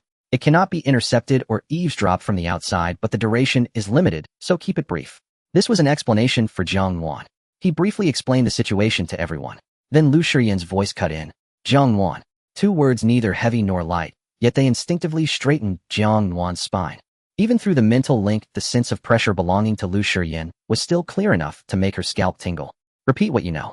Jiang Nuan suppressed the swirling emotions within her heart, conveying the events of the previous round in the quickest and briefest manner. In the end, I was the only one who escaped to the deck, pierced through the chest by tentacles. Then time reversed, returning to the moment I boarded the ship. The mental link fell silent for 2 seconds. Did I die? Kinian's voice rang out, tinged with a strange excitement. How did I die? Was it cool? Chinian. Caillou's voice gently interrupted him. Just those 2 words made Chinian instantly fall silent. They also have memories, Lu Shiyan said. Jiang Nuan was secretly astonished. She hadn't mentioned this, yet Lu Shiyan had deduced it himself. Yes, she responded. Their behavior patterns have changed, skipping the groundwork from the previous round, going straight to the point. The target is likely the person or thing inside that medical pod. Once again, there was a brief silence. Jiang Nuan could feel some invisible thing flowing through the mental link, like an undercurrent of emotion. No one questioned her. No one said that's impossible. No one asked, how do you prove that? 0 team, the highest combat power, people who constantly walk the line between life and death in restricted zones. They had seen too many things beyond reason. Time reversal was merely one of them. So the current situation is, the voice of Jiang Su emerged. They know we are coming, and we know they are false. Both sides are acting. The difference is Ye coldly interjected, they do not know that we know. Temporarily unknown. Shen Wu corrected. Jiang Nuan. Again her name. After the previous round's grouping, you did not hear any movements from the other 2 groups through the earpiece. Not a question. Right. She recalled and replied. Shortly after I and Chini and Chiyue entered the rest pod, I no longer heard any movements from your 2 groups.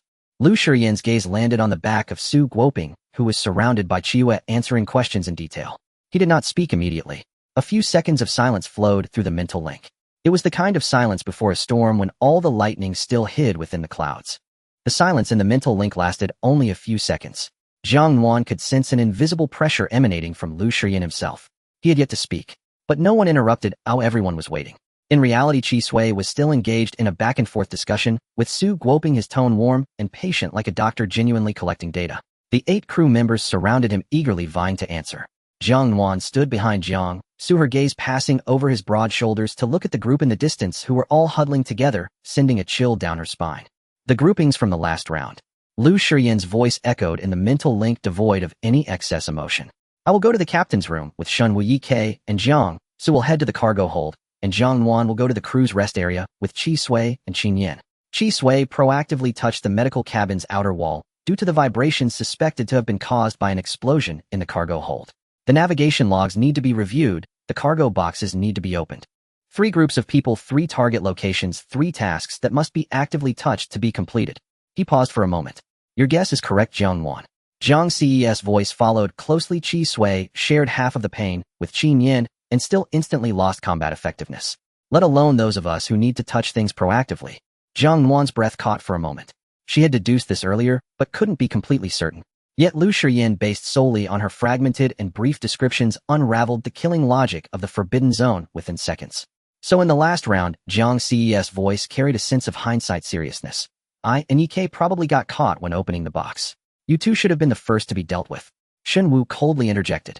There's no need for pleasantries in the cargo hold. Opening a box requires both hands, leaving no room for reaction when caught. There was a reaction.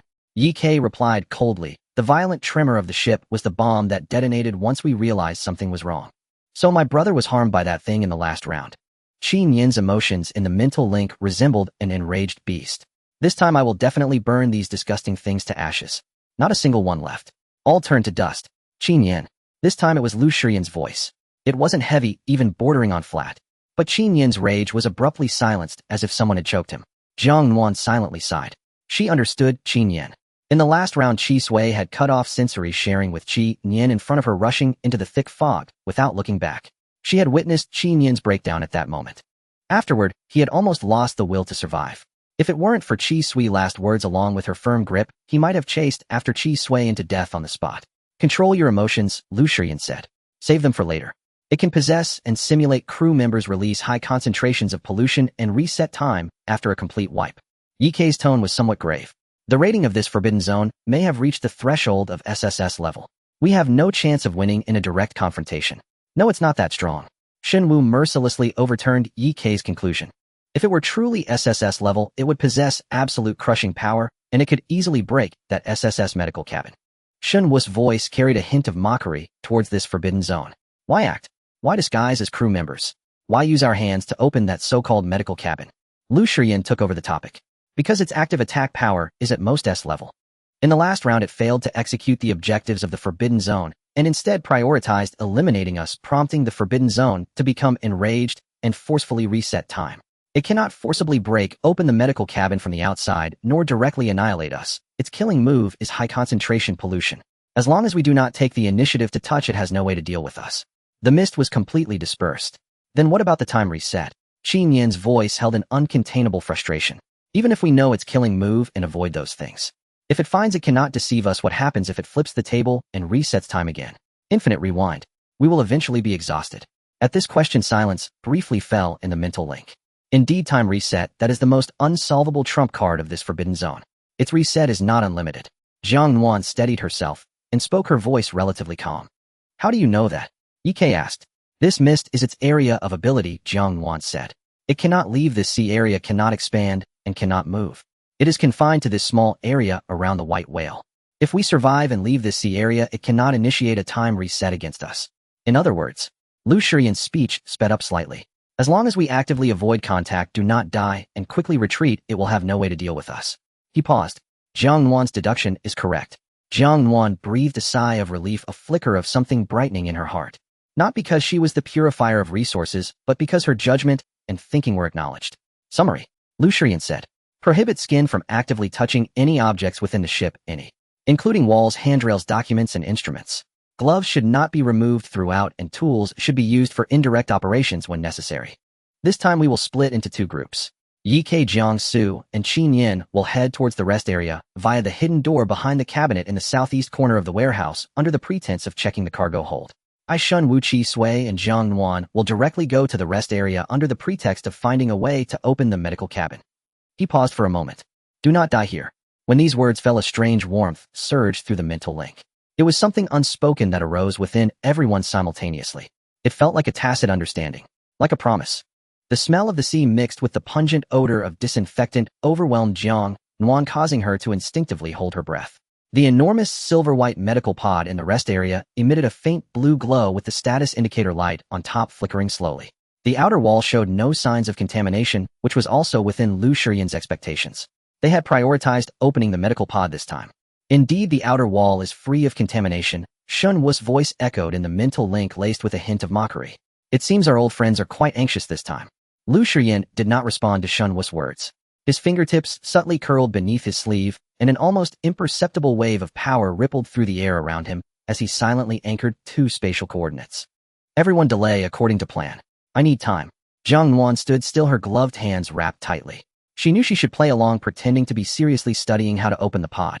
But her feet felt as if they were nailed to the ground. Her gaze had already pierced through the semi-transparent observation window of the medical pod. There was a person inside. A man in a white shirt lay sideways, curled up, as if in deep slumber. He appeared to be around 23 or 24 years old. His skin was pale to the point of being almost translucent, and his long eyelashes cast a small shadow under his eyes. His features were exquisitely clean, with black tousled hair falling messily at his temples. Jiang Nuan's mind went blank for a moment. She stared at that face. She couldn't quite place why it felt familiar. She was sure she had never seen this person in her fragmented memories. Yet there was an inexplicable sense of intimacy. Nuan. The voice sounded again as if it had called her 1,000 times, 10,000 times. She should be very familiar with this person.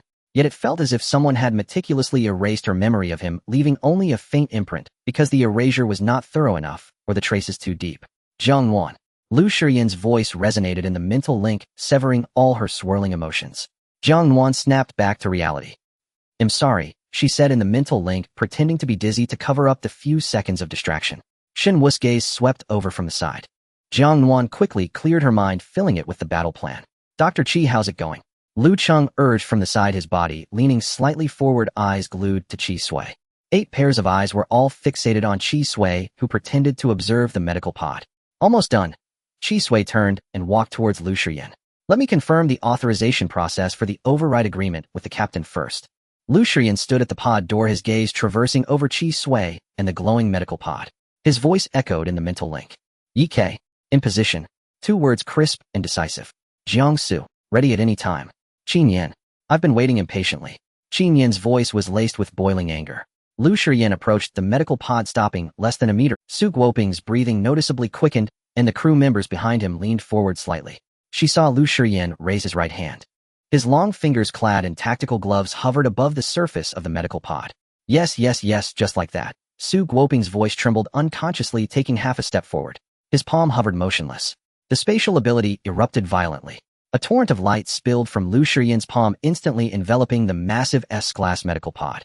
The light bore down with crushing force, tearing, folding, and reconstructing the very fabric of space. The air surrounding the medical pod emitted a sharp buzzing sound, causing Jiang Nuan's eardrums to throb painfully. You dare to deceive me. Su Guoping's voice changed. The middle-aged man's voice twisted into a frequency that no human vocal cords could produce, sharp and ear-piercing. But it was too late. The light completely enveloped the medical pod, which weighed several tons, and the space around it twisted violently. Then the medical pod vanished. From the very center of the B-01 chamber, it disappeared into thin air, along with all the pipes and fixed brackets connecting it to the bottom, and the ship severed cleanly. Jiang Nuan's eyes widened. She certainly knew about Lu Shiyan's spatial abilities, but seeing a medical pod weighing several tons being teleported before her eyes. This was the strength of the Zero Team's captain. Since entanglement posed a risk, they would simply move it away. Lu Shiyan's arm dropped. His face turned as pale as paper in that instant, cold sweat trickling from his forehead. The cost of teleporting that medical pod. Yet he stood firm. Go. One word, not to be hesitated. Su Guoping's second roar was no longer a human voice. The rest chamber exploded. Grayish-white mist surged from within their bodies, and their human shells collapsed like discarded old clothes. Tentacles missed and sharp screams instantly turned the entire B-01 chamber into hell.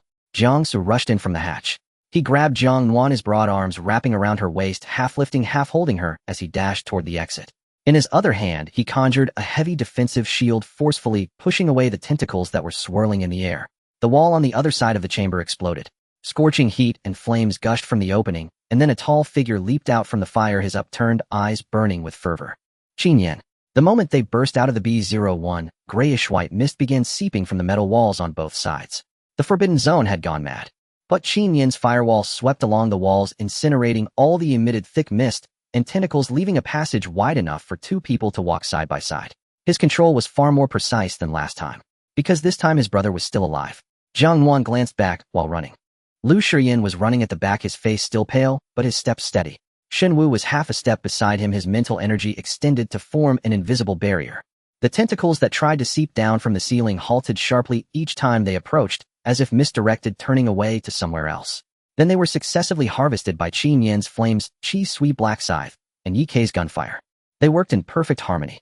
Last time Xi and Qin Yan had been cornered here. Qi Sui had traded his life for theirs, and Qin Yan had been shattered in the flames. But now the entire Zero team was assembled, a complete, overpowering force.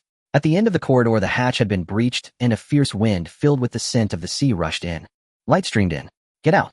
Jiang Su shouted angrily, his heavy shield smashing away several thick tentacles. They surged up onto the deck. The helicopter's rotor whirred overhead, and the rope ladder had already descended. "Get up!" Lu Shiyan commanded sharply. Jiang Nuan gripped the rope tightly, using her hands and feet to climb up. Qi Sui followed closely behind, then one by one Jiang Su covered their rear. Jiang Nuan tumbled into the cabin, leaning against the medical pod that Lu Shiyan had teleported in advance, gasping for breath. The others scrambled into the cabin, with Jiang Su being the last. "Retreat!" Lu Shiyan ordered the pilot. The moment the helicopter lifted off, the surrounding sea water around the white whale surged upward, as if something had pushed it from below, creating a massive pillar of water. The grayish-white mist no longer dispersed, but rapidly condensed, compressed, and took shape. A massive cylindrical structure as thick as a skyscraper slowly rose, bringing with it a deluge of seawater and thick mist. Shadows instantaneously enveloped the entire sky. "Everyone hold on tight." Shen Wu's voice rang out in the cabin. The pilot cursed and slammed the control stick down. The helicopter tilted almost 90 degrees as it turned sharply to the right, the rotors emitting a shrill scream. The giant tentacle, casting a shadow that blotted out the sun, crashed down, missing the tail of the helicopter by less than 3 meters, crashing into the sea. The shockwave generated a violent wind that knocked the helicopter off balance, causing it to sway violently, and Jiang Nuan's body was thrown against the cabin wall. An arm reached over from the side, firmly pressing down on her shoulder, securing her in her seat. Yi Kei. He sat beside her, one hand gripping the overhead handrail, while the other pressed against her. "Accelerate," Lu Shiyan ordered. The pilot pushed the engine to maximum power, and the helicopter sped out of the mist zone. Behind them, the second tentacle rose. The third. But their rise was noticeably slower.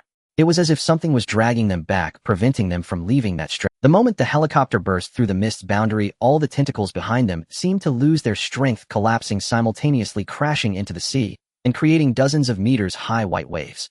The grayish-white mist churned and twisted behind them, letting out a final low, mournful wail. Then the mist began to shrink. It grew smaller and fainter, until only the empty shell of the white whale remained floating solitary on the calm sea. The cabin fell silent for a few seconds. "Damn." Qin Yan leaned against the cabin wall, tilting his head back. "This thing is truly disgusting." No one contradicted him. Jiang Nuan leaned back in her seat, feeling as if all her strength had been drained. She closed her eyes for a moment. She was still alive. Everyone was still alive. When this realization surged from her chest, it brought an overwhelming sense of reality that almost drowned her. All the deaths from the previous round, all the collapses she had been powerless to prevent, had been rewritten this time. She opened her eyes. Yi Kei's hand still rested on her shoulder, showing no sign of moving. Then her gaze uncontrollably shifted to her side. The medical pod was right there. Through the semi-transparent observation window, the young man in the white shirt still lay sideways, asleep, his pale face quiet, as if it were a painting. Jiang Nuan's heart raced. Not just because she had survived the ordeal. "Nuan, stop messing around, come back with me." She clenched her fists tightly, trying to drive away the voice in her head. Who exactly is this person? Why would the Forbidden Zone go to such lengths to open this S-class medical pod? Was it for him, or was there something else hidden in the pod? And why did she feel this kind of emotion towards him? The roar of the engine filled the cabin. Jiang Nuan slowly withdrew her gaze, only to catch a glimpse of a pair of eyes in her peripheral vision. Lu Shiyan was sitting across from her. His pale face bore no expression, but those deep brown eyes were piercing through the distance of half the cabin fixed on her face. Fixed on the face, she had just turned to look at the medical pod. The next day at noon in the base canteen, Jiang Nuan sat in the exclusive compartment of Team Zero, and as she stuffed a piece of braised pork into her mouth, her eyes suddenly welled up with tears. The tender pork skin rich in sauce reminded her of the taste on her tongue. She was alive. Just yesterday she had been chased by tentacles aboard the white whale, but now there was a warm meal in front of her, and outside the compartment people were queuing up for food, bustling and clamoring. How wonderful. Across from her, Jiang Su smiled at her expression. He had changed into a black t-shirt, the fabric stretched tightly across his muscular chest, and his broad shoulders occupied half the table. Yet when he smiled, his rugged features softened considerably. Eat more, he said, extending his chopsticks, dropping 3 pieces of braised pork into her bowl. Jiang Nuan still had meat in her mouth and mumbled, "That's enough, you eat." "I've already had 2 bowls." Jiang Su pointed at the empty bowl in front of him. "You're too thin. After a couple of days during the physical examination, your little frame will definitely not qualify." Jiang Nuan looked down at her wrist. It was indeed too thin. Whenever she was with Jiang Su, Jiang Nuan always felt an odd sense of relaxation. Clearly he was the largest and strongest, yet he lacked that instinctive urge to flee that she felt with others. Unlike Lu Shiyin, who stood there like an invisible mountain suffocating, Jiang Su was purely a source of unconditional security. Jiang Nuan took another couple of bites of rice, hesitated for a moment, and finally spoke up. "What happened to the medical capsule we brought back yesterday?" Jiang Cs, chewing, paused. He leaned slightly forward, casting a broad shadow over them, creating a private little space for their conversation. "The medical capsule has been opened, and Bai Siyuan has also awakened." So his name was Bai Siyuan. Jiang Nuan's heart skipped a beat. But strangely, Jiang Su scratched the back of his head. "There's nothing in the capsule." "Nothing at all?" "Yes. Just a person, a standard S-level medical capsule, no hidden compartments, no unusual substances attached." Jiang Su shrugged, completely clean. Jiang Nuan frowned. "Then why is that restricted area so determined?" Jiang Su scratched his head again, and this action combined with his rugged face seemed oddly endearing. "I'm not sure." Chi Sui searched him under the pretense of doing pollution testing for Bai Zong, but found nothing suspicious. He lowered his voice slightly. His expression was quite subtle at the time, wanting to conduct further checks. Jiang Nuan's heart suddenly stopped. And then, the captain stopped him. Jiang Su shrugged. "The Bai family arrived quickly. As soon as we brought the medical capsule back to the base, the Bai family's team arrived right after. The Bai family has significant influence in the Qiming Foundation, and Bai Siyuan is a core member of the Bai family. No matter how dominant the captain is, it's not easy to take action without solid evidence. So he's already gone back." "Not yet." Jiang Su shook his head. "The captain is holding him back. In the end, as a compromise, he remains at the base, and the Bai family sent 2 people to take care of him, but he is not allowed to leave the base until the investigation is over." "I just saw the captain having tea with Bai Siyuan in the reception room," he added. "Reception room? Unwan." That voice suddenly echoed in her mind. Gentle trembling, as if calling her from a great distance. Jiang Nuan's chopsticks paused for a moment. She stuffed the last piece of braised pork into her mouth, unable to taste anything anymore. "Are you still eating? Should I have Chef Li make you something else?" Jiang Ces voice brought her back. "I'm full." She shook her head and stood up. "I'm going back to my dorm to rest." "All right." The white whale really has been exhausting. Jiang Su casually stacked their plates together. "Thanks to you, rest well." Jiang Nuan answered softly and turned to walk towards the canteen door. She lingered in her dorm for a long time. She estimated that Lu Shiyin had probably finished his conversation with Bai Siyuan and gone to the canteen. Her hand rested on the doorknob. Rationality told her not to go. That person had nothing to do with her who had traveled here. Yet that voice would not stop no matter how she tried to suppress it. She thought she might sneak a glance, hoping to recover those lost memories. The reception room was in Area B of the base, not far from her dorm, just a couple of corridors away. At this time, there were almost no people in the corridor. Occasionally a security guard would pass by, merely glancing at her before continuing on. Her steps were light, instinctively trying not to be noticed by certain people, such as Lu Shiyin. The door was closed, and the lights in the corridor cast a cold white glow on the metal door. She stopped about 5 meters away from the door. Then she heard a sound, a muffled voice coming from inside. Warm and clear, carrying a familiarity that sent shivers down her spine. Should she go in or not?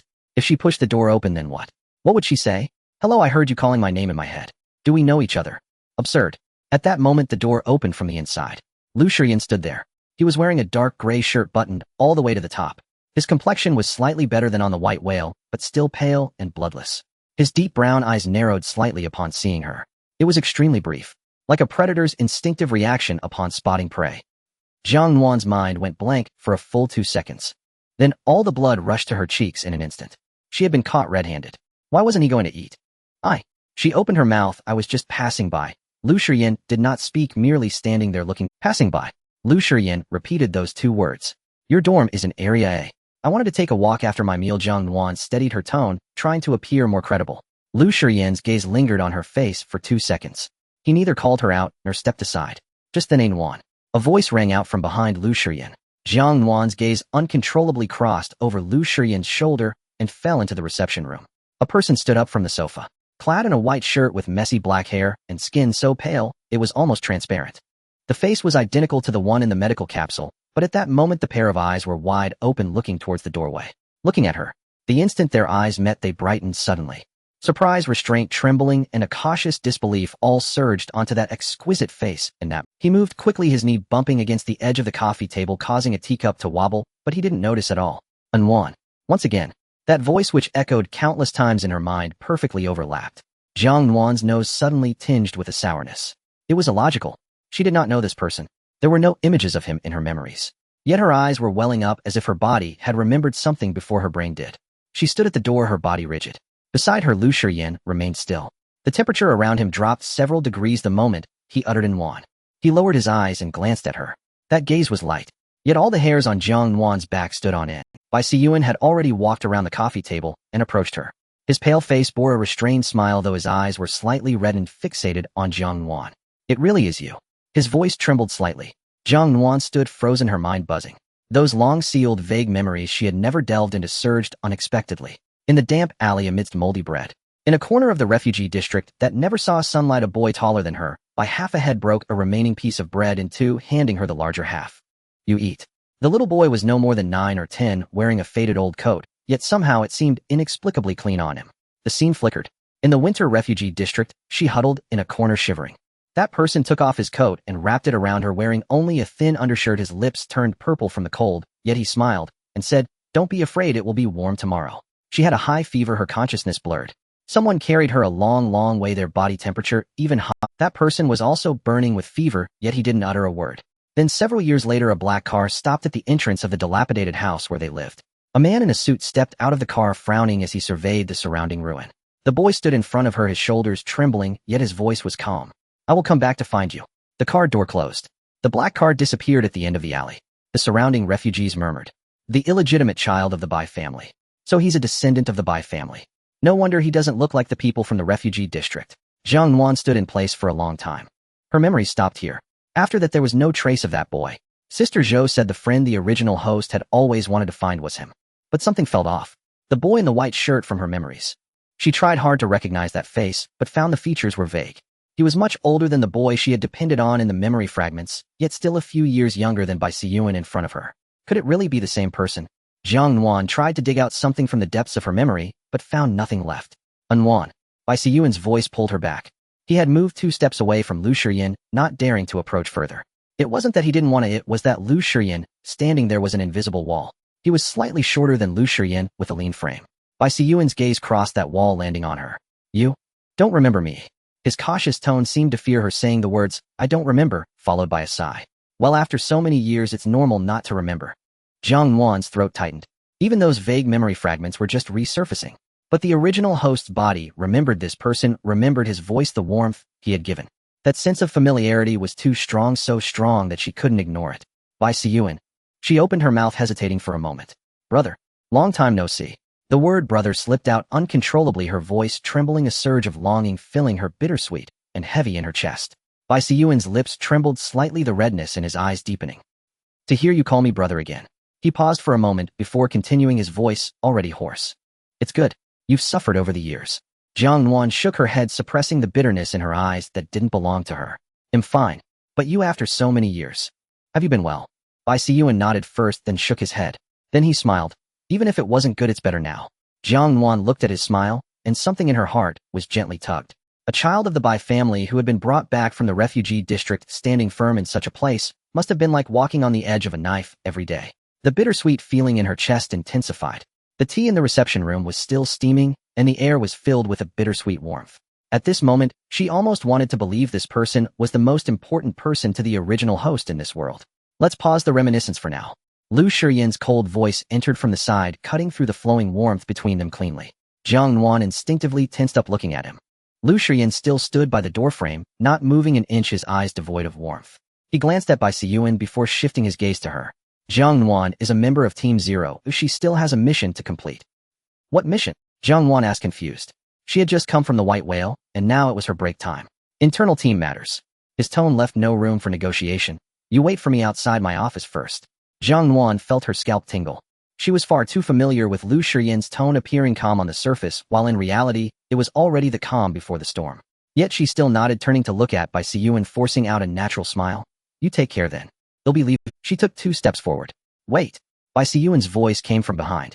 Jiang Nuan stopped in her tracks and turned back. Bai Siyuan looked at her, his gaze soft yet determined. Nuan, I am now stable in the Bai family. I want to take you away from the base and back home with me. He paused. Jiang Nuan froze in place. Leaving Team Zero. Those words struck like lightning, illuminating her thought. No longer needing to purify resources, no longer having to navigate among those people. No longer. Jiang Nuan's eyes brightened for a moment. But she quickly regained her composure, even suppressing her expression. Because she thought of another matter. Could this person really be trusted? Her understanding of Bai Siyuan came entirely from the remnants of the original host's memories. Those fragments were warm and real. But only until that black car. What happened after that? Did the original host really never see Bai Siyuan again? If she had never seen him, then why did the memory contain the vague figure of the boy in the white shirt? Was it a figment of her imagination? Or was it a memory that hadn't been completely wiped clean? This made her hesitate a little more, even if it was just using Bai Siyuan's name to escape here. Bai Siyuan looked at her, his gaze as gentle as a warm spring. But deep within those warm eyes, his eyelashes fluttered. It was quick, like some emotion being forcibly suppressed. So fast it was almost imperceptible. Bai Siyuan didn't wait for her to speak, as if he had already made a decision for her. He turned to look at Lu Shiyan. Captain Lu. His tone remained gentle, but carried an added seriousness. Nuan has no one to rely on, and we have depended on each other since childhood, and I have long viewed her as my own family. I want to take her home. I hope Captain Lu can grant this request. Jiang Nuan's brow twitched. She hadn't spoken, yet hadn't made any decisions. But Bai Siyuan had already spoken on her behalf, directly bypassing her asking for her, as brother from Lu Shiyan. Rationally, she understood. Perhaps it was the eagerness of a long-lost reunion. But her neck inexplicably felt cold. This didn't feel like the sense of propriety one would expect from a friend or brother. The temperature in Lu Shiyan's eyes dropped below freezing. Grant. He repeated those 2 words, the last syllable rising slightly, carrying a faint cold sneer. As if he had heard some absurd joke. When did Team Zero start allowing the Bai family to meddle? His eyes were like a deep sea concealing turbulent waves. Bai Siyuan's warm smile faltered for a moment. But only for a moment, before quickly returning to normal. Captain Lu Nuan is someone I regard as a younger sister. I just want to provide her with a better living environment. Oh, I mean no offense. Lu Shiyan straightened up from the doorframe, lowering his arms. His movements were slow, but the invisible pressure spread like a tide as he stood upright. He took a step forward. Bai Siyuan did not retreat. Mr. Bai, Lu Shiyan began. Jiang Nuan is a current member of Team Zero. Her fate transfers and mission assignments are determined by me. Not the Bai family. Not you. His gaze shifted to Jiang Nuan. And not even her own. When the last few words fell, it was just a brief glance. Jiang Nuan's neck tightened, as if an invisible hand was gripping it. That gaze conveyed 2 words. You dare. Bai Siyuan remained silent for a moment, his expression still warm. I understand. Bai Siyuan nodded, his tone calm. I was too abrupt. His gaze returned to Jiang Nuan, softening slightly. Nuan, there's no rush. I will stay at the base for a while. We have plenty of time to talk slowly. And then turning to Lu Shiyan, this matter is not urgent. I will represent the Bai family and communicate with Captain Lu slowly later. Slow communication. The 4 words were spoken gently, but their meaning was anything but gentle. I won't give up. Bai Siyuan's direct bypassing of her opinion made Jiang Nuan feel somewhat uncomfortable. She looked at Bai Siyuan. You just woke up not long ago. Take good care of yourself for the next few days. We can talk later. Jiang Nuan. Lu Shiyan's deep voice fell. Come with me. Jiang Nuan took a deep breath, steeling herself to follow. She could feel Bai Siyuan's gaze on her back. Warm, carrying a sense of reluctance. She didn't turn back. Because the person in front of her, the pressure surrounding him, had dropped to a suffocating degree. The corridor was long. They were separated by a few steps. The sound of boots on the floor echoed rhythmically. No one spoke. Only the footsteps of the 2 echoed in the empty corridor. Jiang Nuan's heartbeat grew faster. The door to the office opened in front of her. Lu Shiyan stepped aside to let her enter first, and Jiang Nuan quickly walked into the room with her head down. Behind her, the door closed. With a click, it locked. Jiang Nuan's back instantly stiffened. The light in the room was dimmer than in the corridor. The heavy blackout curtains were only drawn back a crack, a sliver of daylight sliced through, dividing the room into light and shadow. The documents on the desk were neatly stacked next to a cup of already cold tea. Jiang Nuan stood in the center of the room, not daring to move. Lu Shiyan had his back to her, one hand resting on the edge of the desk. Silence. A silence long enough to suffocate. Then he moved. He turned around to face her. One hand lifted, slender fingers resting on the top button of his shirt. Slowly the action held no meaning, it was merely a simple unfastening. Like slowly peeling away something pretentious, restrained, and dignified. The collar opened, revealing a small section of sharply defined neck and collarbone. His Adam's apple bobbed slightly. Then his eyes lifted, locking onto her. Jiang Nuan's breath caught for a moment.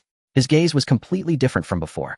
In the reception room, Lu Shiyan was calm and restrained, dealing with matters professionally. But now the door was closed. There was no Bai Siyuan, no one else, no need for maintaining appearances. The things he had suppressed beneath his eyes surfaced entirely. Jiang Nuan. He called her name. Her hearing strangely distorted at that moment, all surrounding sounds faded away, leaving only his voice close enough to feel like it was right beside her ear. Now, he took a step forward. Let's calculate. Another step. The account for wanting to leave with him. Just Jiang Nuan's eyelashes trembled violently, her entire body tensed. He stopped in front of her, less than half an arm's length away. His height advantage was magnified infinitely at this distance, forcing Jiang Nuan to look up to see his expression. And from his angle looking down at her, it felt like a mountain slowly collapsing. She met Lu Shiyan's gaze, and it was something more terrifying than anger. It was a scrutinizing gaze, one that came after being offended. It felt like a confirmation of something. Did you forget? It was calm, undeniable, possessive. The moment the door lock fell, it felt as if the air had been instantly sucked out. The sound of click made Jiang Nuan reflexively tense her shoulders. Lu Shiyan did not take another step forward.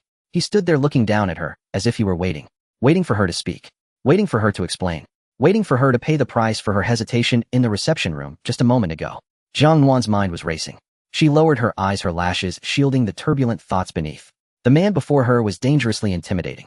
But the danger was not only Lu Shiyan. There was also Bai Siyuan in the reception room. Bai Siyuan's words just now sounded affectionate, but upon reflection, each sentence was overstepping.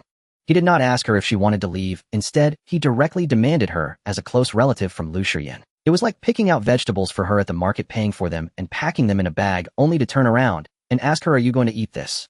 Moreover, what was even more important was that the matter of memory was too strange. The familiar feeling in her body clearly told her that Bai Siyuan could not be fake. That sense of intimacy coming from deep within her heart could not be fabricated. But if the fragments of that boy in the white shirt from her memory were not illusions, but had truly existed, then it meant that after that black car she and Bai Siyuan had met. But why was there not a single related memory? Why did Bai Siyuan also act as if they had never met again after that? Was it his memory that had a problem? Or was he deliberately avoiding that period? And did Bai Siyuan not know that she had a fragment of memory that had not been erased? Do not trust anyone. Did that also include Bai Siyuan? Jiang Nuan's fingertips grew cold. A strong sense of insecurity seeped into her bones like the cold wind of winter.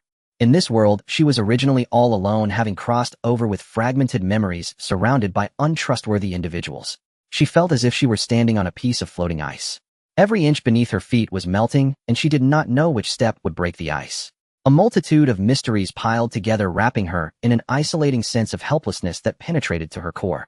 In comparison, the man before her, who had unbuttoned his collar and whose eyes were swirling with emotions, seemed less frightening. Lu Shiyan was a control freak. This was beyond doubt. But he laid all his rules out in the open. He wanted her to remain within his sight, to determine where she went, and all her learning and exploration required his approval, whether as a team member or purifying resources. Every chain was locked in front of her, and he didn't even hide who held the key. But at least he never pretended. In this predatory world, it was easy to dodge an obvious attack, but difficult to guard against a hidden arrow. Bai Siyuan gave her the feeling of a hidden arrow wrapped in warmth, and when it came you might even think it was an embrace. Whereas Lu Shiyan was at least a glaring gun held right in front of her. His danger had boundaries. His rules could be learned, adapted, and utilized. Understanding this, Jiang Nuan's tense shoulders relaxed slightly. She had to take the initiative to break the deadlock. Lu Shiyan's shadow had completely enveloped her. The slant of sunlight coming through the curtain cut sharply across his profile, highlighting the cold, hard contours of his face. "Speak." Lu Shiyan's voice pressed down heavily. "Are you thinking about how to leave with him?" Jiang Nuan's fingers hanging by her side moved slightly. She gritted her teeth, steeling her heart. Then she raised her eyes. Her shoulders, which had been tense from anxiety, gradually relaxed. In her eyes, a thin layer of moisture quickly pooled. With a hint of innocence and grievance left from being frightened, the corners of her eyes reddened slightly, and her lower lip bore a shallow mark from her own bite. She took a half step forward. With that half step, she directly stepped into Lu Shiyan's absolute domain. The distance between them was compressed to less than a fist's width. She could see the curve of his jaw, smell the cold aura emanating from him, and even feel the faint warmth of his breath brushing against her forehead. Lu Shiyan did not move. He remained like a wall in front of her, slightly lowering his eyelids to observe her, waiting to see what trick she would play. Jiang Nuan reached out her hand. Her pale, slender fingers lightly touched the cuff of his shirt. Then she pinched that small piece of fabric. In that moment, the air seemed to freeze.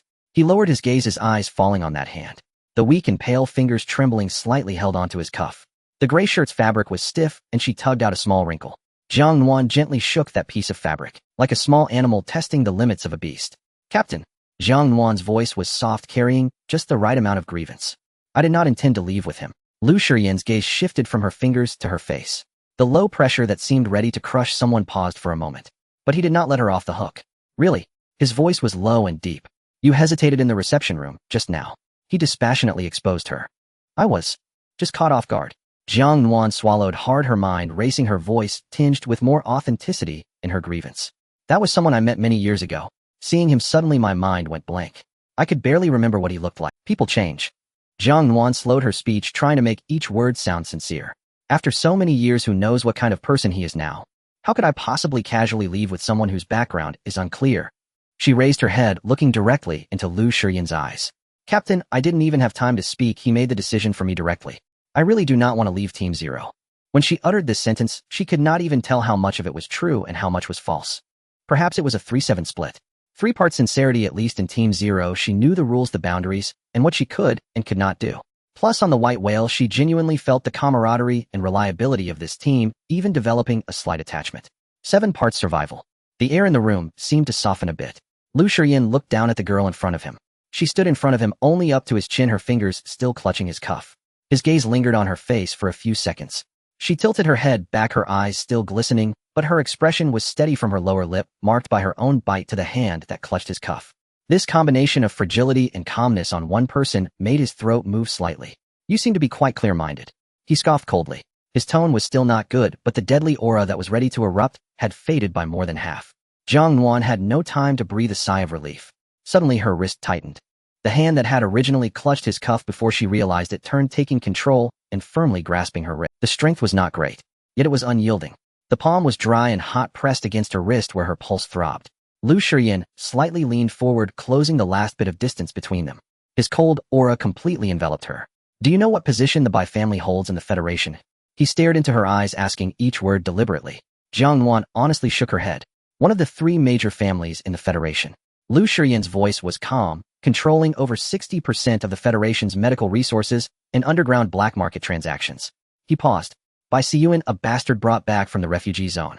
In just a few years, he managed to establish a foothold in that ruthless place, even getting the old man of the Bai family to entrust him with the core business." His thumb brushed against her wrist. Her wrist trembled slightly. "What do you think he relies on?" Jiang Nuan felt a chill run down her back. She lowered her head, looking at the wrist. He held her mind racing through countless answers. What does he rely on? Surely not love and peace. He relies on power. On underhanded means. On crushing anyone who stands in his way. Lu Shiyan answered for her, each word delivered with an air of indifference. But Jiang Nuan could tell that this information did not come from thin air. Lu Shiyan had investigated Bai Siyuan and understood him deeply.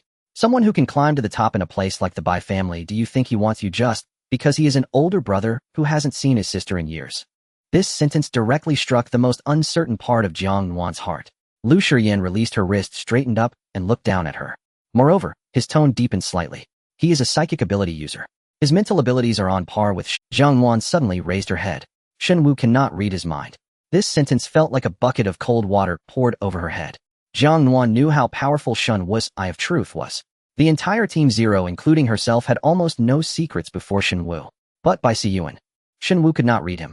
That meant that the words Bai Siyuan had spoken in the reception room, those gentle and affectionate, meticulously crafted words, how much of it was true and how much was carefully woven, no one could verify. Such a formidable psychic ability. A chilling thought emerged in her mind, slowly crawling up her back. Because if this speculation was true, then Bai Siyuan's remark today, "It's normal not to remember," was no longer considerate, but rather confirmation. Confirmation that he had erased everything cleanly enough. She had not shown any memory of that time, which was merely a fragment of memory of his appearance from years ago. So he was at ease, pretending that they had not seen each other since that black car. So, was the original owner's memory erased by him? Why erase it? What happened? Jiang Nuan's palms had begun to sweat thinly, and goosebumps crept up her. That feeling of standing on floating ice intensified. No, it was more frightening than floating ice. The ground beneath her feet was itself a deception. She thought she at least had someone from the past warm and trustworthy. But now even that last at least was wavering. And there was also the record that Jiang Nuan had mentioned. Her fingers began to tremble uncontrollably. It was a genuine fear and isolation surging from deep within. In this world, she had no home, no family, no one she could fully trust. Not even her memories were her own. Lu Shiyan looked at her. The circles around her eyes were red and her lower lip was bitten white, and her shoulders trembled. It was no longer the kind of deliberate weakness with a purpose that she had shown earlier. She was truly frightened. In his usually calm eyes something faintly flickered. He sighed lightly. The next second Jiang Nuan was suddenly pulled into an embrace. The action came almost without warning as she collided into his chest, and through the thin shirt, she felt the hard muscles and slightly elevated body temperature. One hand pressed against the back of her head while the other wrapped around her back, enclosing her in an almost airtight. It was not gentle, the grip was tight enough to cause her some pain. Don't be afraid. His voice came down from above, deep and steady, but within that steadiness, there was an absolute confidence. With me here, he cannot harm you. Jiang Nuan was taken aback. The scent of him filled her nostrils, a coldness mixed with an ever-present faint smell of blood. Was this embrace dangerous? Yes.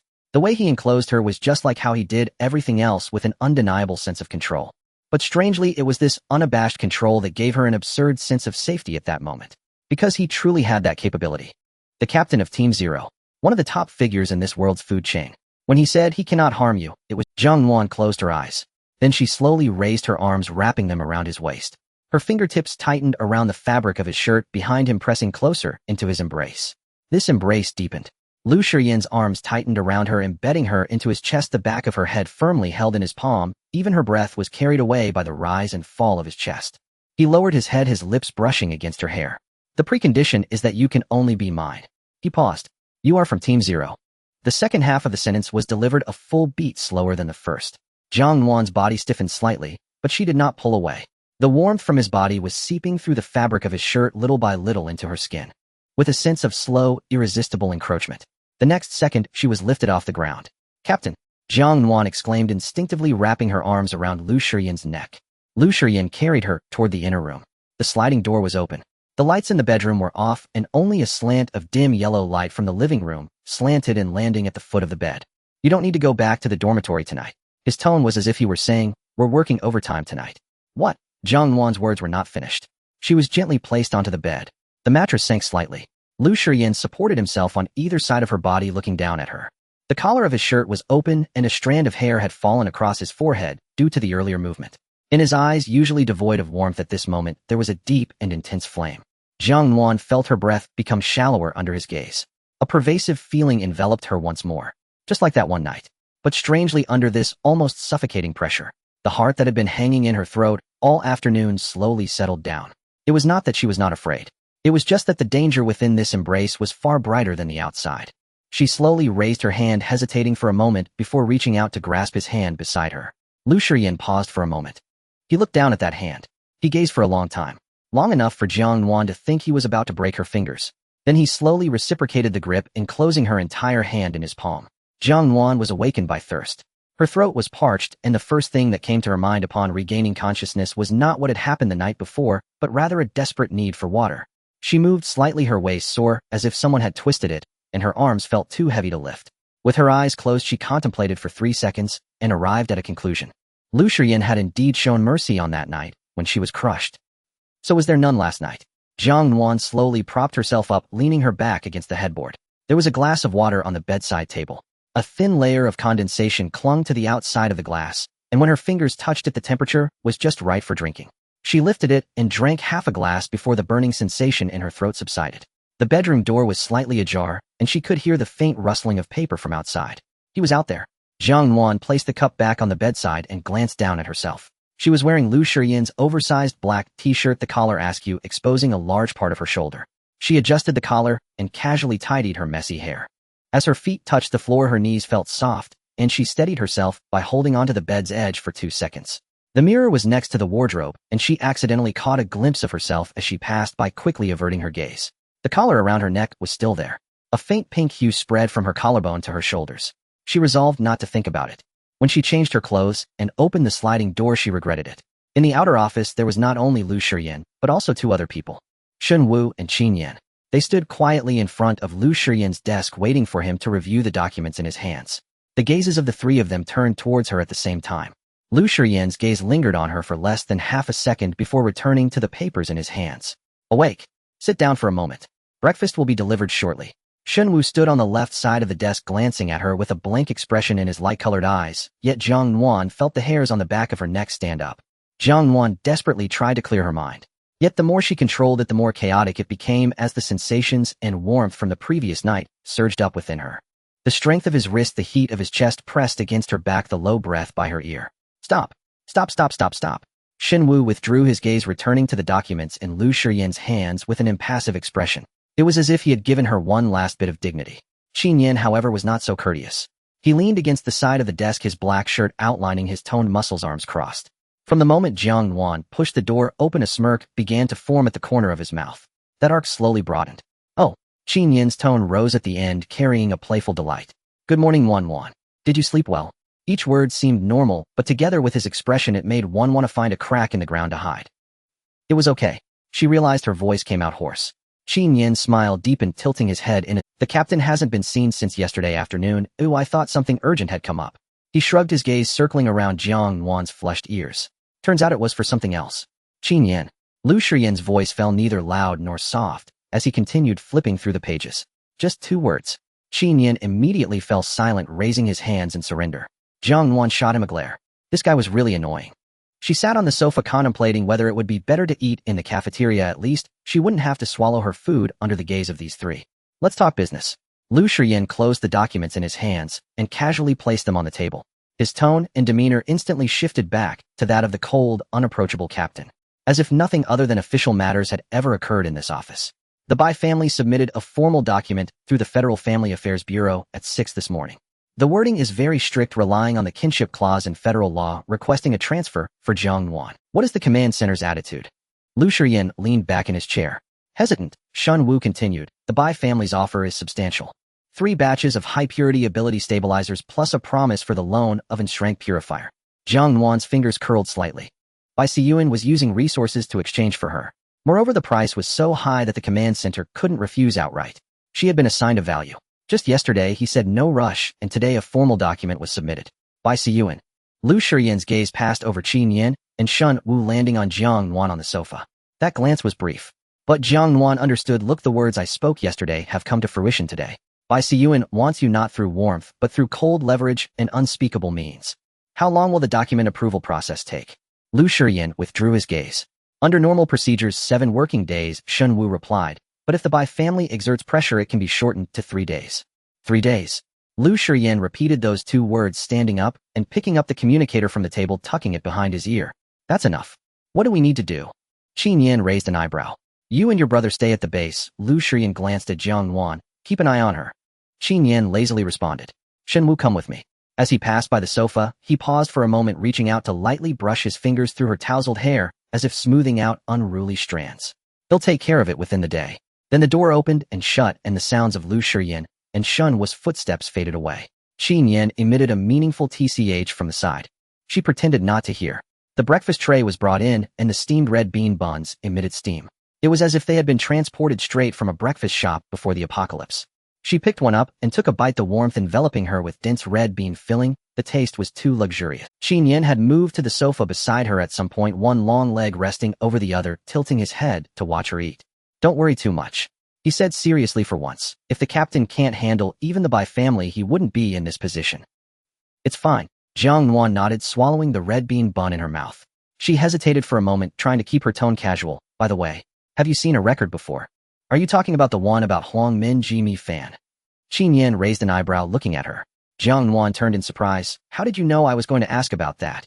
Once that mist dissipated, the first round of memories from the white whale had returned. Qin Yan shrugged, his slightly raised eyes carrying curiosity. You're not craving that Huang Min Jimi Fan too, are you? No. Jiang Nuan's heart skipped a beat.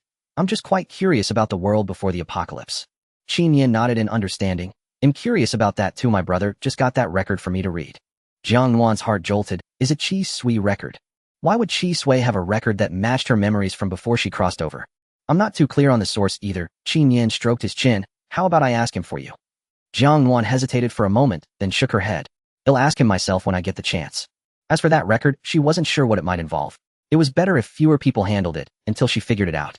The base was less crowded during the day. Qin Yin said it was because the captain had taken them to the command center. Jiang Nuan would learn the next day what Lu Shiyan had done at the command center. He had merely placed the recent mission reports of Team Zero on the desk at the command center. Every report from the group members included the same few words: Purifier Jiang Nuan. The personnel handling the documentation at the command center were not of the highest rank. They did not know Jiang Nuan's purification level or other detailed information, only that she was one of the core members of Team Zero. Removing her would equate to dismantling the core support of the entire team. When the next strength quarantine zone erupted, who would stand up? No matter how great the Bai family's leverage, it could never surpass the federal security bottom line. The document was temporarily shelved. In the resting area beside the training ground, Jiang Nuan sat on a bench, her fingers slowly gliding over the heavy body of the training gun. After the white whale, she had become increasingly skilled with the gun. The grip and aiming that once required deliberate adjustment had now transformed into an instinct ingrained in her bones. Nuan. A gentle voice came from the side. Bai Siyuan stood at the entrance of the resting area, wearing a clean white long-sleeve shirt, the cuffs neatly buttoned to his wrists. Sunlight streamed in from the window behind him, casting a soft glow around his figure.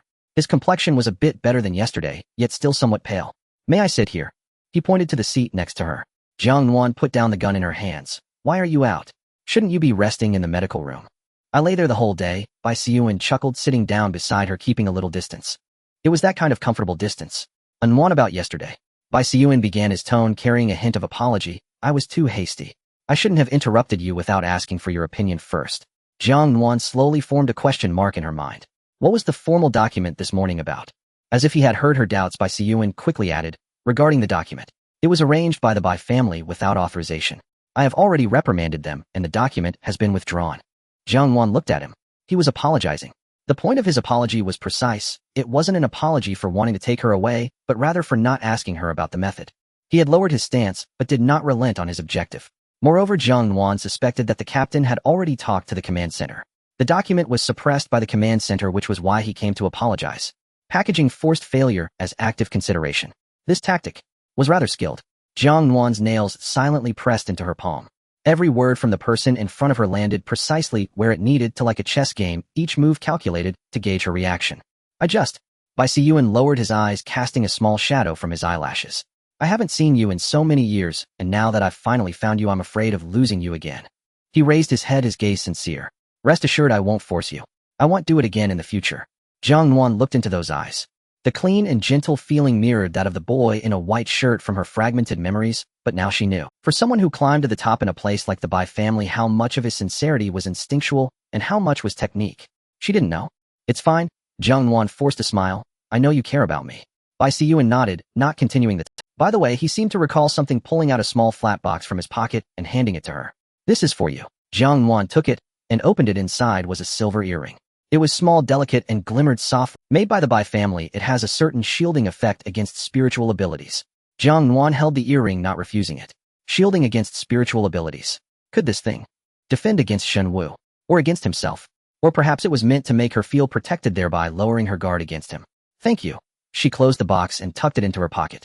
She would turn to Shen Wu for a checkup. It should be appropriate. Bai Siyuan smiled, his gaze gentle. A breeze blew in through the window, causing Jiang Nuan to instinctively raise her hand to smooth her disheveled hair. She was wearing the daily training uniform issued by the base, the collar somewhat loose. As she raised her arms, the collar shifted slightly to one side. Just a little. It exposed a section of skin beneath her neck. A narrow strip of black leather clung to her skin. The edge of the collar. Jiang Nuan realized almost simultaneously, her arms dropping as the collar returned to its original position. Not more than a second passed. Bai Siyuan's smile still lingered on his face.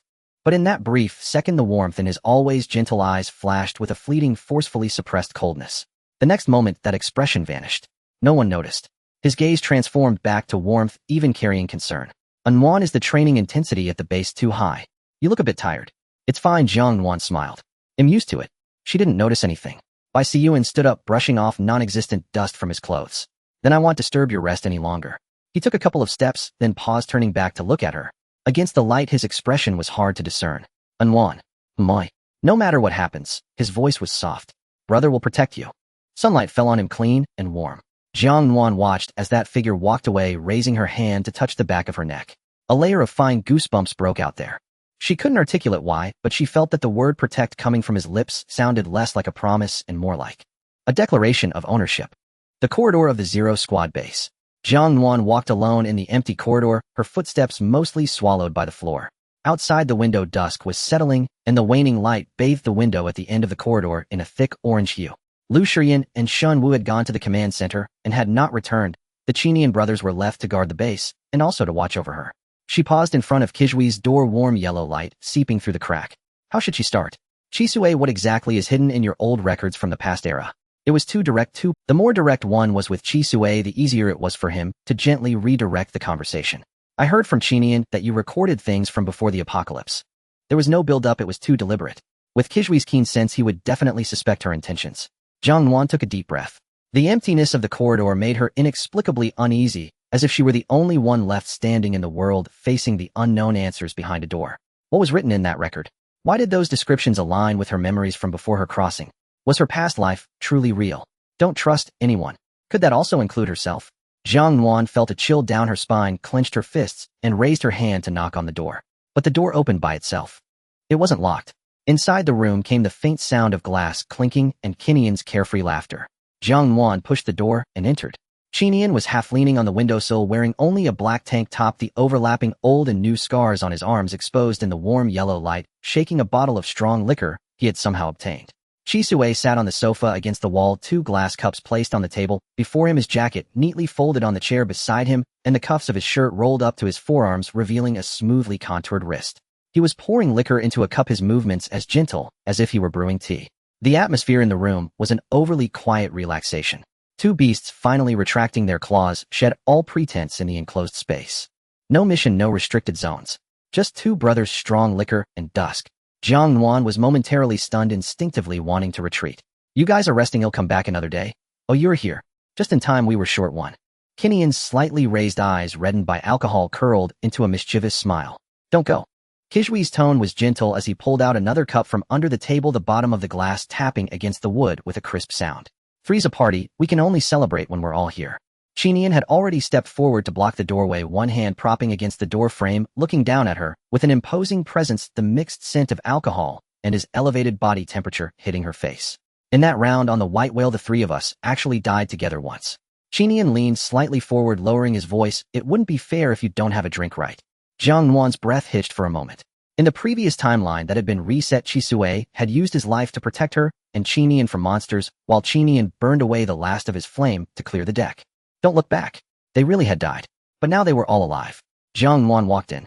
The door closed behind her, and Qinian naturally locked it from the inside. Jiang Nuan heard the soft click of the latch. Qisue pushed the filled glass in front of Jiang Nuan, the amber liquid swaying slightly in the light. Jiang Nuan sat down beside Qisue, taking the cup and taking a sip.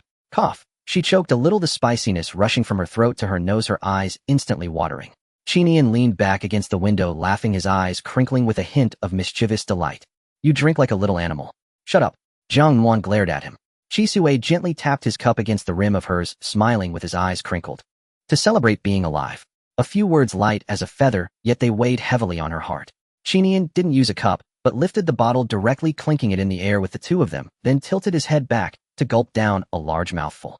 After a few rounds of drinking, the atmosphere gradually relaxed. Alcohol was a good thing. It softened the tense, fearful things from the day, allowing one to temporarily forget they were in a world full of monsters. You should have seen how you were running on the deck back, then Qinian gestured, the liquor bottle swaying with his hand. You looked just like a rabbit being chased, your legs moving so fast. Well, I wasn't slow running, he added, surprisingly sincere in his praise. You have quite the talent. Do you want to hear what you said right before you died? Jiang Nuan set her glass down, looking at him expressionlessly. Qinian paused for a moment. You said you wanted to eat yellow braised chicken rice. The air fell silent for a second. Qinian's ears visibly reddened, the color spreading from the outer edge to the earlobes. Qisue chuckled softly, his shoulders shaking slightly, and the hand holding the glass trembled a bit. That was. Qinian stiffened his neck, his voice rising slightly. I was doing a terminal science popularization. Do you understand passing on civilization? Oh, Jiang Nuan nodded seriously. So your last words were about a dish. Qinian opened his mouth, then closed it, his expression flicking between annoyance and embarrassment, eventually settling on a muffled tch. Qisue laughed and poured Jiang Nuan half a glass more, the liquid flowing down the sides of the glass. Don't bully him, he holds grudges. Qinian indeed held grudges.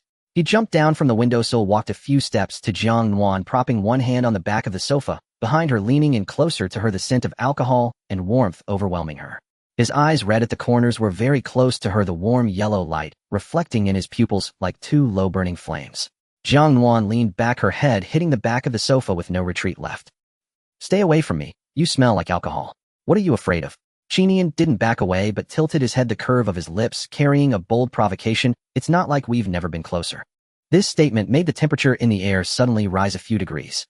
Jiang Nuan's face flushed, suddenly heat spreading from her cheeks to her ears, feeling intensely warm. She hurriedly took another sip of alcohol to cover it up, but ended up choking even more, her eyes welling up with tears. Qinian looked at her, his smile deepening, the flames in his eyes flickering. "All right, don't scare her away." Chisue spoke gently. Qinian finally straightened up, moving to sit on Jiang Nuan's other side.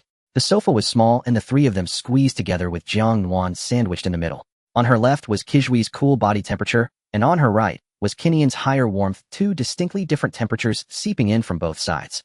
Another round of drinks passed. Jiang Nuan felt the timing was right.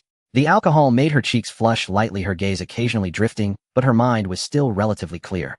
At least that's what she thought. "By the way, Chisue." She tried to keep her tone casual, as if it were something she suddenly remembered during a drunken chat. "Qinian mentioned on the white whale that you once found a record from the old era." Jiang Nuan absent-mindedly traced the rim of her cup with her fingertips. "A record of life before the apocalypse." Chisue slightly raised an eyebrow, his gaze sweeping across Jiang Nuan's face, carrying a hint of curiosity. "Why did you suddenly think to ask this?" "He mentioned it." Jiang Nuan gestured toward Qinian. "He talked about it on the ship, about university life, cafeteria meals, and such. I was just curious about what life was like before the apocalypse." Qinian was just lifting his head to drink when he paused, turning his head toward her.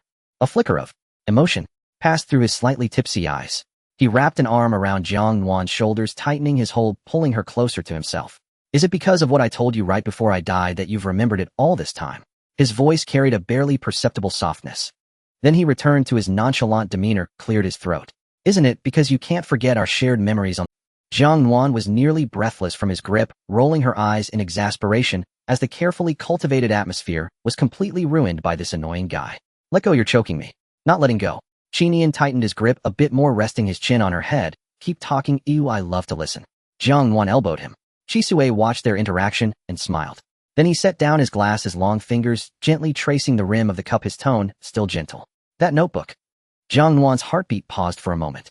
She struggled to maintain a casual expression on her face, yet her ears perked up. Chisui's gaze fell upon the wine-soaked ring of water stains on the table. Because the paper and ink are clearly products of this era, yet they detail events from the previous age. He paused, raising his eyes to Jiang Nuan, a hint of inquiry flickering in his warm gaze. "I find it suspicious thus. It has long been submitted to the Federal Central Archives for documentation. As for its origin," Chisui's voice came steadily, "it was something I stumbled upon during my early years while practicing medicine in the refugee district." The refugee district. The writing tools of this era. Recording events from the previous age. These three pieces of information exploded in Jiang Nuan's mind. She and Bai Siyuan had grown up in the refugee district. The writing tools of this era indicated that the author lived after the apocalypse. Yet the content chronicled life before the apocalypse. Who would meticulously record the days before the apocalypse after it had ended? Unless that person had experienced the world before the apocalypse. Just like her, she was not alone.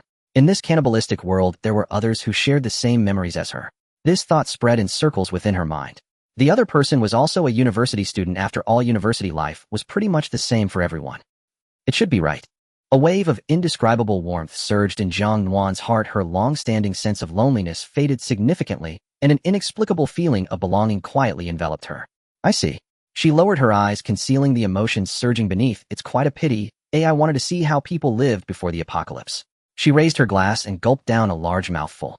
The strong liquor burned her throat, stinging her eyes, but the fiery sensation effectively masked her shocked expression. The Federal Central Archives. What kind of place was that?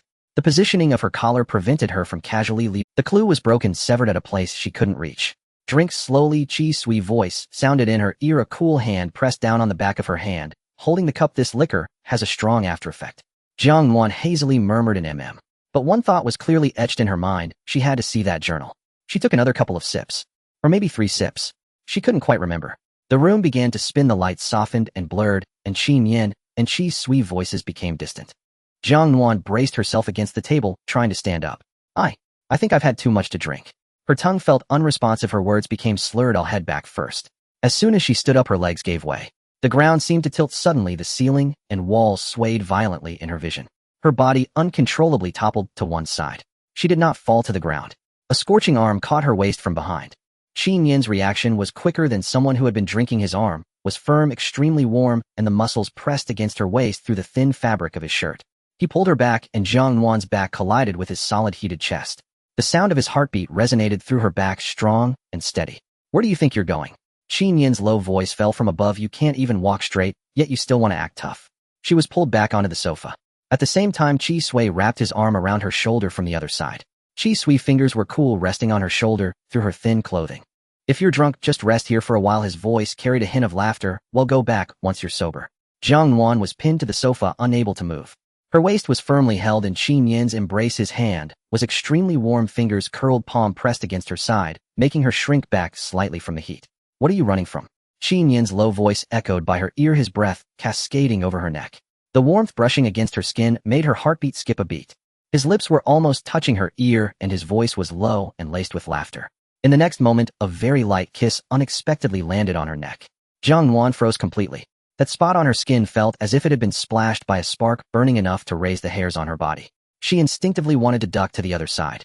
But the other side was Qi Sui. A long, cool hand gently cradled her cheek. His slender fingers were icy and dry, contrasting sharply against her flushed skin from the alcohol and embarrassment. His thumb slowly brushed across the wine stain that had spilled from her lips. The motion was unbelievably tender. "Don't hide." His voice was also exceptionally gentle. But his eyes were not. Those eyes, which were always crescent-shaped, now appeared ominous under the warm yellow light, like a bottomless pool of water, calm on the surface, yet turbulent beneath. Jiang Nuan's breath hitched in her throat. Clearly it was Qin Yin who was kissing her. Yet Qi Sui's gaze upon her seemed to acknowledge it. Because he indeed sensed it. The softness and shudder he felt when Qin Yin's lips touched her neck were now transmitted perfectly to Qi Sui's perception. And the temperature and sensation of Qi Sui's fingers brushing her lips were also felt simultaneously by Qin Yin. Jiang Nuan's breathing became completely chaotic. "You both." Her voice trembled. The alcohol dulled her reactions. "I drank too much."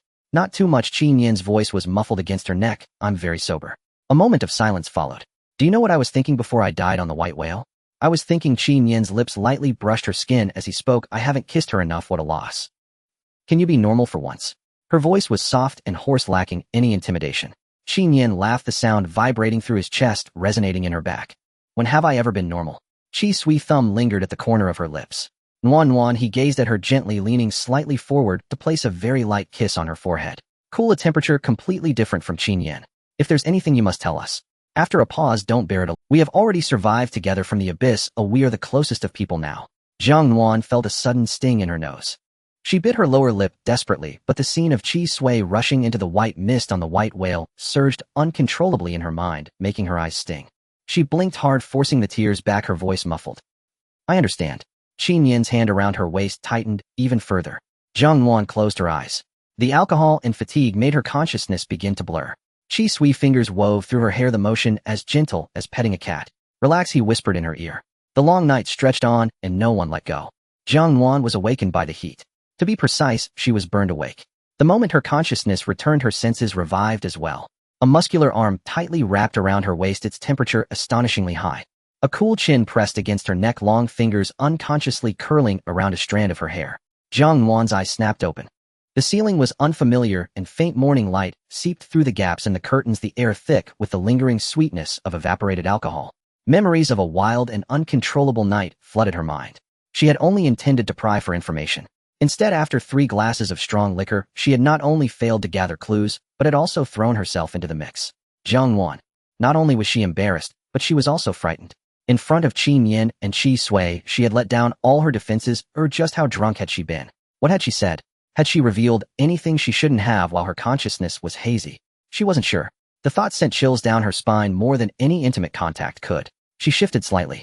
The hand at her waist immediately tightened. "Don't move." Qin Yin's voice was muffled, still thick with sleep. "Just sleep a little longer." Jiang Nuan froze like a piece of wood. On the other side, Qi Sui's breathing remained steady, yet his fingers resting on her shoulders slightly moved, as if unconsciously brushing against her skin. In that moment, Jiang Nuan's brain raced, reaching a conclusion. Run. Now, immediately, at once. She held her breath like a thief, inching Qin Yin's burning arm away from her waist. She then incredibly slowly withdrew from Qi Sui's embrace. The moment the coolness left, goosebumps erupted on her skin. As her feet hit the ground, her legs felt so weak, she almost knelt down. She bent down to pick up her scattered clothes, her fingers trembling so much she could barely fasten the buttons. Biting her lip, she avoided looking at the two people on the bed, pulling her collar up high to cover the deadly marks on her collarbone. Her hand reached for the doorknob. In such a hurry to run away. Qi Nian's lazy voice rang out with a hint of amusement. Jiang Nuan's hand stiffened. She didn't look back and twisted the doorknob, darting out. At the moment the door closed behind her, she heard Qi Sui's gentle voice say, "Don't chase her, you scared her." Then came Qi Nian's dissatisfied tch. Jiang Nuan practically fled. The corridor was empty, and the base before dawn was quiet enough that only the muted sounds of the ventilation system could be heard. The cold wind blew past, and Jiang Nuan shivered, her mind finally clearing a little. Stay calm. She had drunk too much, alcohol had led her astray. Jiang Nuan covered her burning face with the back of her hand, mentally scolding Qi Sui and Qi Nian 800 times. This was unnecessary. This was not part of the mission. She adjusted her collar and quickly walked towards her room.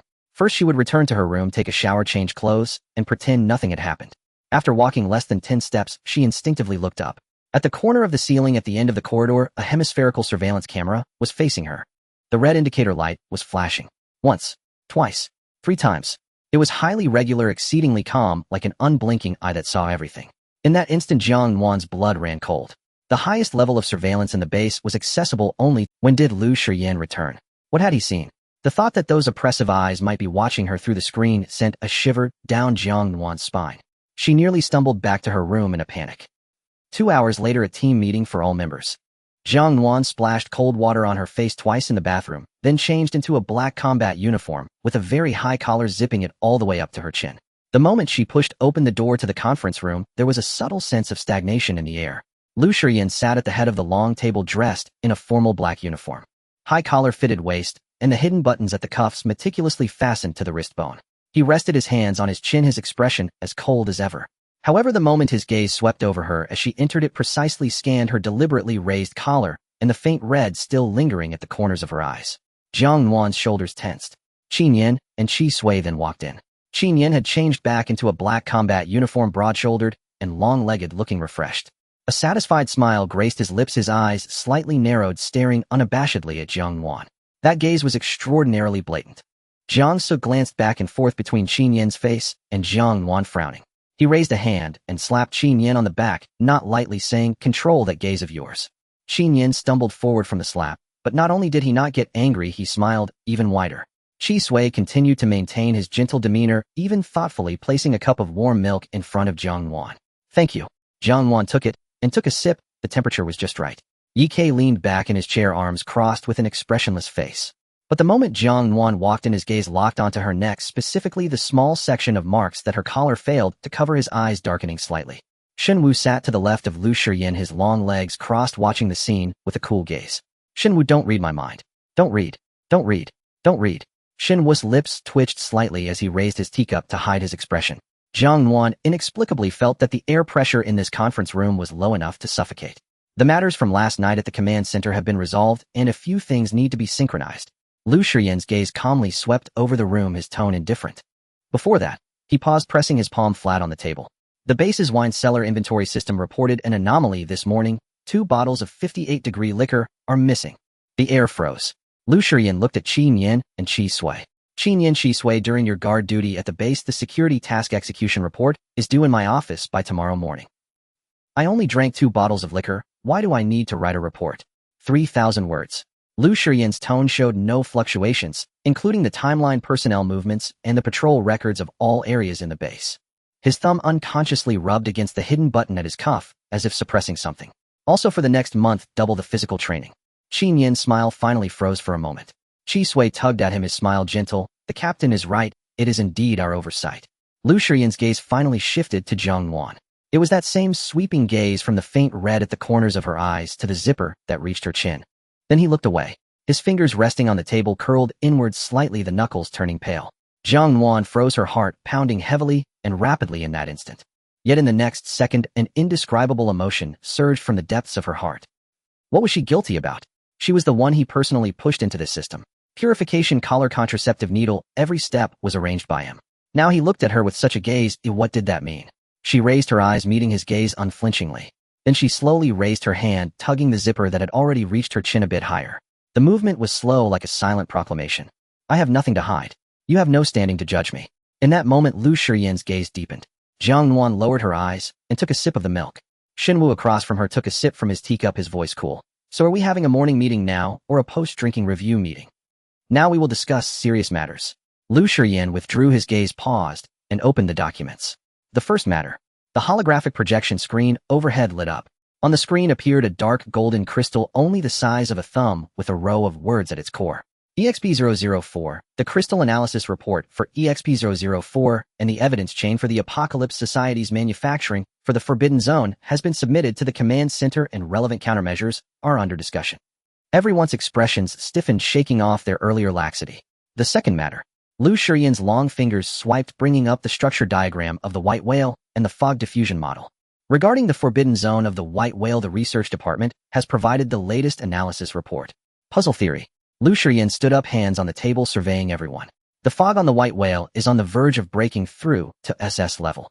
Creatures of this level already possess high intelligence and mimicry abilities. It is no longer satisfied with merely devouring flesh or the energy of supernatural beings. It requires high-quality nourishment to fill its own rule gaps and complete its evolution. And Bai Siyuan, as a rare high-level mental-type supernatural being, is its perfect puzzle piece. On the projection, the S-level medical cabin where Bai Siyuan was located was marked in glaring red. This is why it was willing to expend a large amount of energy to reset time to open the medical cabin. Jiang Nuan forcibly suppressed her shame and panic, compelling herself to enter a working state. She focused on the model, projected, her mind racing. No, something didn't add up. I have a question. Jiang Nuan spoke up. All eyes turned to her simultaneously. She met those gazes, trying to keep her voice steady. If the Forbidden Zone needs a high-level mental-type supernatural being as a puzzle piece, then why didn't it go after the captain or Shenwu? Bai Siyuan's mental ability level is comparable to yours, and he was not hiding in the medical cabin at that time. Seeking the far when the near is available makes no sense. Lu Shiyan looked at her, something flickering in his eyes. It was appreciation. This is what I wanted to say too. His voice became half a degree heavier. The puzzle theory holds, but the target is not simply a mental-type powerhouse. There is something special about Bai Siyuan that the Forbidden Zone recognizes only him. He paused. Bai Siyuan definitely harbors secrets even we do not know about. When these words fell, it was like a stone thrown into a deep pool. Jiang Nuan's fingers tightened under the table. Bai Siyuan. The refugee district. That notebook. The person who, like her, possessed memories from before the apocalypse. These clues intertwined frantically in her mind, yet she was always missing a key node. The third matter. Lu Shiyan's voice interrupted her thoughts. He closed the projection, his long fingers interlaced on the table, his gaze landing on Jiang Nuan. This time he looked for a long time. Long enough for Jiang Nuan's heart to start beating anxiously again. The transfer documents for the Bai family have already been suppressed. Jiang Nuan breathed a sigh of relief. But this morning the Bai family pressured the federal authorities with the leverage of providing core intelligence to the Apocalypse Society and assisting in operations. Jiang Nuan's brow twitched slightly. Core intelligence of the Apocalypse Society. Why would the Bai family have such things? This thought flashed for just an instant before being crushed by Lu Shiyan's next words. They requested a compromise agreement that Jiang Nuan must go live with the Bai family for a week each month to reunite with her so-called relatives. The compromise agreement has also been suppressed, but he raised his eyes, those eyes staring directly at her. The Bai family has stated that since Team Zero does not agree, let the person involved decide for herself. The command center adopted this plan. He paused for a moment, his voice growing half a degree heavier. The final decision rests with you. The holographic projection cast a ghostly blue light into the air, the halo illuminating Jiang Nuan's fair face. The conference room was eerily silent, with even the low hum of the ventilation duct distinctly audible. Lu Shiyan's fingers intertwined under his chin, his deep brown eyes peering across the long table at Jiang Nuan. The entire Zero Squad remained silent. Jiang Nuan's mind raced. Refuse. Bai Siyuan would not let it go easily. He could use the core intelligence of the Apocalypse Society as leverage, indicating he held far more cards than she had anticipated. If she suppressed him today, he would undoubtedly return tomorrow with a different approach. Agree. That would mean walking straight into Bai Siyuan's territory. Yet, what are the specific terms of this compromise agreement? Jiang Nuan asked. Every month, you will spend 7 days in the Bai family for family reunions, with a federal observer conducting routine documentation. The agreement is tentatively valid for 6 months, during which time you can reassess and decide whether to continue fulfilling it. Shenwu slowly spoke. Something within Jiang Nuan clicked into place. She deliberately avoided looking in Shenwu's direction, lowering her gaze. Given her current status, not to mention entering the Federal Central Archives, even stepping out of the Zero Squad base would trigger the caller's electric shock. But what if? She could leverage the Bai family. Since Bai Siyuan could continually mobilize federal resources to pressure the command center and Lu Shiyan, he must have channels to access the core permissions of the Federation. This was a side quest, a dangerous one, yet it hid the keys to her identity and the truth of this world. Jiang Nuan's fingers curled slightly under the table. She could feel the gaze from across the table. Lu Shiyan's eyes had not left her face since the beginning, like a layer of thin ice covering every inch of her exposed skin. He was waiting for her answer. No, he was observing every expression that crossed her face as she made her decision. Jiang Nuan took a breath. I will go. The instant those two words fell, the air in the conference room felt as if it had been sucked out. Then Qin Yin's body lunged forward, the legs of his chair screeching against the floor, shattering the vacuum. Are you crazy? Do you know what Bai Siyuan is capable of? Do you think he will let you return unscathed? I am not crazy. Jiang Nuan looked at Qin Yin, whose jaw was tense with anger. Her voice was calmer than she had anticipated. The captain just said that Bai Siyuan is the perfect piece of the puzzle in the Bai Whale's restricted zone. Since he is a piece of the puzzle, he must hold secrets that could trigger abnormalities in the restricted zone. This secret cannot be uncovered solely by our base's research department analyzing from the outside. She turned her head, her gaze directed at Lu Shiyan. If one does not enter the tiger's den, how can one catch the tiger cub? She articulated each word deliberately. Since the Bai family has willingly opened the door, why not take advantage of the situation and see what lies hidden inside? This was the rationale she presented. Lu Shiyan observed her. He had always known Jiang Nuan was intelligent, but her previous cleverness was often tinged with a timid desire to escape. Now she resembled a small cat finally showing its claws. Though her strength remained weak, her gaze had changed. She was no longer merely trying to survive. She was attempting to become the one orchestrating the game. A hint of unrestrained admiration surfaced in his deep-set eyes. Beneath that admiration, however, lay something even deeper. A kind of dangerously satisfaction. Like a tamer witnessing a caged cub first seize its prey. Relief, indeed relief. Yet the chains in his hands tightened another notch. Continue, Lu Shiyan stated coolly, leaning slightly forward, his hands crossed on the table in a listening posture. Encouraged, Jiang Nuan's thoughts became clearer. The command center agreed to the compromise agreement, but the agreement only stated that I would spend a week at the Bai family each month for routine documentation with the federal observers, correct? Yes. Then does the agreement specify that I must go alone? Does it state that I am not allowed to bring bodyguards? A sly smile played at the corners of Jiang Nuan's mouth. Jiang Nuan regarded this as a covert mission, using the influence of the Zero Squad to protect her life, leveraging the power of the Bai family to carve her own path. Qin Yin's anger instantly diminished by half. He turned sharply to Lu Shiyan, eagerly volunteering. Right. The agreement didn't say I can't bring anyone. Captain, he'll go. He'll be her bodyguard. If Bai Siyuan dares to touch a single hair on her head, he'll blow up the Bai family's ancestral grave. You can't. Lu Shiyan lifted his gaze to him, his expression cold without a hint of warmth. Have you finished your 3,000-word security report? And the doubled physical training for the next month? I remember that was stated very clearly. Qin Yin's mouth twitched, leaning back against the chair, his arms crossed, his face displaying 4 large characters. I refuse to accept this. Qi Sui discreetly tugged at his sleeve beside him. Lu Shiyan's gaze shifted from Qin Yin back to the projection of the Bai whale hovering over the conference table. He remained silent for a few seconds, the blue light of the projection flickering silently on the table. The plan is feasible. Lu Shiyan finally spoke, his tone still devoid of any emotional fluctuation. But the choice of personnel will be mine. He raised his eyes, scanning each person present, finally stopping on the left side. EK. In the corner, the previously silent EK slightly lifted his head. His position against the chair had not changed, his arms crossed, resembling a sword sheathed in its scabbard. At the moment he heard his name, his eyelids flickered. His gaze shifted to Jiang Nuan. More precisely, it landed on the small section of mark that her collar could not completely cover, his thumb unconsciously rubbing over his own finger joints. Yes. Shenwu. Lu Shiyan pronounced the second name. Shenwu, holding a teacup, paused at the sound, raising an eyebrow. The Bai family's intelligence network is complex, requiring someone to discern the authenticity of information. Lu Shiyan's tone was formal. Your abilities are the most suitable. Fine. Shenwu set down his teacup, his tone frosty. Captain, are you assigning a bodyguard or a jailer? Lu Shiyan did not respond to this. His gaze shifted to Qin Yin, who was staring at him, the flames of anger in his eyes nearly bursting forth. The rest will remain at the base. Why can't I go? Lu Shiyan looked at him, his expression showing no signs of fluctuation. Bai Siyuan is a high-level psychic ability user. Your emotional management skills rank last at this table. Lu Shiyan's gaze was calm to the point of cruelty. Taking you to the Bai family is tantamount to handing Bai Siyuan a ready-made breakthrough point. Qin Yin's lips moved, but ultimately nothing came out. Not because he was persuaded. He knew Lu Shiyan was right, and that was precisely what made him most frustrated. Yi Ke has a reserved personality and is not easily provoked. Lu Shiyan continued with the task. Deployment, remote, and close protection, as well as handling emergencies, are his strengths. Shen Wu's mind reading. He paused. Shen Wu's mind reading is ineffective against Bai Siyuan. This statement stunned the others. Shen Wu, however, remained unperturbed, his long fingers spinning the teacup. So you are sending me not to read but to read the minds of others in the Bai family, Lu Shiyan replied. Bai Siyuan can block you alone, but there are so many people in the Bai family. He cannot block everyone. He paused for half a second. He cannot shield everyone. Shen Wu's fingers stopped turning the teacup for a moment. Then he began to turn it even slower. Lu Shiyan crossed his hands under his chin, looking at Yi Ke and Shen Wu. You two will accompany her to the Bai family. Observe whom she meets, what she says, what she eats. He paused. In that moment, the authoritative aura around him as the captain faded, slightly replaced by an indescribable quality. Report every detail to me every night. Jiang Nuan's back tensed. Lu Shiyan's tone did not sound like he was assigning a task. Rather, it felt like he was imposing regulations on a prisoner.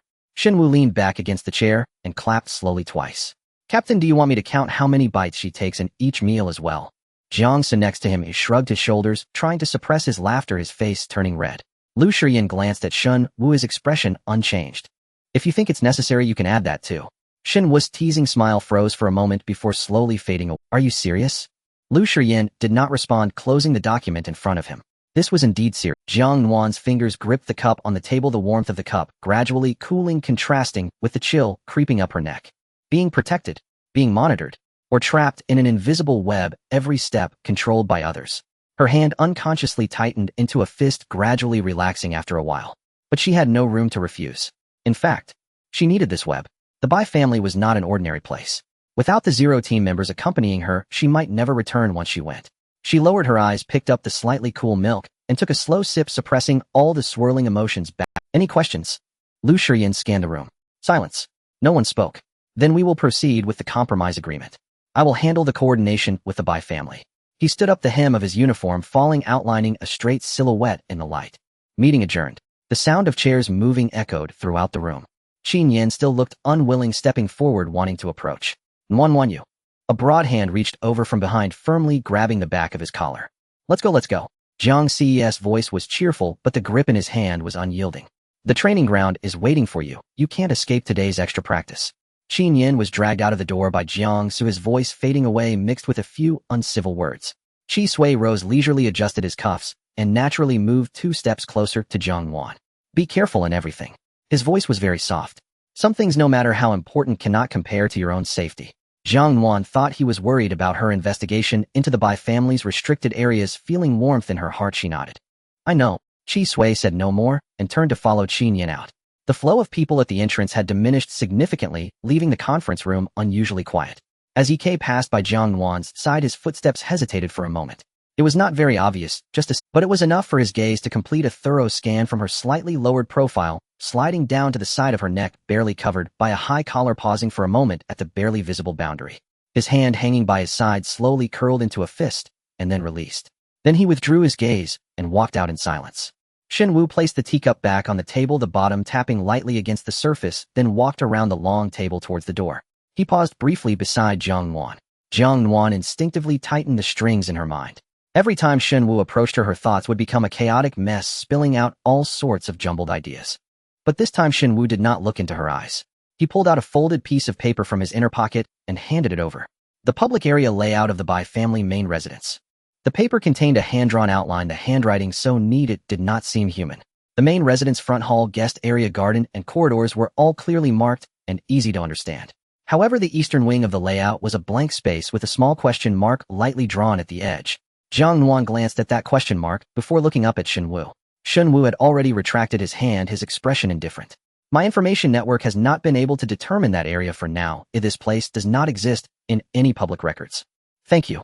After Jiang Nuan sincerely expressed her gratitude, she folded the paper and tucked it into her pocket. Shen Wu did not say anything further and turned to leave. Only 2 people were left in the conference room. Jiang Nuan stood up, preparing to return to her dormitory to organize her plans, just as she reached the door. Jiang Nuan. Lu Shiyan's voice came from the main seat. Jiang Nuan's footsteps halted. She slowly turned her head. Lu Shiyan had unknowingly sat back down. His hands crossed under his chin, back straight, his posture exactly the same as when they were in the meeting. It seemed like he had been waiting for all unrelated people to leave, waiting until only she remained. The large room was excessively quiet enough for her to hear her own heartbeat echoing against the empty walls, bouncing back. After the meeting, come to my office alone. His voice dropped slightly, his thumbs slowly rubbing over his knuckles. There are some things that I need you to tell me in person. Jiang Nuan's shoulders tensed. She did not know what he was going to ask. It could be about the reckless loss of control after the drunken night, or about the way she had deliberately avoided Shinwoo's gaze when she responded, "I will go earlier." Or perhaps he had grown suspicious because her proposal to go to the Bai family was too proactive. Or maybe it was all of the above. Lu Shiyan did not rush her, nor did he press for answers. He simply maintained that posture, quietly waiting, like a well-woven net patiently waiting for the prey to come in. Jiang Nuan lowered her gaze, pausing for 2 seconds. Just right. There were some things she also needed to confirm directly from Lu Shiyan. All right. She heard her own voice. Very steady, completely out of sync with the heart in her chest that was almost about to burst. Jiang Nuan walked deeper into the corridor. As she passed a floor-to-ceiling glass window in the middle of the corridor, her gaze inadvertently swept across it, catching a glimpse of herself in the reflection. The collar slipped down slightly, revealing a small arc, and below that some lingering marks. She pulled the collar up again. Her complexion was somewhat pale, but her eyes were clear. She wanted to understand one thing. Did Lu Shiyan already know about her past with Bai Siyuan? He was the captain of Team Zero, able to access high-level information permissions from the Investigation Command Center, and he held her file. Was he always standing at a high vantage point, controlling all the cards, watching her like a clown as she tested and struggled in front of Bai Siyuan, yet revealing not a shred of information to her? She withdrew her gaze and continued walking forward. She did not know whether interrogation or negotiation awaited her behind the door. But one thing was clear: before she fully understood who she was, she could not allow anyone else to find out first. At the end of the corridor, the door stood quietly waiting. She pressed the button beside it. The door opened automatically. Lu Shiyan sat behind a large desk, his head lowered as he flipped through a document. His fingers pinched the edge of the pages, examining each one carefully. The tip of his pen occasionally fell, marking a few words in certain places, the rustling sound magnified in the quiet room. "Come in. Sit." He did not look up. His voice came from behind the document. Jiang Nuan walked in and sat down across from the desk. The chair was slightly cold. Her palms rested on the armrests, her fingers subconsciously curling. Lu Shiyan was still flipping through the documents. She silently counted the sound of his page turns in her mind. 5, 6, 7. Until the 10th turn. He finally finished reading the last line. The file was closed and casually pushed aside. Then he raised his arms, resting his elbows on the desk, fingers interlocked, lightly supporting his chin. His deep brown eyes fell on Jiang Nuan's face. "How did you rest last night?" "The same feeling from the conference." Jiang Nuan met his gaze. "Pretty good." Her voice was calm, steadily completing the second half of the sentence. "Qinian and Chisue took great care of me." He had no right to scrutinize her on this matter. The moment his words fell, the temperature in the office seemed to drop a few degrees. Lu Shiyan's right thumb slowly rubbed over the knuckles of his index finger. "Once. Again. Thorough." He repeated the 2 words. Then he lowered his head and resumed flipping through the document in front of him. This time he flipped for a long while. It was as if her words had never existed. The only sounds in the office were the rustling of paper and the barely audible low hum of the ventilation system. Long enough for Jiang Nuan to think that today's conversation might come to an end. Lu Shiyan's hand stopped. He took out a file from the drawer on the right side of the desk with the internal code stamp of Team Zero on the upper left corner. He pushed it in front of her. "Take a look." Jiang Nuan looked down. Her name was written on the cover of the file. Team Zero personnel Jiang Nuan. She reached out to flip it open. The first page contained basic information as she glanced at it, knowing most of the content: ability type, ability level. The second page had medical examination data. On the third page, her finger paused. In the lower right corner of the third page, there was a line marked in bold. "Note: this personnel has had contact records with Bai Siyuan of the Bai family in the past. Specific relationship unclear. Related memories have been lost. Continuous observation is recommended. Do not inform the individual at this time." A chill crept up her spine. He had known from the very beginning. From the day she was assigned to Team Zero, it was written in black and white in this file. And what about her? When did she find out? At the moment after the white whale incident, when she instinctively called out brother. Jiang Nuan raised her head to look at Lu Shiyan. "You always knew?" "Yes." Just one word. Clean and straightforward, without any excuse. Jiang Nuan clenched her jaw. Although she had suspected it for a long time, the sense of suffocation in her chest surged the moment those words landed. "Then why didn't you tell me?" Lu Shiyan did not immediately respond. His gaze lingered on her face for 2 seconds, as if scrutinizing every expression she wore at that moment. "What would telling you achieve?" His tone remained calm. "Your memories are missing. Under this premise, if I tell you that you have a past with Bai Siyuan." He slightly tilted his head. "Jiang Nuan, you have a penchant for probing into mysteries. You are smart and perceptive, but deep down you have an impulsive nature that disregards the consequences. You would want to dig out the lost memories from." His mouth wanting to fill in all the blanks. "You would go to any lengths." He paused for a moment. "And Bai Siyuan just happens to be waiting for you to act recklessly." Jiang Nuan's rebuttal lodged in her throat. She wanted to say that she wouldn't be so impulsive, that she had discretion and judgment, and wouldn't let herself fall into someone else's trap because of a few vague memories. But the words caught in her throat. Because Lu Shiyan had a point.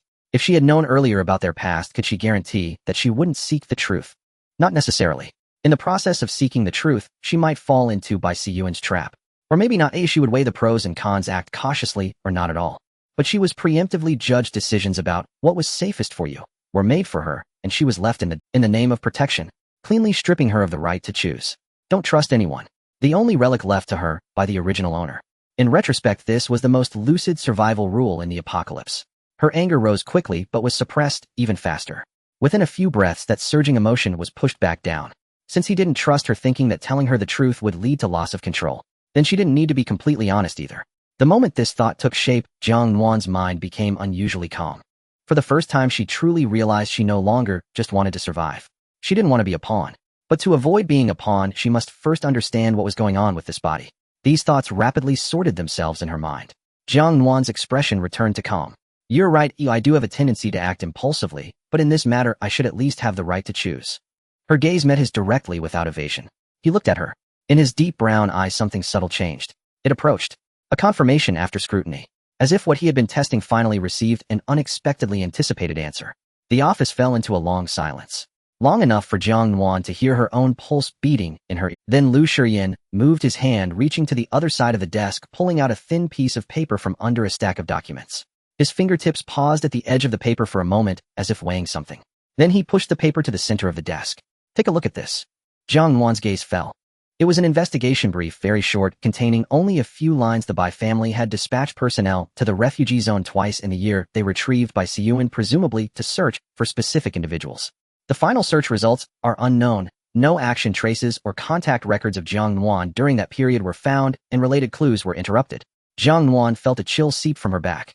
Since that black car had the Bai family come looking for her, this deepened her speculation that the original owner had met Bai Siyuan again after that. This record was cross-referenced from the old archives of the command center after I took over your file. Lu Shiyan's voice came from across the table. The Bai family is looking for you. Whether or not they found you, or what happened afterward, there is currently no traceable information. He paused. This is all the information I have regarding your early interactions with Bai Siyuan. Now it is all in front of you. Jiang Nuan suddenly realized something. From the moment she opened the file, Lu Shiyan had been observing her. The speed at which she suppressed her anger, the acknowledgement of the other's logic, and the angle of her final rebuttal. Every reaction was data. When the data accumulated to a sufficient amount, he adjusted his judgment of her. Then he handed over this report. Nothing more than that. She couldn't articulate her emotions at this moment. Being calculated as a variable did not feel good. But she had to admit that if someone less composed were sitting here, this paper would not have appeared. Okay, I remember. She paused. And thank you for not waiting until I returned from the Bai family to tell me. Jiang Nuan thought this would be the end of their conversation today. If there's nothing else, I'm going to prepare my things for the Bai family. After speaking, she turned to leave. Just as she reached, wait. Jiang Nuan's steps halted. She did not turn back, merely standing in place. The chair slid back half a step, making a faint scraping sound. Lu Shiyan stood up. Jiang Nuan tensed her shoulders. Lu Shiyan stopped behind her. His tall shadow loomed over her, completely enveloping her in his presence. The air fell into a brief silence.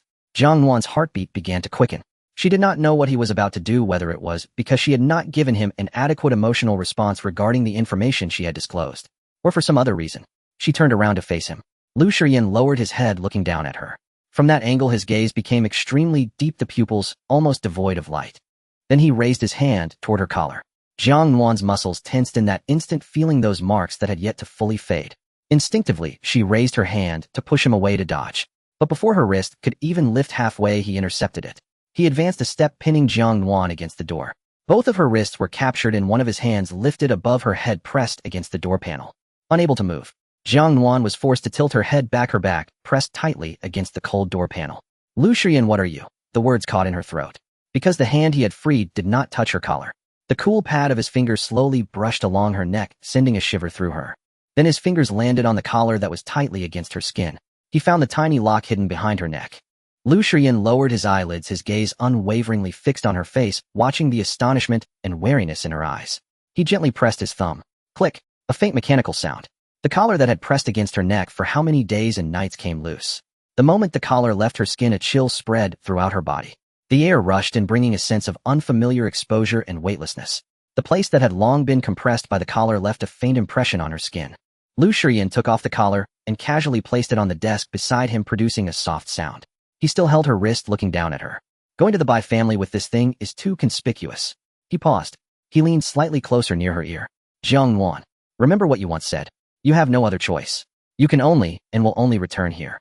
Lu Shiyan released her wrist. He took half a step back, his gaze sweeping past her neck. Wait a moment. After speaking, he turned and walked towards the half-open door on the other side of the office, the hem of his uniform swaying slightly with his movements. Jiang Nuan knew what lay behind that door, the memory so vivid that it made her teeth clench. The door was pushed open and then closed again. Through the door panel, a faint sound of a drawer being pulled came through. Jiang Nuan stood alone in place.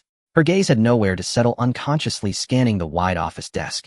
Her eyes passed over the right side of the desk and stopped at the edge of a stack of documents. The top document was not closed, the slight angle of the paper revealing something underneath it. It was the edge of a photo. In this day and age, physical photographs were rare treasures. Those that had survived to this day without being destroyed were either extremely important archival records or some cherished obsession. She hesitated for a moment, then walked over, pinched the corner of the photo paper, and gently pulled it out. The image contained 5 people, 3 men and 2 women standing in front of a base.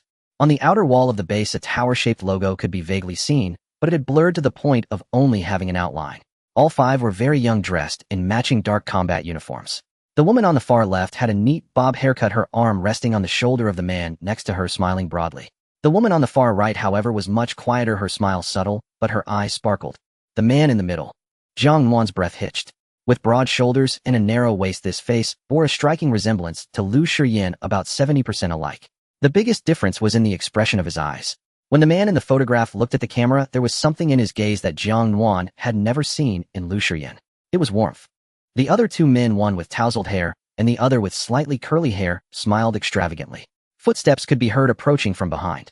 Lu Shiyan came out holding a black paper bag, and the moment his gaze landed on the photograph in her hand, his movements stiffened briefly. Then he continued to walk over. His fingers reached out gently, taking the photograph from her hand. That is my father. Jiang Nuan was slightly taken aback, her gaze falling on the yellowed group photo. Are the others your father's colleagues? Lu Shiyan flipped the photograph over. On the back was a line of extremely small handwritten text, the ink faded severely with only a few letters recognizable. LT00, this is the first-generation investigation team. His thumb brushed over the writing on the back of the photograph. In the era before the restricted area was defined as such, they were the first to enter anomalous areas for investigations. He paused for a moment. Now only 2 remain, and my father is not one of them. Jiang Nuan's throat tightened. Lu Shiyan tucked the photograph back into the middle of the documents and paused for a moment before retracting his hand. Then he picked up the black paper bag and handed it to her. For you. Jiang Nuan accepted the bag and opened it. Inside were several sets of neatly folded new clothes. She took out a set and unfolded it. A high-neck base layer, the fabric soft and skin-friendly, the height of the neckline perfectly covering all areas above the collarbone, including the shallow mark from the collar. A long-sleeved outer jacket with a cuff design that tightens. Slim-fit trousers in deep gray that would be unobtrusive in any setting and would not seem out of place among the Bai family, crafted with exquisite workmanship in a Loki style. The length and waist size were precise. Even the base layer, she estimated the size was spot on. Jiang Nuan's fingers paused at the neckline of the inner layer, an indescribable feeling surged up. When did he measure? Or was it unnecessary to measure at all? Every time he held her close, his palm had covered her shoulder, waist, and wrist. Those seemingly comforting touches were measuring her. When did he start preparing this? Before she agreed to go to the Bai, or even earlier? So early that before she had made her choice, he had already paved the way for her. Is it suitable, eh? Lu Shiyan's voice came from beside her, his tone casual. It's suitable. Jiang Nuan folded the clothes neatly and placed them back in the paper bag, her throat feeling a bit dry. Thank you. Lu Shiyan glanced at her. It seemed he was evaluating the sincerity of her gratitude. Then he took the bag back and pulled out a very small metal. The lid of the box opened, and lying quietly on the soft cushion was an extremely thin syringe. The syringe was transparent, the liquid inside almost colorless. But the metal needle was connected to a silver particle smaller than a grain of rice. The slight extra weight coming from the bottom of the paper bag was actually here. Jiang Nuan stared at the silver particle, the momentary softness in her emotions vanished silently at this instant. Subcutaneous biological tracking chip. Special grade for the investigation department. Lu Shiyan's voice was calm and steady. The Bai family's main residence communications may be monitored, and regular contact is unreliable. If something unexpected happens, I need to lock onto your location in the shortest time possible. He pushed the metal box in front of her. You do it yourself? Jiang Nuan stared at the syringe. For words. You do it yourself. So considerate. The choice was in her hands. But there was only one option. Not doing it meant walking into Bai Siyuan's territory without any backup. Doing it meant something permanent beneath. If she truly refused, the fragile understanding established in today's conversation would be reset in an instant. Lu Shiyan knew very well she wouldn't refuse. That was why he used these 4 words. Jiang Nuan reached out to take the syringe. The syringe was thinner than her pinky, almost weightless in her hand, but that silver object glinted coldly under the light, heavy and pressing in her line of sight. She rolled up her left sleeve, exposing a small patch of fair skin on the inside of her forearm. The needle tip was aimed just above her wrist. Her fingers tightened, then loosened. She couldn't bring herself to do it. Since childhood, she had been terrified of injections, and her fear hadn't subsided even in this apocalyptic world. The silence lasted a few seconds. Then she heard a very soft sigh. It fell from above, carrying a hint of helplessness. A hand covered hers. A broad palm seamlessly enveloped the back of her hand that was holding the syringe, fingers interlocking, warm and steady, carrying an irresistible strength. "Don't move." His voice was low right above her head. His breath brushed against her hair, warm with a faint heat. Jiang Nuan's back stiffened for a moment. She wanted to pull her hand away, but the force of his palm pressed down on her, holding her hand, and also suppressing all her instincts to flee at this moment. The silver particle was pushed under her skin with the liquid. The pain from the needle prick was not obvious, just a moment of sharpness, but soon followed by a deeper sensation, the feeling of a foreign object being forced into her flesh, faint, yet undeniable, slowly spreading along her veins. At the same time, the palm covering the back of her hand transmitted a burning warmth. One cold, one hot, spreading in 2 directions from the same point of contact. That sensation was indescribable, oddly intense. Jiang Nuan's eyelashes fluttered, and she instinctively held her breath. The process of the chip being injected lasted only a few seconds. The moment the liquid was fully pushed in, Lu Shiyan withdrew the needle and pressed a disinfectant cotton pad against the injection site. There was only a nearly invisible red dot on her skin. The pain was rapidly dissipating. He didn't immediately let go. The calluses on his fingertips rubbed against her delicate skin on her forearm, the sensation exceptionally clear. Once, twice, like he was kneading away the residual pain for her. Also like he was confirming that something had been put in. It couldn't be taken out. "Does it hurt?" His voice was very low, his breath brushing against her ear. Jiang Nuan didn't speak, but the fine tremor on her arm was transmitted through his fingertips. His thumb paused for a moment, then continued pressing on that spot, applying even lighter pressure. She could feel her heartbeat passing through that skin into his fingertips. Once. Twice. "So now you know everything." Lu Shiyan released his hand and tossed the used syringe into the recycling box on the desk. His movements were brisk and decisive, a stark contrast to the almost gentle patience he had shown moments ago. "About your past with Bai Siyuan, about the Bai family looking for you. And this." His gaze swept over her forearm. "What happens next depends on you." "Depends on you." Jiang Nuan looked up at him. Those words were spoken with sincerity. But the chip under her skin, the precisely sized, closed the close surveillance from Yi Ke and Shen Wu. Everything was silently conveying the same message. "You are free. Within the limits I allow." Jiang Nuan's lips moved, but in the end she simply said calmly, "I understand." Lu Shiyan gazed at her. It was hard to say what was in that look. Perhaps satisfaction, perhaps something even more. He raised his hand, gripping her chin. The pad of his thumb pressed against the edge of her lower lip, applying slight pressure, forcing her to look up. The distance was compressed to a dangerous degree at that moment. She could see the curve of his eyelashes, see the subtle wrinkles in his uniform caused by his movements, and feel the breath he exhaled brushing against her nose. "In the Bai family, no matter what happens." He lowered his head. His lips brushed against the corner of her mouth. So lightly it was less than half an inch away from a perfect kiss. Jiang Nuan's lips were slightly parted, not yet able to close. He stopped at that distance, his breath spilling onto her lips, warm, carrying a sense of pressure that was barely perceptible. "Don't forget whose things are inside you." After saying this, he released his grip. He stepped back, adjusted his sleeve, and his demeanor was composed as if nothing had happened. Jiang Nuan tightened her grip on the paper bag. Her ears felt hot. The blood throbbed at her temples, and the small silver object beneath her forearm seemed to follow her pulse. This person really had serious issues. The night was deep. Jiang Nuan sat on the bed, leaning against the wall, her knees drawn up, arms wrapped around her shins. The dormitory was unlit, with only the emergency lighting from the corridor outside casting a dim yellow glow through the door crack onto the floor. The injection site was barely visible, but beneath her skin she felt an unfamiliar presence, small and hard, pulsing with her heartbeat. She gently pressed her fingertip against that spot with her right hand. There was no protrusion or oddity, but she knew it was there. She pulled her hand back and hugged her knees tighter. Then she began to think about Bai Siyuan. After Lu Shiyan suppressed the first agreement, she thought at least there would be a stalemate for a while. Rumor had it that the Bai family valued reputation, and logically they should observe, first finding a more stable entry point before making a move. But the second agreement was submitted early the next morning. It was far too undignified for Bai Siyuan's style. It felt more like he couldn't hold back any longer. Jiang Nuan frowned. When he came to the training ground that day, his attitude was gentle and considerate, giving her earrings, and after checking with Shen Wu confirmed there were no issues. But the speed of the second agreement seemed inconsistent with the calm demeanor he had shown in person. What had happened in between? The clauses in the agreement stating Jiang Nuan decides and second choice right were all reasonable. So reasonable that the command center couldn't find any grounds to reject it. So reasonable that even if Lu Shiyan wanted to intervene, he could only hand the final decision-making power to her. She couldn't refuse, because her memory was incomplete. Bai Siyuan likely knew about this. That agreement felt like a door intentionally pushed open. He placed the answer in the Bai family's residence, then stood at the door smiling and saying you don't have to come in. But Jiang Nuan's eyelashes fluttered. A chill slowly spread from her back. Bai Siyuan understood her very well. It was her. At this moment, this Jiang Nuan. But how could he? An unexplainable thought surfaced only to be pressed back down by herself. But the chill never faded, as if someone had already thoroughly read her in ways she could not see. On May 20th, Wednesday at 3 p.m., Jiang Nuan stood at the entrance of the school, gazing up at the sign of the script murder store before her. The neon sign flashed with garish pink light, and a standee outside read today's limited emotional script, the 7th person suitable for 68 players lasting 4 hours, including dinner. She glanced down at her phone. Group chat name finals mutual aid squad crossed out 1 short of 7 emergency. Jiangsu is Nuan coming. You're the only one missing.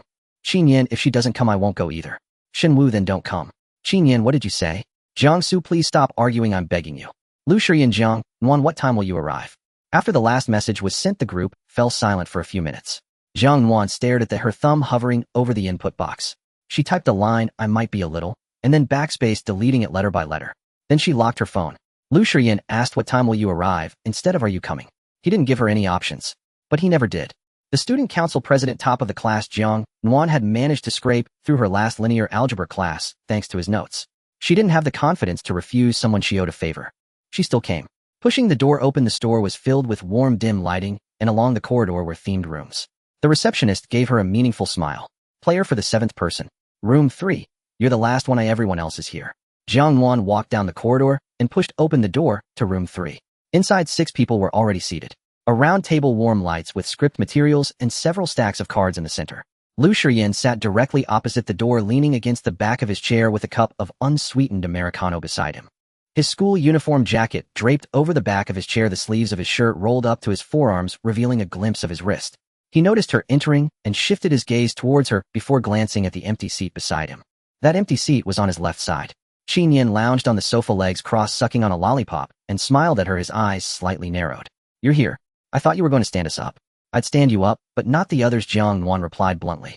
Qinyan took the lollipop out of his mouth and licked his lips. That's fine, at least you acknowledge my existence. Chi Sui, sitting next to Qinyan, didn't drink milk tea like the others, but held a cup of hot tea, smiling quietly at the exchange.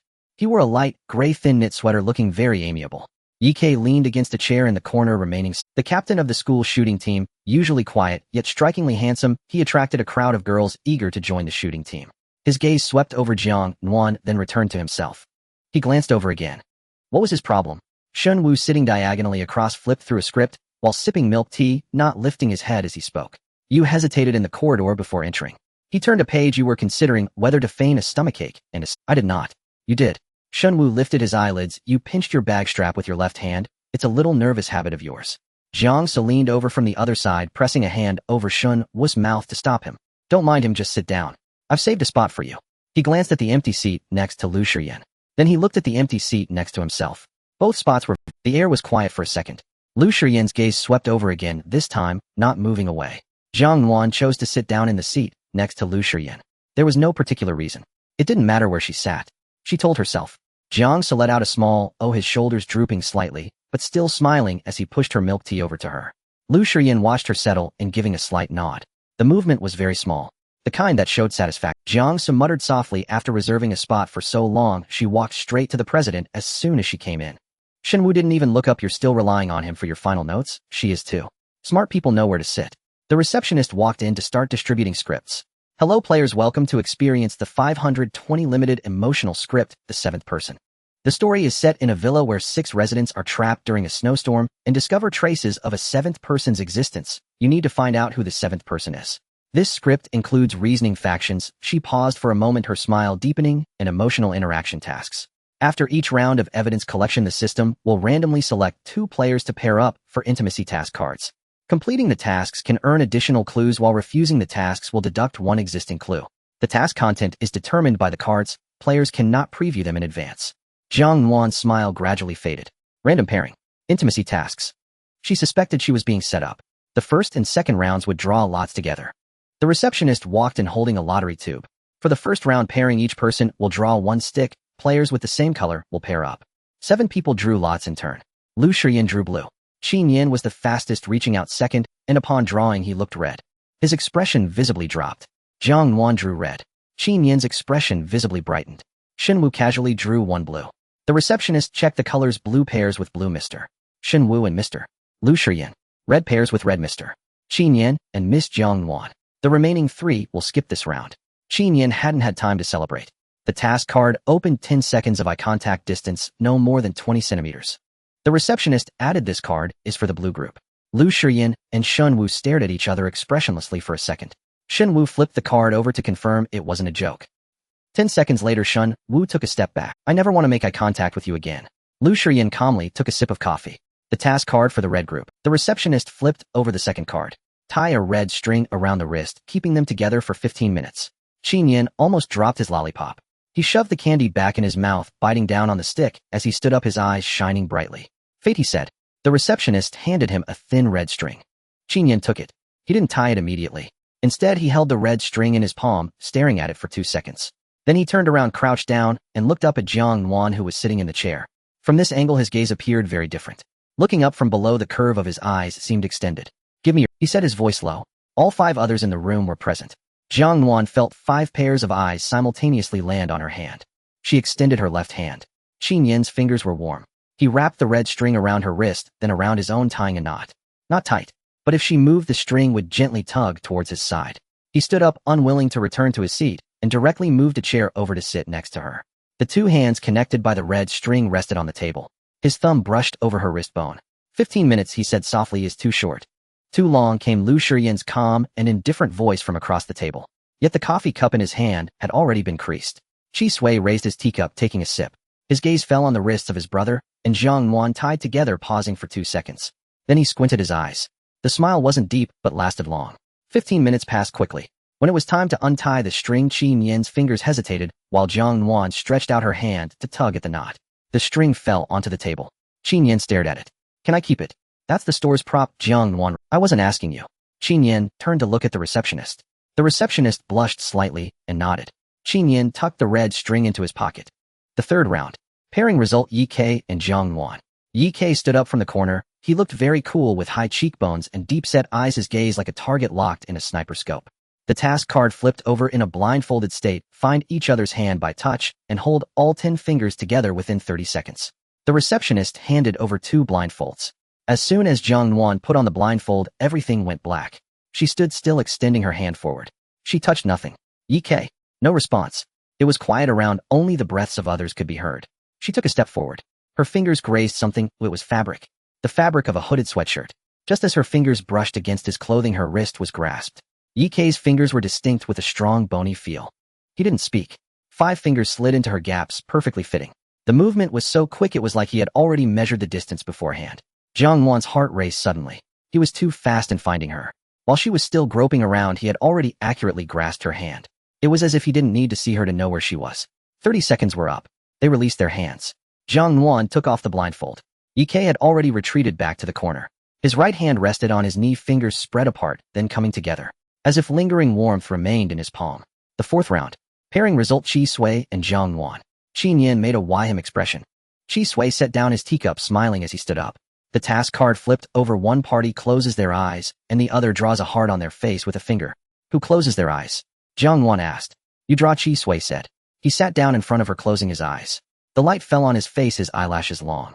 He became quieter and gentler when his eyes were closed, like a senior quietly reading next to you in the university library. Jiang Nuan's fingers lifted, hovering nervously above his face. Her fingertips landed on his left cheek. His skin felt a bit cool. She started drawing from below the cheekbone, following an arc down, and then up to the other cheekbone. Halfway through, Qi Sui suddenly laughed. When he smiled, the muscles on his cheeks moved, causing her finger to veer off. Don't laugh. It tickles, he said, but didn't open his eyes. Jiang Nuan focused and drew again. This time she drew slowly, her fingertips gently gliding over his skin. When she finished the heart, her fingertips lingered on his cheek and didn't pull back, because Qi Sui's hand had lifted. His hand covered her hand, pressing it against his face. The palm felt cool. He opened his eyes. Only a short distance apart, his eyes were curved. Is it done? Then I'll accept it. A voice came from the side. Brother, that's enough. Chi Sui released his hand, returned to his seat, and lifted his teacup, the eyes behind the cup curving even deeper. Jiang Nuan took the opportunity between the third and fourth rounds to excuse herself to the bathroom. She stood at the sink, splashing cold water on her face. The face reflected in the mirror was flushed. She stared at her reflection for a few seconds. Then she looked down and saw a faint red mark on the inside of her left wrist left by the red string. Calm down, she whispered to herself. Steadying her emotions, she pushed the door open and walked out.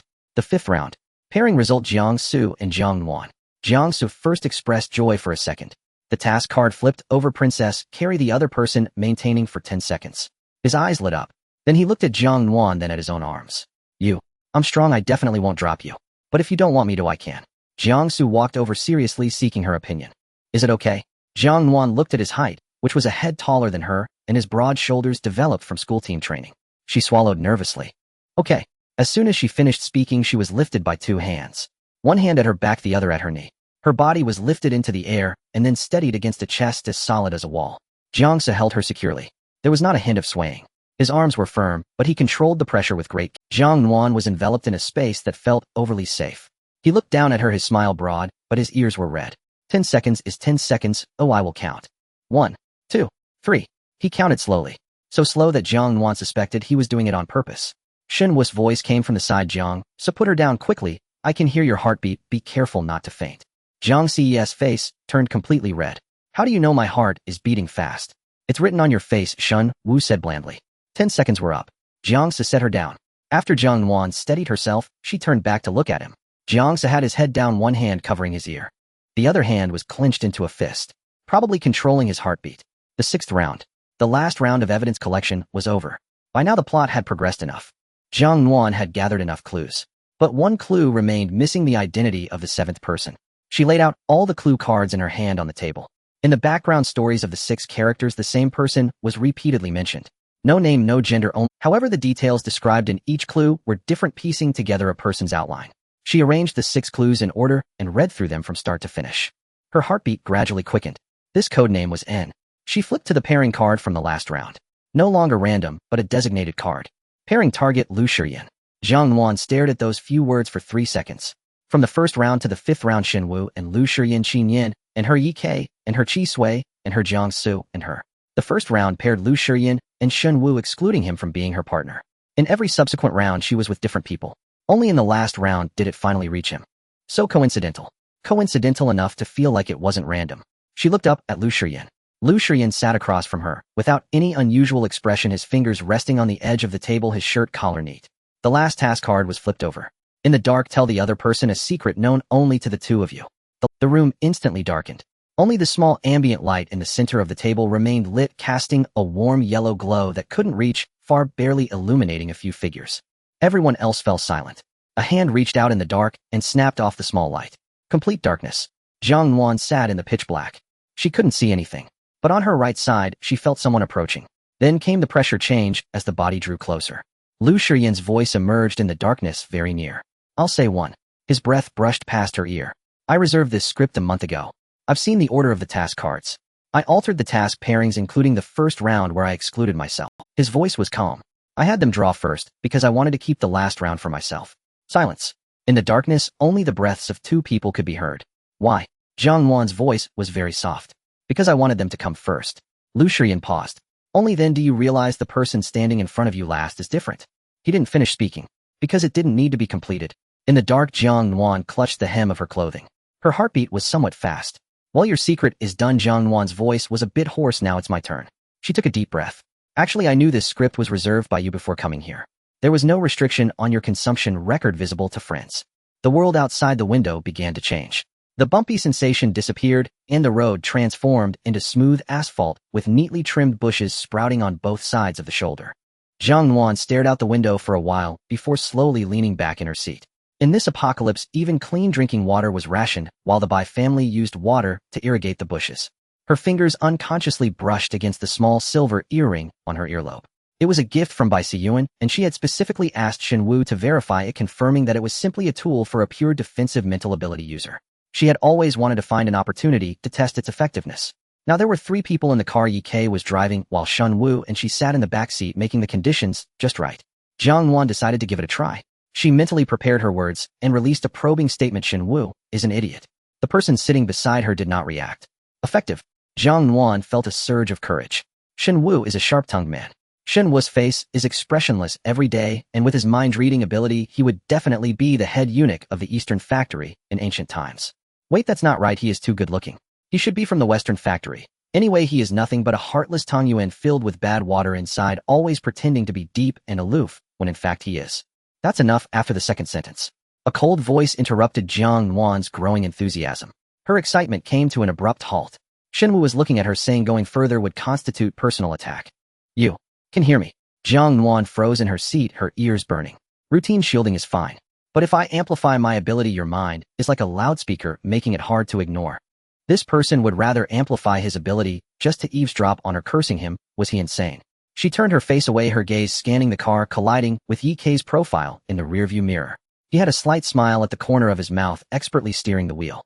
We've arrived at the checkpoint. The remaining light atmosphere in the car instantly tightened. The armored vehicle slowed down, stopping in front of the first security checkpoint outside the Bai family. The huge metal gate slowly opened under scanning. The armored vehicle was guided onto a metallic platform where mechanical arms extended to conduct a comprehensive scan of the vehicle for about half a minute. Jiang Nuan counted the surveillance cameras on the high wall ahead. Just at the entrance, there were 7 cameras from different angles. The Bai family's focus on security was even more intense than she had imagined. Once the scan was completed, the iron gate slowly slid open. The armored vehicle entered the circular driveway of the Bai family's main residence. 3 people stood at the entrance. Bai Siyuan was at the front, wearing a light gray coat with the edge of a white shirt visible at the collar. Beside him stood a tall and thin man in his 40s or 50s, dressed in a federal standard uniform with ordinary features. Lastly was the Bai family's housekeeper, around 60, with a respectful demeanor. As the car door opened the moment Jiang Nuan stepped onto the driveway, Bai Siyuan's gaze immediately fell upon her. His gaze slid from her face to pause for a moment at her earlobe. The small silver earring hung quietly there. She was wearing it. Bai Siyuan's eyelashes fluttered and the curve of his lips lifted slightly, as if a small expectation had just been fulfilled. Nuan. He curved his eyes and took a few steps towards her, standing at just the right position, making anyone feel that this was a proper older brother welcoming his younger sister home. Brother. Jiang Nuan responded naturally. Bai Siyuan nodded slightly to Yi Kei and Shen Wu, saying, "You've had a hard time on the road." He then turned to introduce the man in uniform next to him. "This is the Federal Observer Station here, Mr. Song Huiqing." Mr. Song nodded slightly, saying, "Routine business, I won't disturb you all." Jiang Nuan glanced at him. He had an ordinary appearance and smile typical of a federal worker. She nodded back with a smile, not thinking much of it. The housekeeper stepped forward at the right moment, slightly bowing. "Mr. Bai has already made the arrangements. Miss Jiang's residence is in the main house adjacent to the young master's study, convenient for siblings to catch up. The guest area has also been fully set up with Mr. Yi and Mr. Shin each having independent suites fully equipped with dedicated service." His words were thorough and considerate, logically flawless. The main subjects of the visitation agreement were her and Bai Siyuan, while Yi Kei and Shen Wu were guests, so it was natural for them to be arranged in the guest area. Song Huiqing stood by, saying nothing, clearly considering this a perfectly normal guest arrangement. However, Jiang Nuan had studied the hand-drawn map Shen Wu had given her repeatedly before setting off, no less than 10 times. The guest area and the main house were completely independent zones. There was a whole garden and 2 security doors in between. Even ignoring the barriers created by the doors, the journey would take at least 10 minutes. In the world of ability users, it was enough time for her to die 3 times over. Jiang Nuan did not hesitate for long. She turned her body and naturally extended her hand, linking her arm with Yi Kei's. The muscles in his arm tensed slightly, but she did not give Yi Kei time to react. She tilted her head, slightly shifting her gaze from Yi Kei to Bai Siyuan, her eyes showing a hint of shyness as her voice softened. "Brother, I forgot to tell you. Yi Kei is my boyfriend." The air momentarily froze. Bai Siyuan's pupils constricted sharply, but it was only for a moment. It was like a massive shadow surged beneath the water, then sank back down without leaving a ripple. When he lifted his gaze again, his expression had returned to its previous state, with a gentle smile, so perfect it was nearly flawless. But the smile did not reach his eyes. "Is that so?" His voice was steady, even carrying a hint of relief, as if he had finally let go of a long-held concern. "Nuan has someone to take care of her. I'm very glad." Yi Kei's arm, which had stiffened for a moment, relaxed. Then he adjusted his angle, ensuring Jiang Nuan's hold on his arm was more secure. "Yes, I will take good care of her." Jiang Nuan gave him a thumbs up. In her heart, he was really on the ball. "And Shen Wu." She continued to press her advantage, her tone taking on a more affectionate note. "He is my sworn brother, so he is practically family. Now we shouldn't be separated, right?" Shen Wu's gaze lingered on the arm's length between Jiang Nuan and Yi Kei for a moment, then a half-smile appeared on his lips as he looked at Bai Siyuan. Yes, Nuan is my sister, so Brother Siyuan need not be so formal. Song Huiqing standing beside them did not speak. The agreement did not specify accommodation areas, so this was a matter for both parties to negotiate, and he had no reason to intervene. Bai Siyuan's gaze lingered briefly on Yi Kei, then shifted to the hand of Jiang Nuan linked to Yi Kei's arm. His eyelashes lowered, casting a small shadow that just managed to obscure the sharpness in his eyes. It was my oversight. He turned to the housekeeper, his tone casual. Prepare 2 more rooms next to Nuan. The housekeeper responded and withdrew. Bai Siyuan looked back at Jiang Nuan, extending his hand in a gesture of invitation, his smile warm and impeccable. Come on, I'll take you inside. The group passed through the foyer and entered the main house. Jiang Nuan did not let go of Yi Kei's arm. Bai Siyuan walked at the front, occasionally turning his body to speak with Jiang Nuan, his tone as natural, as if he were chatting with a sister he hadn't seen in a long time. The main house has just been renovated with a greenhouse garden. Once you've settled in, I'll take you to have a look. He paused for a moment, his tone carrying genuine warmth. I already instructed the kitchen. Red bean cake, your favorite. We found half a piece in the refugee area, and I gave it all to you. You only dared to eat a small bite each day, and it spoiled, making you uncomfortable for several days. Red bean cake. Jiang Nuan also liked it. Thank you, brother. She replied naturally. Ahead was a mass. Her heart suddenly tightened. The images from her fragmented memories overlapped with the scene before her. The curve of the lawn, the shape of the fountain, and even the positions of the irregularly shaped landscape stones by the pond were all identical. The original owner had truly lived here. Her body reacted before her mind. The hand that was linked to Yi Kei's tightened unconsciously. Yi Kei felt it, but he did not turn or speak, merely lifted his other hand to cover her knuckles, pressing his thumb against the back of her hand. It was quiet. I am here. Bai Siyuan's footsteps came to a halt. He turned his head, his gaze landing on Jiang Nuan's face, his tone concerned, yet natural. What's wrong? Yet there was a glimmer of probing light in his eyes. It's nothing. Jiang Nuan released Yi Kei's arm, taking a few steps forward and looking at the pond. I just think these koi are beautiful. Bai Siyuan quietly observed her for 2 seconds, as if discerning something, but in the end he merely smiled. You loved watching fish when you were little. His tone carried a hint of nostalgia. If you like them, we can raise more varieties later. At the end of the line, Song Huiqing walked leisurely. An inconsequential backdrop, his presence intentionally minimized. As they turned the corner of the corridor, his hand slipped into the inner pocket of his coat, retrieving something. Jiang Nuan happened to turn to admire the scenery, catching that movement in her peripheral vision. It was a pocket watch. The brass-colored case glistened warmly in the sunlight. The cover of the watch bore signs of wear, looking quite old. In this apocalypse where everything had largely been replaced by digital technology, carrying around a purely mechanical relic was indeed rare. Jiang Nuan looked at it a bit longer. Song Huiqing seemed to notice her gaze and looked up at her, offering a gentle smile. It's an old habit. He closed the pocket watch, his thumb slowly rubbing over the cover. I'm a nostalgic person. Jiang Nuan politely nodded, retracting her gaze to continue walking. She did not notice that at the moment she turned her head, a meaningful smile flickered in the calm eyes of Song Huiqing behind his lowered eyelids. The pocket watch was returned to his inner pocket. A faint click sound, almost inaudible. The second hand continued to move, just as planned. Ahead, Bai Siyuan turned his head, his gaze swiftly sweeping over the spot where Jiang Nuan had just linked arms with Yi Kei.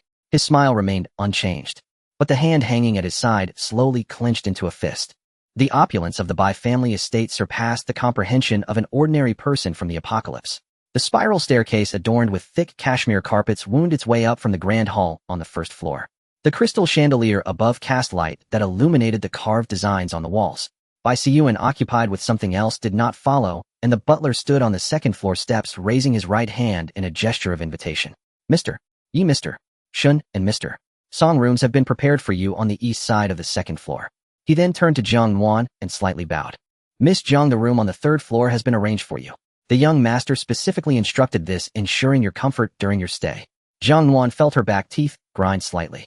Was this what Bai Siyuan meant by preparing 2 more rooms? She cast a glance at Song Huiqing, who stood at the back of the group. The federal observer stood with his hands clasped behind his back, his gaze resting on a decorative painting, exuding an air of detachment, as if he were merely going through the motions. He wouldn't help.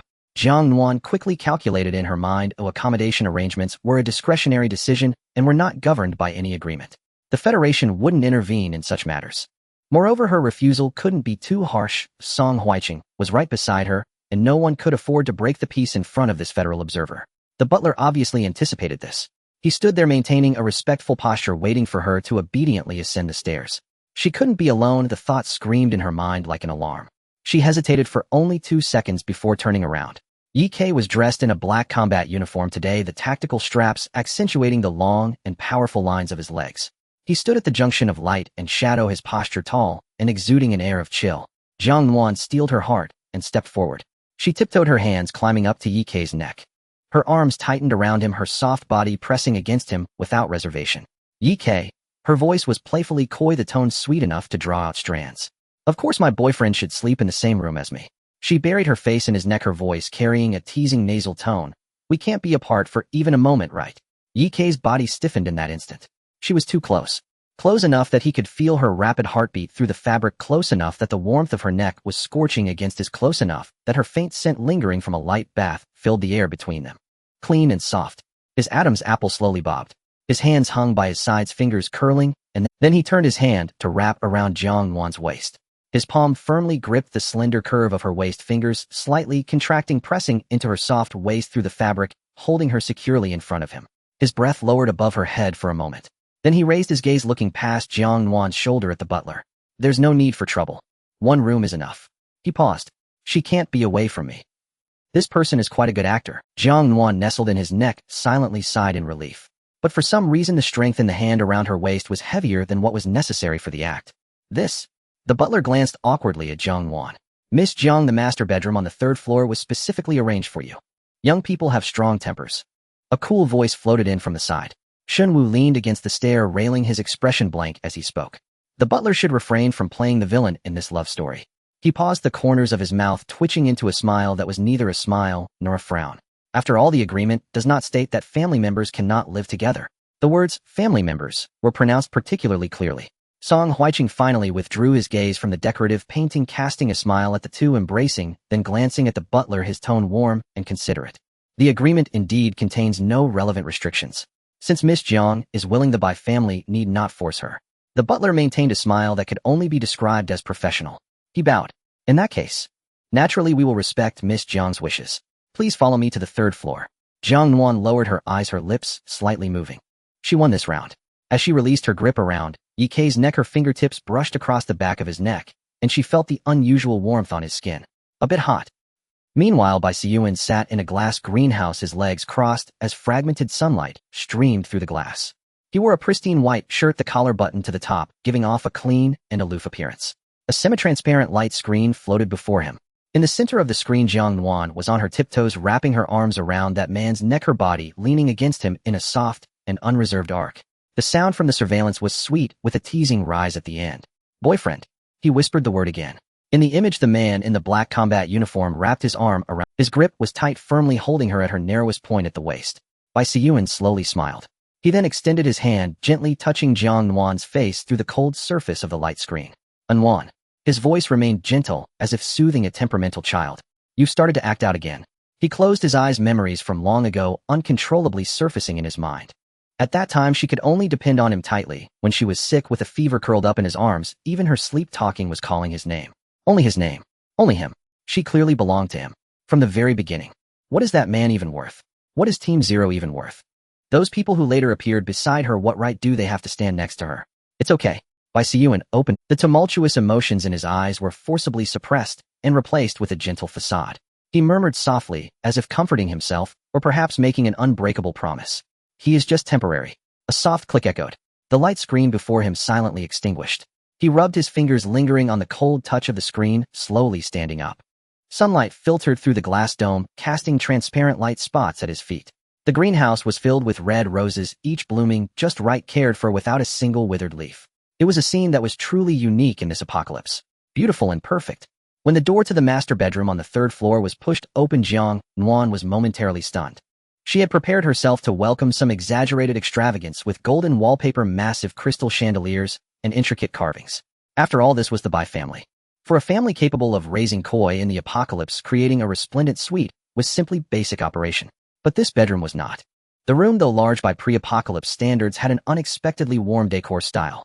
The floor was made of natural wood, and the walls were a light beige. Sunlight streamed in through the floor-to-ceiling windows, filtered by a thin veil, casting a soft, warm hue. The bed was placed against the wall, adorned with a light-colored pure cotton bedding set, topped with a thick milky white fleece blanket casually draped at the foot of the bed. There was a scent in the air. The kind of scent that lingered after cotton fabric was sun-dried, clean, warm, and relaxing every nerve in her body. This room felt as if it had been transported from another era. Like before her journey through time. The small room at home, which she had painstakingly decorated. The moment this thought surfaced, Jiang Nuan's footsteps uncontrollably moved to the front of the bed. She opened her arms wide face down and directly flopped onto it. The fleece blanket caught her body soft as a cloud. The mattress had just the right amount of rebound, neither too soft nor too hard, steadily supporting her, as if she were gently cradled in a palm. She buried her face in the pillow, letting out a muffled sigh. So comfortable. This bed was owed to her, but the beds at Team Zero's base were already the best in this apocalypse, but they were still designed for investigative teams, and the beds tended to be hard. But here was simply, wait. Jiang Nuan's movements froze. Her face still buried in the pillow, she felt as if a bucket of ice water had been poured over her from head to toe. She slowly propped herself up, revisiting the room once more. The natural wood floor, her bedroom before her journey, had also been a natural wood floor. The light beige walls. Before her journey, she had specifically chosen off-white paint, because pure white felt too cold. Pure cotton bedding. She had only ever used pure cotton, never silk, because she felt silk was too slippery to provide a sense of security. And this scent. The scent of sunlight on cotton quilts. She had once loved this the most, whether in the dormitory or at home. Every weekend, she would take her quilt out to the balcony to sunbathe for an afternoon. These things she had never told anyone after coming here. Never. There was no need to speak of it. Who would chat with others in the apocalypse about, hi, hello, I'm actually from another world. This is what my bedroom looked like before I crossed over. But Bai Siyuan knew. How did Bai Siyuan know what she liked? A chill crawled up her back. This place felt like a meticulously woven cage, every inch tailored to her contours. Then a soft laugh echoed in the darkness. You came after knowing, didn't you? Jiang Nuan said nothing, her face slightly flushed. The lights turned on. Warm light fell from above, causing her to squint. 6 pairs of eyes landed on her simultaneously. She lowered her head, fixating on the clue card on the table, pretending to organize it. Her ears felt hot. The receptionist stood at the door, her hand resting on the light switch, the expression on her face quite complex. The answer is about to be revealed. Who is the 7th person? All players, please provide your answers. Jiang Nuan arranged the 6 clues in order. The first clue, N, was the only one who wasn't trapped in the villa, yet everyone was looking for her. The second clue, after N left, the 6 guests did not leave. The 5th clue, the snowstorm was fake, no, they chose to stay themselves. The 6th clue, N's real name starts with this letter. N. Nuan. Her finger lingered on the last card, pressing down on that letter, not lifting it for a long time. I am the 7th person, she said. She flipped the card over. The back was not printed. It was handwritten with a signature in 6 different styles. Happy 520, all from the heart. The receptionist smiled. The 7th person is you. They stayed. The room fell silent for a moment. Jiang Nuan stared at those signatures, suddenly realizing her vision had blurred slightly. That feeling of being genuinely valued surged in her heart. Qin Yin was the first to break the silence, whistling to shatter the quiet. Well, this must have been written by President Liu himself. Lu Shiyan lifted his coffee cup to take a sip and did not deny it. The receptionist announced the end of the game. Happy 520 to all. Today's customized script ends here. She glanced at Lu Shiyan, hesitated, and finally couldn't help but whisper something. Sir, when you booked, you requested that each round have the female players paired with different male players, and only in the last round did it come to yourself. I've been in this business for 3 years, and this is the first time I've seen such a request. She paused. You must either be very confident or very tolerant. Lu Shiyan did not respond. But Jiang Nuan noticed the crease on the American paper cup beside him seemed to have one more. Dinner was included by the shop. The round table was clean, barbecued, and several dishes were served surprisingly tasty. The atmosphere was much more relaxed than during the game. Qin Yin was the most aggressive in snatching meat, while Yi Kei silently finished half a plate of beef tongue. Halfway through, Qin Yin suddenly pulled something out of his pocket. A small red box tied with a thin string placed in front of Jiang Nuan. Happy 520. Jiang Nuan looked at the box. You prepared a gift. Of course, Qin Yin said, biting into a skewer. Open it. She lifted the lid. A silver bracelet lay quietly on the velvet, the chain very delicate, adorned with a few small red beads. The color of the red beads was beautiful. This color. Yes, it matches that red string, Qin Yin said lightly. Whether you wear it or not is up to you. He turned away, stuffing a piece of meat into his mouth, his ears turning slightly red. Jiang Su waited for Qin Yin to turn back before carefully pulling out a paper bag from his backpack. I have one too, it's nothing expensive, don't despise it. He was so nervous, he forgot to drop the barbecue tongs, holding the tongs in his left hand and the paper bag in his right, creating a rather comical scene. Jiang Nuan opened it to find a thermos with a handwritten note stuck on the body. Drink more hot water. Jiang Su. Shunwu glanced at the note and commented expressionlessly, straight men always give thermoses, but only you would sign your full name, as if afraid she wouldn't recognize it. That was. Jiang Si's face turned red. Thank you, Jiang Nuan said seriously, looking at him. I will use it. Jiang Si's face turned even redder. A beautifully wrapped paper bag was passed over. Chi Sui smiled. This is mine. A flat wooden box neatly arranged with 30 individually packaged handmade tea bags. Each bag was labeled with a date from the 1st to the 30th. I made it myself, Chi Sui said. 1 bag a day can aid sleep if finals are coming, so it should come in handy. Jiang Nuan's fingers brushed over those small tea bags from 1 to 30. 30 days. The formula is different every day, Chi Sui added, his smile warm. It won't be boring. Qin Yin watched Chi Sui from the side and said, brother, you're too cunning. This way Nuan will think of you. Chi Sui smile deepened. Shen Wu pushed over a white envelope. Inside was a recharge card for a milk tea brand. The back of the envelope had only one line in Shen Wu's handwriting, valid for a year, no limit on times. Ye Kei remained expressionless throughout, pushing a small box in front of her. In-ear headphones. Jiang Nuan picked it up and took a look, finding it was the same model he usually wore. The model and color were identical. She looked up at him. Ye Kei had turned back to continue eating beef tongue, slightly raising his chin. The implied meaning was probably take it. He spoke very little, but he divided the same item he had always used in his world and gave her an equal share. Everyone had finished giving gifts except for one person. Jiang Nuan's gaze unconsciously drifted toward Lu Shiyan. He remained in his seat, neither pulling anything from his pocket nor rummaging through his bag. It seemed that the act of others giving gifts had nothing to do with him. Qin Yin fired the first shot. President Lu, you didn't forget to prepare anything, did you? Right, Jiang Su echoed. You even booked the script. You can't be absent from the gifts, can you? Lu Shiyan glanced at Jiang Nuan, his tone very calm. We'll talk about it later. At 9:30 in the evening they left the shop. The lights on the commercial street were bright, and the early summer breeze rustled through the leaves, carrying a hint of warm sweetness. A few people parted at the intersection, leaving only 2. Jiang Nuan carried a bag filled with 5 gifts heavy. Lu Shiyan walked on her left, his school uniform jacket draped over his arm. The two walked slowly along the campus path, the streetlights casting long shadows. No one spoke. When the evening breeze blew, she could catch a faint whiff of coffee. Arriving at the girls' dormitory, Jiang Nuan stopped. The curfew light was on, and people were coming in and out. She hesitated for 2 seconds. Today was quite fun. Lu Shiyan also stopped, turning to face her. As long as you enjoyed it. Another pause ensued. Will there be another one next year? As soon as she spoke, she regretted it. Who asked such a question? It felt as if she was expecting something. Lu Shiyan glanced at her, the streetlight, casting a small warm glow in his eyes. It depends on your performance, he replied, pausing for a moment. Then he took out something from the pocket of his school uniform jacket and handed it to her. It was small. A voice recorder. Dark gray with a matte texture. This is a gift. Lu Shiyan did not explain much, only saying, listen to it when you get back. Then he stepped back, making way. Go in. Curfew is at 10. The dormitory was already dark. The roommates were all asleep, with only a sliver of moonlight streaming in through the curtain gap. Jiang Nuan sat on the bed, pulling the curtain and dimming the small lamp to the lowest setting. Lu Shiyan said to listen to it when she got back. She took the in-ear headphones Ye Kei had given her out of the box and connected them to the voice recorder's Bluetooth. She stared at the small play button for a few seconds before pressing it. Then Lu Shiyan's voice began to play. Linear algebra key points for the final exam. Chapter 1 Determinants. Jiang Nuan was taken aback. Linear algebra. His voice was steady with slight pauses between key points, making it easy for note-takers to keep up. Occasionally the sound of pages turning could be heard, the subtle rustle of paper. At one point he paused for about 5. Then he said, this problem is likely to be on the exam. You got it wrong once in your previous homework. Pay attention to the rank of the matrix at that step. You missed it before. While recording, the only audience he faced from start to finish was one person. Jiang Nuan snuggled deeper into her blanket, pushing the headphones in further. The night was very quiet. A roommate turned over, murmuring something in her sleep before settling back down. The small light from inside the curtain fell on the blanket in a little patch warm yellow. As the progress bar reached the final segment, she glanced at the time. 40 minutes had passed. After finishing the last problem, it fell silent. A long silence ensued. She thought it was over, her fingers already hovering over the pause button.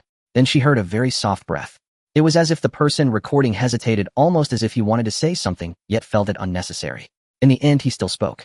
His voice was much softer than in the previous 40 minutes. Finish listening, and then go to sleep.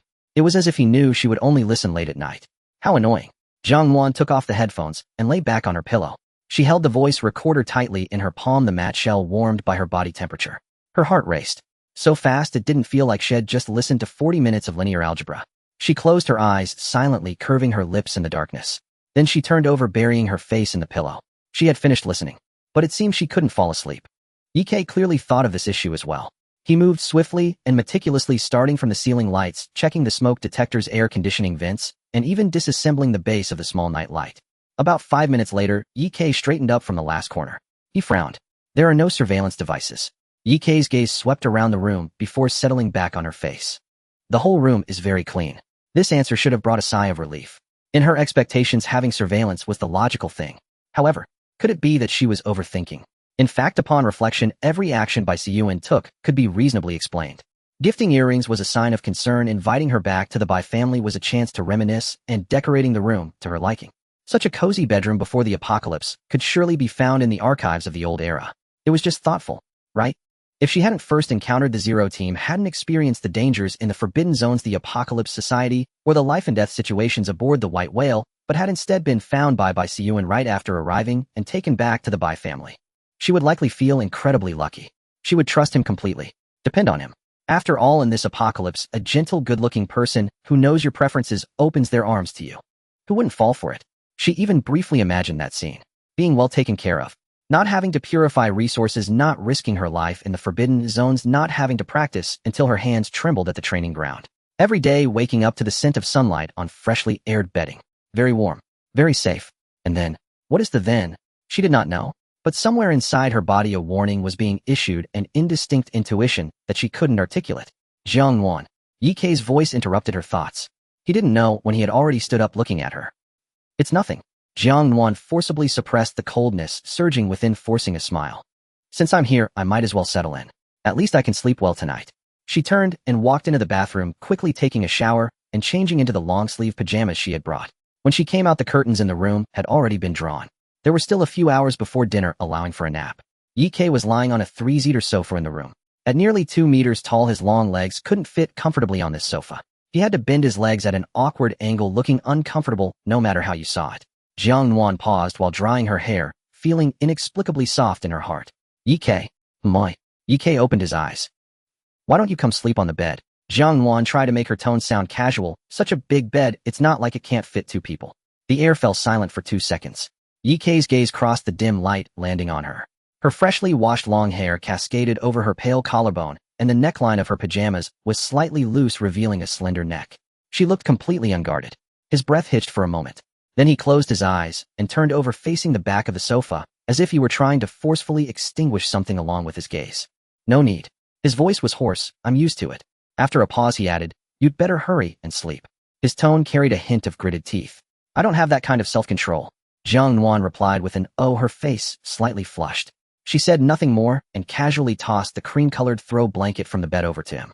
The throw blanket landed on him, covering half of his body loosely. Good afternoon. In the darkness, Yi Kei's fingers slowly grasped the corner of the blanket. It carried her scent. Jiang Nuan nestled into the covers and turned to face the wall. The comfortable bed quickly dissolved her remaining wakefulness, and sleepiness flooded over her like a tide. Just as she was on the brink of falling into deep sleep. Connection established. A cold voice unexpectedly echoed in her mind. Jiang Nuan, Yi Kei, and Shun Wu connected. Jiang Nuan jolted, nearly bouncing off the bed. Can't I have a proper nap? So eager to work. The next moment, the cold voice rang out again. It seems no one is asleep. Good saves me from knocking on the door. Jiang Nuan turned over, staring at the ceiling. What is it? Don't you find it strange? Shun Wu asked. Yi Kei's voice followed closely. Are you talking about suddenly having a meeting during nap time? Nap time. Shun Wu's voice rose slightly. Please report your and Jiang Nuan's accommodation arrangements in the bedroom. Jiang Nuan. I sleep in the bed. Yi Kei sleeps on the sofa. Understood. Shun Wu's tone revealed no emotion. Jiang Nuan was utterly speechless. What exactly do you want to say? Shun Wu no longer lingered on this topic, his tone turning serious. Since entering the main residence, I've been using my abilities to probe the people around us. I said the Bai family's main residence has surprisingly few people. Jiang Nuan yawned. What do you mean? The old man, Bai Siyuan's father's siblings, all are absent. The only ones we can come into contact with are the butler and the staff. Shun Wu's voice paused. I read the thoughts of those staff members one by one, and they were of no value. Their minds only contained work schedules, cleaning processes, and tonight's menu. The Bai family should have many residences. Jiang Nuan rubbed her eyes. Maybe they just aren't all living together. That is a possibility. Shun Wu said, but the scale of the entire residence is designed for family gatherings, with a 3-story main building and 2 side buildings able to accommodate at least 30 people. I'm somewhat uneasy. There was a moment of silence in the mental link. Yi Kei spoke up. One of our primary tasks here is to investigate whether there are any other secrets regarding Bai Siyuan as a piece of the Forbidden Zone puzzle. His voice was calm.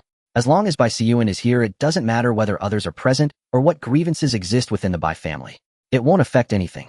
That's true, Shun Wu said, but don't you find it too coincidental? On the day we arrived, the large by-family residence just happened to clear out, leaving only Bai Siyuan and a group of staff with nothing but work schedules in their heads.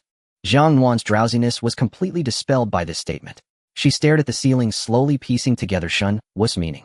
If there were other by-family members in the residence, Shen Wu would be able to read their thoughts and gain indirect insight into Bai Siyuan's plans. But now Bai Siyuan's spiritual ability level was comparable to Shen Wu's, making it impossible to read his mind. And the rest were all lower-level staff who knew nothing. The only source of valuable information in the entire residence was Bai Siyuan himself. And Bai Siyuan's mind just happened to be the one Shen Wu could not read. He must have cleared the scene in advance, Jiang Nuan said. Very likely, Shen Wu replied. Jiang Nuan felt an uneasy sensation in her heart, and instinctively turned her head to look in the direction of the sofa.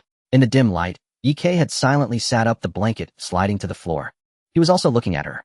In the next few days, everyone needs to stay alert, Ye said. The link was severed and silence once again enveloped them, so quiet that one could hear the sound of the air conditioning ducts. Jiang Nuan lay in bed, suddenly feeling a bit suffocated. She would rather face those monsters in the forbidden zones, because at least they were orderly with clear hostility. Monsters at least had clear pricing their intentions of, "I want to eat you," written plainly on their faces. But Bai Siyuan was different. What was written on his face was, "I want to protect you." She wasn't even sure what she was afraid of. Afraid he was an enemy. Or afraid that some part of his gentleness was. A faint sound of footsteps came from the corridor outside, approaching from afar, stopping momentarily at her door. Jiang Nuan couldn't fall asleep. After lying for about 40 minutes, she gave up struggling, pulled the blanket aside, and sat up. At almost the same moment, Ye on the opposite sofa opened his eyes. The light before dusk streamed through the gap in the curtains, casting a warm glow on Ye. "Aren't you going to?" he asked. "I can't sleep." Jiang Nuan rubbed her eyes. "You haven't slept either." Ye nodded, getting up from the sofa with a light motion, making almost no sound. The milk-white fleece blanket she had thrown over was neatly folded and placed on the armrest of the sofa. "There's still more than an hour until dinner." Ye walked to the window, his fingers pulling the curtain aside to look outside. "Shall we go find Shen Wu and stroll around the Bai family?" Jiang Nuan suggested. "All right."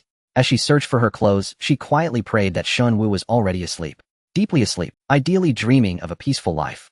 Just moments ago, her eyelids had been heavy and her consciousness was nearly sinking when the intelligence officer suddenly struck her with a mental link, like an alarm clock, shattering her last bit of drowsiness. Very well. Reciprocity after all. It was now her turn to knock on the door. She changed into a deep gray long-sleeve dress prepared for her by Lu Shiyin, tailored to perfectly outline her slender figure without being overly revealing, ensuring all necessary areas were well covered. This person had reached out even from afar at the base. She fastened the last button and adjusted her collar. Ye was already waiting for her at the door. As she opened the door, the corridor was quiet, with warm-toned wall lamps extending along the walls. The Grand Bai family mansion was so quiet that only the sound of the air conditioning could be heard. He once again raised his wine glass, gently swirling it. "Now that we've finally brought the items back, they are afraid of further incidents, so they personally went to check and arrange the After several seconds, the door opened a crack. Shen Wu stood behind the door, one side of his hair flattened. He blinked twice, his gaze sliding past Jiang Nuan's face, carrying the dullness of someone forcibly pulled from sleep. A surge of joy welled up in Jiang Nuan's heart. He really was asleep. Was this karma? Happy? Shen Wu's gaze gradually focused, the dullness in his light-colored eyes quickly fading, replaced by a calmness that, "You're quite happy, aren't you?" His voice was slightly hoarse. Jiang Nuan nodded without a hint of guilt. Shen Wu leaned against the door frame, raising a hand to rub his eyes. "I suggest you rein in that schadenfreude. I slept for less than 10 minutes. When you woke me up just now, I hadn't even slept for 10 minutes. Jiang Nuan argued robustly. Shen Wu looked at her for 2 seconds. "That was work." "This is work too." Jiang Nuan pointed her chin towards the corridor. "Let's go out and familiarize ourselves with the layout of the Bai family." Shen Wu didn't move, his gaze shifting from her face to Ye behind her. Ye returned his gaze expressionlessly.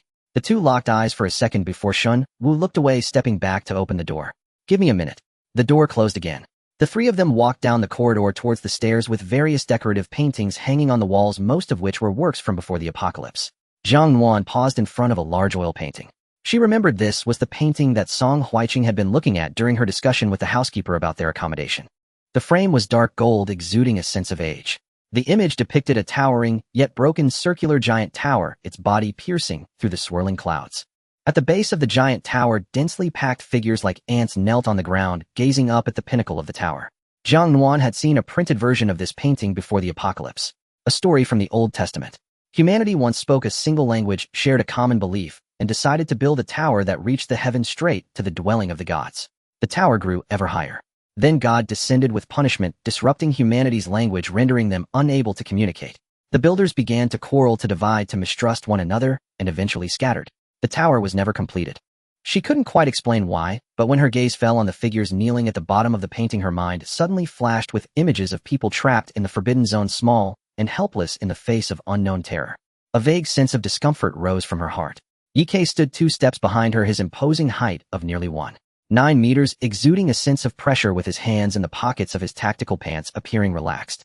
Yet if Jiang Nuan tilted her head slightly, she could see his taut jaw and the eyes that, like those locking onto prey, never strayed more than half a meter away from her. Shenwu was beside her, also observing the painting. "Do you recognize this painting?" Shenwu asked, a hint of surprise in his tone.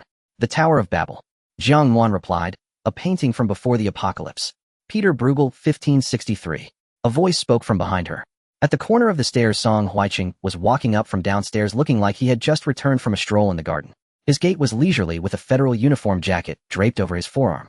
Ye subtly edged a half-step closer to Jiang Nuan. Song Huiqing glanced at him and smiled discreetly, stopping at a slight distance. His gaze returned to the painting. After a few seconds, he suddenly asked a rather abrupt question. "Miss Jiang, do you know how the Forbidden Zones came to be? Aren't Forbidden Zones natural disasters?" Jiang Nuan searched through her fragmented memories. "Anomalous energy spontaneously gathers, forming closed-off areas." Song Huiqing chuckled. It was as if he were laughing at her answer, or something else entirely. Decades ago, there was no concept of forbidden zones in the world. His tone became calm, as if recounting a long-ago history. At that time, only some anomalous energy entities appeared, scattered weakly across the globe without fixed forms. He extended his hand, making a small gesture. Initially, no one took it seriously. Academia referred to it as low-threshold anomalous energy fluctuations, a long and convoluted term, basically meaning that no one could clearly explain what this was, but it seemed not too urgent. And then, Jiang Nuan became curious. Then they started killing people. Song Huiqing's smile remained, but his speed of speech slowed a beat. Moreover, they began to grow. A small number of people, caught completely off guard, died amidst this chaotic energy. The corridor fell silent for a moment, and the low hum of the air conditioning suddenly became particularly clear.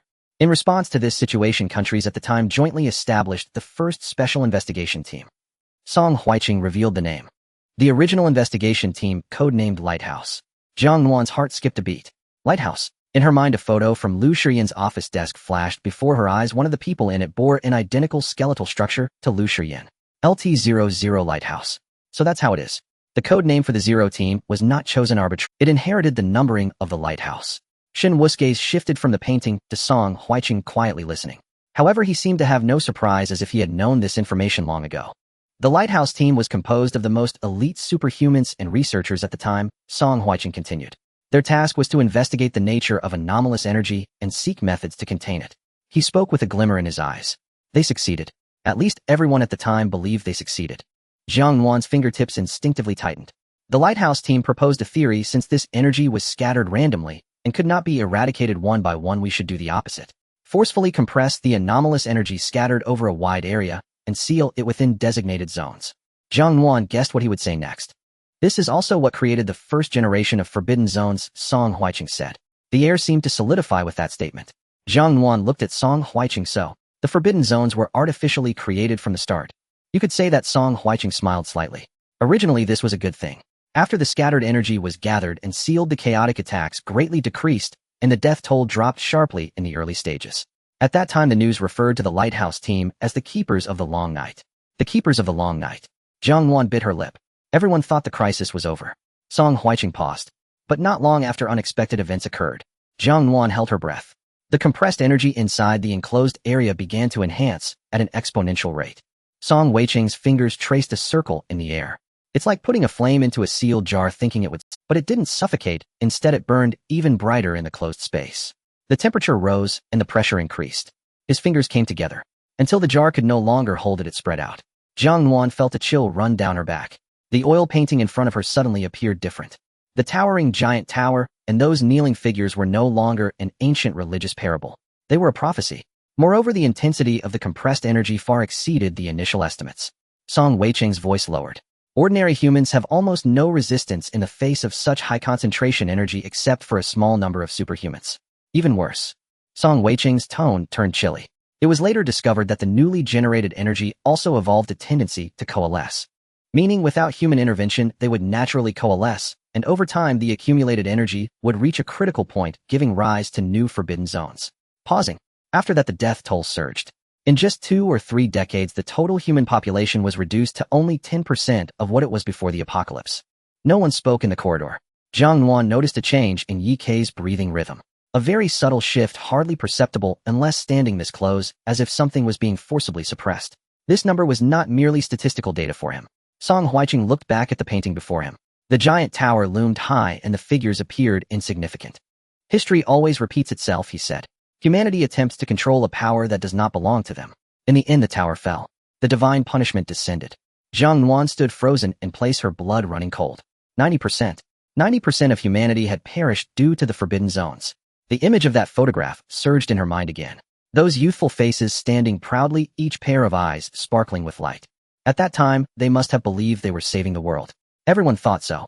Yet the outcome was that the lighthouse became the spark that ignited disaster. Jiang Nuan suddenly felt that something within her had been connected. Lu Shiyan. That person's cold, almost inhuman absolute rationality. His desire for control, his meticulous management of every variable, he did not allow any situation to slip out of hand. If she were him, if her father had once been a member of the lighthouse team filled with ideals, doing something everyone considered right, yet that right decision had personally destroyed the world.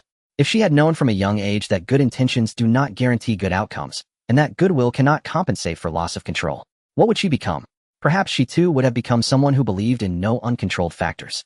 Perhaps she would tightly hold on to everything, leaving no room for any unexpected events. Because he had seen the cost of accidents. That cost was 90% of humanity. Jiang Nuan's fingers unconsciously brushed against the inner side of her left arm. The sensation of the tracking chip beneath her skin seemed to surface an undeniable presence. It was his control. It was also his protection. Perhaps for Lu Shiyan these two terms had never been separate. A dull pain throbbed in a certain part of her heart. It was not quite forgiveness. It was a belated vague understanding. After Song Huiqing left the corridor, fell silent once more.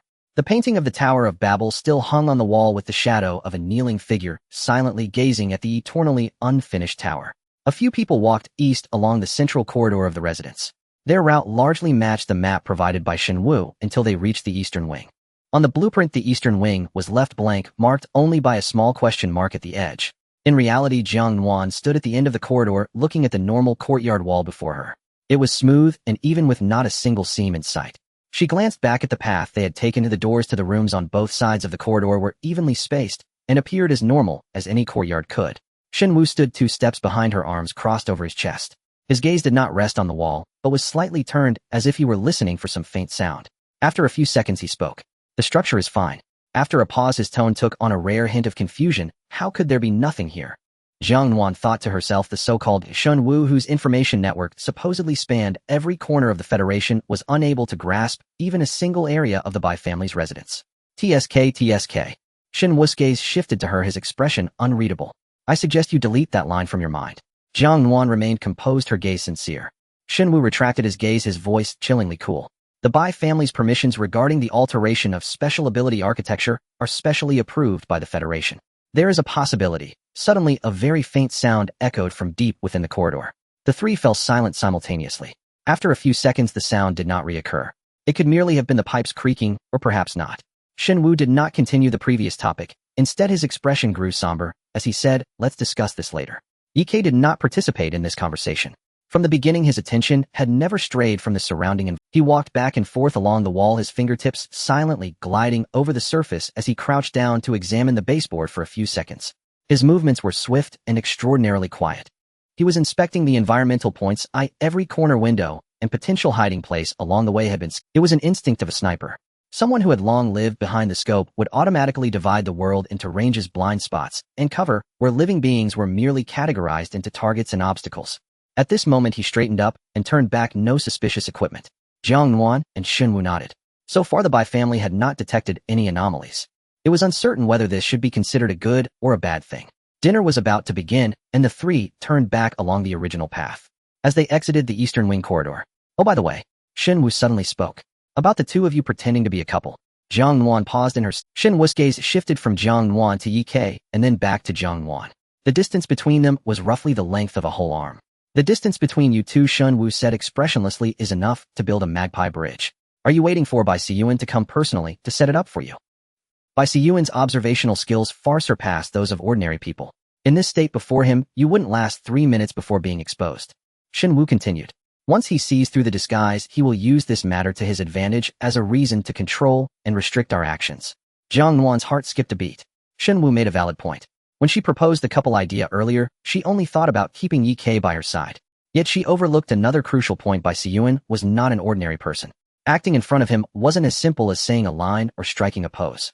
If even body language couldn't deceive him, then this performance would not only be in vain, but could also turn into leverage against her. She did not hesitate. She reached out directly and took Ye Ke's hand. This was the second time she had held him since the purification test. Ye Ke's palm was warmer than she had expected, his fingers long and well-defined, the pads and base of his thumb bearing the calluses left by years of holding a gun. The grip felt somewhat incorrect as she was about to adjust her hold to make their hands appear more natural. His fingers firmly wedged into the spaces between hers, his large palm completely enveloping her hand, his fingers tightening in segments, perfectly fitting together. The pressure was controlled with precision. It wouldn't hurt her, but there was no way she could pull away. Jiang Nuan's mind went blank for a moment. She instinctively looked up at Ye Ke. He did not look at her, staring ahead with a silent expression, his jaw clenched tightly. Yet the tips of his ears under the warm lights of the corridor reflected a faint blush. Jiang Nuan's heart raced suddenly. Shen Wu's voice drifted over slow and steady. Ye Ke, rein in your Shen Wu shut up. Ye Ke's fingers tightened slightly, but he did not let go of Jiang Nuan's hand.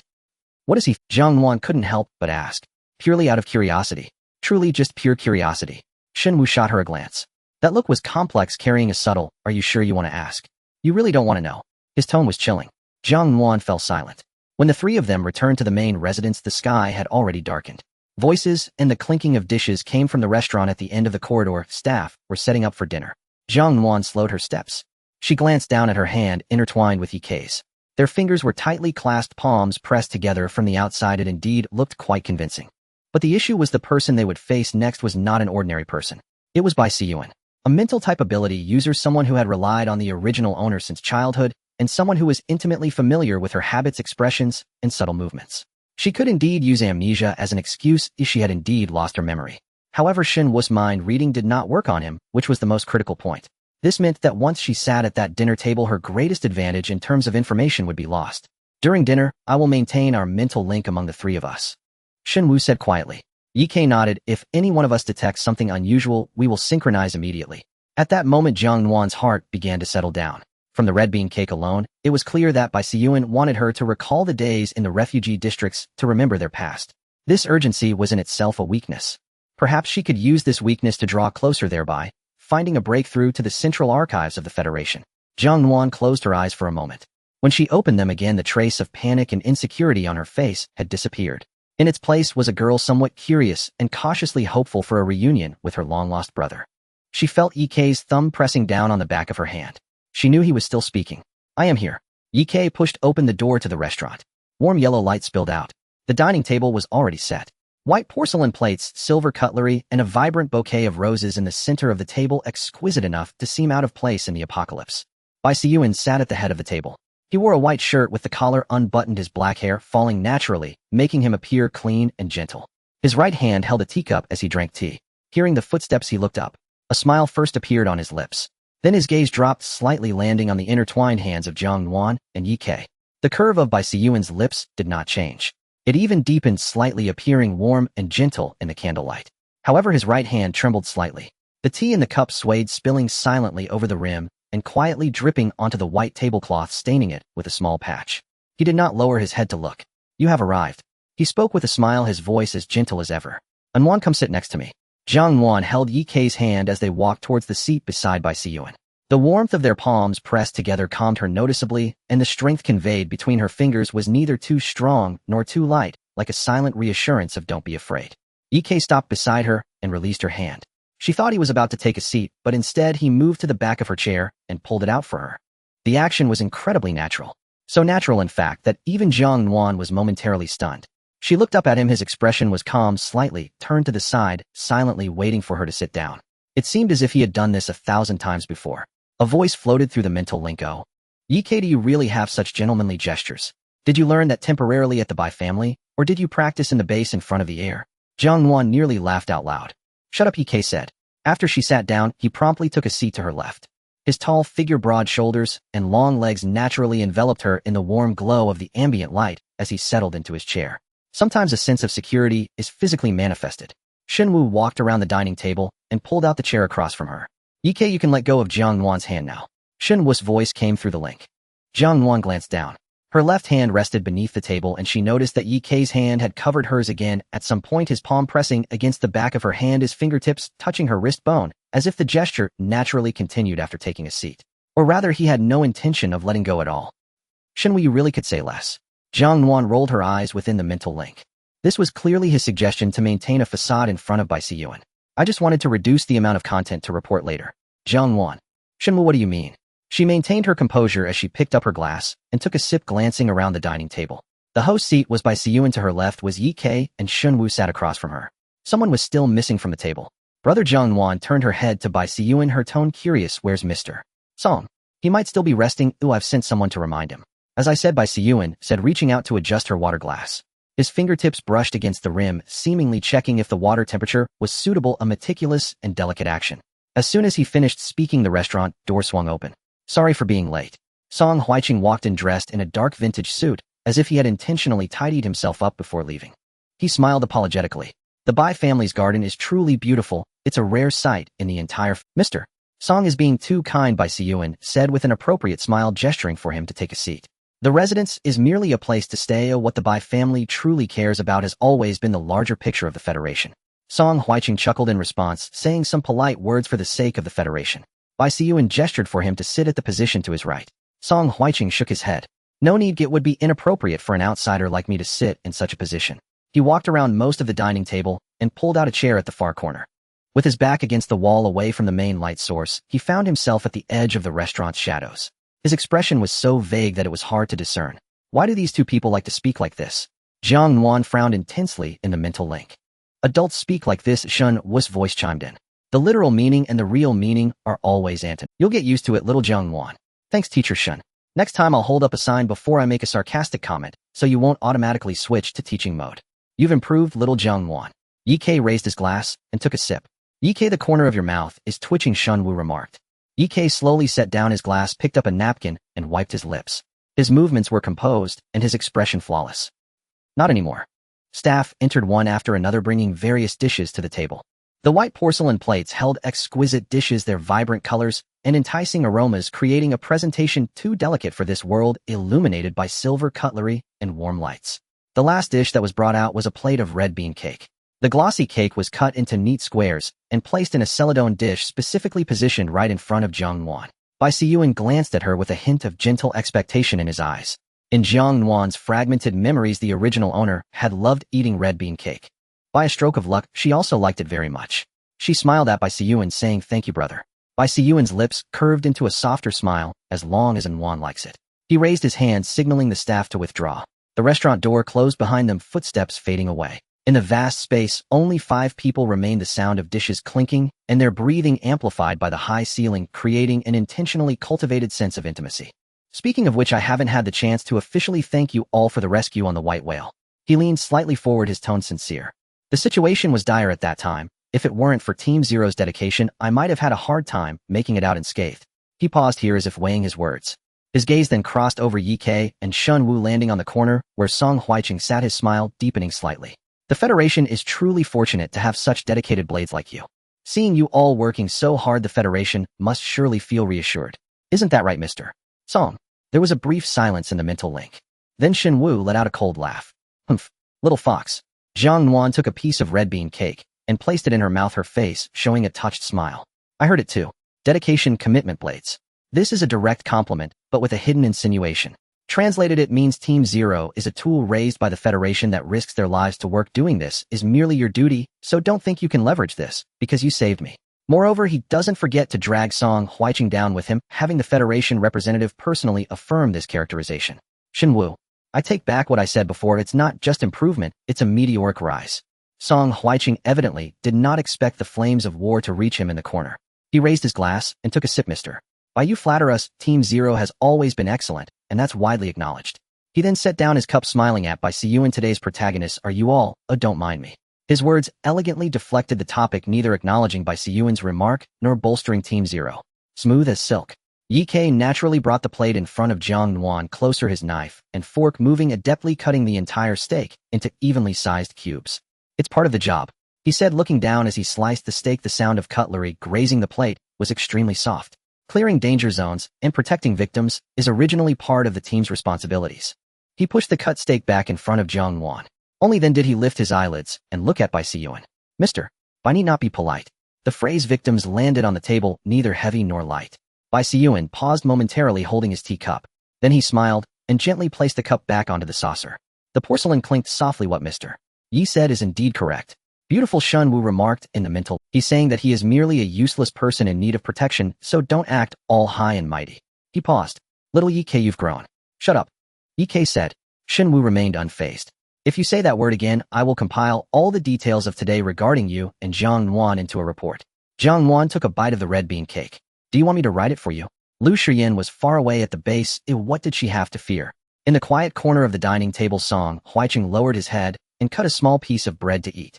His left hand hung down beneath the table, silently rubbing the cover of an old pocket watch in his pocket. No one noticed him, nor did anyone notice that his gaze lingered on Jiang Nuan for a long time. Anyone eat more? Bai Siyuan used his chopsticks to pick up a piece of bacon and placed it on Jiang Nuan's plate. Thank you, brother. Jiang Nuan lowered her eyes obediently, picking up her fork to cut her food. When we were in the refugee area, we worried about food every day. Now it's really nice. She paused, her voice. It's great to have you here, brother. Bai Siyuan's expression softened. Nuan has always been a sentimental person. These feelings are something we've accumulated little by little on the edge of life and death. He slowly turned his wine glass half a circle. This kind of bond can never be understood by outsiders. He looked at Jiang Nuan, a gentle smile on his face. And it can never be replaced. It felt like a reminiscence of the past, also hinting at something deeper. Jiang Nuan looked at the warmth in his gaze, tilted her head slightly, and curiously scanned the empty restaurant. But brother, this house is so big. How come I haven't seen anyone else along the way? Does the Bai family only have you living here? This was the strategy she had discussed with Yi Ke and Shen Wu in the afternoon. Since the other party wanted to play the deeply bonded siblings, she would go along with it, directly probing the bottom line under her sisterly curiosity. After all, in such a large Bai family mansion, aside from the staff, she hadn't even seen a shadow of a direct relative. This itself felt off. Bai Siyuan paused slightly, deliberately, putting down his wine glass, pulling out a napkin to wipe the corner of his mouth. They went to handle the supplies from the white whale. Supplies?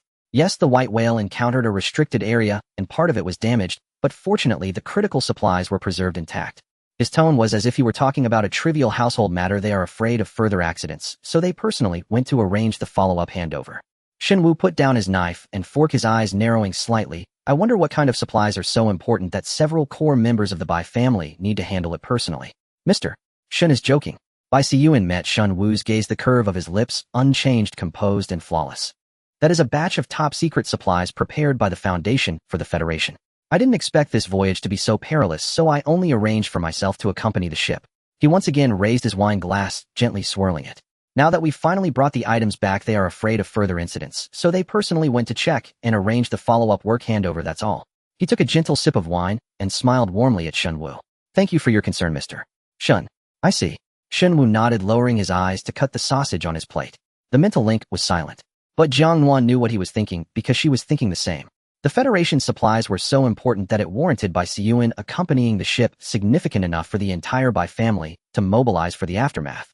She suddenly remembered what Wen Xian said in the conference room before they set off for the White Whale about the supplies for the investigation team on the White Whale, as well as a batch of top-secret supplies. What could it be that made the Bai family mobilize such resources to deal with? However, asking further would be inappropriate. Bai Siyuan had placed the shields of the Federation and Top Secret on the table, effectively sealing off this topic. Speaking of which, Bai Siyuan's gaze crossed over her, landing on Yi Ke to her left. Since Mr. Yi is Nuan's boyfriend as her brother, I can't help but be a little curious. Yi Ke put down his wine glass and met his gaze. Bai Siyuan smiled, but that smile did not reach his eyes. I wonder, when did Mr.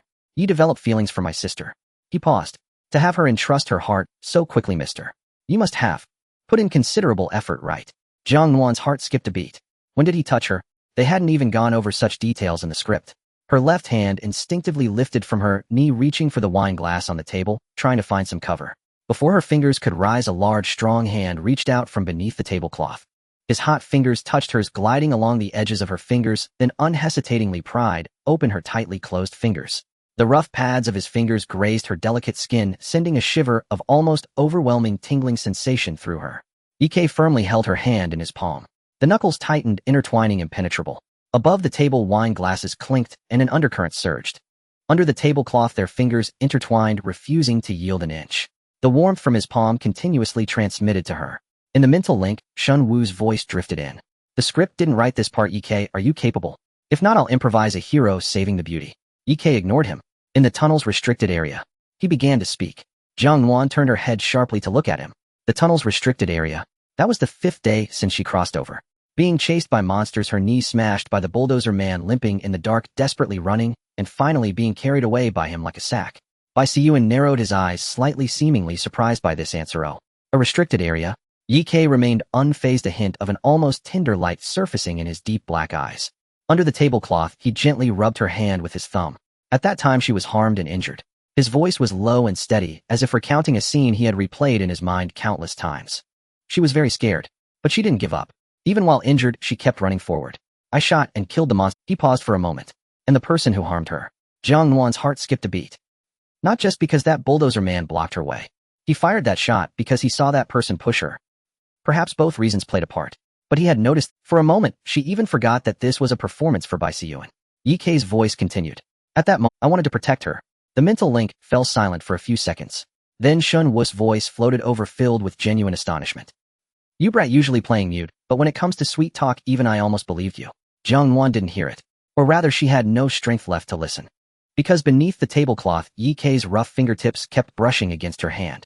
Amidst the exquisite crystal lights and silver cutlery of the Bai family, under the gaze of Bai Siyuan and everyone else. This small area concealed beneath the tablecloth, containing a secret warmth known only to the two of them, was almost burning her through. She felt tense all over. But because that person was Ek, within that tension, an inexplicable sense of strange reassurance emerged. She inexplicably exerted a little strength, responding to his intertwined fingers. Their fingers locked tightly together. His palm was very warm. She didn't think about whether this action was due to acting or something else. Ek's Adam's apple rolled up and down. He tightened his grip on her hand. Tight enough that he seemed afraid that if he loosened even a bit, she would disappear. Across from them, Bai Siyuan held his wine glass, his gaze slowly moving between the two. The gentle smile still lingered on his lips, but the knuckles gripping the glass had turned pale. Mr. Yi, truly.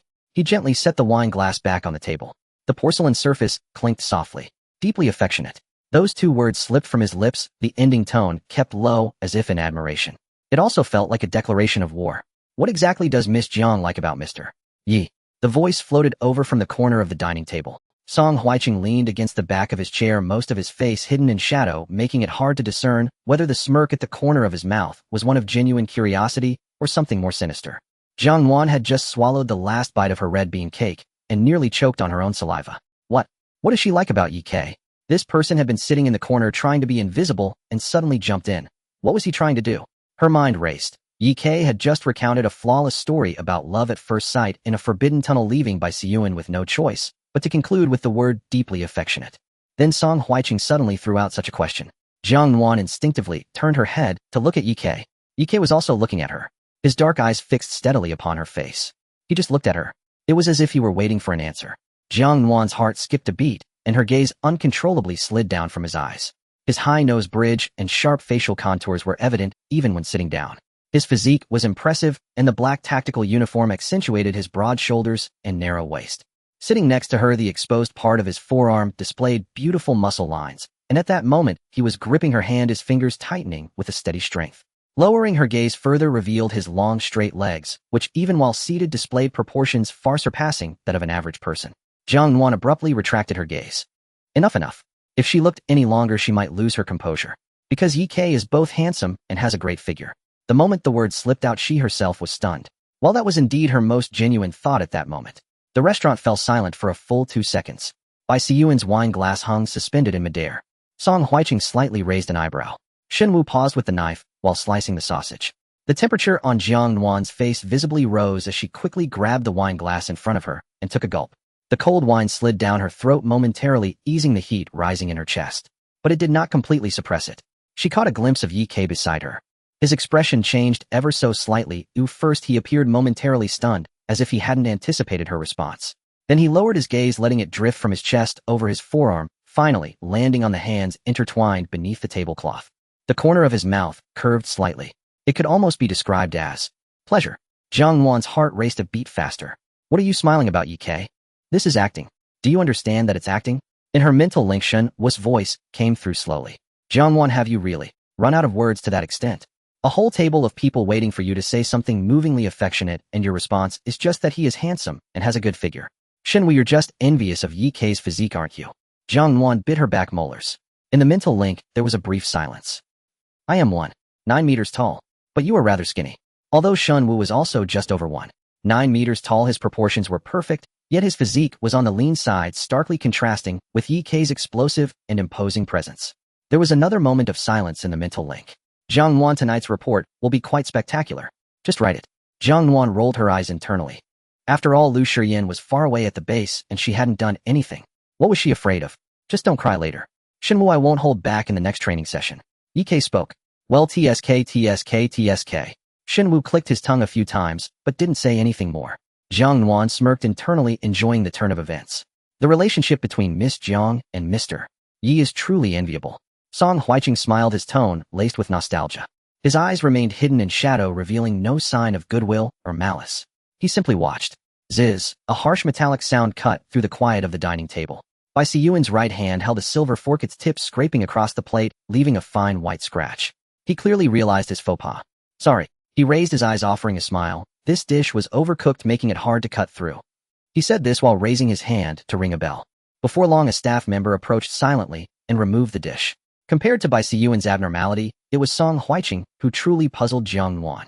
What on earth was this person trying to do? For the first half of dinner, he had said nothing, quietly shrinking into the corner as a backdrop. It felt as if he were testing something. Or perhaps he simply found it amusing. Jiang Nuan couldn't fathom. But instinctively, she felt that this person was more difficult to deal with than Bai Siyuan. Because Bai Siyuan's intentions were at least traceable, his aim was to play a pretentious sibling game with her. Yet Jiang Nuan couldn't grasp even the edges of Song Huiqing's purpose. The latter half of the dinner concluded smoothly amidst relatively polite toasts. Bai Siyuan resumed his previously impeccable demeanor, discussing the trivialities of the estate renovation, and asked a few questions about Jiang Nuan's training schedule, with a tone of genuine concern like a true older brother. Song Huiqing remained silent, finishing his food quietly, and finally politely excusing himself from the table. I'm getting older and have less energy. He smiled apologetically as he stood up. Everyone enjoy your meal. After dinner, Bai Siyuan walked Jiang Nuan to the door of her room. Rest well tonight, Nuan. If you feel like going out tomorrow during the day, just let me know at any time. He stood at the corner, his gaze finally landing on Jiang Nuan's face, his voice gentle. This is your home, don't feel constrained. Thank you, brother. Jiang Nuan nodded and waved goodbye to Bai Siyuan with a smile. Bai Siyuan's gaze lingered on their intertwined hands for a moment before shifting away. Good night, Nuan. Good night, brother. The moment Jiang Nuan returned to her room, she almost wanted to throw herself onto the large bed. Even a meal was exhausting. She reached to unbutton her coat. Then she suddenly realized her left hand was still being held. From under the dining table across the corridor after Bai Siyuan's farewell until now entering her room, Ye's hand was still gripping hers. She instinctively loosened her fingers. Ye did not let go. His fingers tightened slightly, not to the point of pain, but enough to keep her from pulling away. Ye took 2 steps forward and sat down on the sofa. Jiang Nuan was pulled along by his movement, taking 2 steps forward. Ye leaned against the back of the couch, stretching his long legs out. Ye, oi. Jiang Nuan stood in front of him, looking down at him. The warm light from the floor lamp illuminated half of his face from the side. Jiang Nuan then noticed the faint flush on his face. You can't be drunk, right? She instinctively asked, disbelief lacing her tone. Throughout dinner, they had only each had a glass of red wine, and even she was only slightly tipsy, her mind still quite clear. How could Ye, a sniper from Team Zero who could take out enemies from a kilometer away, be brought down by a glass of red wine? Ye did not respond. He pulled her hand closer to himself. The force was gentle, but Jiang Nuan's balance wavered, and her body leaned forward with the pull. She instinctively used her other hand to brace against the back of the sofa, barely managing to avoid falling onto him. Then she realized the position they were in. She was bent over, one arm resting on the back of the sofa while the other was held in Ye's palm. He was seated, and she was half leaning towards him. She was physically cornering Ye, in a literal sense. This realization filled Jiang Nuan with a strange excitement. Usually it was he who trapped her in places with no escape, when had it turned around for her to enclose him with her arms. Yet oddly enough, the angle at which Ye was looking up at her made her heart race. He was tilting his face up. His usually cold dark eyes gazed at her from below, with warm light reflecting in his pupils. The slight upward curve at the corners of his eyes was magnified infinitely from this angle of looking up, reducing the usual sharp intensity and adding an unfamiliar sense of submission. Or perhaps it was a gaze free of defense as a candid look. Jiang Nuan. His voice was a half-octave lower than usual. Since the moment I saw you, a strange emotion has been influencing me. Jiang Nuan instinctively held her breath. His thumb unconsciously caressed the back of her hand, as if confirming that she was still here. This emotion appears unexpectedly without any clear reason. He paused. The light cast shadows from his eyelashes, gently trembling with his breath. And this emotion I cannot suppress. As time goes by, it has appeared more frequently, becoming increasingly hard. Ye Ke looked up at her, his eyes filled with intense, yet restrained emotions. He raised his other hand, slowly lifting it to touch the loose strands of hair falling by her ear, gently pushing them behind her ear. His fingertips brushed against her earlobe, sending a shiver down her spine. His fingers continued down, touching the edge of her jaw. He paused. It was as if he were inquiring, or perhaps enduring. After a few seconds, his fingers slowly retracted, then pushed aside another loose strand of hair. Jiang Nuan's body was covered in goosebumps. Ye Ke, what are you? Link established. Shen Wu's cold voice suddenly echoed in her mind. Jiang Nuan jolted upright. She suddenly straightened up, nearly stumbling into the nearby table. Ye Ke quickly pulled her forward, stabilizing her stance. Good night routine, mental link synchronization, confirming the status of the three individuals, is normal. Shen Wu's voice was all business. Ye Ke, are you there? Please respond. Ye Ke's hand fell back to his knee. He lowered his head, his long eyelashes casting shadows that concealed his eyes. But Jiang Nuan could see the knuckles on his knee tense enough to show blue veins. Then he spoke in the mental link. Here. I am writing a report for the captain, so I need to confirm what you two were doing before I entered the link, so I can choose my words. Jiang Nuan. Ye Ke. We were not doing anything. The two of them almost spoke simultaneously. The mental link fell silent for a few seconds. In unison. Nothing to see here. Documented. The tone revealed no emotion. Shen Wu, good night. Then the connection was cut, quieter than any previous instance. There was a slight rustle. Ye Ke maintained his lowered posture for 2 seconds. Then he stood up, turning his back to her as he walked toward the window. He looked outside through the gap in the curtains as if checking something. The redness in his ears caused by the alcohol had faded, and his expression returned to its usual indifference, as if the words he had just spoken had never left his lips. With his back to her, his voice returned to its normal tone. Get some rest early. That night, Jiang Nuan lay in. The room was very quiet. Ye Ke's breathing came from the direction of the sofa, steady and even. She turned over, burying her face in the pillow. Her mind uncontrollably recalled Ye Ke's words, this emotion I cannot suppress. And then what? What else did he want to say? Suddenly Jiang Nuan realized something. She was grateful that Shen Wu interrupted that conversation, because she wasn't sure if she wanted to hear the conclusion of that sentence. She remembered how this person had appeared in her life. Ye Ke was her savior. He was also the one who had dragged her into this cage. Both statements could coexist. She knew he had no other choice. But understanding does not equate to forgiveness. A faint rustling sound came from the sofa. She held her breath, remaining utterly still. The sofa quieted down again. Waking up from the night, her blurry vision slowly focused, revealing the ceiling that was all too familiar. Jiang Nuan sat up in the soft, sun-warmed quilt, stretching contentedly. It seemed like she had a long nightmare. The dream was bizarre, filled with dark underground tunnels, grotesque monsters emitting a foul stench, and the smell of gunpowder.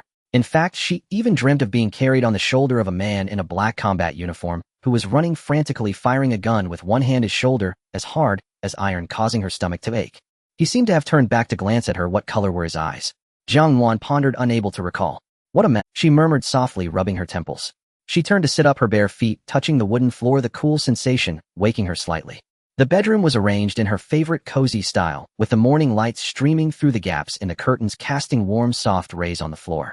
On the bedside table lay an enamel cup, which she had picked up with by Siyuan at the market in Area A of Whale Harbor City. A round little deer was printed on the cup's wall.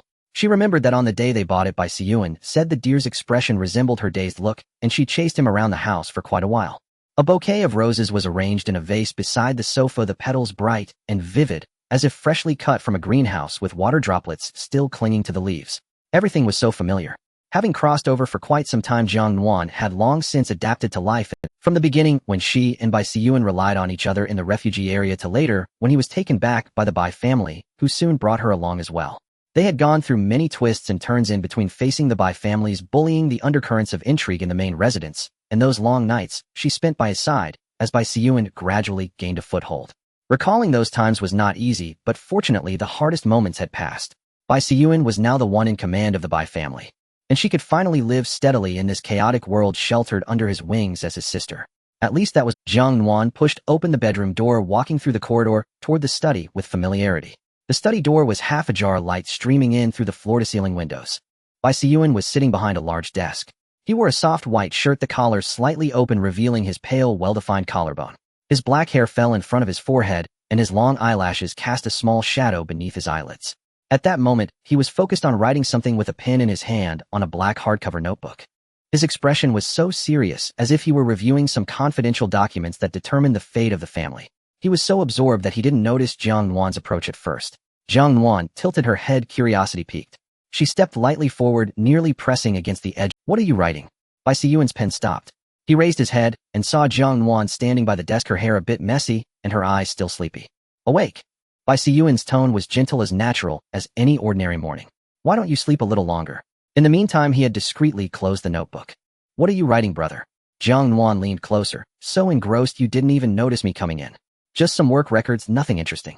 Bai Siyuan chuckled, his tone casual. "Stingy." Jiang Nuan pouted. "Not letting her see, huh?"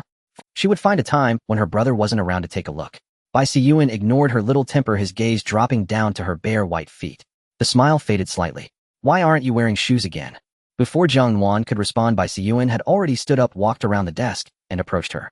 In the next moment, Bai Siyuan bent down and effortlessly picked her up. Jiang Nuan was startled, instinctively wrapping her arms around his neck. "Brother, what are you doing? The floor is cold." Bai Siyuan's tone remained gentle, but his grip tightened slightly, showing no intention.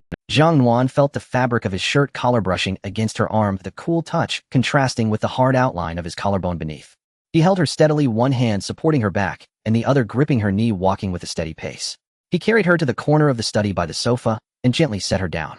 Then he retrieved a pair of soft house slippers from a low cabinet beside the sofa. He knelt in front of her, one hand supporting her ankle, the other holding the slippers. His fingers were slender and well-defined, carefully placing her foot inside the slipper.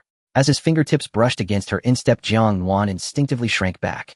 Bai Siyuan's fingers tightened slightly, not allowing her to escape. "Don't move." He looked up at her. From this angle, his eyelashes appeared exceptionally long, and the curve at the corner of his eyes was very beautiful. The morning light streamed in from the floor-to-ceiling windows behind him, casting a thin layer of warm color over his shoulders and hair tips. He just looked up at her, his gaze calm and focused, as if the whole world was reduced to this one task. Jiang Nuan bit her lip, diverting her gaze. "Got it." Bai Siyuan lowered his eyes, focusing on putting the slippers on her left foot, then the right. His movements were slow and meticulous, and his fingertips occasionally grazed her ankle skin, bringing a subtle tickling sensation. Once done, he did not immediately stand up, but remained in his squatting position, looking up at her. From this angle, she could see the fine shadow cast by his eyelashes beneath his eyelids. "Remember to wear shoes from now on," he said, his fingers still resting on the side of her ankle, not withdrawing. "Otherwise I will worry." Jiang Nuan nodded in assurance. "Got it, brother." Only then did Bai Siyuan stand up. Jiang Nuan looked at the slippers on her feet. Her toes involuntarily curled. Bai Siyuan had already returned to his desk, picking up the pen, seemingly ready to continue the work that had been interrupted. Jiang Nuan sat on the sofa, but her gaze unconsciously drifted toward the tightly closed drawer. She was indeed curious. What was her brother writing just now? What could be so secretive about work records? In the afternoon, Bai Siyuan went to a meeting. Jiang Nuan lay on the bed, flipping through a novel, but unable to focus. She got up to grab a piece of red bean cake from the table, taking a bite, the dense sweetness melting on her tongue. Then she suddenly remembered the motion of Bai Siyuan closing the notebook earlier. If he wouldn't let her see, she would have to look anyway. Jiang Nuan bit her lip, kicked off her slippers, and quietly padded barefoot to the study. The door was not locked. She gently turned the handle, opening the door a crack with no sound. The study was empty. Bai Siyuan had lowered the sheer curtains of the floor-to-ceiling windows before leaving, and the afternoon light filtered in, casting a soft hue on the desk. Jiang Nuan squeezed inside sideways, her heartbeat slightly faster than usual. For some reason, even though it was her home, and she was just curious about what her brother had written, she felt a sense of guilt, as if she were stealing. She approached the desk, her gaze landing on the drawer. Her fingers rested on the handle. She paused for a moment. Ears perked to listen towards the corridor, but there was no sound. Bai Siyuan had said the meeting would last until evening. There was still time. Jiang Nuan gently pulled open the drawer. A black notebook lay beneath several documents. She pulled the notebook out, cradling it in her hands. It had some weight to it. Before flipping it open, she instinctively glanced at the doorway. The corridor remained quiet. Jiang Nuan opened the first page. Her eyes fell upon Bai Siyuan's elegant handwriting. "The first time I saw her was in the ruins pile on the east side of the refugee area.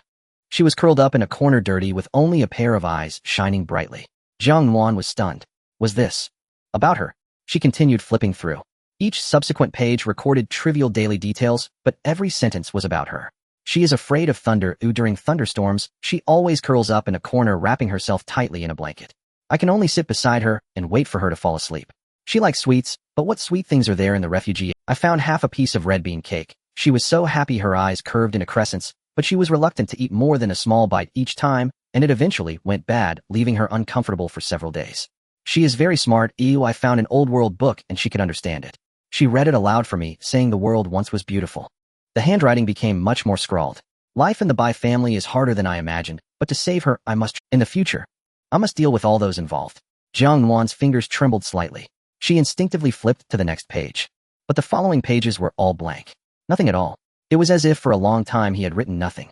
Or perhaps he didn't know what to write. Or maybe the things that happened during that time could not be captured with ink and paper. One blank page after another. Jiang Nuan's heart sank lower and lower. After that, the handwriting became neat again, as if a person had emerged from a long period of chaos, straightening up and firmly gripping the pen once more. She flipped the pages more slowly, her eyes slightly stinging. The further back in the notebook, the neater the handwriting became, clearly written with more dedication. The last few pages' handwriting was particularly gentle. I suddenly realized that I already have too much. She is right here, healthy and safe, smiling at me. Jiang Nuan's nose became sour. Flipping to the last page. Only one last question remains. She should belong to me alone. Jiang Nuan stared at this line for a long time. A feeling of bittersweet warmth surged within her, as if something was lodged in her chest, unable to dissolve. Brother had always thought of her this way. But for some reason, amidst the touch of emotion, a slight sense of unease was stirred by this sentence. She closed the notebook and put it back in the drawer, gently shutting it. Standing beside the desk, she remained silent for a long time. The chirping of birds came from outside, and the afternoon sun warmly fell on her shoulders. Everything was fine. Everything was safe. She turned to leave quietly. Then her gaze swept across the desk. Next to the pen and ink bottle close to the edge of the desk, there was a faint mark. Jiang Nuan's footsteps paused. She leaned in closer to take a closer look. It was a pattern of a vertical pupil resembling the outline of some kind of eye, golden in color. It abruptly appeared there, as if suddenly surfacing. Jiang Nuan stared at the pattern. Her heart skipped a beat. She felt as if she had seen this mark somewhere. The vertical pupil remained on the desktop. Golden, cold, silently watching her. As if saying, the golden vertical pupil made Jiang Nuan's mind clear up. Everything in front of her began to sway. The outline of the study started to twist and deform violently. The porcelain cup, the red bean cake, the soft slippers beside the sofa. All warm and familiar things were shattering silently. Her legs buckled, and she knelt on the ground. The golden vertical pupil floated before her, just within reach, suspended in the center of the collapsing world. It coldly stared at her, waiting for her. Wake up. In the next moment, she suddenly opened her eyes. The heavy darkness pressed down on her eyelids. Her consciousness felt like it was yanked from the depths of water. She gasped for air. Her vision blurred for a few seconds before slowly focusing on the same ceiling from the dream. Yet the familiar feeling from the dream was gone. Someone was gripping her wrist tightly. Jiang Nuan turned her head. Yi Ke was sitting on the edge of the bed, leaning over to look at her, half of his face illuminated by the dim light of the bedside lamp. His expression was one she had never seen before, serious. In his usually cold black eyes, a certain emotion was tightly suppressed. That emotion felt like fear. A sniper, like a god of death, was looking at her with such an expression. Jiang Nuan. Yi Ke's voice was low. Can you hear me? Jiang Nuan opened her mouth, her voice a bit hoarse. I can. Yi Ke's expression relaxed slightly, but his grip did not loosen. Jiang Nuan's gaze crossed over his shoulder, noticing another person standing beside Yi Ke. Shen Wu. She wasn't wearing a coat, only in her nightgown, the collar loosely hanging open, her hair a bit messy, clearly having rushed over. Those light-colored eyes were quietly watching her, a gaze she recognized.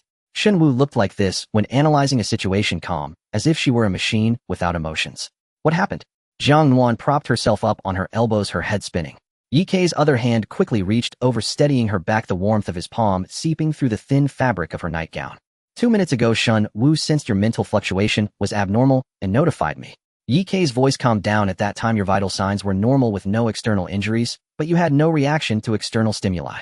No matter how much we called you or shook you, it was useless. Completely unresponsive. This meant she was trapped in that dream just now. Shen Wu. She turned her head to look at him, her voice still a bit hoarse. Thank you. She felt it was Shen Wu's professional sensitivity as a mental ability user. Shen Wu's gaze lingered on her face for a moment, nodding without saying a word. Jiang Nuan glanced at the bedside. She originally wanted to check the time, but inexplicably felt there should be a small deer cup there. 0247. Not yet 3 in the morning. She lowered her head and looked at her hands, her fingers still trembling slightly. Was I just dreaming? But that dream felt so real. The sound of Bai Siyuan's pen scratching across the paper, the dense sweetness of the red bean cake melting on her tongue, the coolness of the wooden floor under her bare feet. Every detail was too clear to be something fabricated by her brain. It felt more like something that had truly happened. Did Bai Siyuan do something to her mind? Just as this thought flashed through her mind, she reflexively reached out and covered Shun Wu's eyes.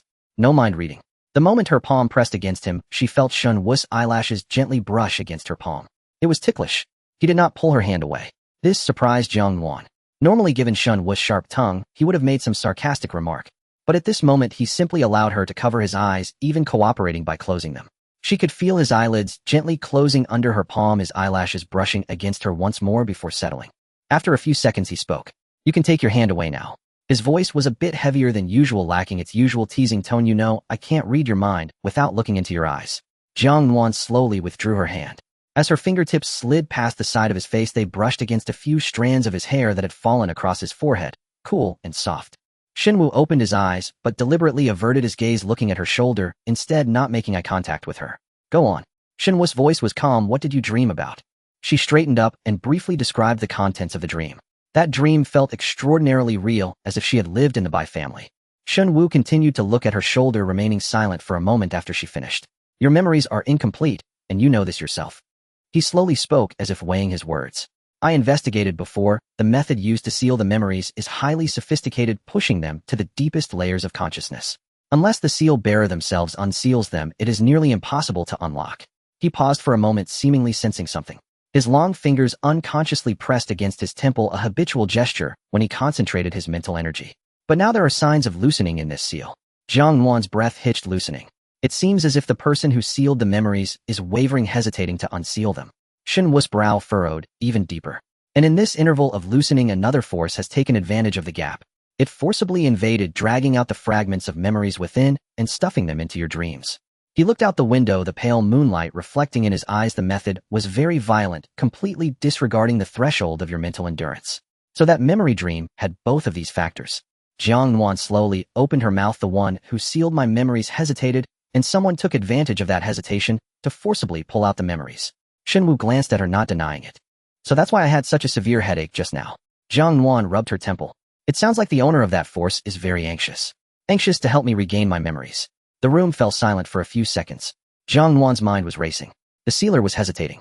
The force forcibly invaded. "Is it Bai Siyuan?" she asked. This question required little reasoning. Before coming to the Bai family, she had already learned from Lu Shiyan that Bai Siyuan was very likely the culprit behind her memory loss. But if he was that person, why was he hesitating now? Jiang Nuan's mind conjured up the image from dinner, the sound of Bai Siyuan's silver fork scraping against the porcelain plate. "He saw the relationship between me and Yi Kei at dinner."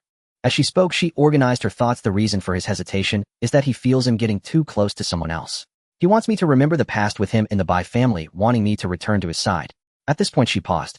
"But within that past there must be parts he doesn't want me to remember. So he hesitates. He wants me to remember the good, but is afraid that I'll also recall the bad." Yi Kei's profile was hard to see clearly in the dim light, but his shoulders were tense.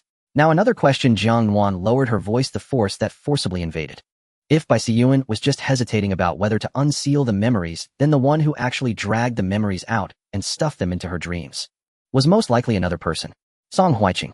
Yi Kei spoke the name for her, his voice carrying a hint of coldness. "If Bai Siyuan was just hesitating about whether to unseal the memories, then the one who actually dragged the memories out and stuffed them into her dreams was most likely another person." And he left her. The timeline matches. He flipped through the information terminal on his wrist, the screen lighting up as he quickly scanned. Song Huiqing left early at 2013, and there were 6 hours between that and your mental fluctuation when you entered the dream. Plenty of time to set up. But why did he do that? Jiang Nuan frowned. "As a federal observer, he has no grievances with me. Why would he be so eager to help me regain my memories?" No one could answer that question. Shen Wu turned off the screen. His officially registered ability is a grade water type. He hesitated in his tone, which was rare for Shen Wu. If this forceful intrusion was indeed his doing, then he must also be hiding another unregistered ability, or using a tool. Jiang Nuan's mind flashed with the image of the old pocket watch in Song Huiqing's hand. Shen Wu glanced at her and nodded. That can't be ruled out. Yi Kei silently listened to the entire conversation. Then he stood up. Instead of guessing here, his voice was calm. "It would be better to bring Song Huiqing over and ask him to—" The word "ask" that left his mouth made the room feel like the temperature dropped by 2 degrees. He took a step forward. Jiang Nuan and Shen Wu almost moved simultaneously. One on each side, left and right. They instinctively grabbed Yi Kei's arms. Wait a minute. Jiang Nuan tugged him back. Ye looked down at her urgency evident in his eyes, but he did not shake off her grip. We shouldn't alert the snake. Jiang Nuan released one hand looking up at him, trying to keep her tone calm. Ye, think about it. If it really is him, would he be foolish enough to leave evidence for you to search for? Ye didn't say anything. He is a federal person. There are no substantial harmful outcomes and no physical evidence, and the identity of the other party is sensitive. She continued, if we act rashly, it will only expose that we've already noticed something is off. If he becomes wary, it will be even more difficult to grasp his evidence. She's right. Shun Wu released his grip, stepping back to sit on the edge of the bed, his long legs crossed. The enemy's clues are unclear. Acting rashly would do more harm than good. First guard against and observe. Ye stood still, his shoulders tense for a few seconds. Then he slowly sat back down. Jiang Nuan let out a breath, lowering her gaze. In truth, she had a selfish desire she hadn't voiced. She wanted to enter that memory dream again. Those images felt too real, not like fabrications or illusions. They belonged to the true past of this body. But if that were true, there was an information that made her tremble all over. In that dream, she had crossed over to this world since childhood, starting from the ruins of the refugee area from her early years. The perspective of those memories was first-person. The sensations were coherent, and the emotions were genuine. They were her experiences, undeniably belonging to this body.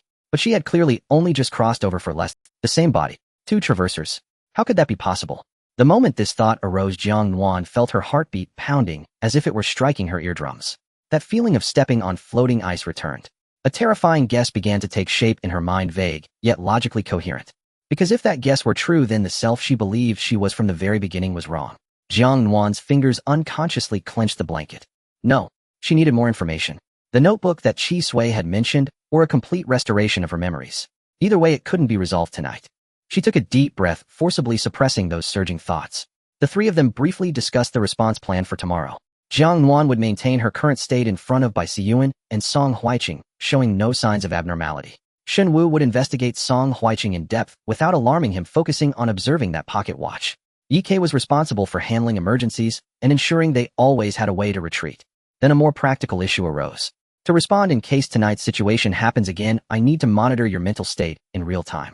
Shen Wu's tone returned to a businesslike tone. It's uncertain when the other party will act next. If the intervals are too long, I may not have time to react. He paused. In other words, I need to be present. Jiang Nuan understood that this was a genuine safety requirement. After all, she had only briefly entered that memory dream and had a splitting headache. She indeed needed Shen Wu present for real-time protection.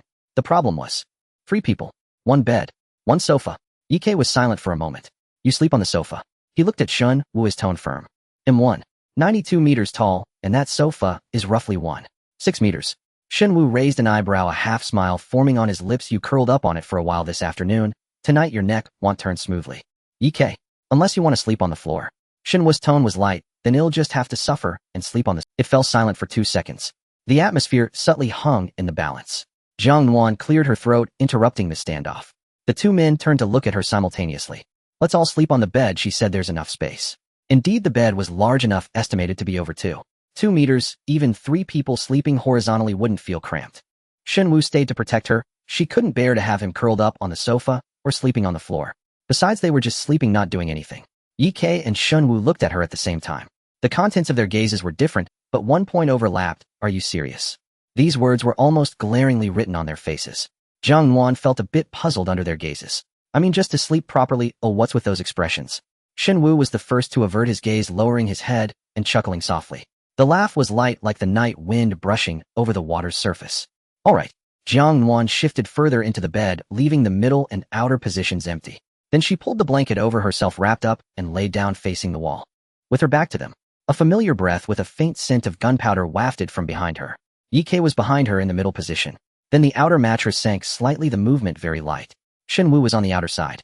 Each person was separated by about half an arm's length. No one spoke. The room fell back into darkness and silence. Yet, Jiang Nuan's heartbeat wouldn't settle down. She thought of those images from the memory dream. Those details felt too natural, as if only a daily reality could sediment them. He was truly good to her. But why would he want to tamper with the memories of a sister he had been so deeply bonded with? Was he protecting himself? Or was he protecting her? Or perhaps protecting some secret she didn't know about? The thoughts grew heavier, and just before her consciousness blurred again, she heard a very soft voice from behind. Sleep. It was Ye's voice. If anything happens, I'll call you. At a distance, Shen Wu's breathing was steady and rhythmic. In the darkness, Jiang Nuan's closed eyelids fluttered slightly. Her consciousness was slowly sinking down. In the haze, she felt her corners being gently tucked in by someone. The movement was extremely light and slow, as if afraid to wake her. Her fingertips brushed against her hand. A fleeting touch. In the next moment, her consciousness completely sank. And she did not know that in the darkness, Ye was staring with his eyes wide open, watching for a long time. Jiang Nuan had a very brief dream. In the dream, there were no specific images, only a warm flow of water enveloping her entire body. The water cradled her, gently swaying like when her father used to carry her on his shoulders down the streets during summer nights. A long-lost, almost luxurious sense of security made her feel drowsy. She wanted to find a support point, so she leaned against it. The touch was warm and firm, vibrating slightly with rhythmic rises and falls like a steady heartbeat. She groggily rubbed against it, pressing her cheek against the warmth, feeling quite comfortable. Her hand unconsciously reached out, the palm touching a distinctly firm texture. Through the fabric, her fingertips slid down along the contour. One piece, two pieces arranged like a meticulously carved stone path. But it was much warmer than stone, and the feel was far superior. Moreover, it moved. Wait. This texture. Her fingers tentatively pressed down again. Hard. Another press. Even harder. And that stone path trembled slightly under her palm. Jiang Nuan's brain finally switched from standby mode to self-check. She slowly opened her eyes. The first thing that came into view was a sharply defined collarbone, then a slightly rolling Adam's apple, a taut chin, and a pair of dark, deep-set eyes quietly staring at her. Jiang Nuan's eyes widened immediately. Fully awake. She had no idea when she had rolled over. She distinctly remembered falling asleep facing the wall, with a safe distance of half an arm's length in between. But now her head was resting on Ye's arm, that arm pressed beneath her for who knows how long, with the imprint of her drool on his forearm. Her body was curled into his embrace, her knee pressing against his thigh like a boneless cat curled up in his arms. And her guilty right hand was boldly resting on his waist and abdomen, where the hem of his pajamas had been lifted, her fingers even unwittingly gripping the taut muscle. The air fell silent for a few seconds. Jiang Nuan suddenly withdrew her hand, sitting up as if scalded. In the moment, she pulled her hand away, his fingers, which were hanging at his side, curled slightly, as if instinctively wanting to gather and to press that retreating hand back to where it belonged. Jiang Nuan cleared her throat, her voice a bit airy. I have a habit of rolling over when I sleep. I definitely didn't mean to. Ye also slowly sat up. He did not respond immediately. He lowered his gaze to the hem of his shirt that had been lifted at the abdomen. The morning light fell on his slightly flushed ears, his eyes deep, as if struggling to contain something. After 2 seconds, he finally raised his eyes to look at her. His Adam's apple slowly rolled.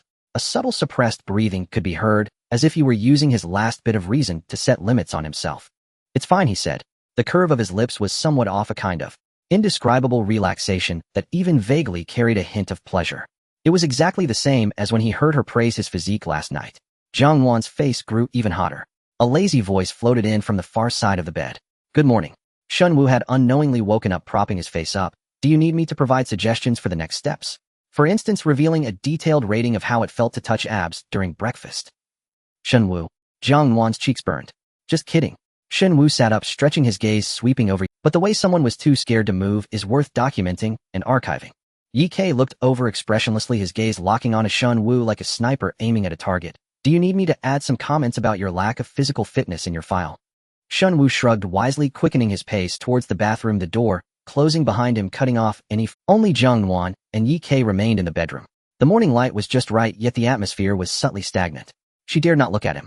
But out of the corner of her eye, she saw him lowering his head, slowly smoothing out the hem of his pajamas that she had lifted. Jiang Nuan ground her teeth, trying to suppress her embarrassment and rapid heartbeat. The start of this day was absurd. After the three of them finished washing up and went to the dining room for breakfast, the butler came in with some news. With meticulous wording, Mr. Song has left in the early hours due to an emergency matter concerning the Federation. The Federation will send a new observer this morning who is already on the way. The young master will handle some family matters and will be able to come over shortly. Song Huaicheng ran away. Does he know he's been discovered? Or has he achieved some objective and his retreat was part of the plan? Jiang Nuan paused, her hand holding the chopsticks, and nodded to the butler, indicating she understood. After the butler left and the door closed, the three of them exchanged glances in the quiet space. In the spiritual link, I have channels within the Federation's intelligence network. They'll check it out shortly. Shen Wu finished his last bite of food quickly and stood up. Just be careful not to expose anything. Ye said. Shen Wu glanced at him, his eyes conveying the meaning of "Are you teaching me?" He then pushed the door open and left. Jiang Nuan and Ye slowly finished their breakfast and had just stepped out of the dining room. The butler was leading someone in.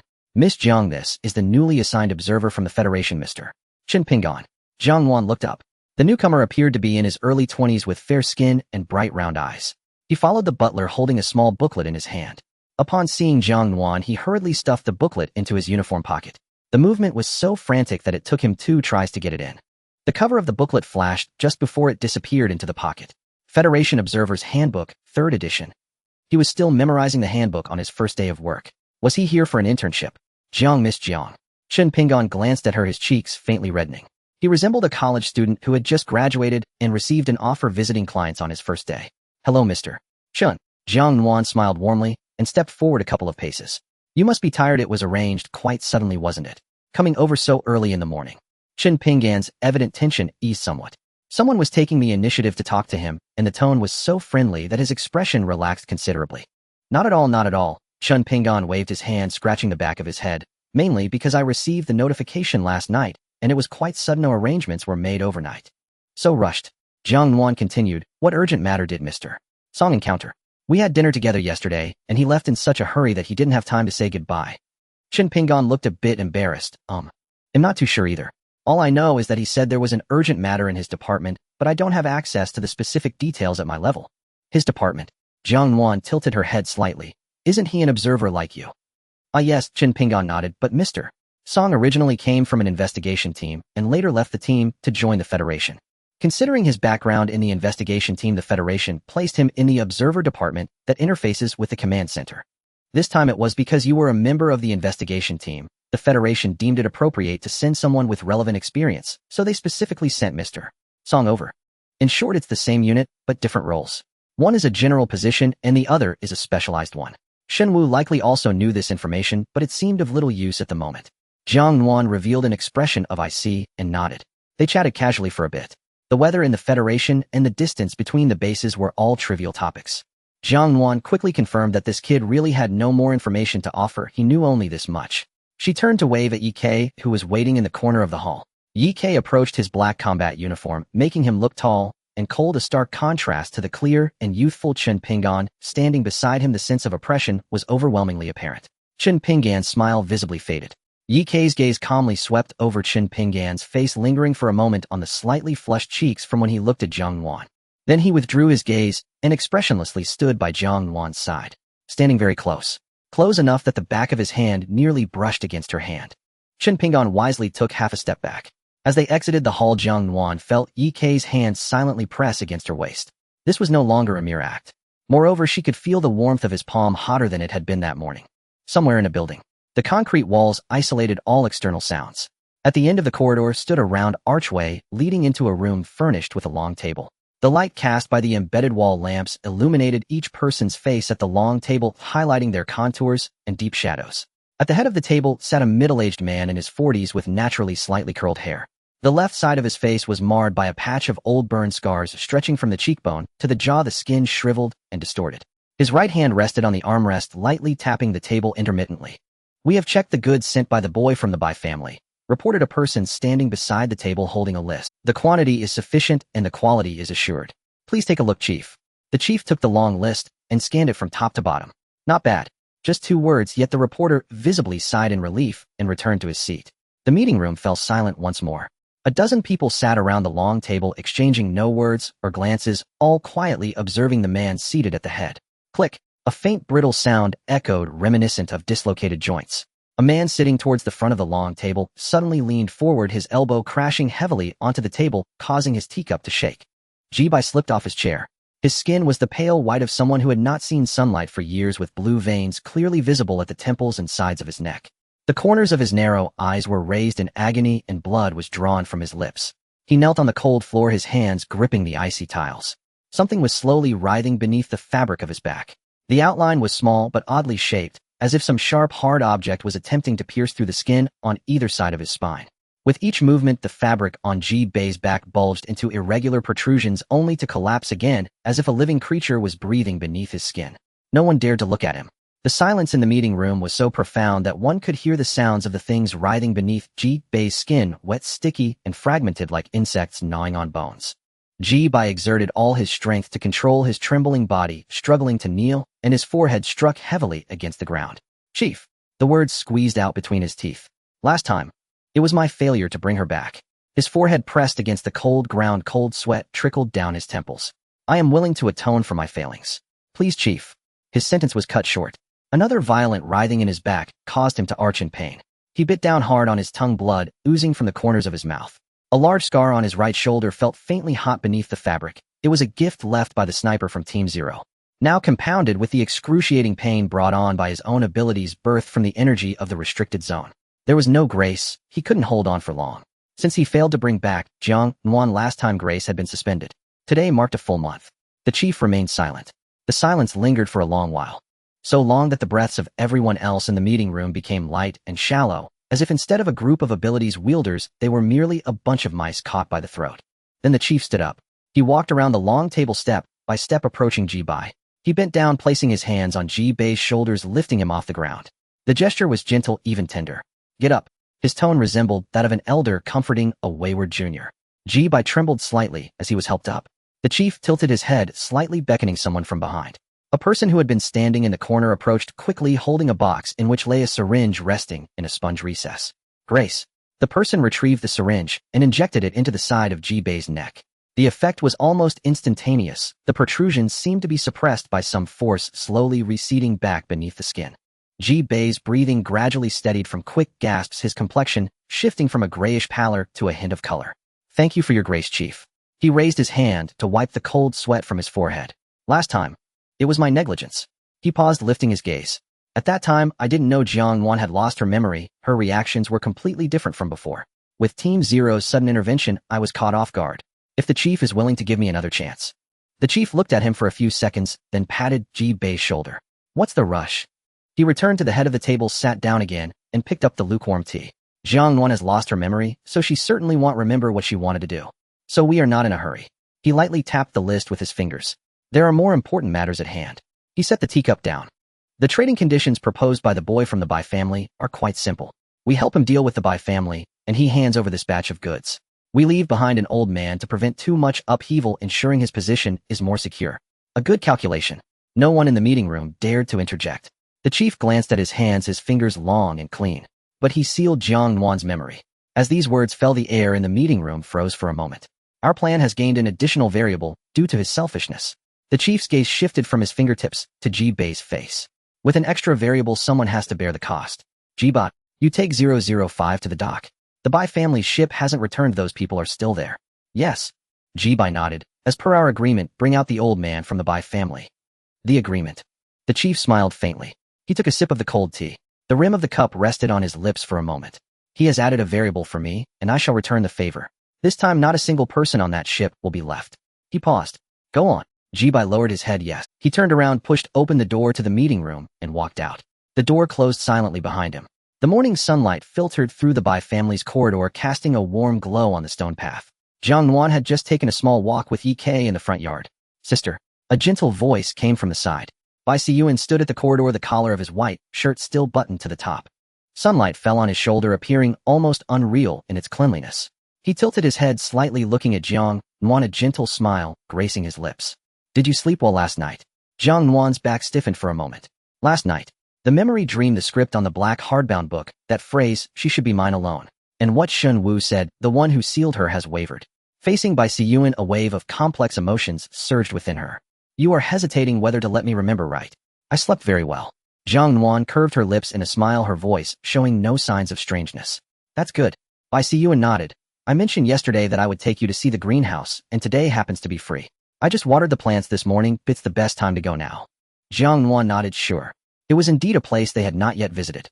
The three of them walked towards the back garden with Bai Siyuan leading the way. Jiang Nuan followed half a step behind. Ye was by her side, neither too far nor too close. Just as they neared the greenhouse entrance, Bai Siyuan turned his head. His gaze first landed on Jiang Nuan's face, then shifted to Ye, and finally back to the distance between them. You two are truly inseparable. Jiang Nuan naturally hooked her arm around Ye's, smiling down. No choice, he can't live without me. Ye turned his head to look at her. When that gaze pressed upon her, Jiang Nuan felt an inexplicable tightening in her chest. Then he grasped Jiang Nuan's hand from behind, fingers interlocking, enveloping her palm completely in his grip. He said. I can't live without her. If it were before last night, Jiang Nuan would think this guy was doing quite well in terms of cooperation, almost a natural actor. But last night, the interrupted sentence on the sofa that was left unfinished. When these words came from his mouth, they were no longer mere cooperation. She couldn't clearly account for all the past events. Jiang Nuan lowered her eyes to conceal her complex emotions while her accelerated heartbeat made things even harder to calculate. Bai Siyuan withdrew his gaze and turned towards the greenhouse's glass door. His fingers rested on the doorknob, and he tilted his head as if suddenly remembering something. By the way, there are special conditions for plant care inside the greenhouse. Too many people would be detrimental. He looked at Ye, his smile warm. Mister, would you mind waiting outside for a moment? Just a little while. Jiang Nuan did not respond immediately. Ye looked down at her. The entire greenhouse was transparent. The glass walls extended from the ground to the dome, visible from every angle. Standing outside, one could see every move inside. This meant that their view would not be obstructed. Jiang Nuan withdrew her hand from Ye. Then you wait for me outside for a bit, just a moment. Ye shoulders tensed for a moment. 20 minutes. Jiang Nuan nodded. This greenhouse isn't large. 20 minutes is more than enough. Bai Siyuan pushed open the glass door of the greenhouse. A wave of warm, humid air rushed out, carrying the rich scent of flowers and the breath of plants. Bai Siyuan pushed open the glass door of the greenhouse. A wave of warm, humid air rushed out, carrying the rich scent of flowers and before her, a room full of red roses was quietly blooming, the air thick with a rich, almost cloying floral fragrance. Bai Siyuan turned around, watching Jiang Nuan standing among the flowers. He did not look at the vigilant man outside the greenhouse. It was as if his world had been reduced to just her. Bai Siyuan walked to the most flourishing rose, snipping it with silver scissors. You once said that there were no flowers in the refugee zone, and if one day you could have a garden of your own, that would be wonderful. Holding the rose, he walked step by step towards Jiang Nuan. Now you have a garden. Bai Siyuan extended the rose towards her. As long as you wish, everything here is yours. Thank you, brother. Jiang Nuan took the rose and looked down at it for a while. The petals were layered, each one plump and vibrant. In the apocalypse, such a thing was truly rare. She sincerely admired it. Nuan. Bai Siyuan watched Jiang Nuan, who was admiring the flowers. She stood among the roses he had planted, holding the rose he had cut for her. He looked for a long time. The corners of Bai Siyuan's mouth lifted slightly. There are some things I want to discuss with you alone. Jiang Nuan lifted her gaze from the exquisite dew-kissed rose, looking through the transparent glass wall towards Ye outside the greenhouse. He was leaning against the white column outside. The black combat suit outlined his broad, sturdy shoulders, his posture appearing relaxed, yet casual, but those dark eyes pierced through the glass, locking onto the space between her and Bai Siyuan. Through the entire glass wall, that gaze still pressed against her back. Nuan, Bai Siyuan suddenly sighed. The sigh was light, as if he had deliberated for a long time before finally deciding to speak. You actually don't need to hide it from me anymore. Bai Siyuan faced her, his expression tinged with helplessness. You don't have to act in front of that guy named Yi anymore. He paused. I know you were pretending. Jiang Nuan's heart tightened. She tilted her head, maintaining her tone. What are you talking about, brother? Bai Siyuan did not respond. He looked at her, slowly walking to her side. He raised his hand, gently brushing aside a strand of hair that had fallen beside her ear. Jiang Nuan instinctively took half a step back. Her heel grazed the edge of the flower stand behind her, cutting off her retreat. Bai Siyuan withdrew his hand. Look, he smiled, slightly a hint of bitterness in his smile. You instinctively shy away from my touch. Jiang Nuan remained silent. Every time you approach Ye, your shoulders tense up first, then relax. He paused, his gaze landing on the strands of hair by her ear. It's very subtle, but I have been with you since childhood. I am too familiar with every small gesture of yours. The greenhouse fell silent for a few seconds. Just like with me, subconsciously, you have a resistance to him. The air was thick with an overwhelming floral fragrance. Jiang Nuan remained silent, her gaze dropping to the rose in her hand. She knew Bai Siyuan was right, at least partially. She would experience a contradictory reaction when close to Ye, a simultaneous feeling of wariness and security, neither fully dissipating. Her heart would race when he held her hand, and even last night sleeping beside him, there was a sense of stability she hadn't anticipated. But her mind kept warning her. No, dependence on a keeper does not equate to affection, it is taming. Even if Ye interrupted sentence on the sofa last night, and even when he said, I can't live without her, the weight in his gaze was undeniable. Even if all of that was sincere.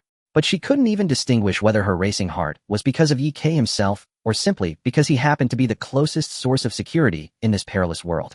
Bai Siyuan observed her silent profile, not pressing further on the topic. He took a step back, giving her some breath. Then he slightly tilted his head, his gaze drifting past Jiang Nuan's shoulder, landing on the dark figure outside the greenhouse. When he returned his gaze, his expression was more serious than before. Nuan, were you forced to stay in Team Zero? He paused. Do you want to leave there? She instinctively raised her eyes, her gaze once more passing through the rose and glass, finding the figure leaning against the column outside. He was also looking this way, their eyes met in the air. Through the entire glass greenhouse, through the dazzling roses, Ye's gaze was heavy and steady. Jiang Nuan was the first to look away. Bai Siyuan glanced along her line of sight, and then withdrew his gaze. Don't be afraid. The greenhouse has special soundproofing. Even if he has abilities, he can't hear what we're saying. Jiang Nuan lowered her head. Brother, she began, I can't remember a lot of things from before. Her gaze stopped at the heart of the rose in her hand, the petals layered, growing darker towards the center. My memory is hazy. I can't piece together what happened after parting with you in the refugee zone. I can't connect many things. He paused. So I can't make this decision. Bai Siyuan listened quietly. He nodded slightly, as if he had anticipated her. Then he slowly took a step forward. Nuan, you should stay in Team Zero. They protect you because you are useful. This statement was devoid of any aggressive tone. They need your purification ability. Only I, Bai Siyuan, stepped closer, have known everything about you from the beginning. Only I am truly the one who wants what is best for you. His voice emphasized the last sentence. The air in the greenhouse was humid and oppressive, the scent of red roses thick enough to be overwhelming, wrapping around from all sides. Bai Siyuan knew she was a purifier. This was not surprising. She was registered as a purifier in Team Zero, and the Bai family had channels to obtain this information. As for whether he knew her ability level or method, she was unsure, but that was not the most important question at the moment. No one could accurately gauge how much sincerity and how much duty there was in Yi Kei's protection of her. But what qualifications did someone who erased his sister's memory have to say for your own good? But we have been apart for so many years. Jiang Nuan's gaze was incredibly calm. I don't know what kind of person you are now. To me. She looked into it. Brother, you seem very unfamiliar. When the last few words fell, she clearly saw Bai Siyuan's eyelashes tremble. This statement was partly a test and partly sincere. She lost those years in the Bai family in her memories. The Bai Siyuan in her mind was forever the boy from the refugee zone who would give her half a piece of red bean cake. But the person before her, the powerful figure in the Bai family, the mental type ability, user, the memory sealer, was separated from that boy by too many invisible barriers. Perhaps because she remembered nothing, she could look at him with such calm eyes. Bai Siyuan did not hastily refute her, as if he was trying to restrain something. You are right, we have been apart for too long. He placed down the scissors, the metal clinking lightly against the table. He turned to face Jiang Nuan. But Nuan, how long have you known the people in Team Zero? Bai Siyuan slowly walked to the edge of the greenhouses. His gaze passed over the sea of red flowers through the transparent wall, landing on the man who was always watching this way. After a few seconds of silence, that day at the base I saw what was around your neck. His voice suddenly faltered, as if those words required great effort to squeeze out. A collar. When those two words left his mouth, the ending trembled with undeniable emotion. Jiang Nuan's fingertips dug into her palm. So he saw it that day. Bai Siyuan's voice continued. Now I wonder if there are other tracking methods on you. He withdrew his gaze from Yi Kei and turned to look at her. You think him unfamiliar, his voice tightened. But I have never had any intention of harming you. I never put a collar on you, nor did I install any monitoring device. The last few words were almost spat out through gritted teeth. The moment the words fell, the greenhouse was so quiet that one could hear the sound of water droplets rolling off the petals. Bai Siyuan realized he had lost composure first. He lowered his eyes, raised his hand to pinch his brow, pausing there for 2 seconds, as if trying to forcibly suppress some emotion. When he raised his head again, his expression had returned to calm. Yet a hint of uncontained turmoil still lingered in his gaze, flickering in the sunlight. Are you really going to define those people as familiar? His voice regained its steadiness. Does what they do seem... The greenhouse fell silent for a moment. Jiang Nuan lowered her head, looking at the rose in her hand. The petals swayed slightly between her fingers. Brother says they are not honorable. She slowly raised her eyes, her gaze passing through the vibrant roses filling the room, through the cloying floral scent landing on Bai Siyuan's face. Then, brother, is there nothing you are hiding from me? The silence in the greenhouse lingered for a long time. Bai Siyuan stood by the flower stand, his body turned slightly towards her. Sunlight streamed through the glass, casting a warm hue on his pale face. After a few seconds, Bai Siyuan smiled gently. There was an air of straightforwardness in that smile, as if to say, you asked, so I will tell you. I pressured the command center by allying with the Federation. He raised his gaze to meet hers. The documents and that compromise agreement were not from the Bai family, but my own doing. He paused. But if I hadn't used those means, you would have been under their control forever with no way to return home. On one, I did all this for your own good. Bai Siyuan played this card beautifully. He first presented a seemingly sincere secret, admitting to his selfishness, making her feel he had been honest, thus lowering her guard. Then the greater secrets could continue to be concealed behind the guise of for your own good. A textbook example of emotional manipulation. Jiang Nuan met his gaze, her tone flat. So how many of these for your own good motives do you still have? Her fingers absent-mindedly twisted the stem of the rose. A tiny thorn pricked her fingertip, the slight sting sharpened her awareness. This probing would stop here. Bai Siyuan was not someone who could be easily pried open with just a few words. The one who climbed from the slums to the core of the Bai family in just a few years had surely replayed every word in his mind countless times. If she could truly pry him open with just a few words today, then that would be a miracle. She placed the flower back on the stand.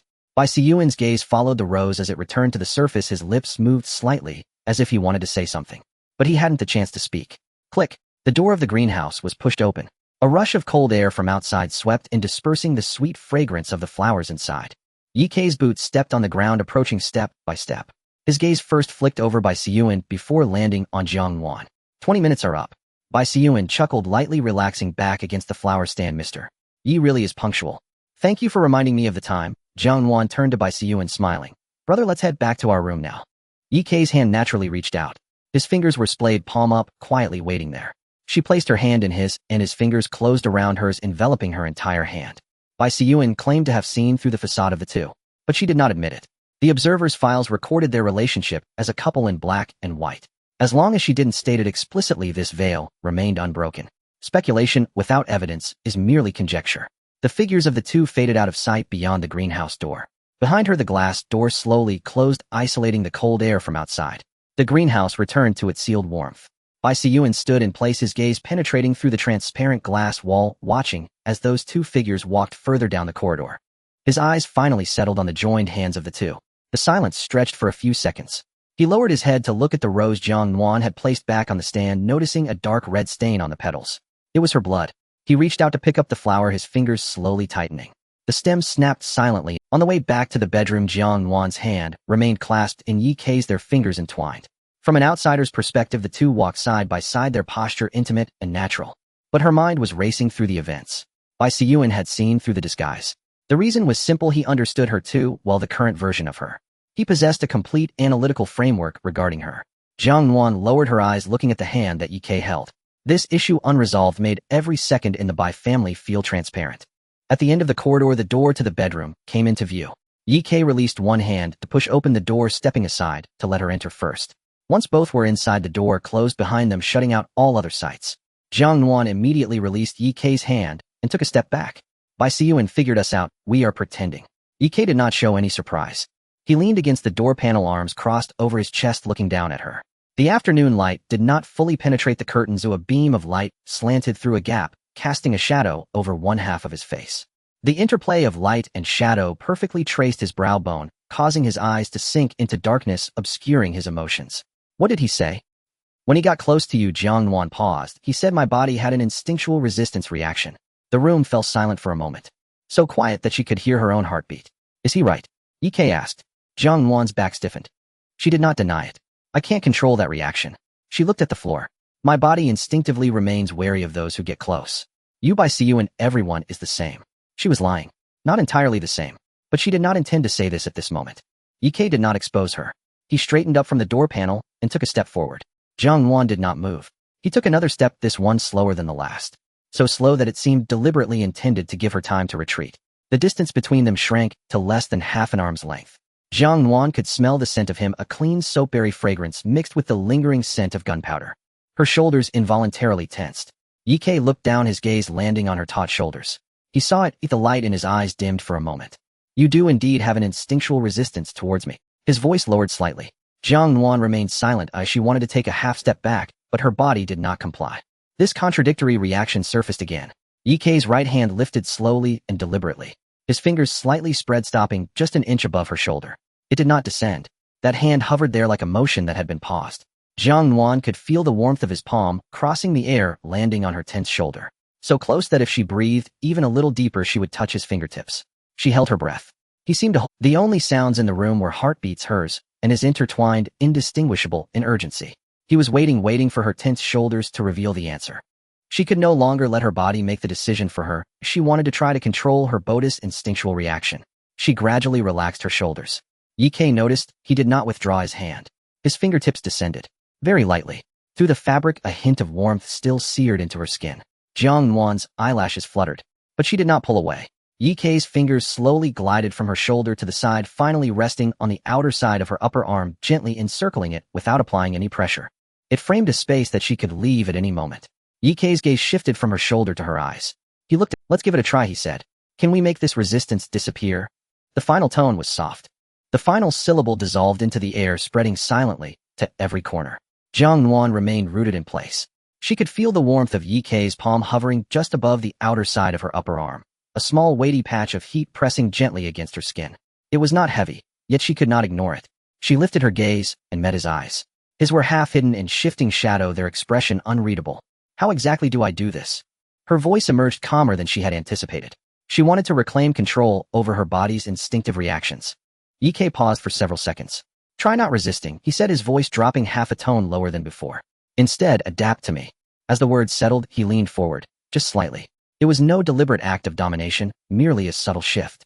Yet at nearly 2 meters tall, even that modest inclination cast his shadow fully over her, descending from above like a veil. Broad-shouldered, long-armed, he filled the space around her entirely, their proximity enveloping her completely within his shade. Instinctively, Jiang Nuan shifted her right foot back half a step. Ye halted, neither advancing further nor withdrawing fully, but eased back just an inch, then lowered his head to look directly at her. You retreated again. A conditioned reflex, she murmured, clearing her throat. Again. He said nothing, yet she felt his gaze linger on her for several long seconds, as if verifying whether she truly meant it. His right hand rose slowly, first the index finger extended, then the remaining 4 fingers unfurled, one by one, palm facing her. His fingertips stopped just below her chin, less than an inch away, not quite touching. Is this acceptable, eh?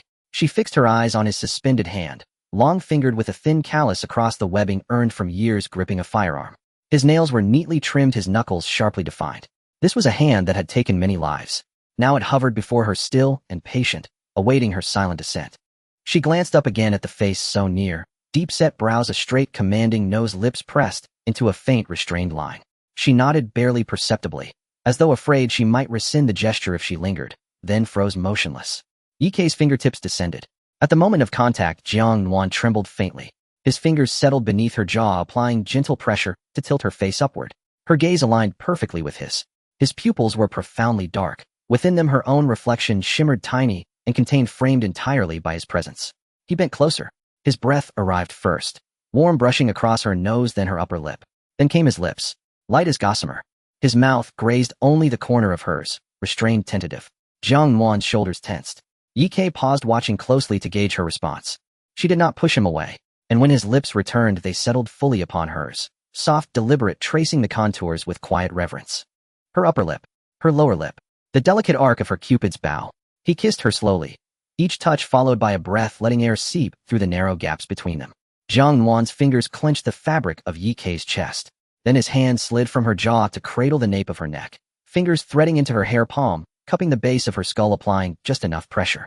A gentle press, and her head tilted back slightly, deepening the angle of their kiss. No longer a mere brush. His other arm encircled her waist. His arm drew her forward half a step, his palm resting firmly against her flank. She felt his heartbeat through 2 layers of fabric, deep, steady, resonant against her. He deepened the kiss gradually, not urgently, not fiercely, but with an inexorable, all-encompassing command that left no room for evasion.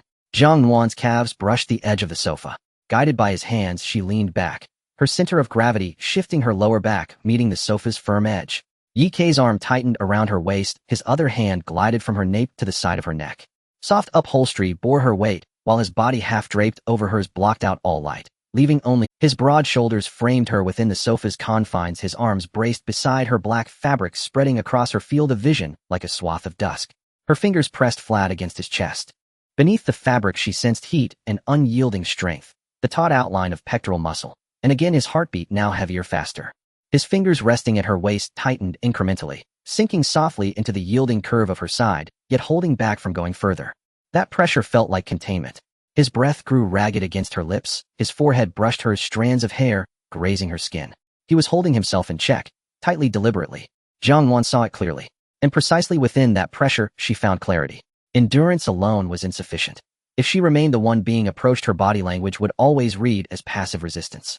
She needed to act first. At that thought, Jiang Nuan moved, her fingers closing firmly around his wrist where it rested at her waist. Ye stilled, just for a breath. She felt the fine layer of callus on his wrist tighten minutely beneath her fingertips. He assumed she meant to push him away, but she did not. Gripping his wrist, she pivoted sideways, awkward yet unmistakably purposeful, reversing their positions. Ye understood her intent the instant she began to move. His body offered no resistance. His towering frame yielded to her momentum, shifting its center of gravity forward. His broad back sank into the sofa cushion with a muffled thud.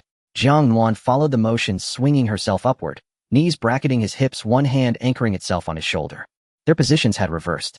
Her palm rested on his shoulder, feeling the sculpted musculature beneath the tactical heart, warm, rising and falling with each measured breath. She looked down at him, dominant, composed, elevated. A strand of hair slipped from behind her ear, falling between them like a silken thread. Ye blinked. Once, his dark eyes widening ever so slightly. His hands lay still at his sides, neither pushing her away nor pulling her closer. She gazed down at him. Ye reclined on the sofa, black hair spilling across the ivory cushion, rendering his features paler, sharper, colder. His shoulders and back sank into the plush padding. The collar of his black tactical uniform had loosened slightly during the motion, revealing a sliver of clavicle and the taut, corded lines of his neck. His arms, once braced beside her, now lay relaxed at his sides. He let her hold him there, quiet, watchful, waiting for her next move. In that moment, her tension dissolved, unexpectedly, completely. Yet she could not decide, was this mission accomplished, or something else entirely? Then deep within those obsidian eyes something surged, restraint, discipline, and something older, deeper, long suppressed, seeping forth through the smallest fissure in his control. A breath escaped him, slightly delayed, waited, and slipped from his parted lips into the hush of the room. The disparity in their physiques was magnified by this new configuration. His waist was narrower than she'd imagined, yet the sheer breadth of his frame dwarfed her expectations.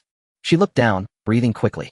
He looked up, chest rising and falling in slow, deliberate rhythm, as if awaiting her next command. Whatever she chose next, he would accept it without reservation. In this position, she truly realized the stark difference in physique between the two of them. Ye's waist was narrower than she had imagined, firm and powerful, yet his shoulders and chest were broad like a wall.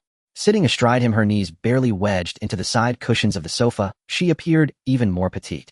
Jiang Nuan watched the slight movement of his Adam's apple, observing the suppressed undercurrents within the depths of his gaze. Her heart raced. Yet that sense of complete control began to ease at this very moment when their positions reversed. The task should be considered accomplished, right? Breaking the passive defense of her body, she even took the initiative to strike, gaining the upper hand. With the task completed, it was time to withdraw. She licked her slightly numb lips, preparing to rise from him and conclude this practice. However, just as she shifted her knee, attempting to find a supporting point to get up, her movement became a bit too pronounced. Ye's body suddenly tensed. A deeply suppressed groan escaped his throat. She froze. Before she could grasp what that groan meant, his arms, which had originally hung by his sides, suddenly lifted, one locking around her waist while the other embraced her back, pulling downwards. Up. The exclamation was caught in her throat. Jiang Nuan's cheek collided with his scorching chest, and through the layer of combat uniform fabric the steady and powerful heartbeat reverberated, making her ears feel numb. Her breath rose and fell with his chest. "Don't move." His voice came from above, raspy and unrefined. With a thundering sound, blood surged to her head, and Jiang Nuan's cheeks instantly flushed, hot enough to fry an egg. If she still didn't understand what was happening at this point, she would truly be a fool. Ye, don't speak." His arm tightened a fraction more. "Then you let go. Give me a minute." He interrupted her, his tone carrying an unyielding firmness laced with a hint of near-pleading awkwardness. Jiang Nuan closed her mouth. She remained stiffly in his embrace, not daring to move. The air was filled only with the intertwined heartbeats of the two and his forcibly suppressed, slightly trembling breath. She began to silently count in her heart, trying to distract herself from the restless attention. 1, 2, 3. His heartbeat was so fast. 4, 5, 6. His body was so hot. 7, 8, 9. This position was truly death. When Jiang Nuan counted to the 12th beat in her mind, there was a sudden knock. Knock, knock. The clear sound of knocking came unexpectedly, echoing in the overly quiet bedroom, feeling particularly jarring. Jiang Nuan's body instantly stiffened. "Miss Jiang, are you there?" It was Chen Pingyan's voice. "I have a few routine questions that need to be confirmed in person. May I ask if you're available right now?" Jiang Nuan instinctively raised her head to look at Ye. She saw him with his eyes tightly shut, a fine layer of sweat beading at his forehead, his jaw clenched. Knock, knock. The door was knocked on twice more. "Miss Jiang." In the next second, Ye suddenly opened his eyes, a storm brewing in the depths of his dark gaze. He flipped over and sat up, using his arm with force, lifting Jiang Nuan, who was still sitting on him, entirely into his embrace. Her exclamation was firmly stifled. As the world spun, she saw the scenery before her rush backward, soon being brought to the corner of the bedroom in front of a wardrobe. Ye pulled open a cabinet door with one hand, sidestepping with her inside, and quickly closed the cabinet door behind them. Light was instantly cut off.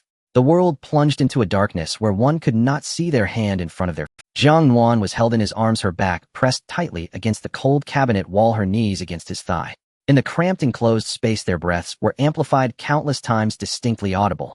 Outside, Chen Pingyan's voice rang out again, tinged with a hint of confused self-talk. "Not here. What to do? I guess I'll wait here for a while." The footsteps did not fade away, but seemed to be pacing at the door. Ye's hand that covered her mouth tightened slightly, his fingers pressing against her soft cheek, the warmth of his palm astonishingly hot. Jiang Nuan's eyes widened in the dark, desperately conveying her silent protest. Are you serious about stuffing me in the wardrobe? Do you think it's reasonable for someone who is over 6 feet tall to hide in a wardrobe? He seemed to understand her despair. He lowered his head, his breath brushing past her ear. Don't make a sound. Jiang Nuan nodded vigorously. Of course, she knew not to make a sound. If that naive Chin Pingon outside who was as innocent as a blank sheet of paper heard something, she would be making headlines in the Federal Social News tomorrow. Shock. Members of Team Zero found in wardrobe. Just thinking about that title made her want to die on the spot. She didn't know whether a minute had passed or a century. The footsteps outside finally sounded again, this time moving away. Forget it'll go talk to Mr. Bye first. The footsteps gradually faded until they completely disappeared. Jiang Nuan let out a long sigh of relief, the taut, nerves finally relaxing as she reached up to pry Yi Kei's hand away from her mouth. He's gone quick. Before she could finish her sentence, Yi Kei's hand moved away from her mouth, but he had no intention of letting her down. Instead, he pressed her closer against the cold cabinet wall. His embrace tightened even more. Yi Kei, oi, she called him in confusion. His voice was muffled between her neck and shoulder, vibrating softly against her skin. The arm wrapped around her waist remained motionless. You're hurting me, she pressed her voice down.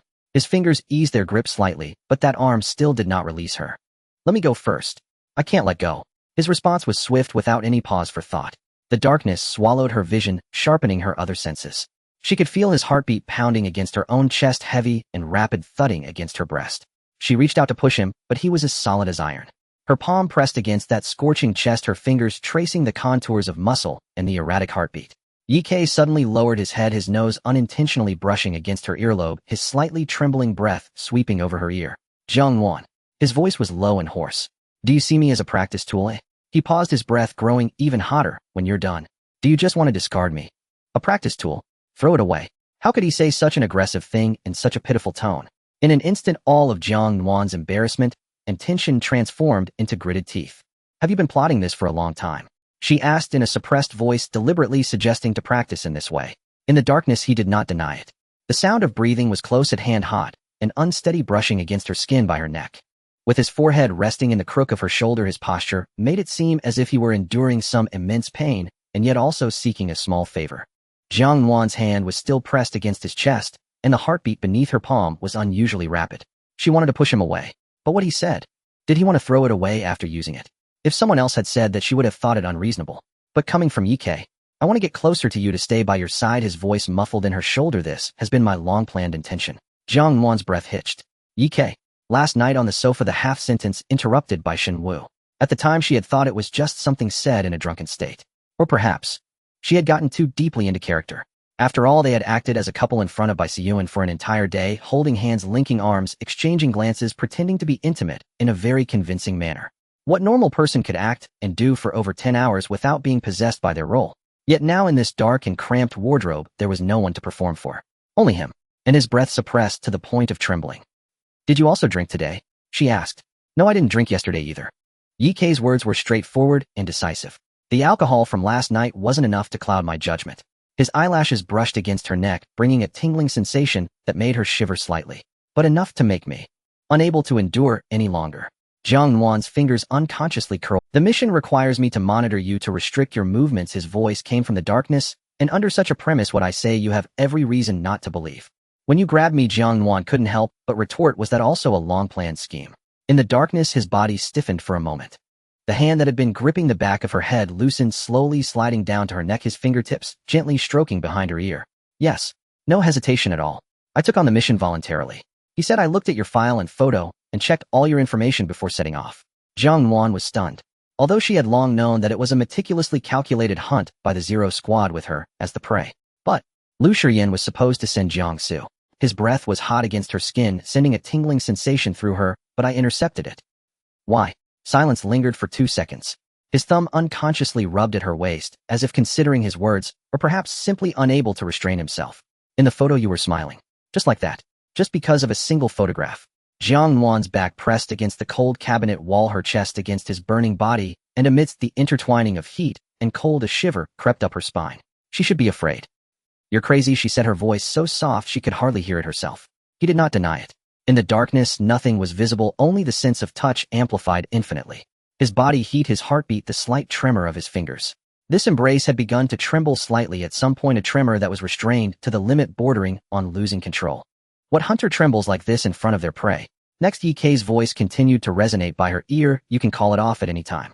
His posture was an undeniable invasion, yet he returned the choice to her. Whether it was the thin air in the wardrobe or the heat radiating from him, Jiang Nuan felt her body starting to heat up, her breathing becoming increasingly difficult. K laid his intentions bare. He was the hunter, the monitor, the one who dragged her into conflict. He was also the one who saved her from peril with a gunshot in the tunnel, the one who tucked her in at night, and the one who trembled before her revealing his cards. She did not respond to his confession, but in the extreme darkness and silence she nodded. In that instant she felt K's entire body tense up. Then his arms around her waist tightened again, one hand sliding from her cheek to the back of her head, his large palm cradling her nape and drawing her closer. The scorching heat enveloped her completely. Later she could not remember when she started to tremble, only knowing that his forehead was pressed against hers, their breaths fragmented, crashing against her lips heavier and heavier. In the darkness there were no points of reference, no light, no sound, no time. Only the heartbeat in his chest pounding heavily into her body, like the only real thing in this crazy world. Jiang Nuan in a daze felt a chill on her wrist. The unique coldness of metal slowly adhered, tightening around her wrist in circles. Her consciousness had not fully resurfaced, yet her body had already stiffened. Her fingers instinctively curled. Could it be? The cramped, damp, temporary shelter from that rainy night, the brief sounds of clinking chains, and the suffocating feeling of being locked together and unable to escape surged back all at once. That temperature, she still remembered it to this day. Every time she turned over, she would be pulled back like a silent reminder. You cannot escape. She hadn't done anything. Even in that cramped, dark wardrobe, she had been tossed around so much that she couldn't even, still enduring time and again. After all this, why should she still? The feeling of grievance wrapped around her faster than the metal circle on her wrist. She groggily opened her eyes. Her vision blurred for a moment before slowly coming into focus. Right in front of her was K's face. He sat at the edge of the bed, half turned towards her. One hand steadily and gently supported her wrist while the other was putting on a bracelet. The silver chain was extremely thin, with each link polished to a smooth roundness cold against her skin. In the middle of the chain was a very small gray-blue stone. Its material was indiscernible, but it faintly shimmered in the dim light. Jiang Nuan stared at the chain for 2 seconds. Then she looked at K. He must have noticed she was awake. His movements did not pause as the silver clasp closed with a soft sound. The dark hue in his originally calm black eyes shifted slightly, and his fingers lingered on her wrist for an extra second. Then he let go. Awake. Jiang Nuan was still staring, the grievance from earlier still unprocessed. K looked at her, his lips were pursed, his eyes slightly red, and he was curled up in the blanket, revealing only half of his face. His gaze darkened. Without speaking, he lifted his hand to cover her head. His palm slowly glided through her hair from her forehead to behind her ear, the touch gentle, like soothing a startled small animal. Jiang Nuan blinked. Had she just shown her emotions too openly? What is this thing, she asked hoarsely, and shrank defensive item. K explained as he handed her a cup of water. Jiang Nuan took it and sipped a few times, feeling her throat ease a little. It forms an absolute defense shield when activated, capable of withstanding a lethal strike of any level. Her fingers paused for a moment. Strength. Having stayed at the base for so long, she had some understanding of the item grading system. Crank consumables were standard issue, rank required points for exchange, and a rank was a reward for advanced missions. She wanted to reach out and touch the gray-blue stone, but as she moved her finger, K lowered his gaze, watching her movements. After that rainy night, I went to the black market. He spoke casually, as if it were just a passing mention. Jiang Nuan's fingers froze midair. That rainy night. She remembered the thing on her wrist, and remembered crying in the middle of the night, resting her forehead on his shoulder. He had sought this item since then. Had he been thinking about how to exchange it for something else since that day? Jiang Nuan's throat moved slightly, a question almost escaping her lips. She swallowed hard. She couldn't say it. She couldn't think that everything could just be moved on from because of a bracelet. She couldn't forget the essence of that kindness just because the hunter offered a bit of goodwill to the prey. But her fingers uncontrollably brushed lightly against the gray-blue stone. The metal felt cool, yet perfectly adhered. Srank items. Must be expensive, right? K glanced at her. It's all right. His nonchalant tone was excessive. What did he sacrifice for this chain? How many points had he overdrawn? How many bonuses from high-risk missions had he invested? Or had he exchanged it for something else? Her gaze fell on his profile. He showed no intention of explaining, nor did he seem to want to take credit for the bracelet. Just those 2 sentences. After the rainy night, Jiang Nuan slightly raised her right hand. The silver links were thin, and a streak of orange-eared light squeezed through the curtain gap, landing perfectly on her wrist, turning the silver chain a light golden hue. The setting sun. Wait a minute. The setting sun. She had returned to this room in the morning. After that, she had practiced with K on the sofa. Then she had been stuffed into the wardrobe. She didn't want to recall what happened next. But the point was, did this day simply pass by in the wardrobe? As rationality returned, the protests from all over her body followed. She wanted to turn her head to check the time on the bedside table, but as she moved, ugh, a sharp pain shot through her neck. Not just her neck, but her waist, legs, and even her fingers felt achingly soft from overuse. In that wardrobe, where even turning around was difficult, the darkness amplified all the senses, those scorching breaths, the racing heartbeat. Jiang Nuan's face instantly flushed. She turned her head and shot a fierce glare at the culprit beside her. If looks could kill, Ye would have been sliced into sashimi by now. Receiving her harmless glare, Ye not only felt no guilt, but the corner of his mouth also lifted slightly. He leaned closer, his warm large palm directly pressing against her neck. The rough pads of his fingers pressed against her sore muscles with just the right amount of force. "It's 5 o'clock, he said, massaging while announcing the time. Jiang Nuan squinted her eyes in comfort.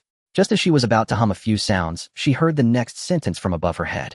Shen Wu came by once in the middle. Cough, cough, cough. Jiang Nuan nearly choked on her own saliva. She opened her eyes wide, disregarding the stiffness in her neck, and grabbed Ye wrist. He came? When I... Ye movements did not stop, and he wrapped her hand in his palm. At 4 in the afternoon. Jiang Nuan felt as if the sky had fallen. Don't be nervous. Ye noticed her stiffness and soothingly rubbed her hand. You were asleep at that time. Oh, I didn't let him in. He didn't say anything, right? Jiang Nuan asked hopelessly. He did, Ye replied expressionlessly. He asked me in the mental link if I needed help applying for work-related injury compensation. After all, high-intensity close combat is very exhausting. Jiang Nuan's face flushed instantly. I told him that if he talked more, I would let him experience what real close combat is like, Ye said in a flat tone. Jiang Nuan closed her eyes in despair. What difference does that make from directly admitting it? She suddenly opened her eyes, scanning the room quickly. There were no clothes scattered about as she had expected, and not a hint of ambiguous scent lingered in the air. He had cleaned up the scene. Even she had changed into a set of clean pajamas. Jiang Nuan breathed a sigh of relief. At least, even if Shen Wu came over, he would see a normal, decent bedroom with no traces of a crime scene. Relax. Shen Wu didn't need to look at the scene. He only needed to read her mind. Jiang Nuan gritted her teeth and even began to seriously consider a feasible plan when Shen Wu entered, cover his eyes with a black cloth. As long as Ye was there to cooperate, no matter how many sarcastic remarks Shen Wu had, he would probably have to accept this suggestion with delight, right? Jiang Nuan once again tried to bury her face in the pillow. Ye hand was firmly holding the back of her head, preventing her from succeeding. Let go, she said sulkily. Not letting go, his voice came down from above, deep and laced with a hint of amusement. Doing that will make your neck feel worse. One who had committed all the crimes continued to use that same hand to massage her neck, speaking in an unbelievably gentle tone, saying, not letting go. The culprit was pretending to be good.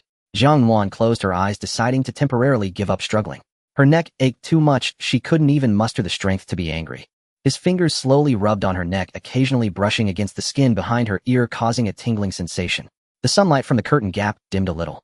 A silver chain had appeared on her wrist, so light that she could barely feel its presence. Yet it was indeed there, quietly pulsing with her heartbeat. Ye voice rang out again. Once you've rested, I'll call Shen Wu up. He paused. We have important matter by Si Yu and Song Huiqing, the newcomer Chen Pingyan, and that memory dream. These things were as if paused, completely disappearing from her mind in the past few hours. Now they were slowly returning. Jiang Nuan opened her eyes.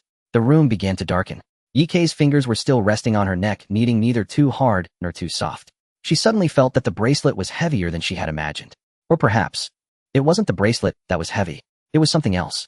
But it was hotter than the silver chain, far more valuable than shrank, quietly pressing against her wrist.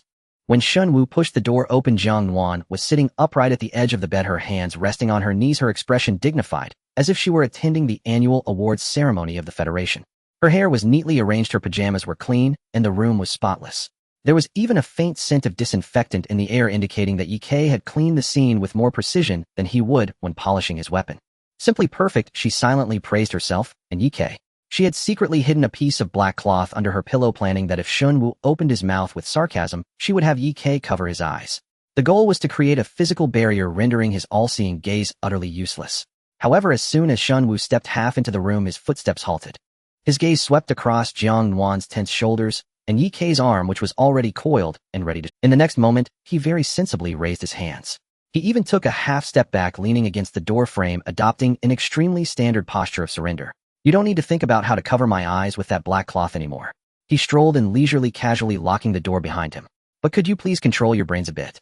You're really giving me a headache. I wasn't thinking about anything, Jiang Nuan quickly replied. Right? Shen Wu glanced at her expressionlessly. So the thought running through your mind of don't think about it, don't think about it, don't think about it, is just my hallucination. Jiang Nuan felt like the world might as well be destroyed. Shen Wu sat down on the sofa, crossing his legs. He did not immediately discuss the main topic, but instead evaluated Jiang Nuan and Yi Kei with a gaze akin to assessing a crime scene. There was a strange silence in the air. 2 seconds later, Shun Wu could no longer contain himself. "If you want to play escape room, next time please inform me in advance," he said expressionlessly. "I need to decide whether to speak up." Jiang Nuan coughed violently, having choked on her. "It's best if you cover your eyes." Yi Kei stood up and decisively picked up the black cloth.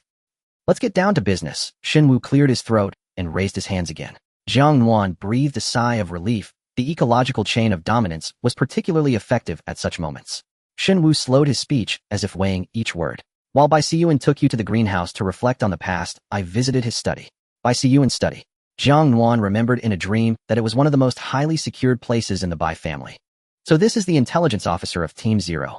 To speak of infiltrating the secret study of the top family, like going to the market to buy cabbage. Jiang Nuan recalled the composed smile Bai Siyuan had when he took her to the greenhouse. He thought he was in control of the situation, but someone had silently picked the lock behind him. "What did you discover inside?" Yi Kei asked in a deep voice. "A few very interesting things." Shun Wu's fingers lightly tapped on the armrest of the sofa. "First 2 lists. The first list is the recent goods dispatch list from the Bai family." He pulled out a thin sheet of paper from his pocket covered in his handwritten notes. "It's all the most premium rare herbs, high-level potions, and weapons that are not seen on the market." Shun Wu placed the paper on the table, his finger pointing to a number he had deliberately circled. "This column represents the total estimated value." Jiang Nuan glanced down. "So many zeros," Shin Wu said, "enough to buy half of Kanglan City." Looking at the various materials, there were some names she had never even heard of. But strangely, Shun Wu's voice grew solemn. "The address of the recipient is empty. I checked the recent logistics network of the Federation and several major families, and there were no records of any substantial receipt." "The black market?" Yi Kei frowned slightly, examining that list closely. "Or some underground organization that operates in the shadows?" Shin Wu nodded. "To consume such a large batch of goods and erase all logistical traces, the appetite and background of the other party must be considerable. But that's not the most interesting part," he continued. "The second list is for extremely confidential materials that were prepared to be delivered to the high levels of the Federation under the name of the Foundation aboard the White Whale." He looked at the two, his gaze growing heavy. "Cryogenic sleep chambers. What is that?" Jiang Nuan asked in confusion. "Is it that high-tech thing that freezes people and then unfreezes them?" In that moment, images flashed in her mind from the television before her transmigration. Liquid nitrogen tanks, ice blue lighting, and people inside with their eyes closed. A cliché trope from science fiction films, freezing those with terminal illnesses in liquid nitrogen, waiting for medical advancements to unfreeze and treat them after hundreds of years. Shun Wu shook his head. "If you're talking about those iron boxes that turn you into a popsicle to be thawed out after hundreds of years, those old geezers wouldn't be interested." The confidential document accompanying that list is codenamed Ouroboros. Ouroboros. Yi Kei repeated the word softly. His voice was low, but Jiang Nuan detected a hint of unusual weight. "That's right, devouring oneself in pursuit of eternity." Shen Wu's tone was flat without any ripples. "The core technology of these sleep chambers is the reshaping of cell telomeres and the reversal of functional decline, leaving behind a pile of academic jargon that is more hypnotic than the Federation's official announcements. In plain language, it means that those rulers who are already half-buried underground don't want to die." He paused. "They not only want to live, but also wish to turn back the clock, even pursue true immortality." Jiang Nuan gasped. Immortality. In the world before her transmigration, immortality was something written in myths and legends, a laughingstock in alchemy, and immortal novels a product of the wildest fantasies of science fiction writers. Yet here it was documented in a numbered confidential file marked with a code, budgeted, packaged, and ready to be traded. She suddenly felt a strong sense of absurdity wash over her, absurd enough to be almost nauseating. The refugees outside fight desperately over a single energy bar. Ordinary people labor like worker ants to build bases and transport goods, even dreaming of being swallowed by the forbidden zone. Shin Wu's voice was soft, yet it carried a bone-chilling coldness. "And those people are using tons of resources to have the Foundation research how to extend their lives indefinitely." No one spoke in the room. Jiang Nuan stared at the thin paper in Shun Wu's hand, unconsciously gripping her cold wrist. "The Bai family really is involved in both public and private business," she said hoarsely. "That's why Bai Siyuan could rise to power in the Bai family so quickly." Yi Kei added coldly. "He has a grip on everyone's weaknesses." "This is not all." Shin Wu interrupted them, his gaze becoming unusually serious. "In addition to these 2 lists, I also found a nautical chart at the bottom layer of his encrypted safe. An original nautical chart of the White Whale before its departure." The air in the room seemed to freeze for a moment. That nautical chart detailed the route of the White Whale as well as... Shin Wu paused as if weighing his words. "The movement trajectory of the restricted area." "Movement trajectory." Jiang Nuan's voice tightened. Wasn't this restricted area previously undiscovered? How could it still be predicted? She remembered that when Xian had said this when assigning tasks. Not a prediction. Ye Ke interjected, his voice low. He looked at Shen Wu, their eyes briefly meeting in the air. Shen Wu slightly nodded, as if confirming Ye Ke. It's empirical data. Ye Ke said someone had entered that sea area beforehand and marked the activity range and drift patterns of the restricted area. Such high-level intelligence does not come cheap. Shen Wu added, the people sent there have a high probability of not return. A chill crept up Jiang Nuan's back. Bai Siyuan stood among the roses, his hands steady and gentle as he trimmed the branches. That smile, juxtaposed with the current truth, felt like two conflicting layers. Jiang Nuan felt a heaviness in her chest. The sweet scent of roses in the greenhouse now turned into a suffocating feeling, choking her throat. He calculated everything. Shen Wu unveiled the last layer of paper. Before setting sail, Bai Siyuan had already calculated that the white whale would collide with the restricted area. It wasn't an accident. He deliberately brought the whole ship into the restricted area. The room fell silent. Everyone was processing the same fact, but didn't know which words to utter first. Bai Siyuan had voluntarily steered the ship into the restricted area. Images of the restricted area within the white whale flashed through her mind. The crew members occupied by monsters, blood everywhere, writhing tentacles in the thick fog, and that S-level medical bay that the monster in the restricted area desperately wanted to open. At that time, everyone thought that the restricted area was targeting Bai Siyuan in the medical bay. Even Team Zero deduced the puzzle theory with this logic. But what if? What if everything was designed by Bai Siyuan? It's not that the puzzle theory doesn't exist. Jiang Nuan murmured, the clues in her mind connecting, but rather that compared to obtaining the puzzle to complete himself, what Bai Siyuan took from the restricted area drove it mad. What it prioritized reclaiming was that thing. She couldn't guess what that thing was, but Jiang Nuan's breath quickened, and a layer of cold sweat broke out on her back. If it was just to retrieve something from the restricted area. Jiang Nuan's voice was somewhat unsteady. Why bring an entire cargo ship filled with top-secret supplies? Ye Ke looked at her, his gaze focused on the vivid expressions on her face as she analyzed calmly, his atoms, apple bobbing slightly. Because this is his double insurance. Jiang Nuan bit her lip, gradually sorting through the terrifying logic within. He calculated his current standing in the Bai family. They would never dare to easily abandon him. Once they discover he is in danger, they will surely spare no effort to rescue him. And for absolute certainty, he even risked an entire ship of top-secret supplies for the Federation. Jiang Nuan clenched her fingers. Himself plus this batch of goods. These two stakes combined are too heavy. So heavy that the Bai family wouldn't dare to entrust it to outsiders, fearing even a whisper of the news leaking or any damage to the supplies. Shen Wu looked at her, his eyes filled with admiration, urging her to continue. To satisfy the Federation and to maintain the Bai family's status. Jiang Nuan took a deep breath, feeling a panic in her chest. The Bai family will definitely handle the aftermath. Moreover, it will surely be the most core direct power holders of the Bai family who will go. Her fingers trembled. She suddenly recalled what Shen Wu had said to her on the first day she arrived at the Bai family through the mental link. The Bai family's main residence is surprisingly empty. The old man, Bai Siyuan's father, siblings, all are not. The only ones accessible are the butler and staff. Where did they go? To handle the aftermath of the supplies on that ship. To a place without the Bai family's tightly fortified defenses. To a dock far from the city, isolated and unsupported. Jiang Nuan felt the temperature in the room drop several degrees. Bai Siyuan had painstakingly set up such a large scheme. He even risked himself actively taking a ship of people into that death zone. He could not possibly be doing this just so that the high-ranking core power holders of the Bai family could go to the dock, feel the sea breeze, and check the cargo. This is a long-planned trap. A scheme targeting the core power of the entire Bai family. Suddenly, a memory dream flashed in her mind. A black hardcover notebook, the increasingly neat handwriting on the last few pages. And that line, in the future, I must eliminate all related people. At that time, she hadn't thought much about this sentence, believing it to be just the complaints of a disheartened youth. But if she connected all the clues from today, this related person might even include someone from the Bai family itself. She bit her lip hard. In the next, Ye Ke quietly placed his hand over hers, his palm dry and warm, securely enveloping her cold finger. Shen Wu's gaze paused on their intertwined hands. Then he quietly lowered his eyes, raising a hand to pinch the bridge of his nose, as if bearing some invisible, overwhelming weight. The pressure of his fingertips felt heavier than usual. The last ray of sunset outside sank down. The room was completely dark. Jiang Nuan stared at the gradually blurred window frame in the dusk, her mind repeatedly surging with the blank pages in the notebook. One after another. Nothing was written. It was as if for a long time something too heavy had happened, heavy enough that there was no strength left. She suddenly wanted to know what was hidden in those blank pages. What kind of events turned a gentle and patient youth in her memory into a madman who would stop at nothing to achieve his goals? She wanted to know even more. The phrase he wrote, eliminate all related people, what exactly did this related encompass? Now where had the process reached? Jiang Nuan's fingertips gradually grew colder. A belated question, one that should have surfaced much earlier, pierced her mind. She quickly recalled every day since she had come into contact with Bai Siyuan, the earrings that seemed suspicious, the room that Ye Kei had meticulously inspected, the daily meals and clothes, even the red rose handed to her in the greenhouse. All were clean. Nothing at all. A person who could meticulously calculate an entire white whale, even forcing the core blood relatives of the Bai family into a dead end. Why only bring her back, renovate the garden, and record her preferences? The last ray of sunset outside completely sank, and the room fell into darkness.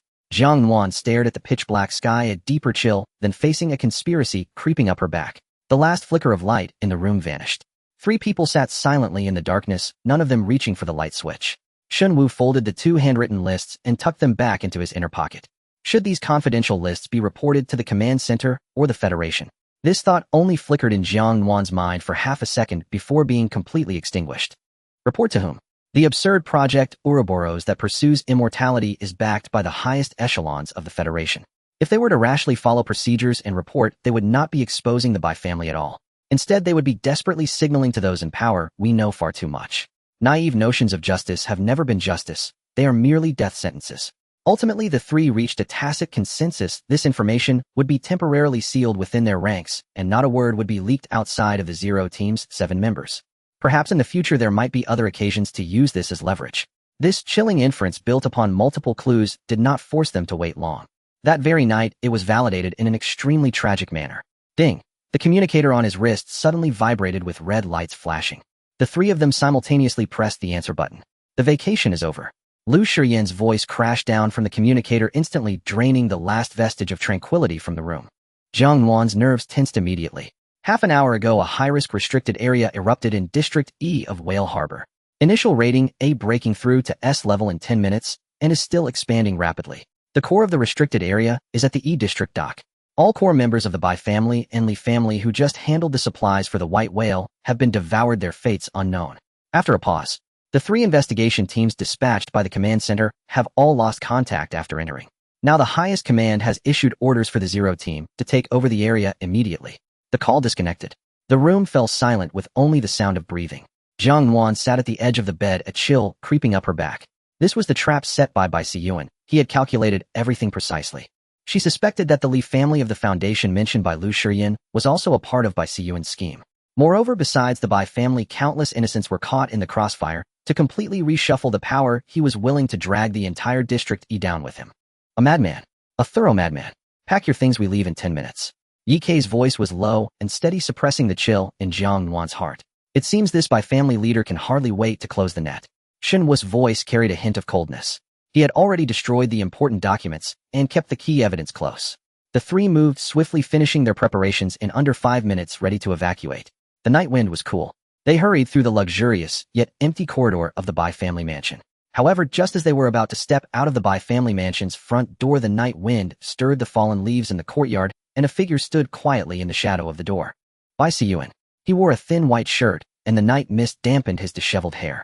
He stood there as if he had been waiting for a long time. Hearing the footsteps, he slowly turned around. The face that was usually gentle and composed was now marked by deep fatigue and sorrow. His eyes were even a bit red, and his shoulders were tense, as if he was struggling to suppress immense grief. Nuan. He spoke, his voice hoarse. Jiang Nuan's footsteps halted, and Ye Kei stepped forward slightly, discreetly shielding her at his side. I just received the news too. Bai Siyuan's gaze crossed Ye Kei's shoulder, landing on Jiang Nuan's face. Something happened in District EU, father uncles. They are all there. He paused and took a slow breath, his fingers tightening and then loosening. Nuan, the Zero Team is going to carry out a mission. I can't stop it. But you are different. His voice lowered. You must stay. I may have already lost those relatives. He paused again, his throat rolling with difficulty. I cannot lose my only sister again. Jiang Nuan's hands at her sides clenched slightly. She looked at Bai Siyuan's current appearance, pained and enduring, yet fragile, overlapping with the memory of the boy who once sheltered her from the rain in the refugee area. If she didn't know those things, if she hadn't seen that notebook, the sea chart, or deduced that cold and cruel serial, she might truly soften and look for ways to stay by his side. But she knew. So at this moment, looking into Bai Siyuan's reddened eyes, a chill surged within her heart. He is acting. Since you want to show off your acting skills, let's all join in. Jiang Nuan forcefully suppressed that chill, then stepped forward, tilting her head, her expression as sincere as possible. Brother. The moment she called out that name, her voice trembled slightly. Brother's family is also my family. She grasped Bai Siyuan's sleeve tightly, forcing out a few tears. I have to go. I want to help brother bring them back. Shen Wu's voice echoed in the mental link, carrying obvious glee. Jiang Nuan's eyes twitched. Cry a little louder. It would be better if you could squeeze a few drops of snot out too. Your acting could win Best Actress at the Federation Gala. Jiang Nuan maintained her composure, gritting her teeth, and the mental link shut up. No, just listen to your line from earlier. Brother's family is also my family. Shen Wu's voice sounded like he was holding back laughter. Isn't that a classic line from a melodramatic family drama before the apocalypse? Don't you think it's awkward when you say it? Ye Ke coldly remarked, as long as it works, that's all that matters. Shen Wu scoffed lightly, your filter is too thick, there's no saving you. Bai Siyuan stared at the righteous Jiang Nuan before him, seemingly stunned. He stared at her for a full half-minute. In that long half-minute, the perfect facade of pain, urgency, and vulnerability in his eyes gradually faded, replaced by a chilling calm. Then he suddenly smiled. It was an extremely gentle smile, even carrying a hint of indulgence. Alright, he did not stop her again, but slowly walked in front of Jiang Nuan. Jiang Nuan tensed up, and Ye Ke's eyes sharpened, his hand discreetly pressing against his waist. Bai Siyuan, however, seemed oblivious to everything around him. He leaned slightly, raised his hand, and tucked a strand of Jiang Nuan's hair behind her ear. His fingers were cool, brushing lightly against Jiang Nuan's earlobe, sending a slight shiver through her. His gaze swept over the silver earring on her ear, deepening his smile. Since Nuan wants to go, then go ahead. His voice was gentle, like coaxing a sulking child. Remember to come home. He took a step back, clearing the path to the door. He even thoughtfully escorted them to the armored SUV parked outside the Bai family gate. It went smoothly enough to make one uneasy. It wasn't until Ye Ke sat in the driver's seat and started the engine that Jiang Nuan finally let out a long sigh of relief. Just as Ye Ke was about to press the accelerator, a series of urgent knocks suddenly sounded from outside the car window. Bang, bang, bang. Ye Ke furrowed his brows slightly and lowered the car window halfway. Outside stood Chun Pingan, the newly appointed federal observer, panting, his hair tousled by the wind and his shirt half tucked into his pants. He gasped for breath, struggling to steady himself. I need to go back with you. Jiang Nuan looked at him through the car. At around 2 in the morning, a federal civilian observer, disheveled, rushed out to stop the vehicle. Ye Ke's gaze swept over Chun Pingan's face before glancing at Shen Wu. Shen Wu looked at Chun Pingan for 2 seconds and spoke through their mental link. He's fine. After a pause, he is really anxious, not pretending. My home is in Zone E of Whale Harbor City. Chun Pingan stood outside the car window, finally catching his breath, and said earnestly, my mother and grandmother are all there. I must go back. Ye Ke's hand rested on the steering wheel, his voice cold and firm. Team Zero is not responsible for taking civilian personnel on excursions. The implication was that his presence would only be a burden. I won't hold you back. Chun Pingan raised his hand. Ziz, a sharp crackle of electricity exploded in the night air. Above Chun Pingan's palm, a flickering arc of bluish electricity sprang to life. The arc was incredibly solid, illuminating the surrounding darkness for a brief moment. I am an 11 lightning ability user. Chun Pingan spoke sincerely. After I awakened, my family thought it was too dangerous to join an investigation team and insisted I go to the Federal Civilian Department. Although I lack practical combat experience, I can strike with precision and have ample destructive power. Take me along, and I can help. He paused and added, moreover, I am local. I can navigate Zone E with my eyes closed. Jiang Nuan watched the crackling arc of electricity in his hand, and then glanced at his flushed face from anxiety, understanding in her heart. No wonder he is named Pingan. In this perilous apocalypse, his parents named him that, and forced an 11 ability user into civilian work, hoping for nothing more than peace and safety. Get in the car. Ye Ke's voice came from the driver's seat. Chun Pingan's expression brightened. Thank you. Once we arrive, stay close to us. Ye Ke added before stepping on the accelerator, don't act alone. Chun Pingan swiftly opened the car door and climbed in, taking a seat in the passenger's side. After seating himself, he quickly straightened his clothes and pulled out a crumpled work manual from his pocket. Jiang Nuan looked at him in silence as he flipped through the manual in the bumpy armored vehicle, diligently tracing a line with his finger while muttering. Are you still memorizing the manual? Chun Pingan looked up with a serious expression. Chapter 7, Conduct Regulations for Non-Combat Personnel Accompanying Combat Units. I'm afraid I'll cause trouble later. Shen Wu turned his head to glance at him. You are quite honest. This was considered a high compliment coming from Shen Wu. Chun Pingan obediently acknowledged with a sound and continued to focus on his manual. Jiang Nuan leaned against the back of her seat, watching the blurred street scenery retreating rapidly outside. They were about to meet Lu Shiyan. Just thinking about the captain made her feel an inexplicable sense of nervousness. She instinctively raised her right hand and gently pressed her fingertip against the inner side of her left wrist through the fabric. There lay a subcutaneous tracking chip. Jiang Nuan felt a strange illusion. The tiny chip beneath her wrist seemed to be pulsating along with her heartbeat. Thump after thump, accompanied by an undeniable searing warmth. As if to remind her, he is waiting for her. The armored off-road vehicle sped along the desolate road. Jiang Nuan leaned against the back of her seat. The grand glass greenhouse of the Bai family by Siyuan's terrifying serial killer trap. All of it felt like a heavy boulder pressing on her nerves. Not to mention the tracking chip beneath her wrist seemed to be constantly pulsating. The tension that had been taut all night finally gave way to the low rumble of the armored vehicle's engine. Jiang Nuan's eyelids grew heavier, her head bobbing slightly with the bumps of the vehicle. Shenwu sitting beside her kept a subtle watch on her. As he watched her nod off like a sleepy little animal, her head swaying uncontrollably to the side, a faint shadow flickered in Shenwu's eyes. The wheels rolled over a stone, jostling the vehicle sharply, and Jiang Nuan's head slipped uncontrollably to the side. Instead of colliding with the cold, hard window, it fell into a cool neck nook. She drowsily attempted to sit up straight, but was gently pressed down by a hand on the back of her head. Shenwu slightly tilted his head, his chin brushing against her hair, and cradled her face, allowing her to lean deeper into his embrace. The warm and delicate touch miraculously soothed his agitation from the past few days. In the darkness, Shenwu turned his head slightly, casting his gaze down at the defenseless girl resting on his shoulder. The girl's breathing gradually became long and steady. Her warm breath seeped through the fabric, slowly penetrating Shenwu's skin. He felt like an unwilling observer forced to awaken, coldly watching her struggle for survival, witnessing her burgeoning feelings for Ye Kai tightly restrained by reason, and observing her instinctual shivers and reliance on Lu Shiyan. He was intensely enamored with the vibrant reality that radiated from her. Even if it was just in this swaying vehicle, he sought to steal a moment of possession.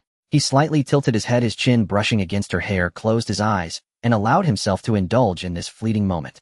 In the driver's seat, Ye Kai observed the entire scene through the rearview mirror. His fingers gripping the steering wheel tightened suddenly. The temperature in the vehicle seemed to drop a few degrees. Sitting in the passenger seat, Chen Pingan held his work manual, stiffly swallowed hard, and silently turned his face towards the car window, mentally reciting non-combat personnel conduct regulations. First rule, don't look at what you shouldn't. In the morning, the armored vehicle screeched to a halt at the boundary of Zone E. The immense inertia jolted Jiang Nuan awake, and she stiffly realized that nearly half of her body was embedded in Shenwu's embrace. I'm sorry. She sat up straight as if shocked. I don't know how I fell asleep. It's fine, Shenwu replied, seeing her flustered demeanor, his mood visibly improving. The voice in the mental link was low and laced with laughter. After all, you are much more obedient when you are asleep than when you are awake. She shot Shenwu a glare only to see him casually push the door open and get out. Outside the car, Ye Kai's tall figure stood against the morning light, his entire face shrouded in shadow. As Shenwu passed by him, he solemnly reminded in a voice only the two could hear, "In the Bai family, you are her boyfriend. But now the vacation is over." Ye Kai ignored him, striding closer to Jiang Nuan, who had just unbuckled her seatbelt and was preparing to get out. Looking at Ye Kai, who was suddenly closing, and she exclaimed, "Ye Kai, what's wrong?" Before she could finish her sentence, Ye Kai suddenly bent down. One strong hand went through her knee and the other hand firmly supported her back. Jiang Nuan felt a dizzying whirl. Ye Kai picked her up horizontally from the vehicle in an extremely forced. Jiang Nuan let out a short gasp and instinctively grasped the combat uniform on Ye Kai's chest. "Ye Kai, what are you doing? Put me down, I can walk by myself. I'm not incapable of walking." Ye Kai not only did not loosen his grip, but instead tightened his arms, holding her firmly against him, his voice cold and unyielding. "You are moving too slowly." Only after walking a distance did Ye Kai finally stop and set her down on the ground. The moment her feet touched, Jiang Nuan had just wanted to catch her breath and ease the tense atmosphere when her peripheral vision caught sight of a figure at the assembly point ahead. Tall, upright, clad in a black high-ranking commander's uniform, his side profile was cold and devoid of any expression. Lu Shiyan. He stood in the morning mist, speaking into a communicator, but those deep, unfathomable eyes were fixed on them. Jiang Nuan's shoulders stiffened instantly. Lu Shiyan stood a few steps away in the morning mist, clad in a sharply tailored high-end black command uniform, exuding an overwhelming sense of pressure. His gaze devoid of warmth rested upon her, and Ye Kai. In the distance, a heavy miasma formed above Area E, suffused with the energy of the Forbidden Zone. The roar of collapsing buildings, the tremor of the ground, and the piercing screams of survivors tore through the sky. Ye Kai did not release Jiang Nuan's hand, holding it firmly as they quickly approached Lu Shiyan, awaiting their mission. Jiang Nuan forced herself to calm down. This was not the time for internal conflicts. Shenwu entered from the side, with Chen Pingan moving at a leisurely pace. He appeared completely oblivious to the strange atmosphere, naturally positioning himself among the group, effectively blocking a significant portion of Lu Shiyan's view of Jiang Nuan. "You all arrived quite early," Shenwu said casually. He slightly turned, allowing Chen Pingan to step out from behind him. "This is the guide we picked up on the way." Chen Pingan, a federal rookie observer with a level lightning abilities. He is a local of Area E, familiar with the terrain, and his request is to rescue his family if it is convenient. His explanation was straightforward and concise, filled with useful information. Lu Shiyan's cold gaze fell upon Chen Pinggan, scrutinizing him with an imposing stare. After a mere second of assessment, Lu Shiyan withdrew his gaze and nodded slightly in approval. Then he raised his wrist and activated the tactical terminal. A deep blue beam illuminated the dim morning mist, swiftly projecting a three-dimensional holographic map of Area E. Let's discuss the current situation. Lu Shiyan's voice was calm, devoid of any emotional fluctuations. Our operation is divided into 2 steps. First, assist in evacuating survivors. Second, clear the core of the Forbidden Zone. The core of the Forbidden Zone is currently being temporarily suppressed by 3 investigative teams dispatched by the investigation department stationed at the center of Area E. Our primary task is evacuation. My fingers traced over the holographic projection, retrieving several key data points.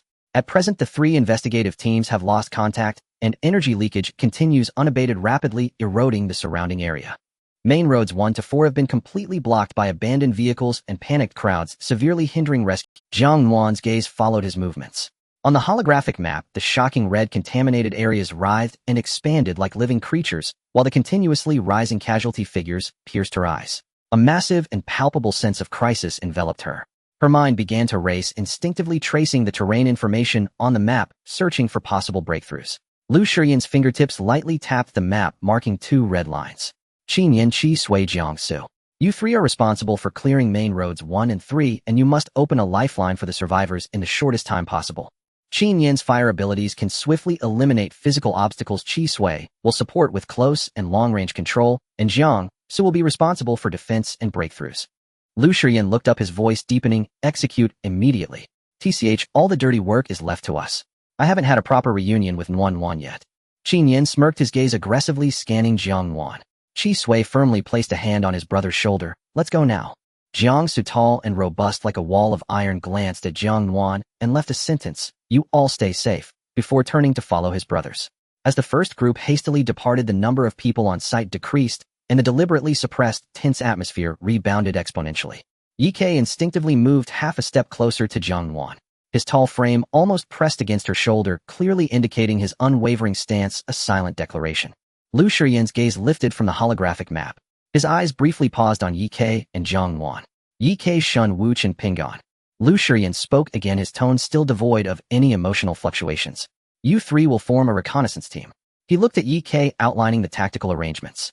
Ye Kei will lead the way and provide long-range sniper cover. Shen Wu will handle mental perception and gather intelligence over a wide area.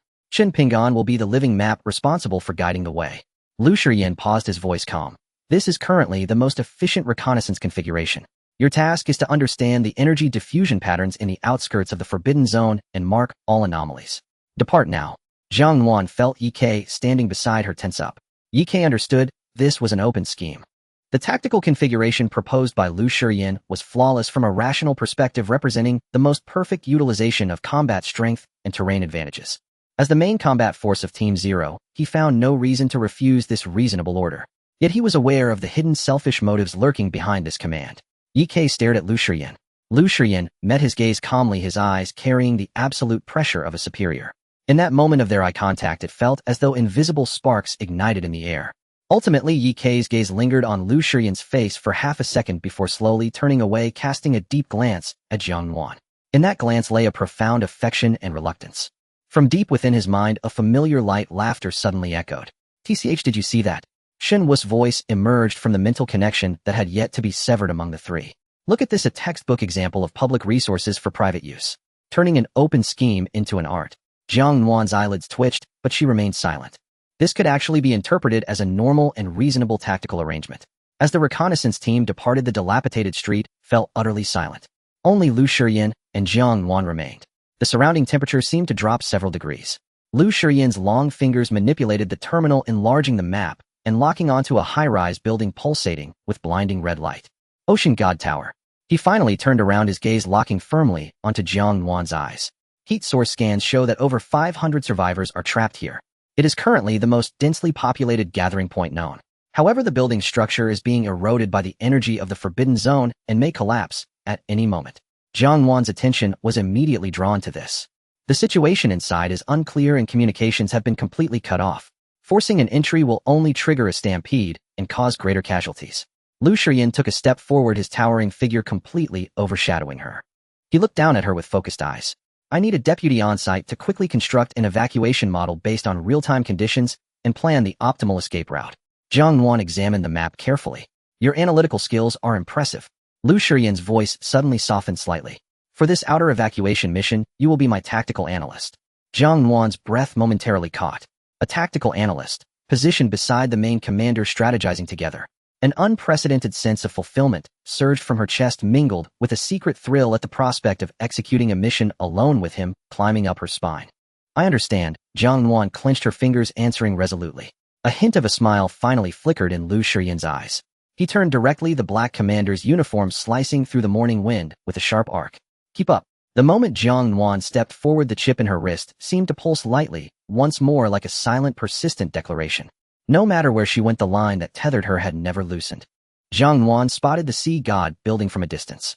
This colossal 15-story structure stood at the end of the street, shrouded in a grayish-white mist that coiled around its outer walls like a living creature. The walls were extensively peeling with debris, falling every few seconds, producing a dull thud. Before the apocalypse, it had been a comprehensive shopping mall. After the apocalypse, it was transformed into the core residential area of Zone E, with each floor subdivided into numerous living spaces. Now it was slowly and irreversibly tilting southeast. More disconcerting was the clear sound of hundreds of terrified and despairing screams echoing from within the building, mingled with hysterical cries penetrating even through the thick walls. Report, sir.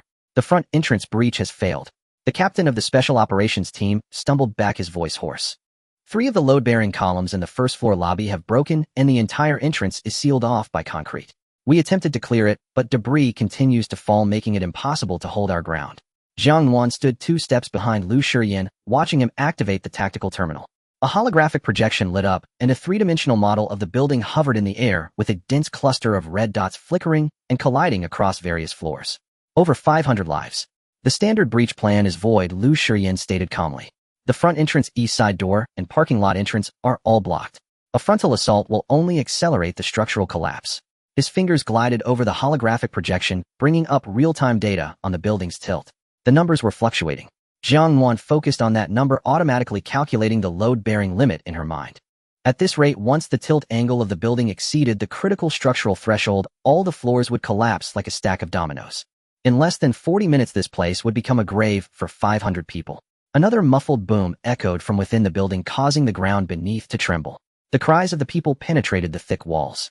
Her gaze fell on the holographic projection. Her brain began to race. 15 floors, over 500 heat sources scattered across different levels, with the main entrance completely destroyed. Wait. Jiang Nuan stared at the 3-dimensional cross-section, her gaze suddenly locking onto something. She saw the 2 heavy-duty freight elevator shafts preserved in the original structure of the mall. Before the apocalypse, the freight system of such large malls was independent of passenger elevators, possessing its own load-bearing structure and reinforced shaft walls.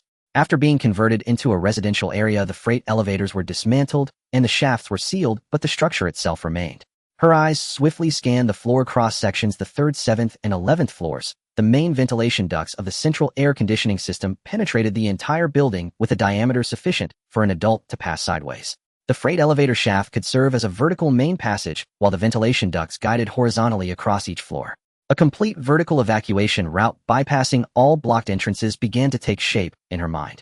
The freight elevator shafts, she spoke as she felt Lu Shiyan's gaze land on her face. It did not waver. The original structure of the mall has 2 heavy-duty freight elevator shafts, one on the east side and one on the south side. She pointed to the 2 locations on the 3-dimensional model. The shaft walls are independently reinforced structures separate from the main load-bearing system. Even if the main load-bearing columns are broken, the freight elevator shaft walls can still hold up in the short term. Her finger traced the floor cross-section.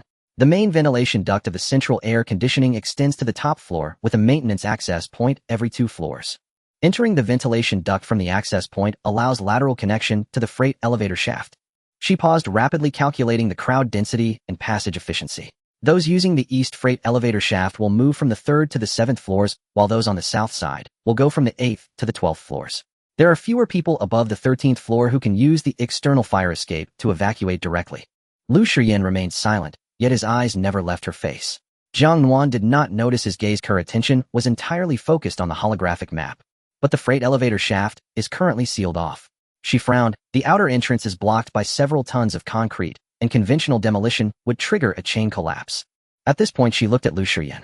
"He'll handle it," Lu Shiyan said. Jiang Nuan understood what he meant. Spatial cutting. to precisely cut and remove the tons of concrete blocking the entrance of the freight elevator shaft without triggering any structural chain reactions. The precision required for the use of this ability was extremely stringent. The margin of error could not exceed 10 centimeters, or it would damage the load-bearing structure of the shaft wall. After using it on the medical capsule aboard the white whale, his face had turned pale to the point he could barely stand. Jiang Nuan's lips moved, but in the end she refrained from saying any unnecessary words. Instead, she looked down at the projection, calmly reporting the coordinates and reminding, the safety line of the shaft wall is 15 centimeters from the outer edge of the blockage. Your cutting boundary must not exceed this distance. Lu Shiyan turned towards the east freight elevator shaft. There a large pile of concrete debris and twisted rebar sealed the entire entrance of the freight elevator shaft airtight. Jiang Nuan's gaze followed his silhouette as she watched him raise his right hand. Spatial cut. A faint hum resonated in the air. Then on the surface of the concrete mound, straight, silent silver lines appeared. The lines accurately cut along the outline, dividing the tons of blocking material into neat cubes exactly 15 centimeters away from the safety line of the shaft wall, without a single error. The cut concrete blocks floated for half a second before being displaced to the side by the spatial ability, gently landing, without causing any unnecessary vibrations. The entire process was clean and violent, precise to the point of being nearly insane. The Special Operations team members looked on in awe at this captain of Zero Squad. Among them were several experienced demolition experts who instantly flashed a desperate comparison in their minds. If it had been them, clearing the same volume of debris would require at least half a day for a small team, risking secondary collapses, consuming half a box of high-precision explosives, and still unable to guarantee no damage to the main structure. And he had simply raised his hand. An unreasonable absolute power. If such cutting were to be applied to a person. Several members of the Special Operations team shuddered and instinctively lowered their heads. Jiang Nuan rarely had the chance to see Lu Shiyan wield his spatial ability up close. It was as fluid as flowing water, as light as lifting a feather. Her heart felt as though it had been gently grasped by something. The entrance to the east freight elevator shaft opened. The dark shaft was exposed in the gray mist, and the air inside carried a heavy scent of dust, but the wall structure was intact with a vertical passage extending all the way to the top. Lu Shiyan then turned to the south side. Using the same technique with the same precision, the second entrance was cut open within 30 seconds. Lu Shiyan's voice rang out, "The passage is open, a Special Operations team proceed in." The members of the Special Operations team entered in single file. Feedback came through the communication channel. The maintenance access point of the ventilation duct on the 3rd floor has been opened. Successfully connected on the south side, 8th floor. The 3rd floor has begun evacuating. The first batch of survivors is entering the freight elevator shaft.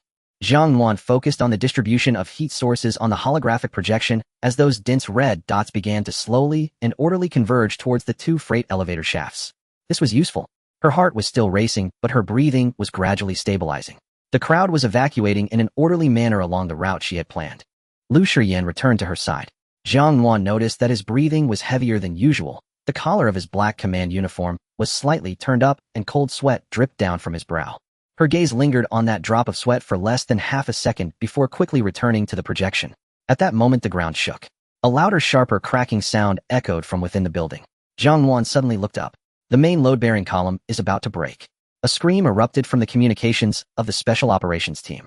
The main load-bearing column between the 9th and 12th floors is going to snap. Jiang Nuan's blood ran cold in an instant.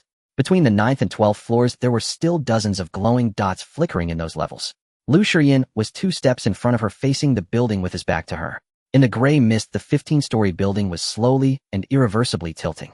The upper part above the 9th floor was obviously misaligned, with rubble falling like rain.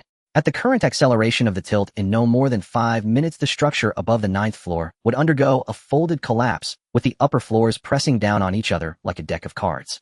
The rescue team couldn't go up and the survivors couldn't come down. It was a deadlock. Unless someone could forcibly hold up the structure of the building that was about to collapse. Jiang Nuan suddenly looked up at Lu Shiyan's back. The black uniform was half swallowed by the gray mist, but that back remained straight, silently declaring that he was the last barrier standing before everyone. He did not turn back, yet his voice came clearly, the fastest route from the 1st to the 9th floor. Lu Shiyan was going to enter the building that was about to collapse. Jiang Nuan did not waste a single second.